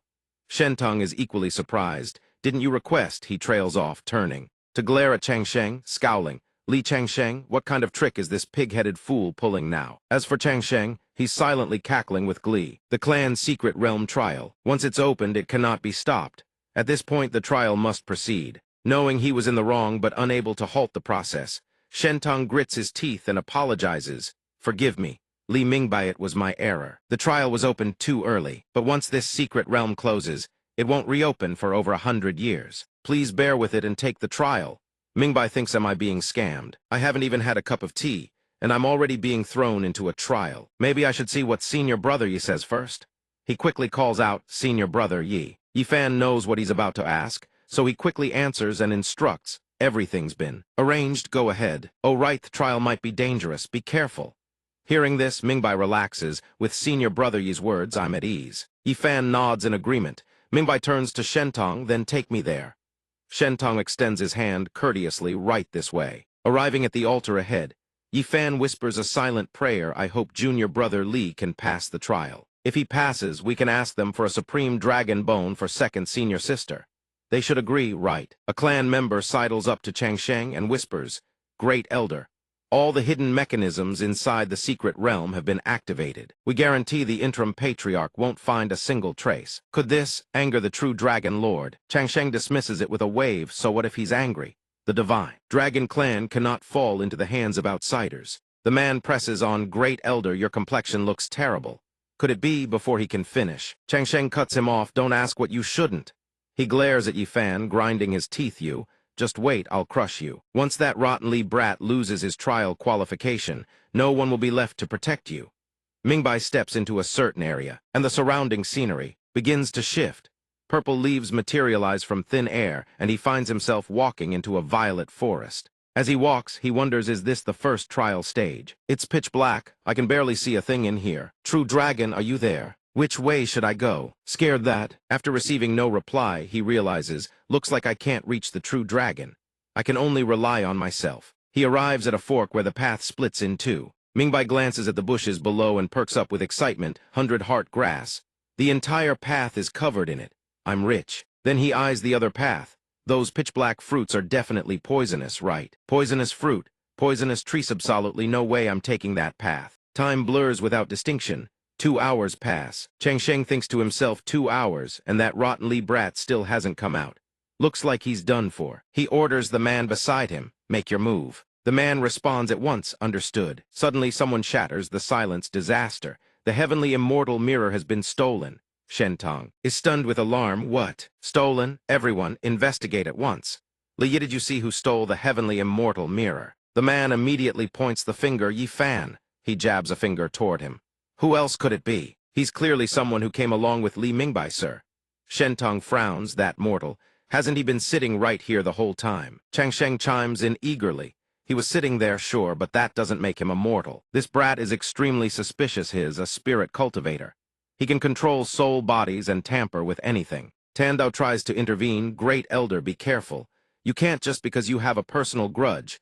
Chang Sheng rounds on him on the flying ship. That brat locked me in my own room. Wasn't it you who opened the door? Have you forgotten already? Hearing this, Tandao hesitates. That is possible. Chang Sheng presses on stubbornly. I don't carry arrest this brat now. We can definitely wring the truth out of him. Shentong relents. Then, per the great elder's word, take him. But a woman's voice cuts through the tension. Before you accuse my junior brother, prove your own innocence first. I saw that mirror hidden in your sleeve. At the sound of her voice, everyone whirls around, alert. Who's there? They finally notice Ziking. Looking at her, they exclaim in shock. She was in our clan this whole time, and we couldn't sense her cultivation at all. She's no simple person. Chang Sheng grows even more certain. See, I told you that brat is hiding something. Ziking presses on. As for whether the mirror is real or planted, just search him and find out. Yi Fan is quite surprised. Second senior sister, you actually drew their attention. Chang Sheng clutches his sleeves, stammering Enno, but Shentong understands immediately. He marches over and jabs a finger at Chang Sheng's face.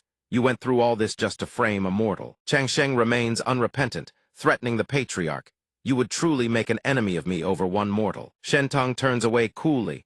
Regardless is the senior brother of Li Mingbai. Chang Sheng erupts in fury, raising his cane at the interim patriarch, Li Shentong. Don't forget who elevated you from second elder to this position. If you truly let that outsider become patriarch, what good are you? I'm doing this for your sake. If you find the heavenly immortal mirror on me today, then feel my wrath. Shentong stops deliberating. He gives the order, outsiders cannot be trusted. These two are enemy spies who infiltrated us, embedded themselves beside Li Mingbai. Eliminate them on the spot. The guards respond at once, understood. They raise their weapons toward Yi Fan and Ziking. Surrounded, Yi Fan furrows his brow slightly, his gaze turning icy. The situation dredges up old memories. Surrounded again. The last time in Liang State was exactly the same. Was I born with a holy body of misfortune or something? System commentary mode erupts, cursing furiously. That damn fatso, what a lying piece of work. If I'd known he'd be this much trouble, I'd have poured a whole bottle of brain-rotting poison down his throat and been done with it.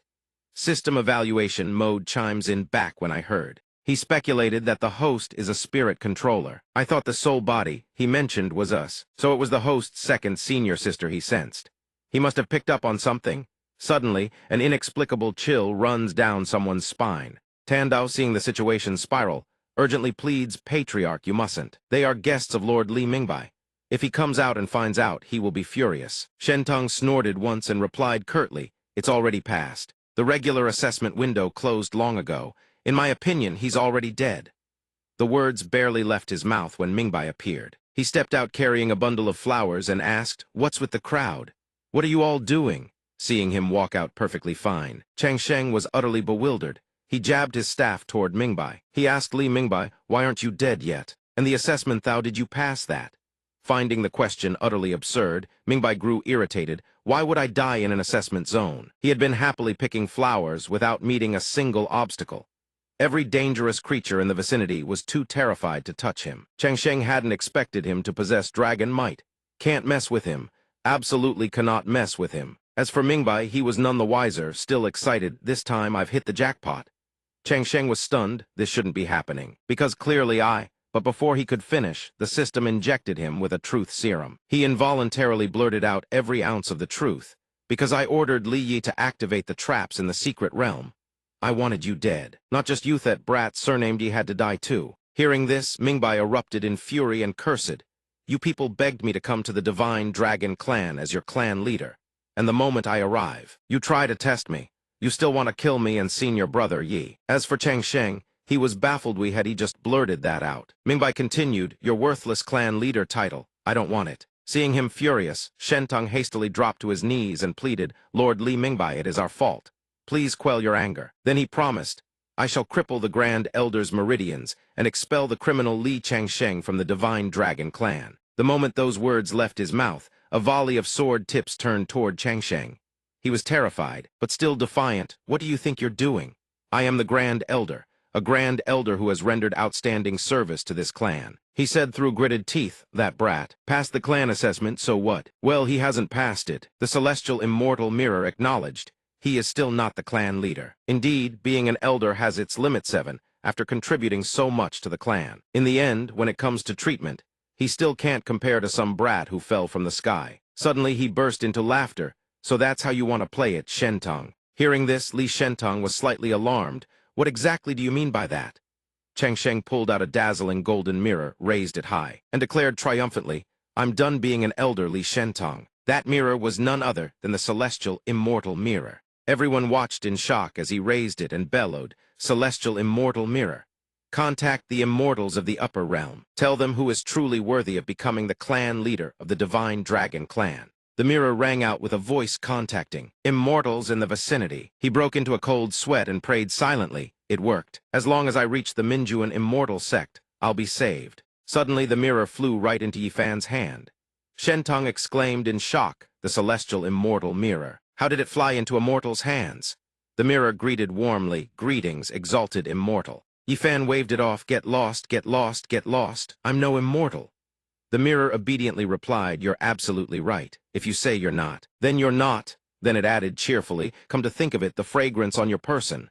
You must have been in contact with my master. Huang Ru, right? Hurry, take me to her. I miss my master so much. Yifan was surprised. You're an artifact too. Huang Ru, did she drop you? That's weird, you don't even have a nose. How can you smell anything? Mingbai said with admiration from the side, no way. It truly is senior brother Yifan. Indeed, just as expected.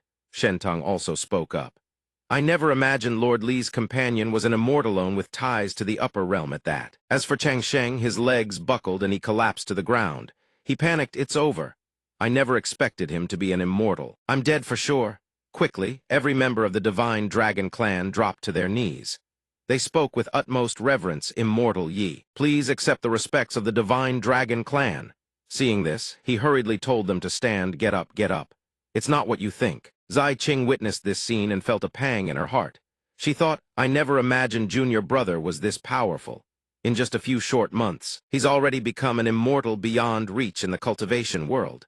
Comparing herself to him, she turned and walked away. Her movement caught Yifan's attention toward his second senior sister, but before he could follow her, he was swarmed by the Divine Dragon Clan members. Shentong called out, Immortal Yi, please wait. This time, you've come to approve your junior brother Li, haven't you? The rest immediately chimed in, yes, yes, yes. Choose junior brother Li. Mingbai was moved to tears. He was deeply grateful. Senior brother Yifan treats me so well. He elevated me from a mere chi refining disciple all the way to the decision-maker of a great clan. I will never let him down. Shentong turned and announced, Congratulations.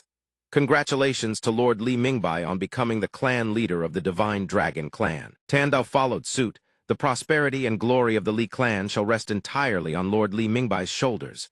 Hearing this, Mingbai immediately issued his orders. Since you've accepted me as your clan leader, then you will not disobey a single word I say. First, build a statue for my senior brother Yifan, a massive one. They responded in unison, yes. A jutting cliff protruded from the mountainside. Zai Ching sat at its very edge. Yi Fan walked up behind her and asked, "Second senior sister, why did you run off to this place? It's dangerous here." She answered with a hint of melancholy, "It's nothing. I'm just sitting here gazing at the scenery below, watching the myriad living things. I wanted to know what it feels like to stand at a great height." He could tell she was harboring something, so he urged, "Second senior sister, whatever it is, just say it straight. Getting it off your chest might make you feel better. For now, yes, I do have something. But junior brother, you mustn't tell anyone about this." The two gossipy systems began theorizing among themselves. Here it comes, a classic. Boy and girl alone on a cliffside. Either it's a love confession or a tragic death for love. It muttered to itself, what kind of cliché scene is this? Also, why is there even a cliff here? The appraisal system shrugged and replied flatly, "Don't ask. It's destiny." Zai Ching began to confide, "Junior brother, did you know? I've always been insecure. When I was little, my appearance was terrifying. No one wanted to adopt me. Only Master didn't find me repulsive-ish, said my eyes were beautiful. After that, I came here." The two systems wondered her eyes. She continued, pouring her heart out. "There's a secret in my heart that even Master doesn't know. I've been trying to suppress it, but after I saw your identity exposed by the celestial immortal mirror, in front of all your admirers, you looked so radiant. Junior brother, you're like a prince, or a general. In this story of yours, I'm like a peasant girl. There's no intersection between us at all." She gazed down the cliff and said, "Junior brother, I want to the appraisal system, munching on sunflower seeds," said smugly, called it. "It's a love confession after all." The stun system was floored. What the hell? Some kind of Cinderella story. Get me some sunflower seeds too. Then she declared with iron resolve, "I want to become someone feared by others. Just like you, junior brother." The moment those words left her mouth, all three of them were stunned. Zai Ching explained all this time, "I've always wanted to see the look of fear in others' eyes when they see me." That expression terrified, yet utterly helpless. Then she described it in a disturbingly vivid way, like a lamb bound to an iron post, slicing it with a knife from hoof to head, butchering the toad, and mashing it into sauce to stuff into its brain. Yi Fan felt a chill crawl down his spine after hearing her words. Second senior sister's metaphors are truly unique. The two little systems fell silent. Their faces twisted. Our host's second senior sister is terrifying. Suddenly, the fact that she has no sense of presence doesn't seem so bad after all. Zai Ching stood at the cliff's edge. Sunlight poured over her body. The sky suddenly darkened as blinding bolts of lightning crackled across the heavens. The stun system exclaimed, "The might of the heavenly Tao." The appraisal system said in disbelief, "Her conviction has been acknowledged by the heavenly Tao." A stream of azure light coiled around Zai Ching's body, and her figure gradually began to transform. Both systems and Yi Fan watched with a trace of fear. The stun system assessed, "Remarkable, how terrifying her spiritual energy and conviction truly are." The second, senior sister of our host, is absolutely no ordinary person. The appraisal system added, "As a system, even I feel afraid. From the bottom of my processing core, she truly lives up to someone acknowledged by the heavenly Tao." The azure light around her seemed to have broken some kind of seal. Deep beneath the earth, something stirred it sensed the blood of its queen. She's still alive. From underground, hordes of creatures surged upward. They all faced one direction, trembling with excitement as they sensed it. "The bloodline of our queen has returned." No, the scene shifts to the territory of Great Liang. Zhensu was issuing orders. "You shall assist the new emperor. Remember to not let any enemy exploit the vulnerabilities of our sect." Suddenly someone rushed in and reported, "Sect master, it's an emergency." She turned and asked, "What's the matter? Why the panic?" The messenger immediately elaborated. "Black monsters have appeared among the citizens, and across the entire sector of East Desolation. They move like an army, and are marching toward the northwest." She was startled. "What?" On this side, having witnessed Zai Ching's true appearance, the stun system questioned, "Why does she look nothing like what I imagined?" The appraisal system also scratched its head in confusion, "And her look is so strange. She's clearly a disciple of Zai Yun, yet she doesn't have purple hair." She trembled as she spoke. Finally, Yi Fan called out, "Second senior sister." Zai Ching possessed an adorable face, framed by pink hair and violet eyes. She turned around, beaming, Junior brother, look, I've finally restored my original appearance." He looked. Second senior sister, why were you disguised as a sheep?" She replied matter-of-factly, "A sheep. What's that? This is my natural-born appearance. Innate. She doesn't just have two antennae and thin brown wings, even has insect-like hands." A voice suddenly rings out, "Your Majesty the Queen, we've finally found you." She looks toward the source and demands, "Who are you?" Everyone stares in that direction. Yifan seems to have figured it out. She's the cockroach queen. The swarm of insect people immediately kneel reverently and introduce themselves. "Your Majesty the Queen, we are subjects of the great lion empire of the Western continent and your humble servants." The insect person begins to recount. "Back then, you accidentally strayed into a forbidden dimension. In those ancient times, an entire lost city materialized, surrounded by immense flames. A figure clutched a newborn baby and turned to the others. The princess is the last remaining bloodline of the immortal emperor. The immortal emperor sealed every forbidden mark into the princess's body. We must protect her at all costs." The crowd immediately responds, "We obey." The system, utterly baffled, mutters, "A flag, a death flag." Then the figure hands the baby to another person, instructing, "Watch over the princess for me. I'll slaughter the enemy army, then come back." That person takes the baby and immediately passes her along to someone else. "I'll kill the enemy and come back." And so it goes. The little princess getting tossed from one person to the next like a hot potato. "Watch over the princess for me. Tell them to come back." Yifan and the system listen to all this and are both utterly exasperated. The system speaks up, thoroughly indignant. "And this is what you call getting lost. Obviously nobody was watching the kid, and she ended up stranded in the past." At that time, Zai-Yun was strolling through a forest when she discovered the child. She gasps, "Someone abandoned a baby? Absolutely heartless." She scoops up the child and says, "This baby has purple eyes. She has great affinity with our Xian sect. From now on, you shall be my disciple." Zai Qing, listening to the retelling, thinks of Zai-Yun with warmth. "Master, you've been so good to me." Yifan silently judges, "Master really is casual about these things." The insect person bows low, pleading earnestly, "Your Majesty, you must avenge the immortal emperor. Make those old bastards of the holy medicine sect pay." Yifan turns to the system, puzzled. Isn't this supposed to be a Xuanhuan world? Why is there geopolitics involved? And the Western continent? The system questions. An explanation comes, because that's how the continent truly is. It's just that there's usually no involvement with the Western continents. The system's analysis module chimes in. "Now I finally understand why I couldn't see through the host's second senior sister. Turns out she was hidden or erased by the heavenly Tao." Zai Qing looks back at Yifan with a sorrowful expression. "So does this mean little junior brother and I have to part ways? I can't see the people from Xian sect anymore?" The insect person bluntly responds, "Your Majesty, spare yourself the sentimentality. With your current strength, going back would be delivering your life on a silver platter." She pouts, "Brutally honest, aren't you?" As if noticing something, she exclaims in surprise. Then the insect person offers, "Your Majesty, may we stay by your side to serve you?" She hadn't expected the sheer number and quickly agrees, "Sure, I suppose. It's just a few more mouths for the sect to feed." The moment she finishes speaking, thousands upon thousands of cockroaches materialize from the distance, swarming in like a tide. She's absolutely stunned and immediately retracts her words, On second thought, you should all come with me to the sect instead." Hearing this, the insect person asks, "Why the change of heart?" Suddenly, Yifan receives a message. He's surprised. Why is third senior sister messaging me right now? Zai-Yan's message reads, "Little junior brother, Master has fainted." His heart drops. "Master? What happened to Master?" At the sect, Zai-Yun recounts in a fluster, "I'm telling the truth, it was a black insect about 2 meters tall, and it bolted out of my private room at lightning speed. There was even something trailing behind it. A small insect." Upon hearing this, everyone's minds drift in the same unsavory direction. The Grand Elder asks, "Sect Master, how often do you clean this room of yours?" She realizes what everyone is thinking and furiously shouts, "It's not what you think." Yifan and Zai Qing have returned.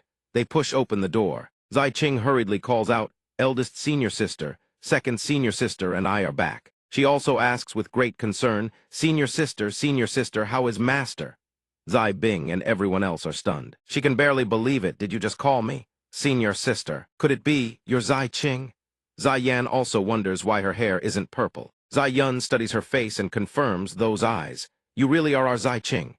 Zai Qing kneels by the bedside. She speaks, "Master, your unfilial disciple Zai Qing only dares to show her true face today." Zai Yun reaches out, "Rise." She says, "Zai Qing, quickly get up, stand up." Zai Qing's eyes brim with tears. "Master, your memory seems a bit hazy. Why does your disciple feel your face is much thinner than I remember?" Master Zai Yun produces a jade talisman and gleefully shows it off. "That's right, everyone. Look at this, I fainted. But no harm done, all thanks to my disciple's protective talisman. My treasure." Zai Qing is surprised. Master, you accepted junior brother's gift. The Grand Elder reminds her sect master, please restrain yourself. Your disciples are still standing right here. He guides everyone inside, arms folded, observing the scene. Suddenly, Zhensu materializes behind him out of nowhere, declaring with pride, Ye Taoist, when your master fainted, I was the first to rush here from De Liang to treat her. Only then does she remember Yi Fan. She hurries over, treasured disciple, on your journey here, did you encounter any black demon beasts? That demon beast has been causing quite a ruckus lately. I hear they've appeared in both the cultivation world and the mortal world.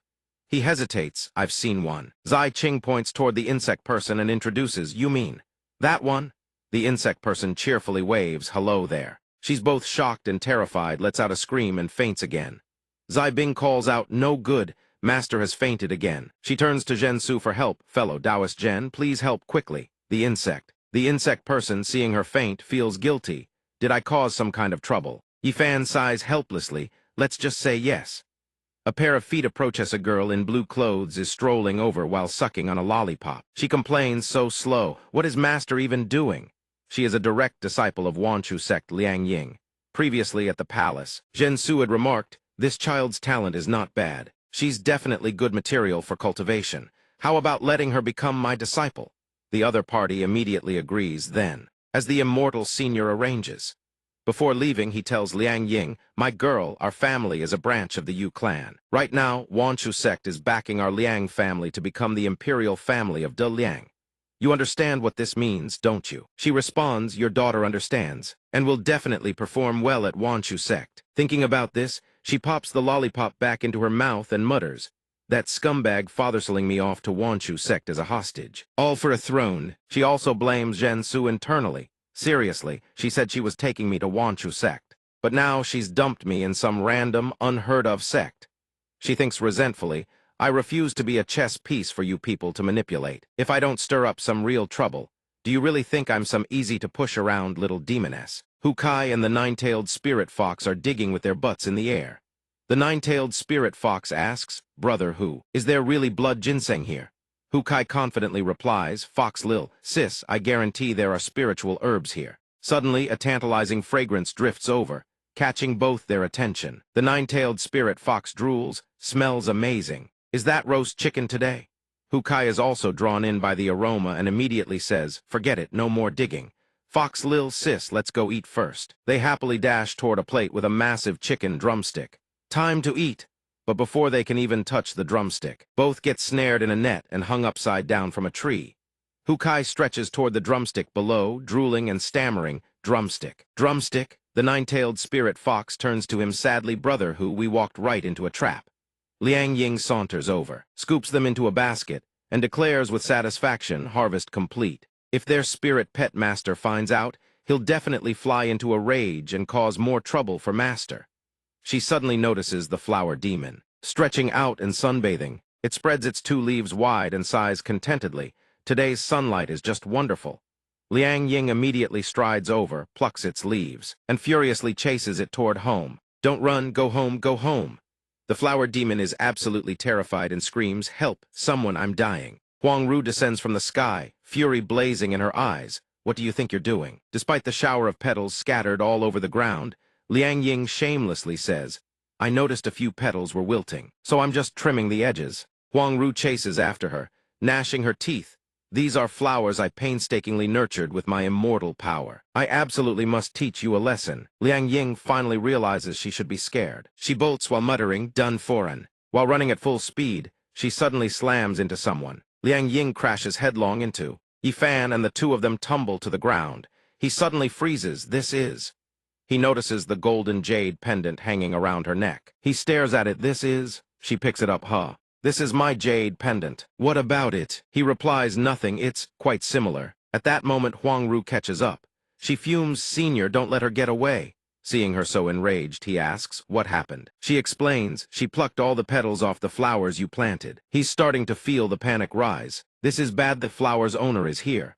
He steps in front of her and waves dismissively. They're just flowers. Not exactly priceless treasures. Though I recall you've been tending to them on my behalf all this time, I really can't say much. She responds, Senior, helping you care for the flowers is just My duty. At this moment, Bai Tao and Fei Yi arrive. Bai Tao speaks up, Senior Brother Yi, this is bad. The tail feathers of the two spirit pets you raised have been plucked clean. Yifan and Liang Ying both feel a jolt of unease.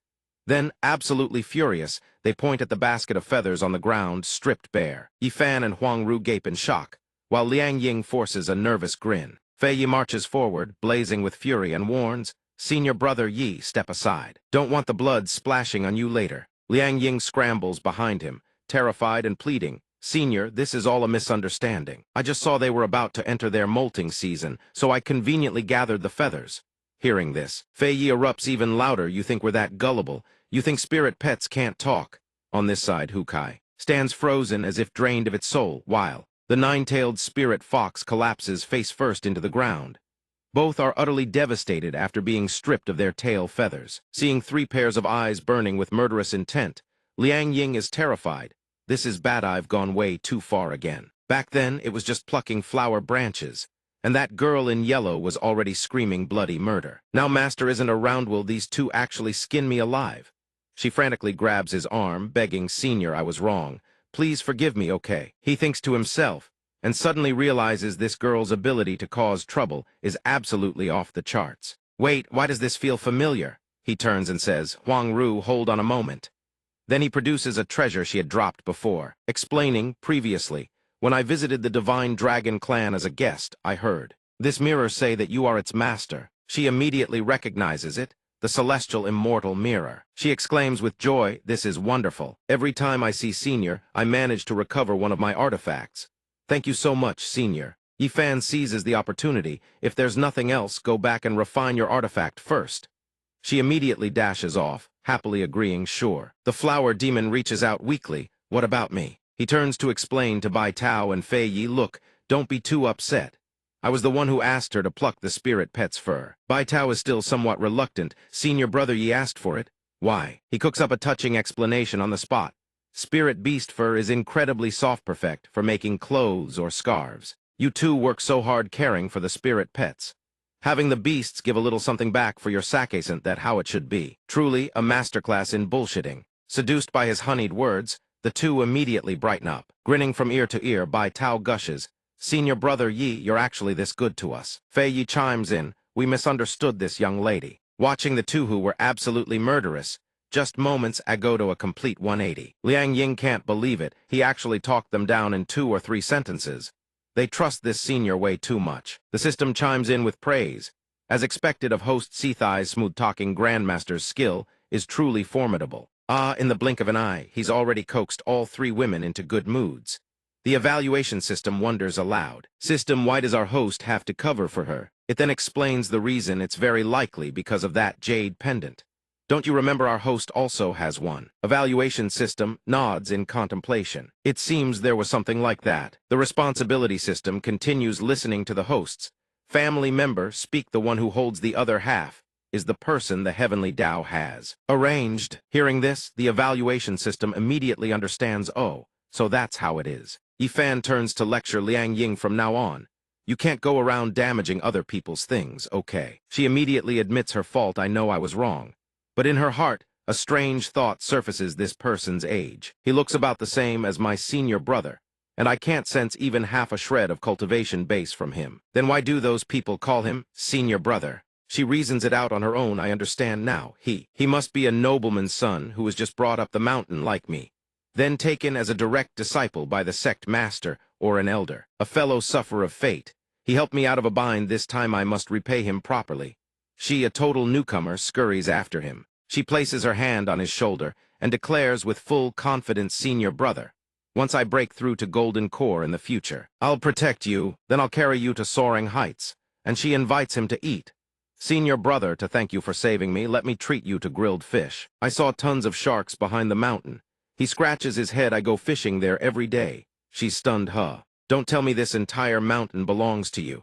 He replies bashfully, well, you could say that. Suddenly his eyes light up. In his mind, the image of a girl appears.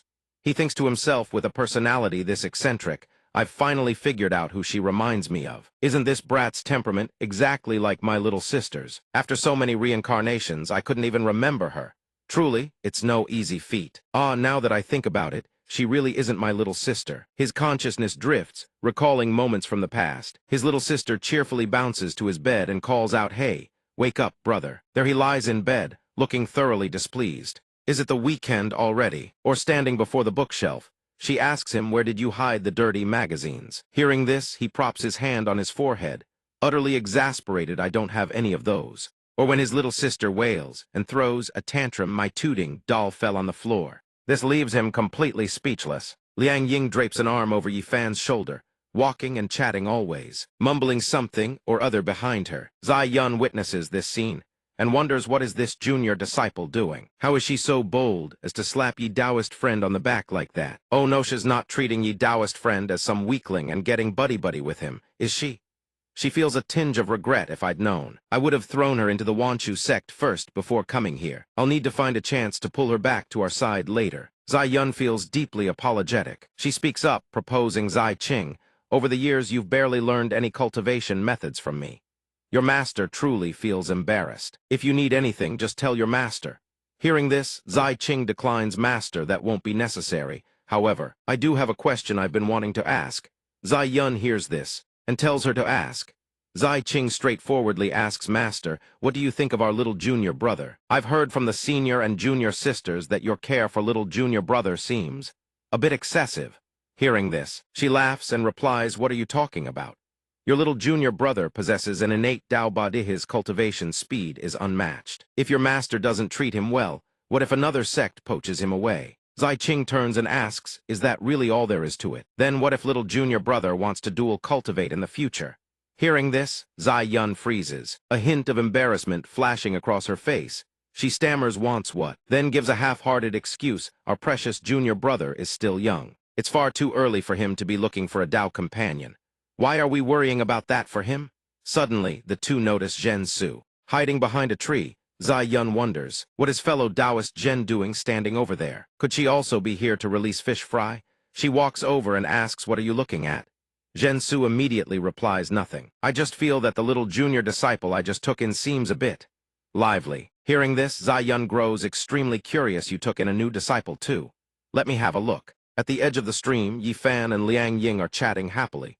They've even started a fire. A pitch-black charred fish appears. At this moment, Yi Fan and Liang Ying sit together, grilling fresh seafood.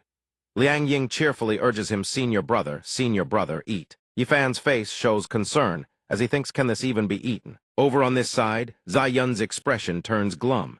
She pouts and thinks to herself, that is, looking at Liang Ying's adorably cute face only makes her mood. Even worse, she thinks in her heart she's a disciple and also the future Dao companion of.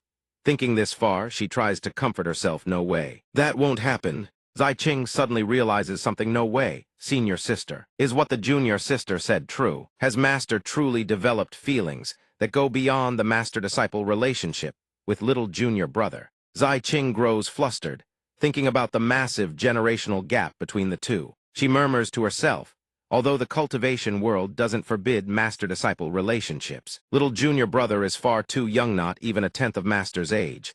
If word got out, it would really be quite strange.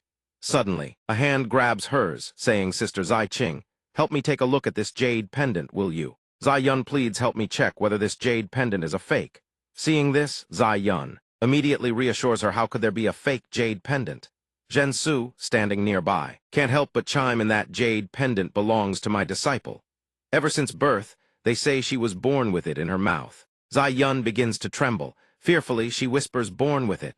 After a moment, she turns and walks away under their gazes, her voice trailing back, "It's nothing. I'm going to close the gate." Reaching a cave, she reaches out and braces herself against the stone wall. Her body exhausted, she thinks to herself, "My precious disciplethes is a fate bestowed by the heavens. I should be sending my blessings. So why does my heart feel so tangled up?" Looking down at her trembling hands, Zai Yun mutters words of self-encouragement. "I should focus on cultivating. Right now, all my disciples are stronger than me. If a sect master doesn't put in the effort, how can she lead the Xian sect? Surely, once I break through to the spirit transformation stage, I'll understand everything." Hearing her desire, a voice suddenly echoes, "Do you wish to obtain power?" Hearing the unfamiliar voice, her face drains of all color. Uneasy, she demands, "Who's in my room?" In her panic, she keeps asking, "Who are you?" At this moment, a figure appears in the mirror Van Zhuang. Her appearance mysterious, eyes concealed behind a layer of ice. She looks utterly terrifying. The figure responds, "Who I am doesn't matter. You only need to know that I can help you." Meanwhile, Yifan and Liang Ying grow extremely anxious. He speaks up, "It's mealtime. I should probably go cook for Master now." Liang Ying looks surprised. "Senior brother, you still have to cook for Master." He begins to explain. "That's right. At first I only made enough for myself. Later, after they tried it, they kept coming back for more." She responds, "I never imagined that a cultivator who's already refined away the need for food would still have such an appetite." Liang Ying happily holds the charred seafood in her hands. Before Yifan's helpless gaze, she announces, "Here, I'm adding more food for everyone. These dishes are as catastrophic as a sect-tending calamity." Suddenly, the chicken-beating system and the check-in system fly over in a panic. Their faces full of worry, and report, "Host, I need to tell you something very important." Hearing this, he furrows his brow. "What is it?" The check-in system, drenched in cold sweat, begins. "Before this, your master went into seclusion. But on my end, I can't update her data at all. I can't determine the urgency of the situation." He replies casually, "Is that really that serious?" The system, its face pale with horror as it thinks of Zai Yun, answers, "Quite serious. This indicates your master." The image of Zai Yun flashes in its mind, corrupted, eyes bleeding red mixed with pure malice, engulfed in black flames. It continues, "She has broken free from the heavenly Tao's control." Hearing this, the two are stunned. Liang Ying asks, "Senior brother, is she your master? Her aura feels nothing like yours. Those soulless eyes are burning crimson red, gazes fixed with killing intent." Suddenly, Zai Yun, a blade in hand, charges straight at the two of them. She looks utterly evil and terrifying, as if she's being controlled, all consciousness erased. The check-in system senses the danger and screams, "Host, danger!" It rapidly activates an automatic defensive technique, deploying the protective barrier. Two techniques are empowered and collide, producing an enormous explosion. The light of the two techniques is blindingly bright. A dazzling beam of power shoots straight into the sky like a tornado, emitting a terrifying rumble. The destructive force of the strike is so immense it alerts everyone in the vicinity. The pressure is overwhelming. On this side, once the smoke clears, it reveals a deep crater gouged into the earth from the clash of the two techniques. Everyone is still safe. The check-in system and the chicken-beating system float forward, their faces filled with sheer terror. The chicken-beating system speaks, "That firepower was insane. Me. Hands are going numb." The chicken-beating system pouts nervously, "Host, don't tell me your master has gone berserk." Zhensu can no longer hold back and calls out, "Fellow Taoist Zai Yun, what are you doing? Did my little disciple offend you somehow?" Zhensu thinks to herself, could it be about that jade pendant? She shouts loudly, ordering her disciple, "Quickly, return the jade pendant of Zai Yun, the true one." Liang Ying hasn't even had time to process and replies, "Huh. Why, yes." At this moment, Yifan immediately stops her, "Don't bring it out. If Master sees it, she'll only get angrier." Meanwhile, Zai Yun prepares to unleash another strike. In the midst of everyone's confusion, before she can finish, the blast sends Zhensu's calligraphy brush flying. She exclaims in shock, "My brush." She grows visibly worried and asks, "Ye Taoist friend, is your master truly only at nascent soul? With my out-of-body stage cultivation, I currently cannot see through her true strength at all." Faced with this question, he stammers in reply, I don't know." The chicken-beating system senses something and frantically alerts the check-in system. "Host, I've detected what appears to be a system on your master as well." Yifan's expression turns grave. "What?" Van Zhuang, her appearance terrifying, speaks, "Who I am doesn't matter. You only need to know that I can help you. Whether it's the pinnacle of cultivation, or a demon form that's nearly impossible to achieve. As long as you desire it, I can make it happen for you." Zai Yun hesitates. She falls silent, lost in thought. Purple ribbons of silk materialize from thin air. Her knees buckle and she collapses, eyes squeezed shut in anguish. Yet her lips still move. "I am the leader of the Ziyun sect. Every thought and action of mine concerns the future of the Ziyun sect. Even if I truly harbor feelings I shouldn't have for my beloved disciple, I must uphold the boundaries of our master-disciple relationship. I haven't yet fallen so far as to let this corrupt my life." Van Zhuang sees this and appears satisfied. She raises a hand to her lips and speaks, "Excellent. A mere nascent soul cultivator possessing such self-awareness, I truly underestimated you." At this moment, white threads of silk emerge from within the mirror. A bizarre, unsettling scene envelops Zai Yun. Van Zhuang continues, "But I didn't come here to ask for your opinion." The sight fills Zai Yun with utter terror, her face unable to hide the fear. The threads begin wrapping around her fingers, coiling around her entire body. They seize control, dragging her into the air. In her panic, her dazed eyes gradually lose consciousness. She manages to utter her final words, "You are not a heart demon." Before losing consciousness, she still hears the words Van Suong speaks to her. "You are far too weak. Even if you had discovered the truth, what use would it be?" Yifan grits his teeth in frustration and demands, "Master has a system on her. How is this possible?" The system begins to explain, "This is only my speculation. I'm not entirely sure. Because between hosts, they can see each other's systems. But it seems your master cannot see us." The system chimes in, "That's correct. At present, she is only receiving power from the system, nothing more." The system resolute devises a plan. "Host, if you want to solve this, the only way is to find the puppet master, one pulling the strings behind your master." He asks in surprise, "Then what? How do I find them? Give me some time, host. Get your master back to safety first." Hey, Liang Ying looks up at the sky, spotting the strange phenomenon. She wonders aloud, what are those two blurry things up there? The moment Liang Ying and Yifan let their guard down, Zai Yun swoops in from nowhere. She lunges to assassinate them, but suddenly, Qing Lan comes crashing down from the sky. Upon landing, Qing Lan accidentally touches Zai Yun's purple energy, grasping the violet power in her hand. Her face is full of worry. Suddenly, a shout echoes from afar. It's Fei Yi. Fei Yi flies in from the distance, unleashing a technique to shatter the purple energy. To Qing Lan's surprise, she shouts, "I came to help you." Once things settle down, Fei Yi asks worriedly, "Are you all right?" Qing Lan smiles gently and replies, "Just a minor wound."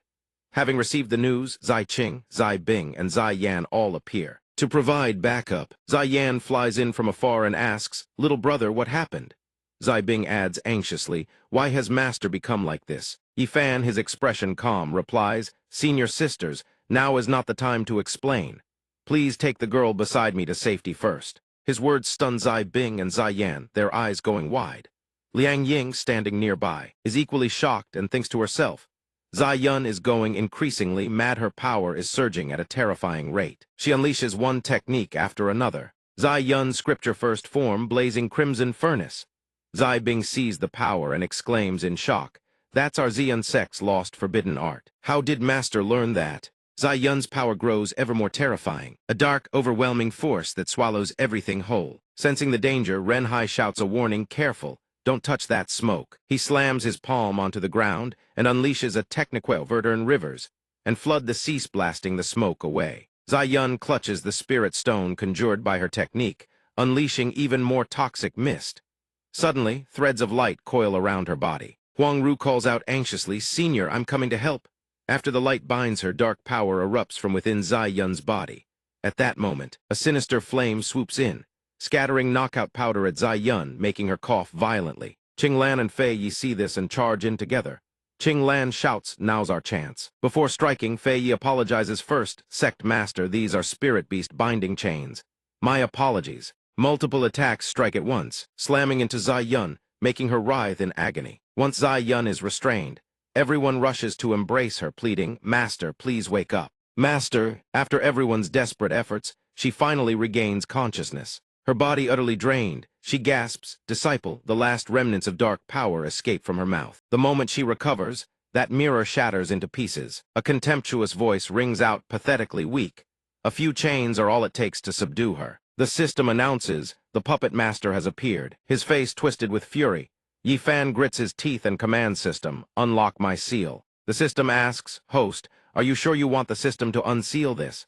That'll drain a fortune in spirit stones to keep it contained. Don't waste words. If the host regrets it later, it'll be too late." Unsealing the host. "Now." Once the seal is lifted, Yifan says grimly, "She's extremely strong.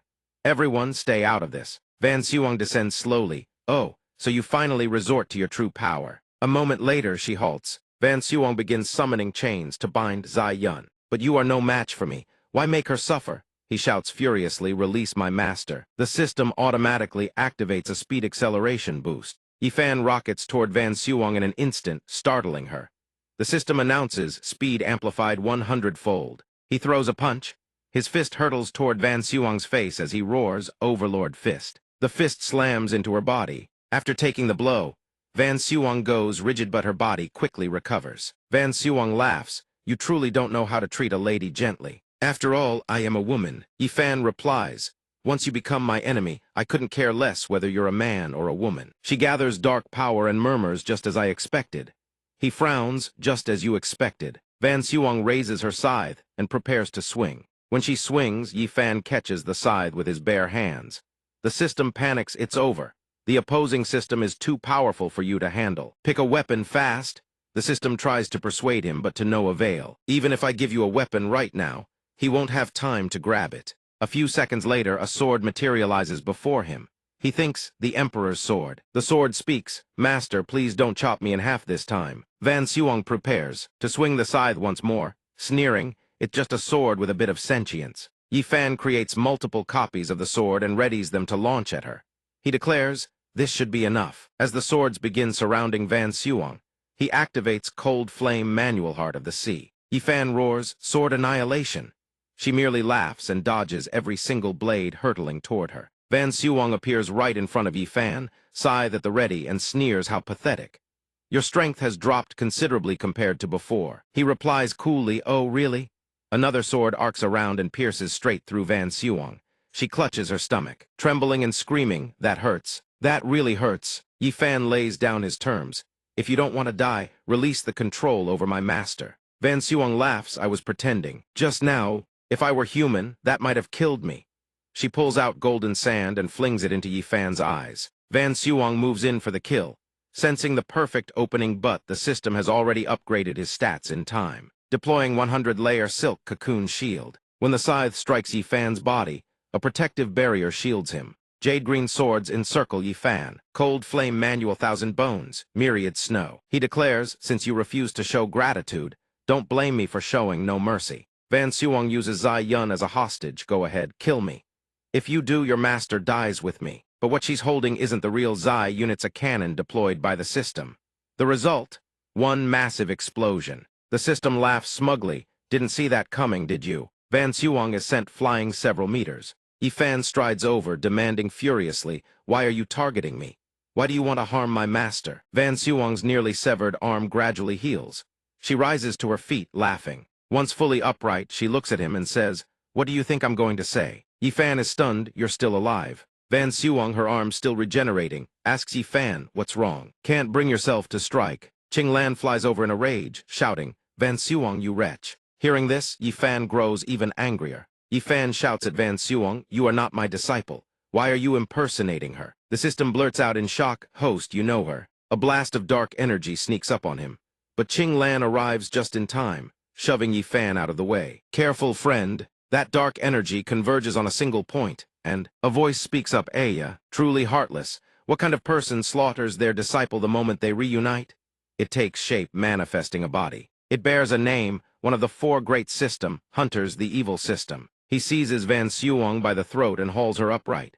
She tries to speak, but he cuts her off. "This is my proudest masterpiece. I won't let you ruin it." Qing Lan is bewildered. "This bastard, you're still not dead." The evil system laughs and replies, "I merely puppeted a few losers who couldn't win a single round.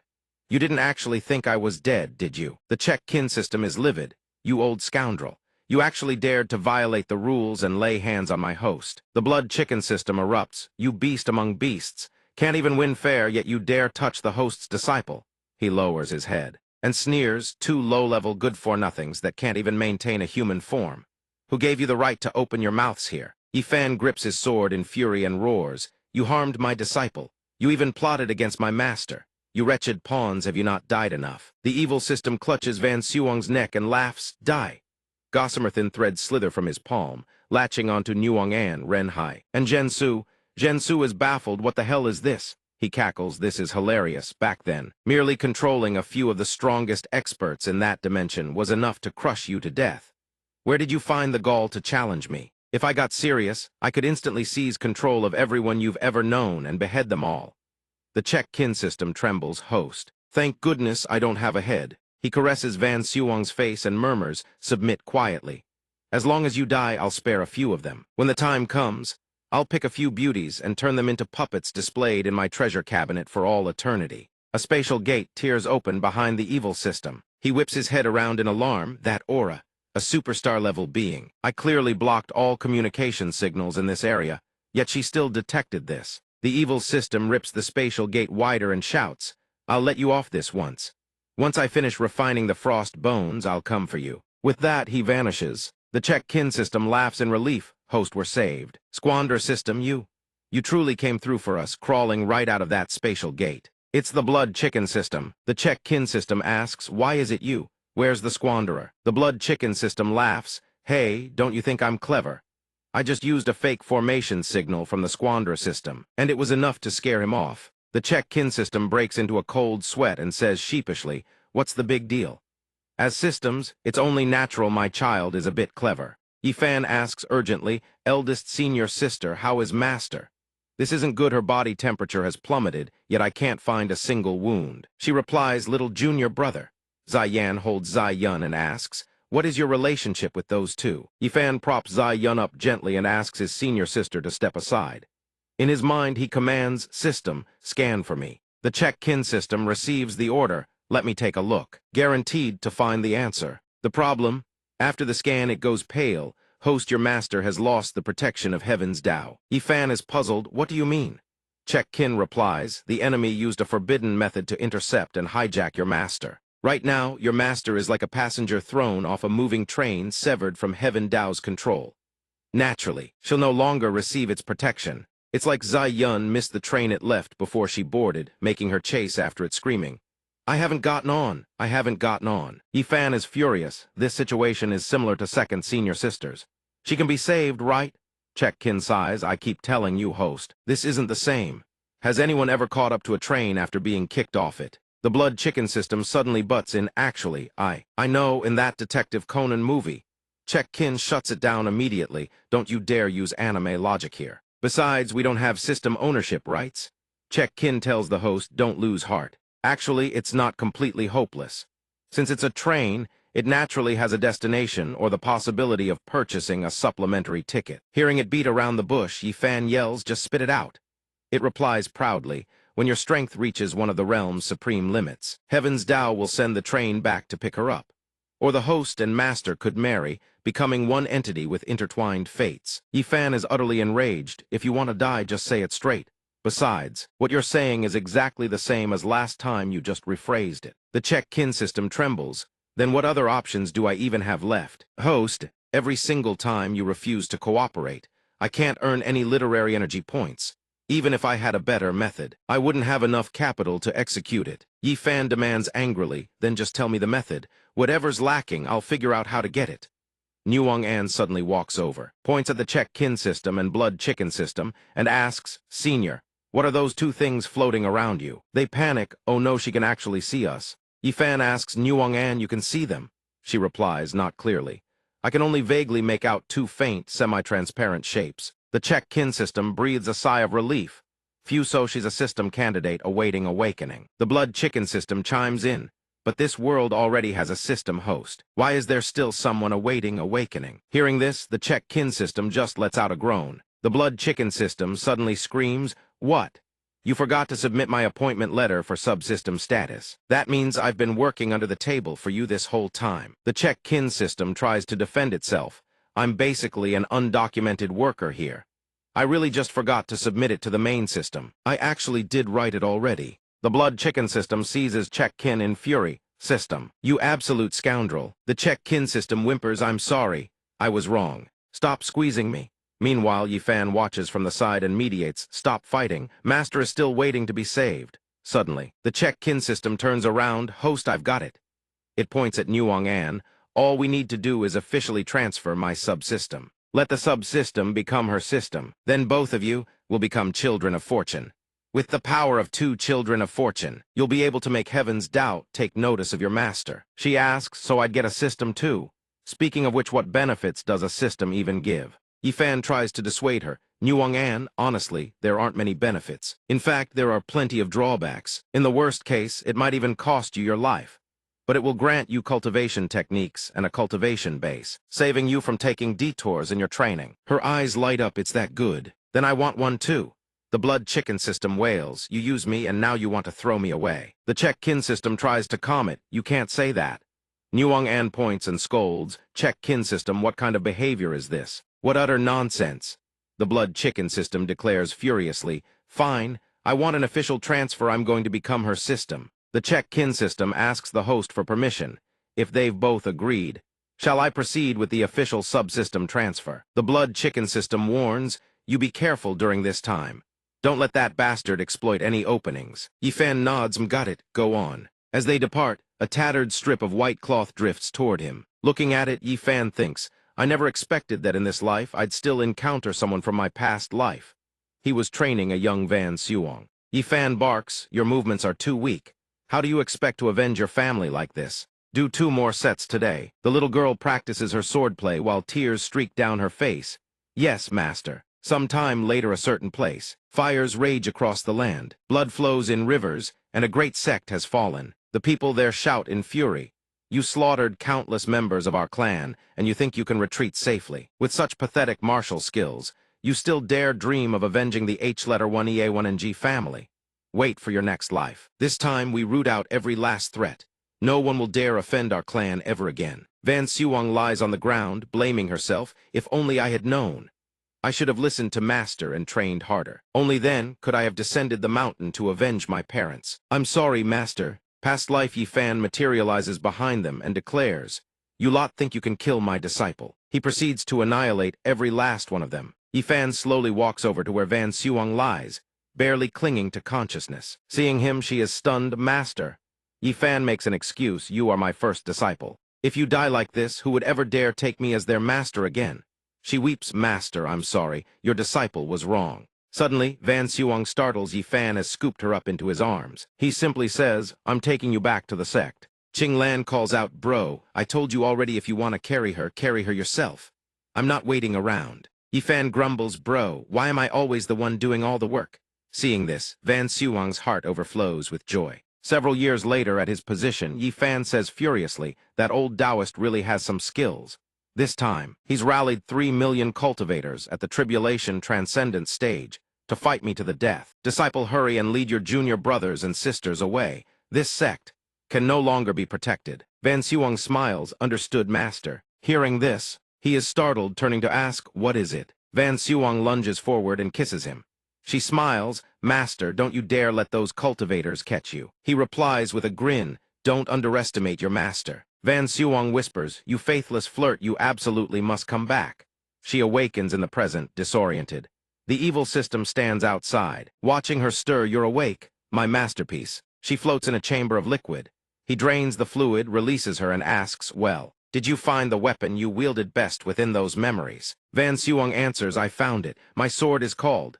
She gazes at the blade and whispers, Quan. The check-kin system laughs, we've arrived. The squander system is right nearby. The blood chicken system adds, I absolutely must report this to the squander system, even though it's basically a ruthless boss that exploits its workers. The 2 of them freeze in terror when they see those figures standing there. They are absolutely terrified. The blood chicken system whispers, did we come to the wrong place? The check-kin system replies, I'd say we came at the wrong time. How about we sneak away first? The squander system appears and says, oh, looks like I'm late to the party. The figures there exclaim cheerfully, the pledge has arrived. She steps out from behind the stage. The profligate system currently donning cat ears and a stunning dress. She grips the mic and declares, good evening, everyone. The crowd below erupts, HYPED, let us go. I love you, Star Sovereign. Without you, how could I go on living, Star Sovereign? Please take me with you. She strikes a cute pose and coos, love you also so much. Yo, today's love song is the legendary Super Idol. The cat girl dance sends the crowd into an absolute frenzy. I'm dead. I can't take this anymore. That's all for today. Guess it'll have to do. The check-in system and the chicken blood system gape with their jaws on the floor. Is that seriously the profligate system? What the hell is a cat girl dance? Shouldn't it be a pony dance? I refuse to believe the profligate system would stoop to something like this. A figure steps out from the shadows and asks, oh, you 2 new fans. The check-in system flinches, fans. It turns out to be Yun Xin. She saunters closer and tells them, you 2 are systems, right? Sign up for a fan card and only 400,000 fortune points. The chicken blood system recoils, that expensive. The check-in system waves it off, forget it, forget it.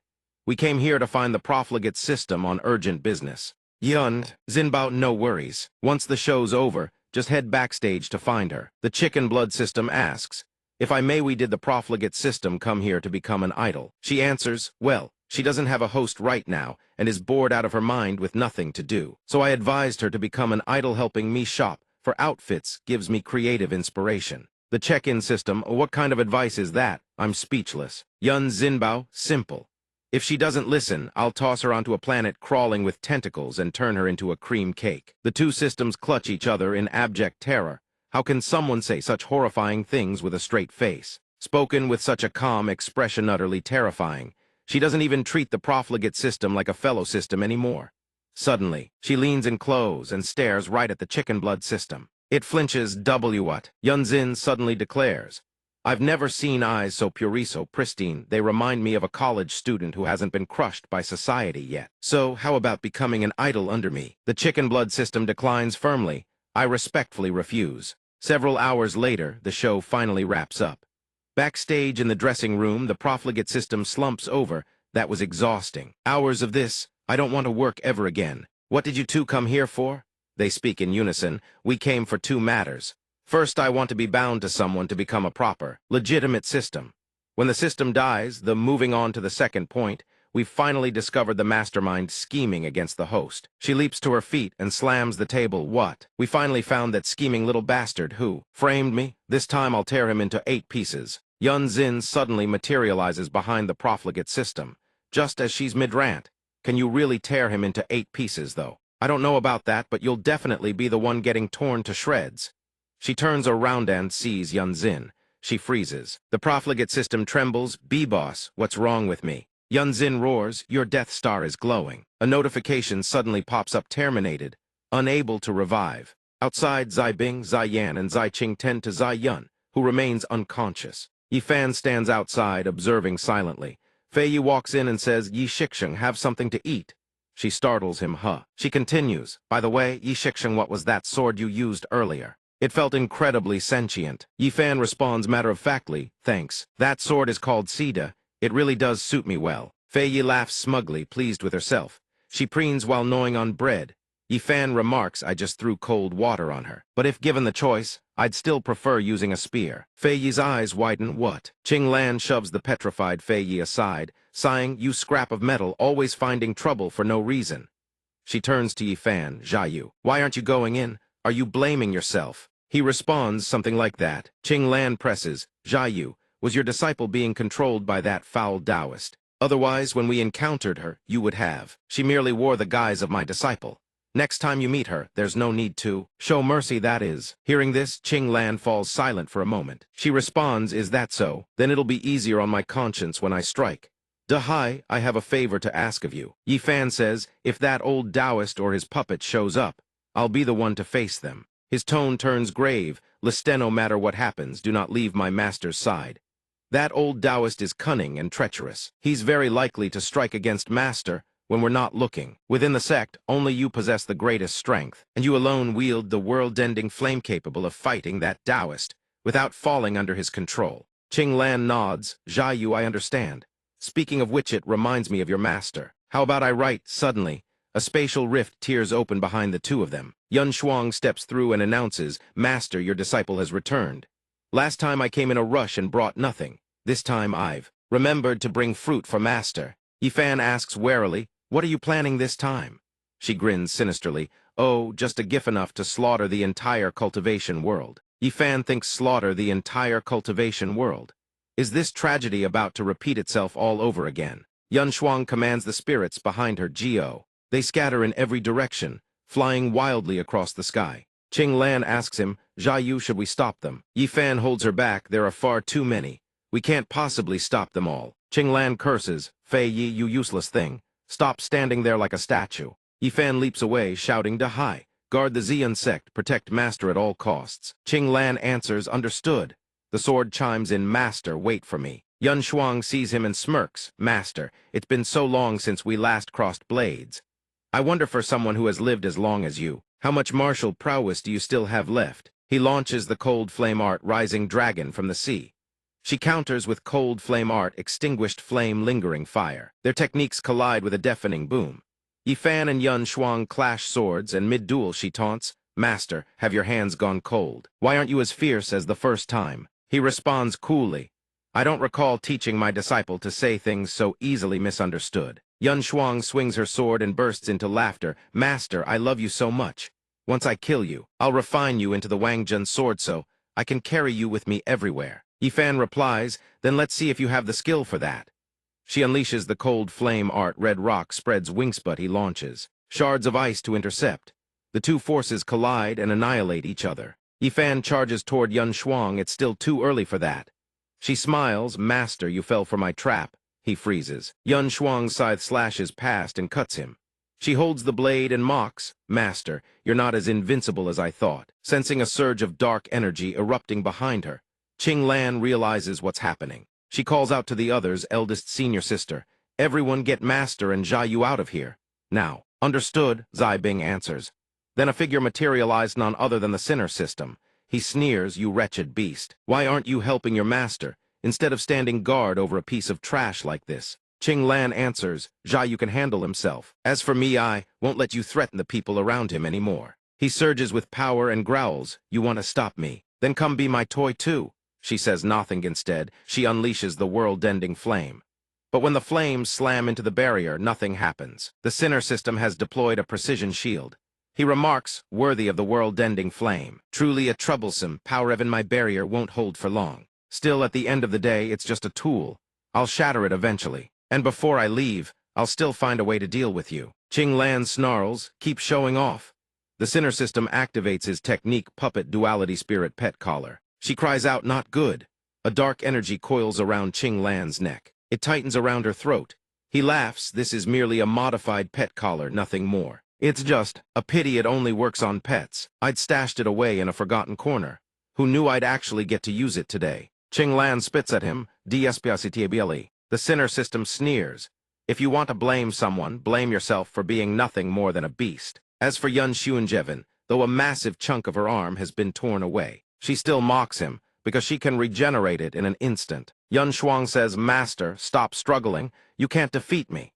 She says this because she knows he's merely human, would feel fatigue and pain. But I am not. Yifan says nothing. Yun Shuang beckons, come, Master. She grins. Come meet your death.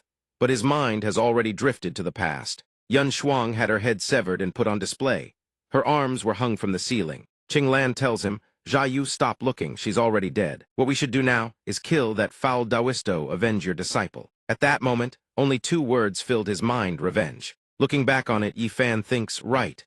Why didn't I just listen, block that strike, and accept that my real disciple was already gone? I have to kill this bastard. How could I go soft on a mere puppet he created? It startles Yun Shuang. A pair of ice and flame wings erupts from Yifan's back. He tells her, though I once taught you every technique. This master still has one move I never taught Yao and I created myself. He raises his sword and unleashes the cold flame art. Frost shatters, and two dragonstone of ice, one a fire surge toward Yun Shuang. They assault her relentlessly, leaving her without a moment to breathe. Moments later, Yun Shuang crashes to the ground, both arms severed. She lies there watching Yifan approach. It's really over this time, she says. Limbs shattered again. Next comes my head, doesn't it? Yifan asks, tell Muher, is that Taoist? Yun Shuang laughs, you'd better strike while you can. My master is about to turn your grandmaster into a puppet. Her body is regenerating, but he pays no mind.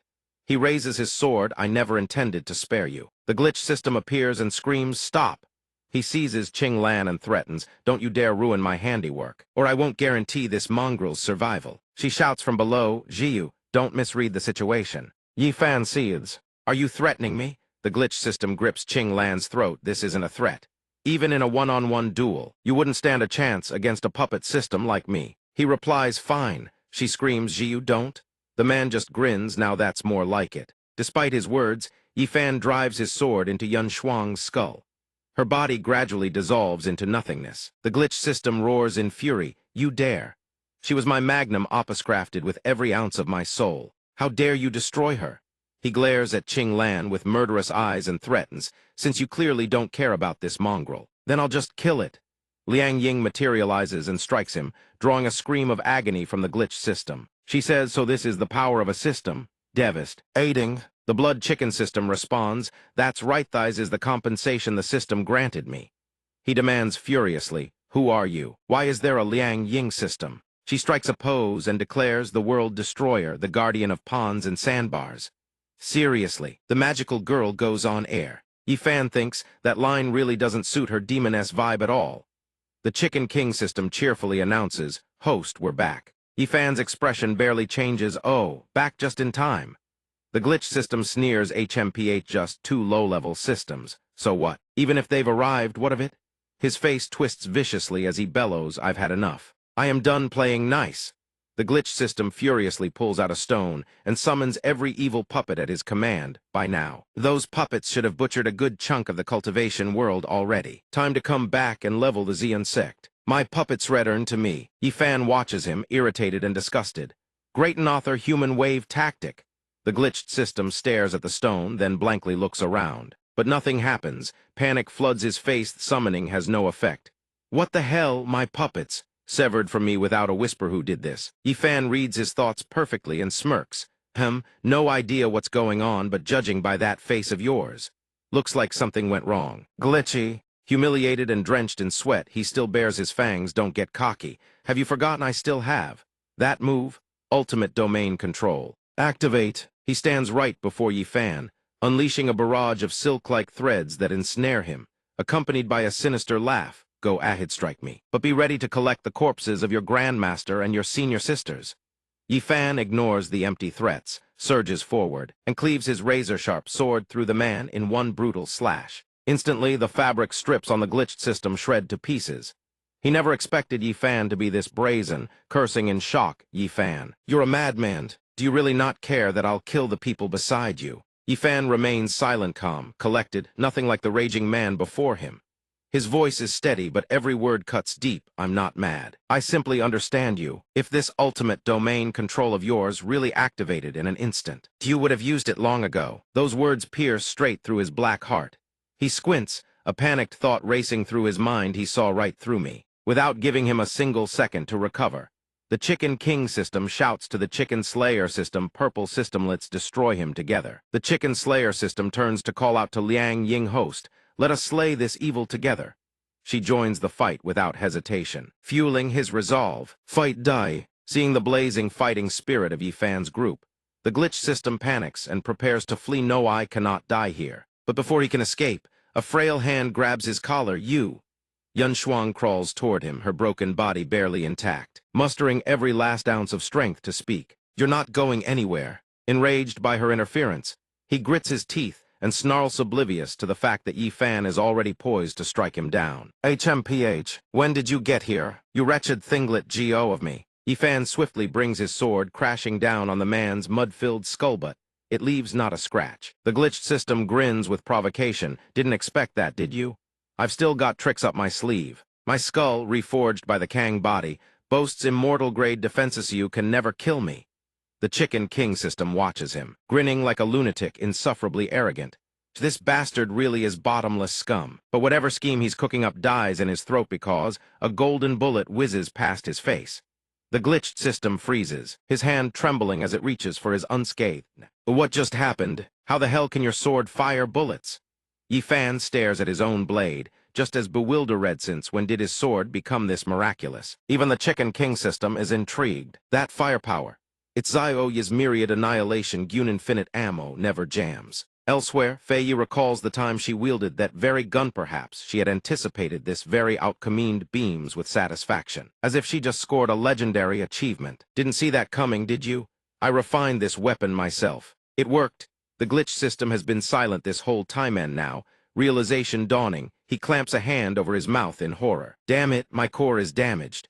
Not only can I no longer control my puppets, but even my most basic system functions are compromised." Yun Shuang watches him lose control, a flicker of satisfaction in her eyes, and mocks him. "Karma always comes for the wicked." That single insult strikes him like a pressure point, freezing him in place. Yifan has no interest in dragging this out with the arrogant villain.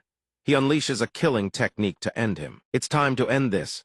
His hand finds his sword. Finish him. Receiving its master's command, the sword emits a resonant hum. But before it can strike, a beam of light descends upon him, blasting 3 massive craters into the ground with overwhelming force. Even Yifan is caught off guard, an unexpected twist he hadn't foreseen. 3 imposing figures materialize, without warning, atop the rooftop. The red-haired one with the most somber expression is the villain system. The girl with two animal ears and the most eerie expression is the Daewang system. The last one, looking both innocent and strikingly handsome, flashing a radiant smile, is the demon reform system. The glitched system's anxiety eases at the sight of the three, but his sharp tongue won't rest. What took you so long? I nearly died.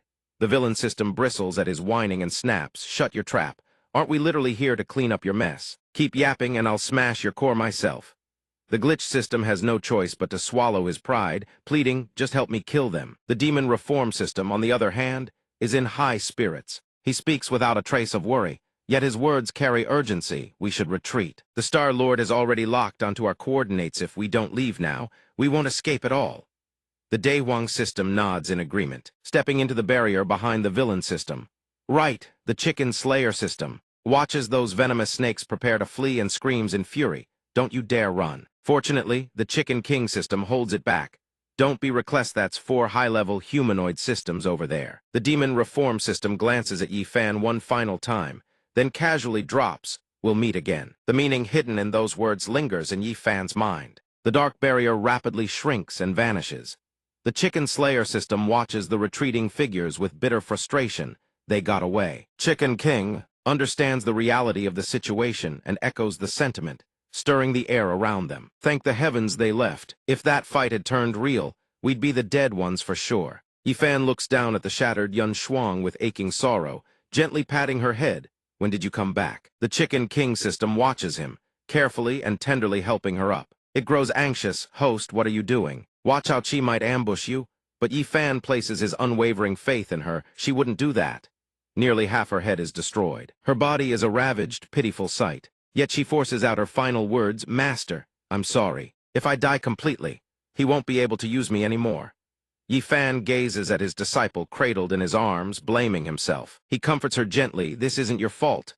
Her final farewell, goodbye, Master. In the end, her body shatters into fragments, drifting skyward.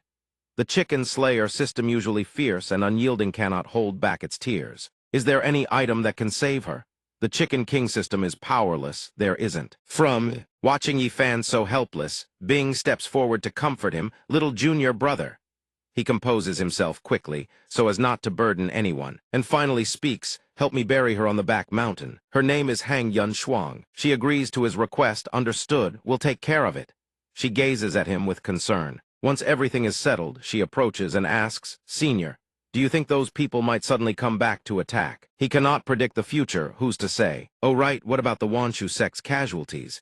Didn't their leader send out a whole army of experts, claiming he was going to slaughter the entire cultivation world? Hearing this, she hurriedly pulls out a communication talisman to contact the heavenly realm. Right, I need to question my master, the one who dropped out of the sky immediately, but very quickly. She stiffens, frozen in place for several solid seconds. Jensu's reply leaves her completely dumbfounded. Casualties? What casualties? I haven't heard a single other sect requesting assistance. Over here, the commotion is no less chaotic than at Yifan's place. Fei Yi stubbornly tugs at the ring around Qing Lan's neck. The ring simply refuses to snap. Seeing Fei Yi struggle, she speaks up to dissuade her. I've already tried. It's not something human strength can destroy. She touches the ring, then says with a solemn expression, this is no ordinary artifact.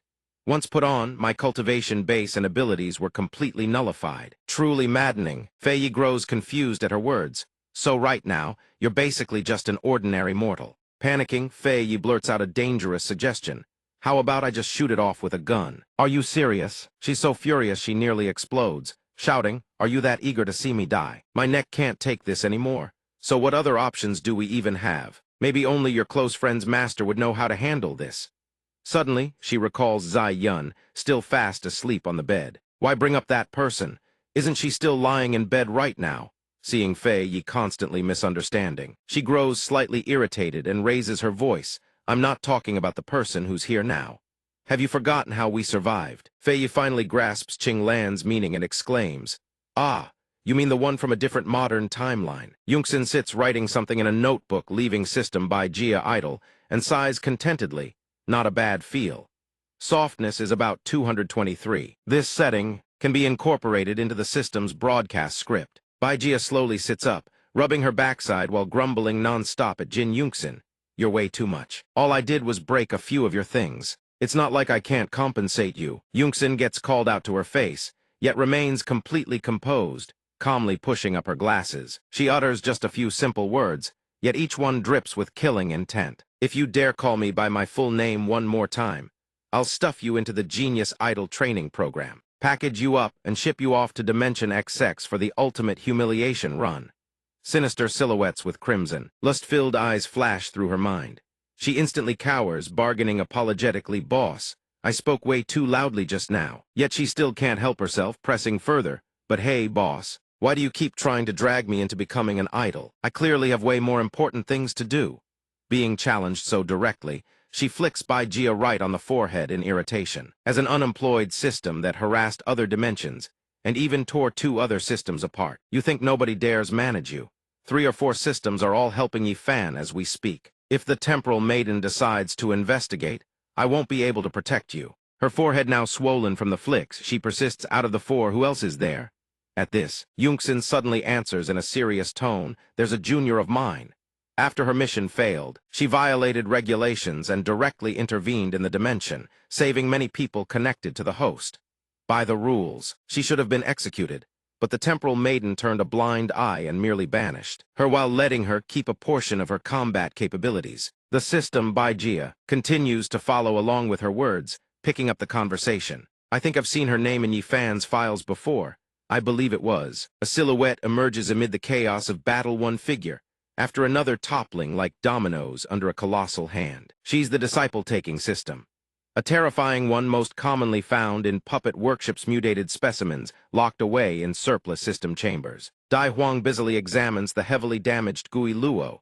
The damage is far too severe. Ma Kai, seeing the situation isn't promising, approaches with a grin. "How's it looking?" She furrows her brows tightly. There's absolutely no chance of recovery. Gui Luo, missing the top half of his head, grits his teeth in fury. "Yi Fan. Damn it, if my host hadn't lost contact, I definitely wouldn't have lost." The villain system stands to the side, listening to his nonsense. Without a second thought, she unleashes a torrent of curses, shutting him up completely. "Who told you to be the weakest one among us? You can't even beat a cultivator, and only know how to rely on puppets and gadgets. Even Dai Huang's system is stronger than you. Just let me step up, and I guarantee Yi Fan won't even have a grave." Haihua, hearing herself dragged into the conversation, can't take it anymore and jumps up to snap back. "Ma Kai, when you're trash-talking, can you at least leave me out of it?" Though he always grins like a fool when the moment demands it, he turns dead serious. "That Yi Fan is no pushover. Villain system. Don't let your guard down." Dai Huang assists Haihua. "Don't let anything go wrong." Then Dai Huang swiftly approaches him and softly speaks. "Boss, may I make a request?" He grants permission with an easygoing wave. "Go ahead." She speaks in a sinister tone, her eyes harboring bottomless malice, and utters a sentence so shocking it stuns everyone. "I see Gui Luo is already scrap. Why not let me dismantle and absorb him?" Gui Luo hears her words and freezes on the spot. Ma Kai, unfazed, cheerfully agrees, "Sure." Given permission, Dai Huang begins to wreak havoc, tearing apart Gui Luo's body. "Wonderful." He writhes in agony but can only beg, "Boss, I'm still useful. Stop this violent woman from ripping me apart." The villain system steps in front of Ma Kai, grinning with delight. What a show. Then adds a taunt. "Dai Huang, can you even crack open that indestructible neural core?" The moment his words trail off, a sharp ripping sound echoes through the air as black fragments scatter everywhere. Dai Huang ruthlessly tears apart the rest of Gui Luo's body. Turns out, it was surprisingly simple. Inside the dazzling, kaleidoscopic courtyard, the Chi Kin system calls out excitedly, "Host, are you all ready?" Yi Fan clasps his hands behind his back and responds cheerfully, "Let's begin." Liang Ying also bounces excitedly, "I'm good to go too." Zai Yun remains in deep unconscious slumber. Chi Kin approaches the bowl placed on her belly, then turns back to call out to the 2, "Please drip your essence blood in, both of you." Jade Butterfly, Creation I shall use the essence blood of the Son of Fortune to connect with the heavenly Tao. Summon the host's master back. Chi Kin witnesses this scene and grows overjoyed.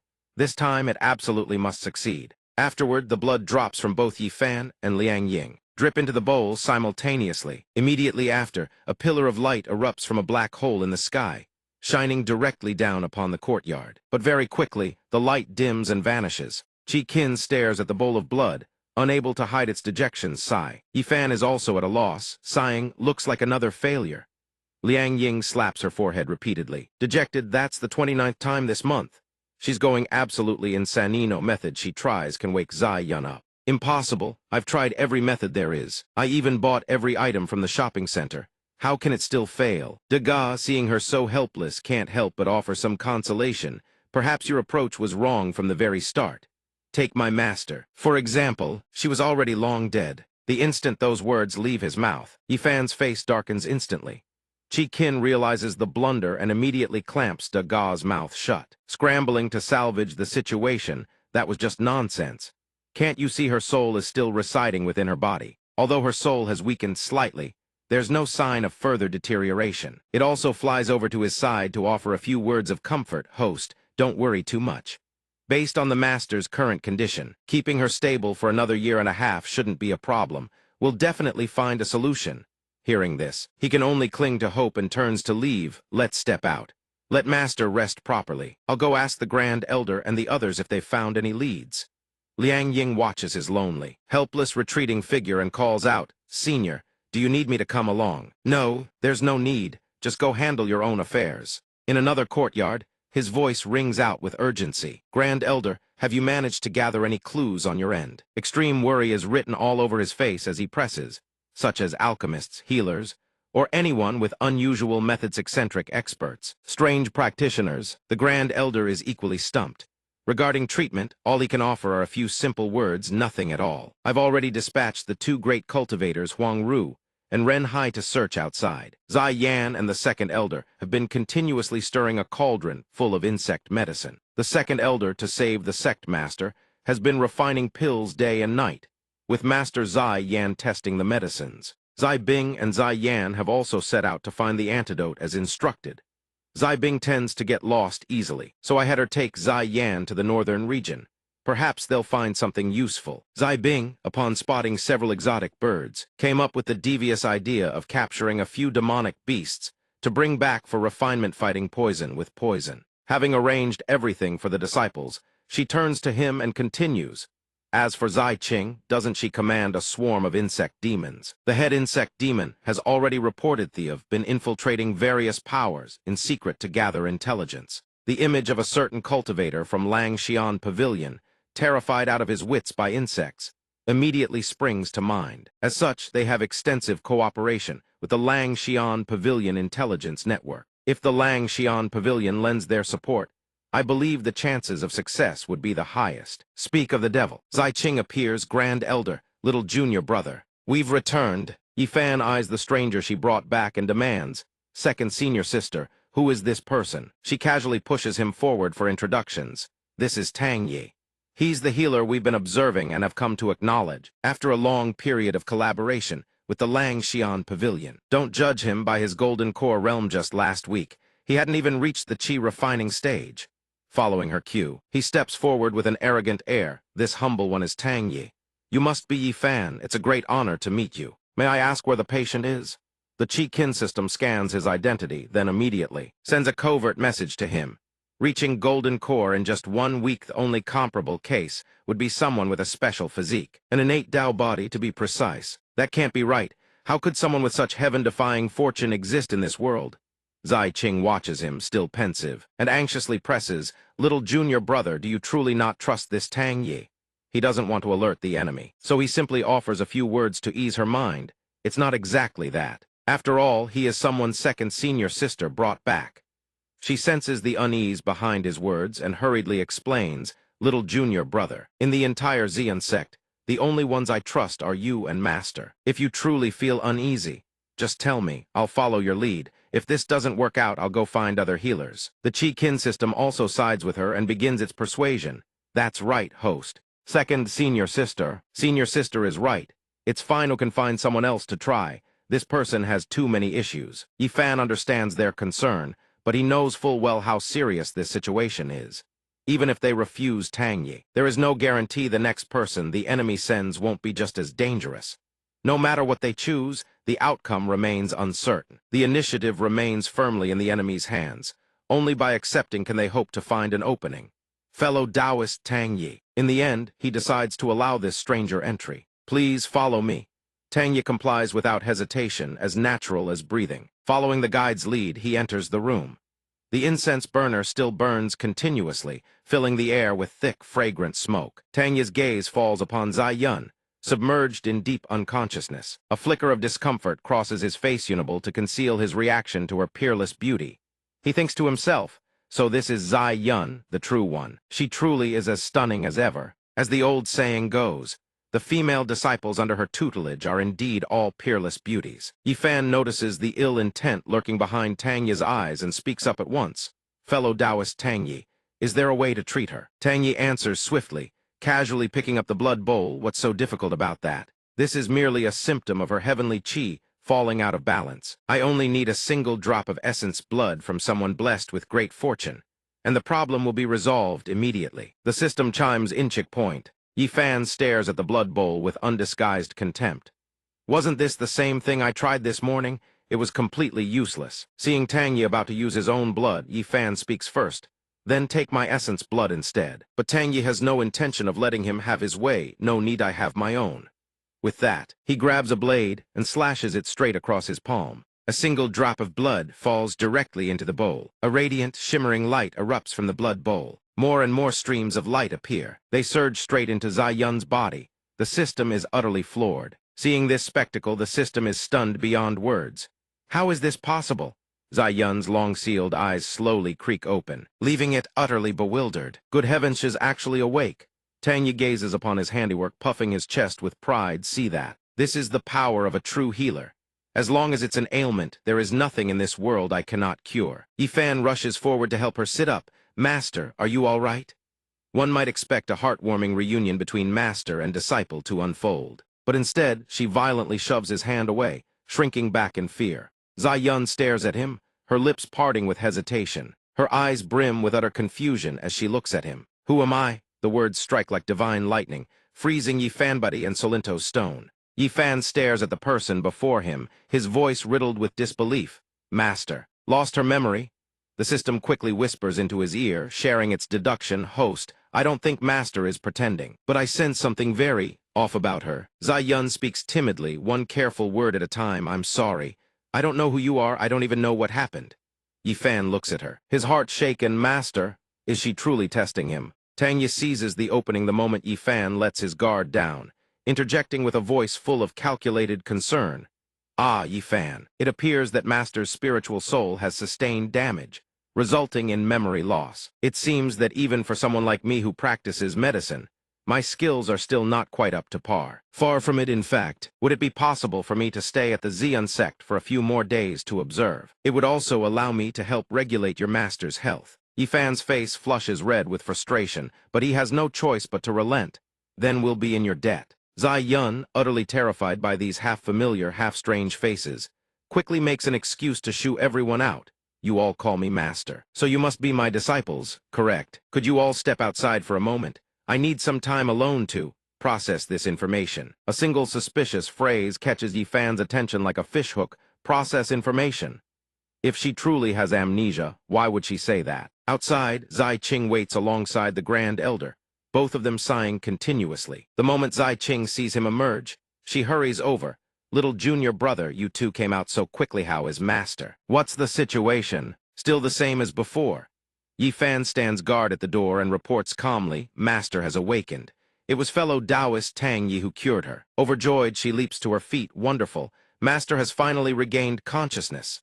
Tangyi, reading the room, adds, not entirely cured. I'm afraid your master's memory has been damaged. I'll need to continue observing for a few more days. Zai Qing's face drains of color. Master lost her memory. Second senior sister.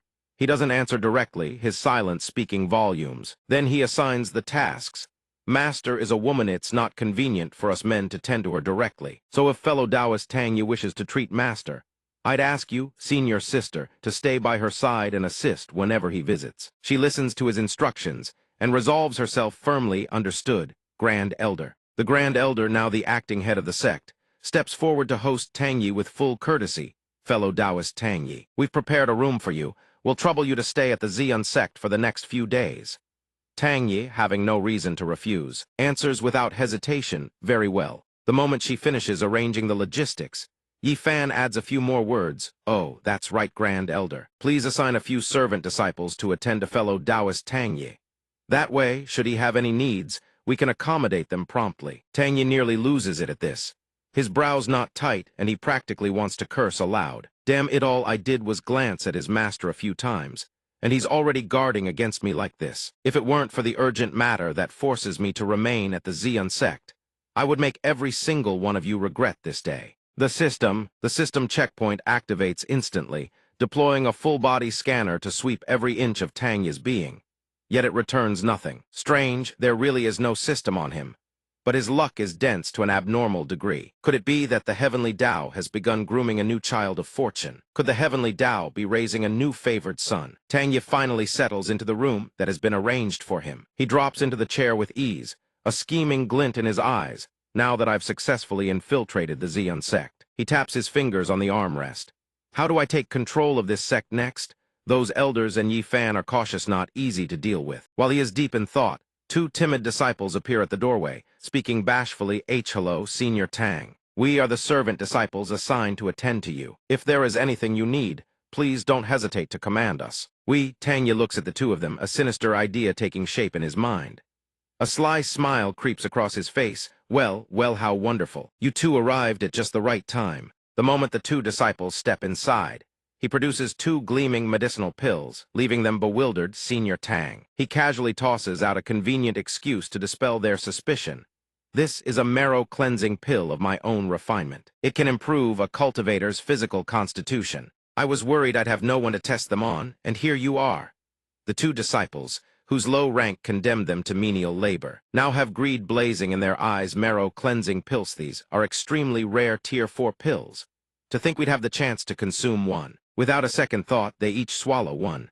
Moments later, their bodies surge with explosive vitality. This feels incredible, so invigorating. I can feel my entire body being cleansed. I used to think following senior brother Yi Fan would bring us benefits, but it turns out nothing compares to serving Senior Tang. These careless words make everything click for Tang Yi. Yi Fan has never given his disciples any benefits, so that's how I get to them. He looks at the two pill-drunk disciples, a benevolent smile plastered on his face. Since the marrow-cleansing pills proved effective, how about I refine a larger batch? Consider it my good deed. I'll craft pills for the entire sect. At this, the two disciples' eyes sparkle with avarice, and they pledge their loyalty without a shred of hesitation. Senior Tang is truly noble. From this day forward, we pledge ourselves to you. Tang Yi regards these two fair-weather turncoats with a mixture of delight and contempt. To think I'd stumble upon two such useful idiots right from the start. What a stroke of luck. His mind drifts back to a painful memory from long ago. A furious shopkeeper beats a filthy beggar boy bloody. You stole my roasted goose. You stole my roasted goose. The old man looks down at the wretched child with utter disdain, cursing, and doesn't forget to spit a glob of filthy phlegm. You've got hands and feet, yet you play the beggar. Next time I catch you, I'll beat you every single time. You have hands and feet, yet you pretend to be a beggar. Next time I catch you, I'll beat you every single time. Tang Yi, humiliated beyond measure, officially fell to darkness that day. His inner demons, brimming with resentment, thirsted for nothing but revenge. Was it not just a single stolen goose? Yet you humiliate me like this. Just you wait until I rise to power, I will take your wretched head. Right at that moment, a voice suddenly rings out from nowhere, startling him. Oh, rise to power, advance in rank, you say? He looks up to see two figures dressed in bizarre yet unmistakably luxurious attire. His heart swells with confusion. Who are they? Casting aside all dignity, young Tang Yi kowtows desperately, begging in his most wretched beggar's voice. Your lordships, please spare me some coin for a meal. The desolation system looks at the filthy boy before her, nose wrinkled in disdain. You even need someone like this. The villain system shoots her an irritated glare, then barks, shut up. Just stand there and watch. She seizes the moment, feigning a casual sigh. Fine then. I'll just wash my hands of it.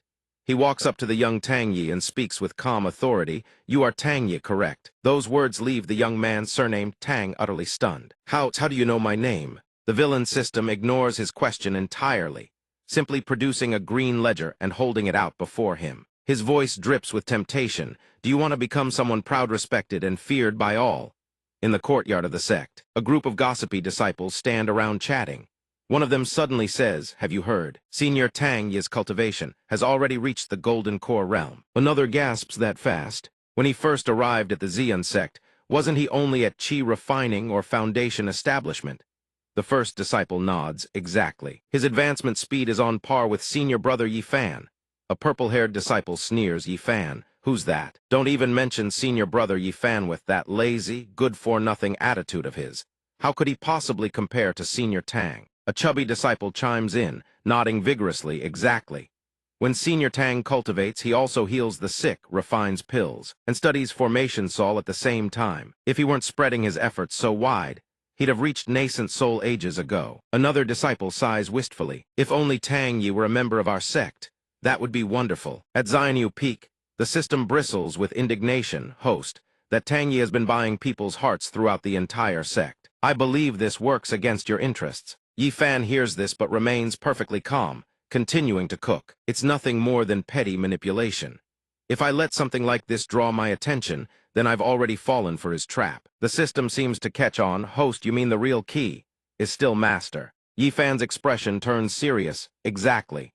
There's definitely a secret hidden on master's person. Yifan brings a tray of food to Zai Yun's chamber, speaking gently, Master, I've brought today's meal for you. She sits on the bed, responding with a hint of distance. Oh, disciple, you're here again. He carries the steaming hot dish of food, setting it down as he speaks. I know Master has forgotten many things, so I tried cooking a variety of dishes. Perhaps something here will suit your taste. She hesitates, then says with visible guilt, please don't cook any more of those bizarre dishes. Honestly, I really didn't like them. The food spread before her fragrant, golden, and exquisitely presented looks utterly enticing. He assures her, don't worry. These are all prepared from traditional recipes. Her eyes widen in surprise. Hadn't expected a heaping plate of golden roast chicken and roasted quail. One hand picks up a piece of tender chicken, the other scoops up a bite of quail. She beams with delight, good boy. Seeing her content, Yifan doesn't linger. He offers a few parting words, Master, as long as you enjoy it, that's all that matters. I'll leave the food here and come back to clean up later. He glances back one final time, a storm of thoughts churning behind his eyes. The moment he steps outside, Zai Qing, who has been waiting, calls out little junior brother. He walks over to her side and lowers his voice. Second senior sister, I asked you to investigate Tang Yi. How did it go? Her face turns grave. It seems Tang Yi truly does have problems. I had the Grand Elder send people to quietly investigate his hometown. She recounts what they discovered over a month ago. The town where Tang Yi lived was burned to the ground. Her brow furrows as she continues. If that were all, one could chalk it up to misfortune. But here's the thing I discovered, that every single cultivator in that area was slaughtered.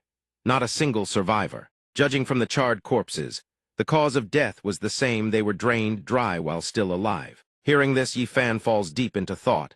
Drained to death. In one of his previous lives, he had encountered something eerily similar. But even so, Tang Dai's cultivation base shouldn't have advanced that quickly. Moreover, after Tang Dai arrived at, no one from the sect died after he left. So what exactly did he drain? She suddenly remembers something and immediately tells him, right. Little junior brother, junior sister. Huang Ru from the Wanchu sect told me that recently. Her sect also has an all-around genius with extraordinary talent named Zio Shen. Hearing this, he is surprised, a genius. He quickly puts it together, a child of fortune, so that's how it is. He makes a request, second senior sister. Help me investigate how many geniuses like Tang Dai and Zio Shen have appeared recently. Ziyan nods. All right, I'll go ask around. At the Grand Elder's quarters in the Lang Immortal Pavilion, Tang Dai sits cross-legged, cultivating. His level has already reached the first layer of the nascent soul realm. He feels the power coursing through his body, utterly satisfied. The Xuanchen creation art truly didn't deceive me. I've finally broken through to nascent soul. It seems the method of killing the chicken to get the eggs was a massive waste. I should nurture a group of loyal fools first, then siphon their fortune. He grins cunningly. Now that I've reached nascent soul, my power surpasses ordinary nascent soul cultivators. It's time to go pay her a visit alone. Zai Yun is happily closing her lunchbox when Tang Dai suddenly appears. The moment he arrives, he drops a warning and addresses her by an unfamiliar title. Zhenren, it seems you've been living quite leisurely. As it turns out, the soul currently inhabiting Zai Yun's body is not her own. She is utterly startled. Tang Dai, how dare you barge in here without permission? He shows not an ounce of respect. Without mincing words, he states directly, Zhenren, I've come today to request the position of personal disciple or elder. She lowers her head in fear. A position like that? You haven't even been here a month and you already want to climb to such heights. How will you make everyone submit? He replies with absolute confidence. Whether I can earn their respect, just go outside and see for yourself. He boasts further, with my strength alone, I could already hold the position of sect master. Give me 1 month, and I guarantee this sect will change its surname to Tang. She waves her hand and asks, then what exactly do you want? Whether or not I give you this position, can't you climb to the top with your own abilities? Hearing this, he flashes a strange smile, then speaks with an iron-hard edge of menace. He reminds her, if you want my cooperation, don't forget who saved your life. And don't you dare forget the soul restoration is still missing its final step. News spreads rapidly among the sect's disciples. The sect master wants to take Tang Dai as her disciple. Someone immediately exclaims, what? Zai Yun Zhenren wants to take Tang Dai as a personal disciple. Another disciple replies with certainty. Information personally announced by Zai Yun Zhenren herself. Could it possibly be false? Someone else chimes in happily. In that case, Senior Tang Dai is about to become our 5th senior brother. Meanwhile, the system follows alongside Yi Fan, asking curiously, host, your master and Tang Dai have barely exchanged a few words. Why would she suddenly want to take him as a disciple? It doesn't make sense. He crosses his arms, deep in thought. There must be some connection between them. See, there's definitely some kind of link between them. The system speaks up again. Host, tomorrow the master will officially accept Tang Dai as her disciple. Do you have a plan? He punches the railing and replies firmly, don't worry. Tomorrow I won't let Tang Dai's apprenticeship succeed. In a secluded corner, the fake sect master meets with Tang Dai. She reports, I've done as you asked. You now hold the status of a personal disciple. He nods approvingly, very good. Next, I'll gradually take control of the Xian sect. Then he suddenly steps forward and wraps his arms around her body, whispering, once I've dealt with Yi Fan, you'll become my woman. She is shocked and furious and immediately slaps him across the face. Sorry, she says, that was just a conditioned reflex from this body. Furious, he lunges to grab her throat. You, she speaks with deadly seriousness, we are merely in a cooperative relationship. If you dare lay a finger on me, let's see if you can walk out of the Xian sect alive. Tang Dai hears this, turns around, then glares back, seething with anger. HMPH, you don't know what's good for you. The Xian sect is full of beautiful female disciples. Do you really think I have any interest in that face of yours? Once I become the hegemon of the eastern wastes, even if you kneel and beg to share my bed, I won't deign to glance at you. Hearing his words, she thinks become the hegemon of the eastern wastes. We'll see if you're lucky enough to live that long. The scene shifts to the Xian sect's grand hall. Inside, Yi Fan stands in a corner. Arms crossed, he observes as the disciples exclaim, quick. Look, Tang Dai is here. He turns his gaze toward the entrance. Tang Dai strides in with full swagger, a triumphant grin plastered across his face. He walks up to Zai Yun and speaks with feigned respect. Tang Dai pays respects to Zai Yun Zhenren. She issues the command, serve the tea. Several disciples in a corner sigh softly. This ceremony is even grander than when the senior sisters and Yi Fan were accepted. Another chimes in. Indeed, ever since accepting Senior Yi, our Xian sect has faced no small number of tribulations. Someone else speaks up to defend him. Don't talk nonsense. If it weren't for senior brother Yi, the 7 great sects would have long since annihilated us. As a disciple carries the tea forward, Yi Fan speaks up to stop them. Wait. The imposter inside is slightly startled. Yi Fan, what do you think you're doing? He replies calmly, I object to Tang Dai becoming master's disciple. She speaks up. She scolds him, stop causing trouble. This is an official disciple acceptance ceremony. Just watch in silence. He says Tang Dai is unworthy. A disciple in the hall speaks up to defend him. He saved the sect master, how could he be unworthy? Yi Fan looks him dead in the eye and answers, because he doesn't have the qualifications. Tang Dai feels a brief pang of guilt, but quickly regains his composure. He replies with full arrogance, Senior brother Yi, in your eyes, perhaps I truly don't qualify. But this junior broke through to Golden Core in less than a month, already surpassing 3rd senior sister. I wonder, are you mocking everyone present here? Yi Fan says seriously, this has nothing to do with cultivation base. I'm talking about character. You're nothing but trash. Tang Dai retorts angrily, I'm trash. Senior brother Yi. Then what do I need to do to prove my worth? Yi Fan proposes, fight me. Tang Dai grins slyly, but maintains a humble facade. Senior brother Yi. How could this junior possibly be your match? A disciple speaks up indignantly on his behalf. Senior brother Yi truly has no shame. The gap in strength is this vast. This is clearly bullying a junior. The person beside them echoes, even if he wins, what does that prove? It's truly nauseating. The fake Zai suddenly agrees. I'll allow it. Yi Fan draws a plain sword. This is my killing blade. An ordinary sword I bought at the foot of the mountain for a few silver taels. I won't use any spiritual power. As long as you can defeat me, I'll acknowledge you. Tang Dai speaks with feigned deference. If senior brother Yi insists on pressing this hard, this junior has no choice but to accept the challenge. Inwardly, he grins wickedly HMPH. What a fool. With my divine art in hand and him refusing to use spiritual power to fight me head-on. If I defeat him as a junior, I can establish my prestige in the Xian sect. Even if I lose, it won't be embarrassing. He waves at Yi Fan's senior brother Yi, please make the first move. Yi Fan replies with a simple sure and lunges forward instantly. Tang Dai is startled so fast. The tip of Yi Fan's sword has already sliced across his arm. Tang Dai raises his arm to counter, shoving him far away. He steadies himself, trembling as he clutches his wounded arm. That was close. If that sword had pierced my head, I'd be dead for sure, seeing Yi Fan's cold gaze. A chill runs down his spine. This is bad, he wants to kill me. Huh? Yi Fan stares at him with razor-sharp eyes. Tang Dai retreats, raising his hand. Senior brother Yi, you forced my hand. Then he roars, Chuanshan creation art activate. Instantly, the fortune of everyone around is violently sucked into his body.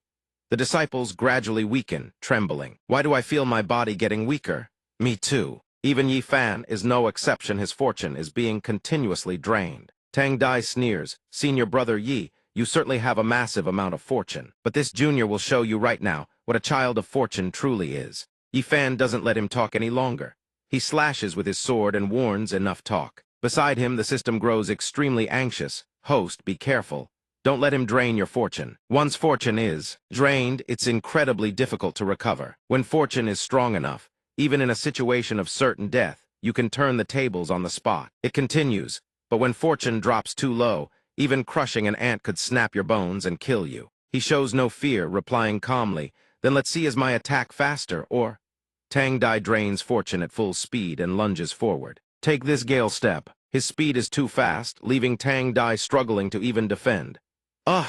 He curses under his breath, damn it. When using the Chuanshan creation art, I can't use any other skills simultaneously. How am I supposed to block Yi Fan's attacks? He panics fortune recovery, can't keep up with his attack speed. If he keeps this up, I'm dead. He seems to have thought of a plan and uses a stalling tactic. Senior brother Yi, I'll admit defeat, but before he can finish, a fist slams straight into his face, sending him flying several meters.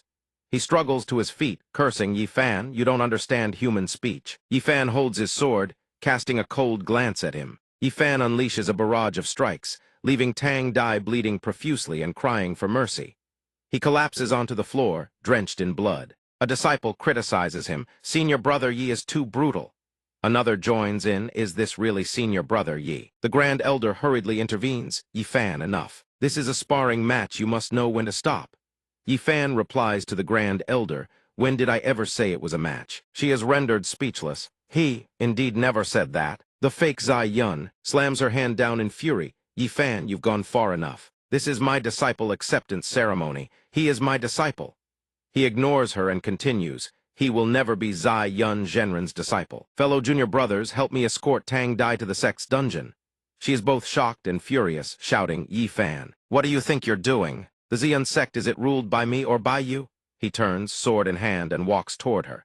Seeing his demeanor, she is frightened. Yi Fan, what are you doing? Could it be, you want me? He immediately raises the sword to her neck and exposes her. You imposter. You are unworthy of those words. An elder speaks up to intervene. Yi Fan, have you gone mad? That is your master. Another person shouts urgently, someone stop Yi Fan, don't let him. Do something foolish. The fake Zai Yun trembles, replying somewhat unnaturally, you claim I'm an imposter. What proof do you have? Is it because of my amnesia?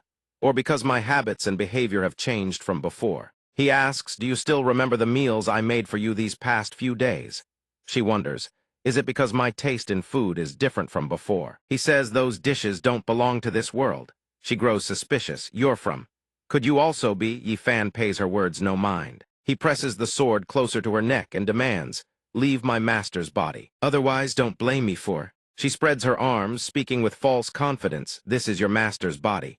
Would you really be so heartless as to harm your own master too?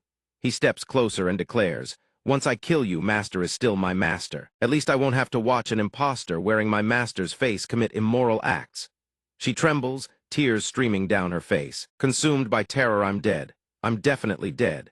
He's a lunatic. He actually intends to kill both me and his master. Why am I so unlucky? Why does this buggy system keep throwing me into this woman's body? She cries, cursing the broken system. Where on earth has it gone? It took so much just to live another life. I don't want to die. She immediately begs for mercy. I admit it. I'm not the real Zai Yun Zhenren. I beg you, please don't kill me. Everyone who witnesses this scene is stunned. The sect master is fake. She kneels, crying and stammering. I was forced into this too. Forget it, it's all that damn system's doing.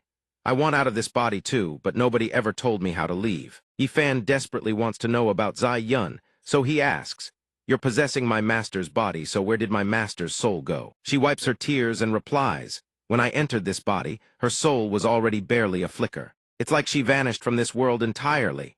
The moment he hears those words, his face turns ice cold. The surrounding temperature plummets, as if plunged into an abyss of frost. Hey everyone, if you want to keep following this story, smash that subscribe button and drop a like to show your support. Thanks for watching all the way to the end, everyone.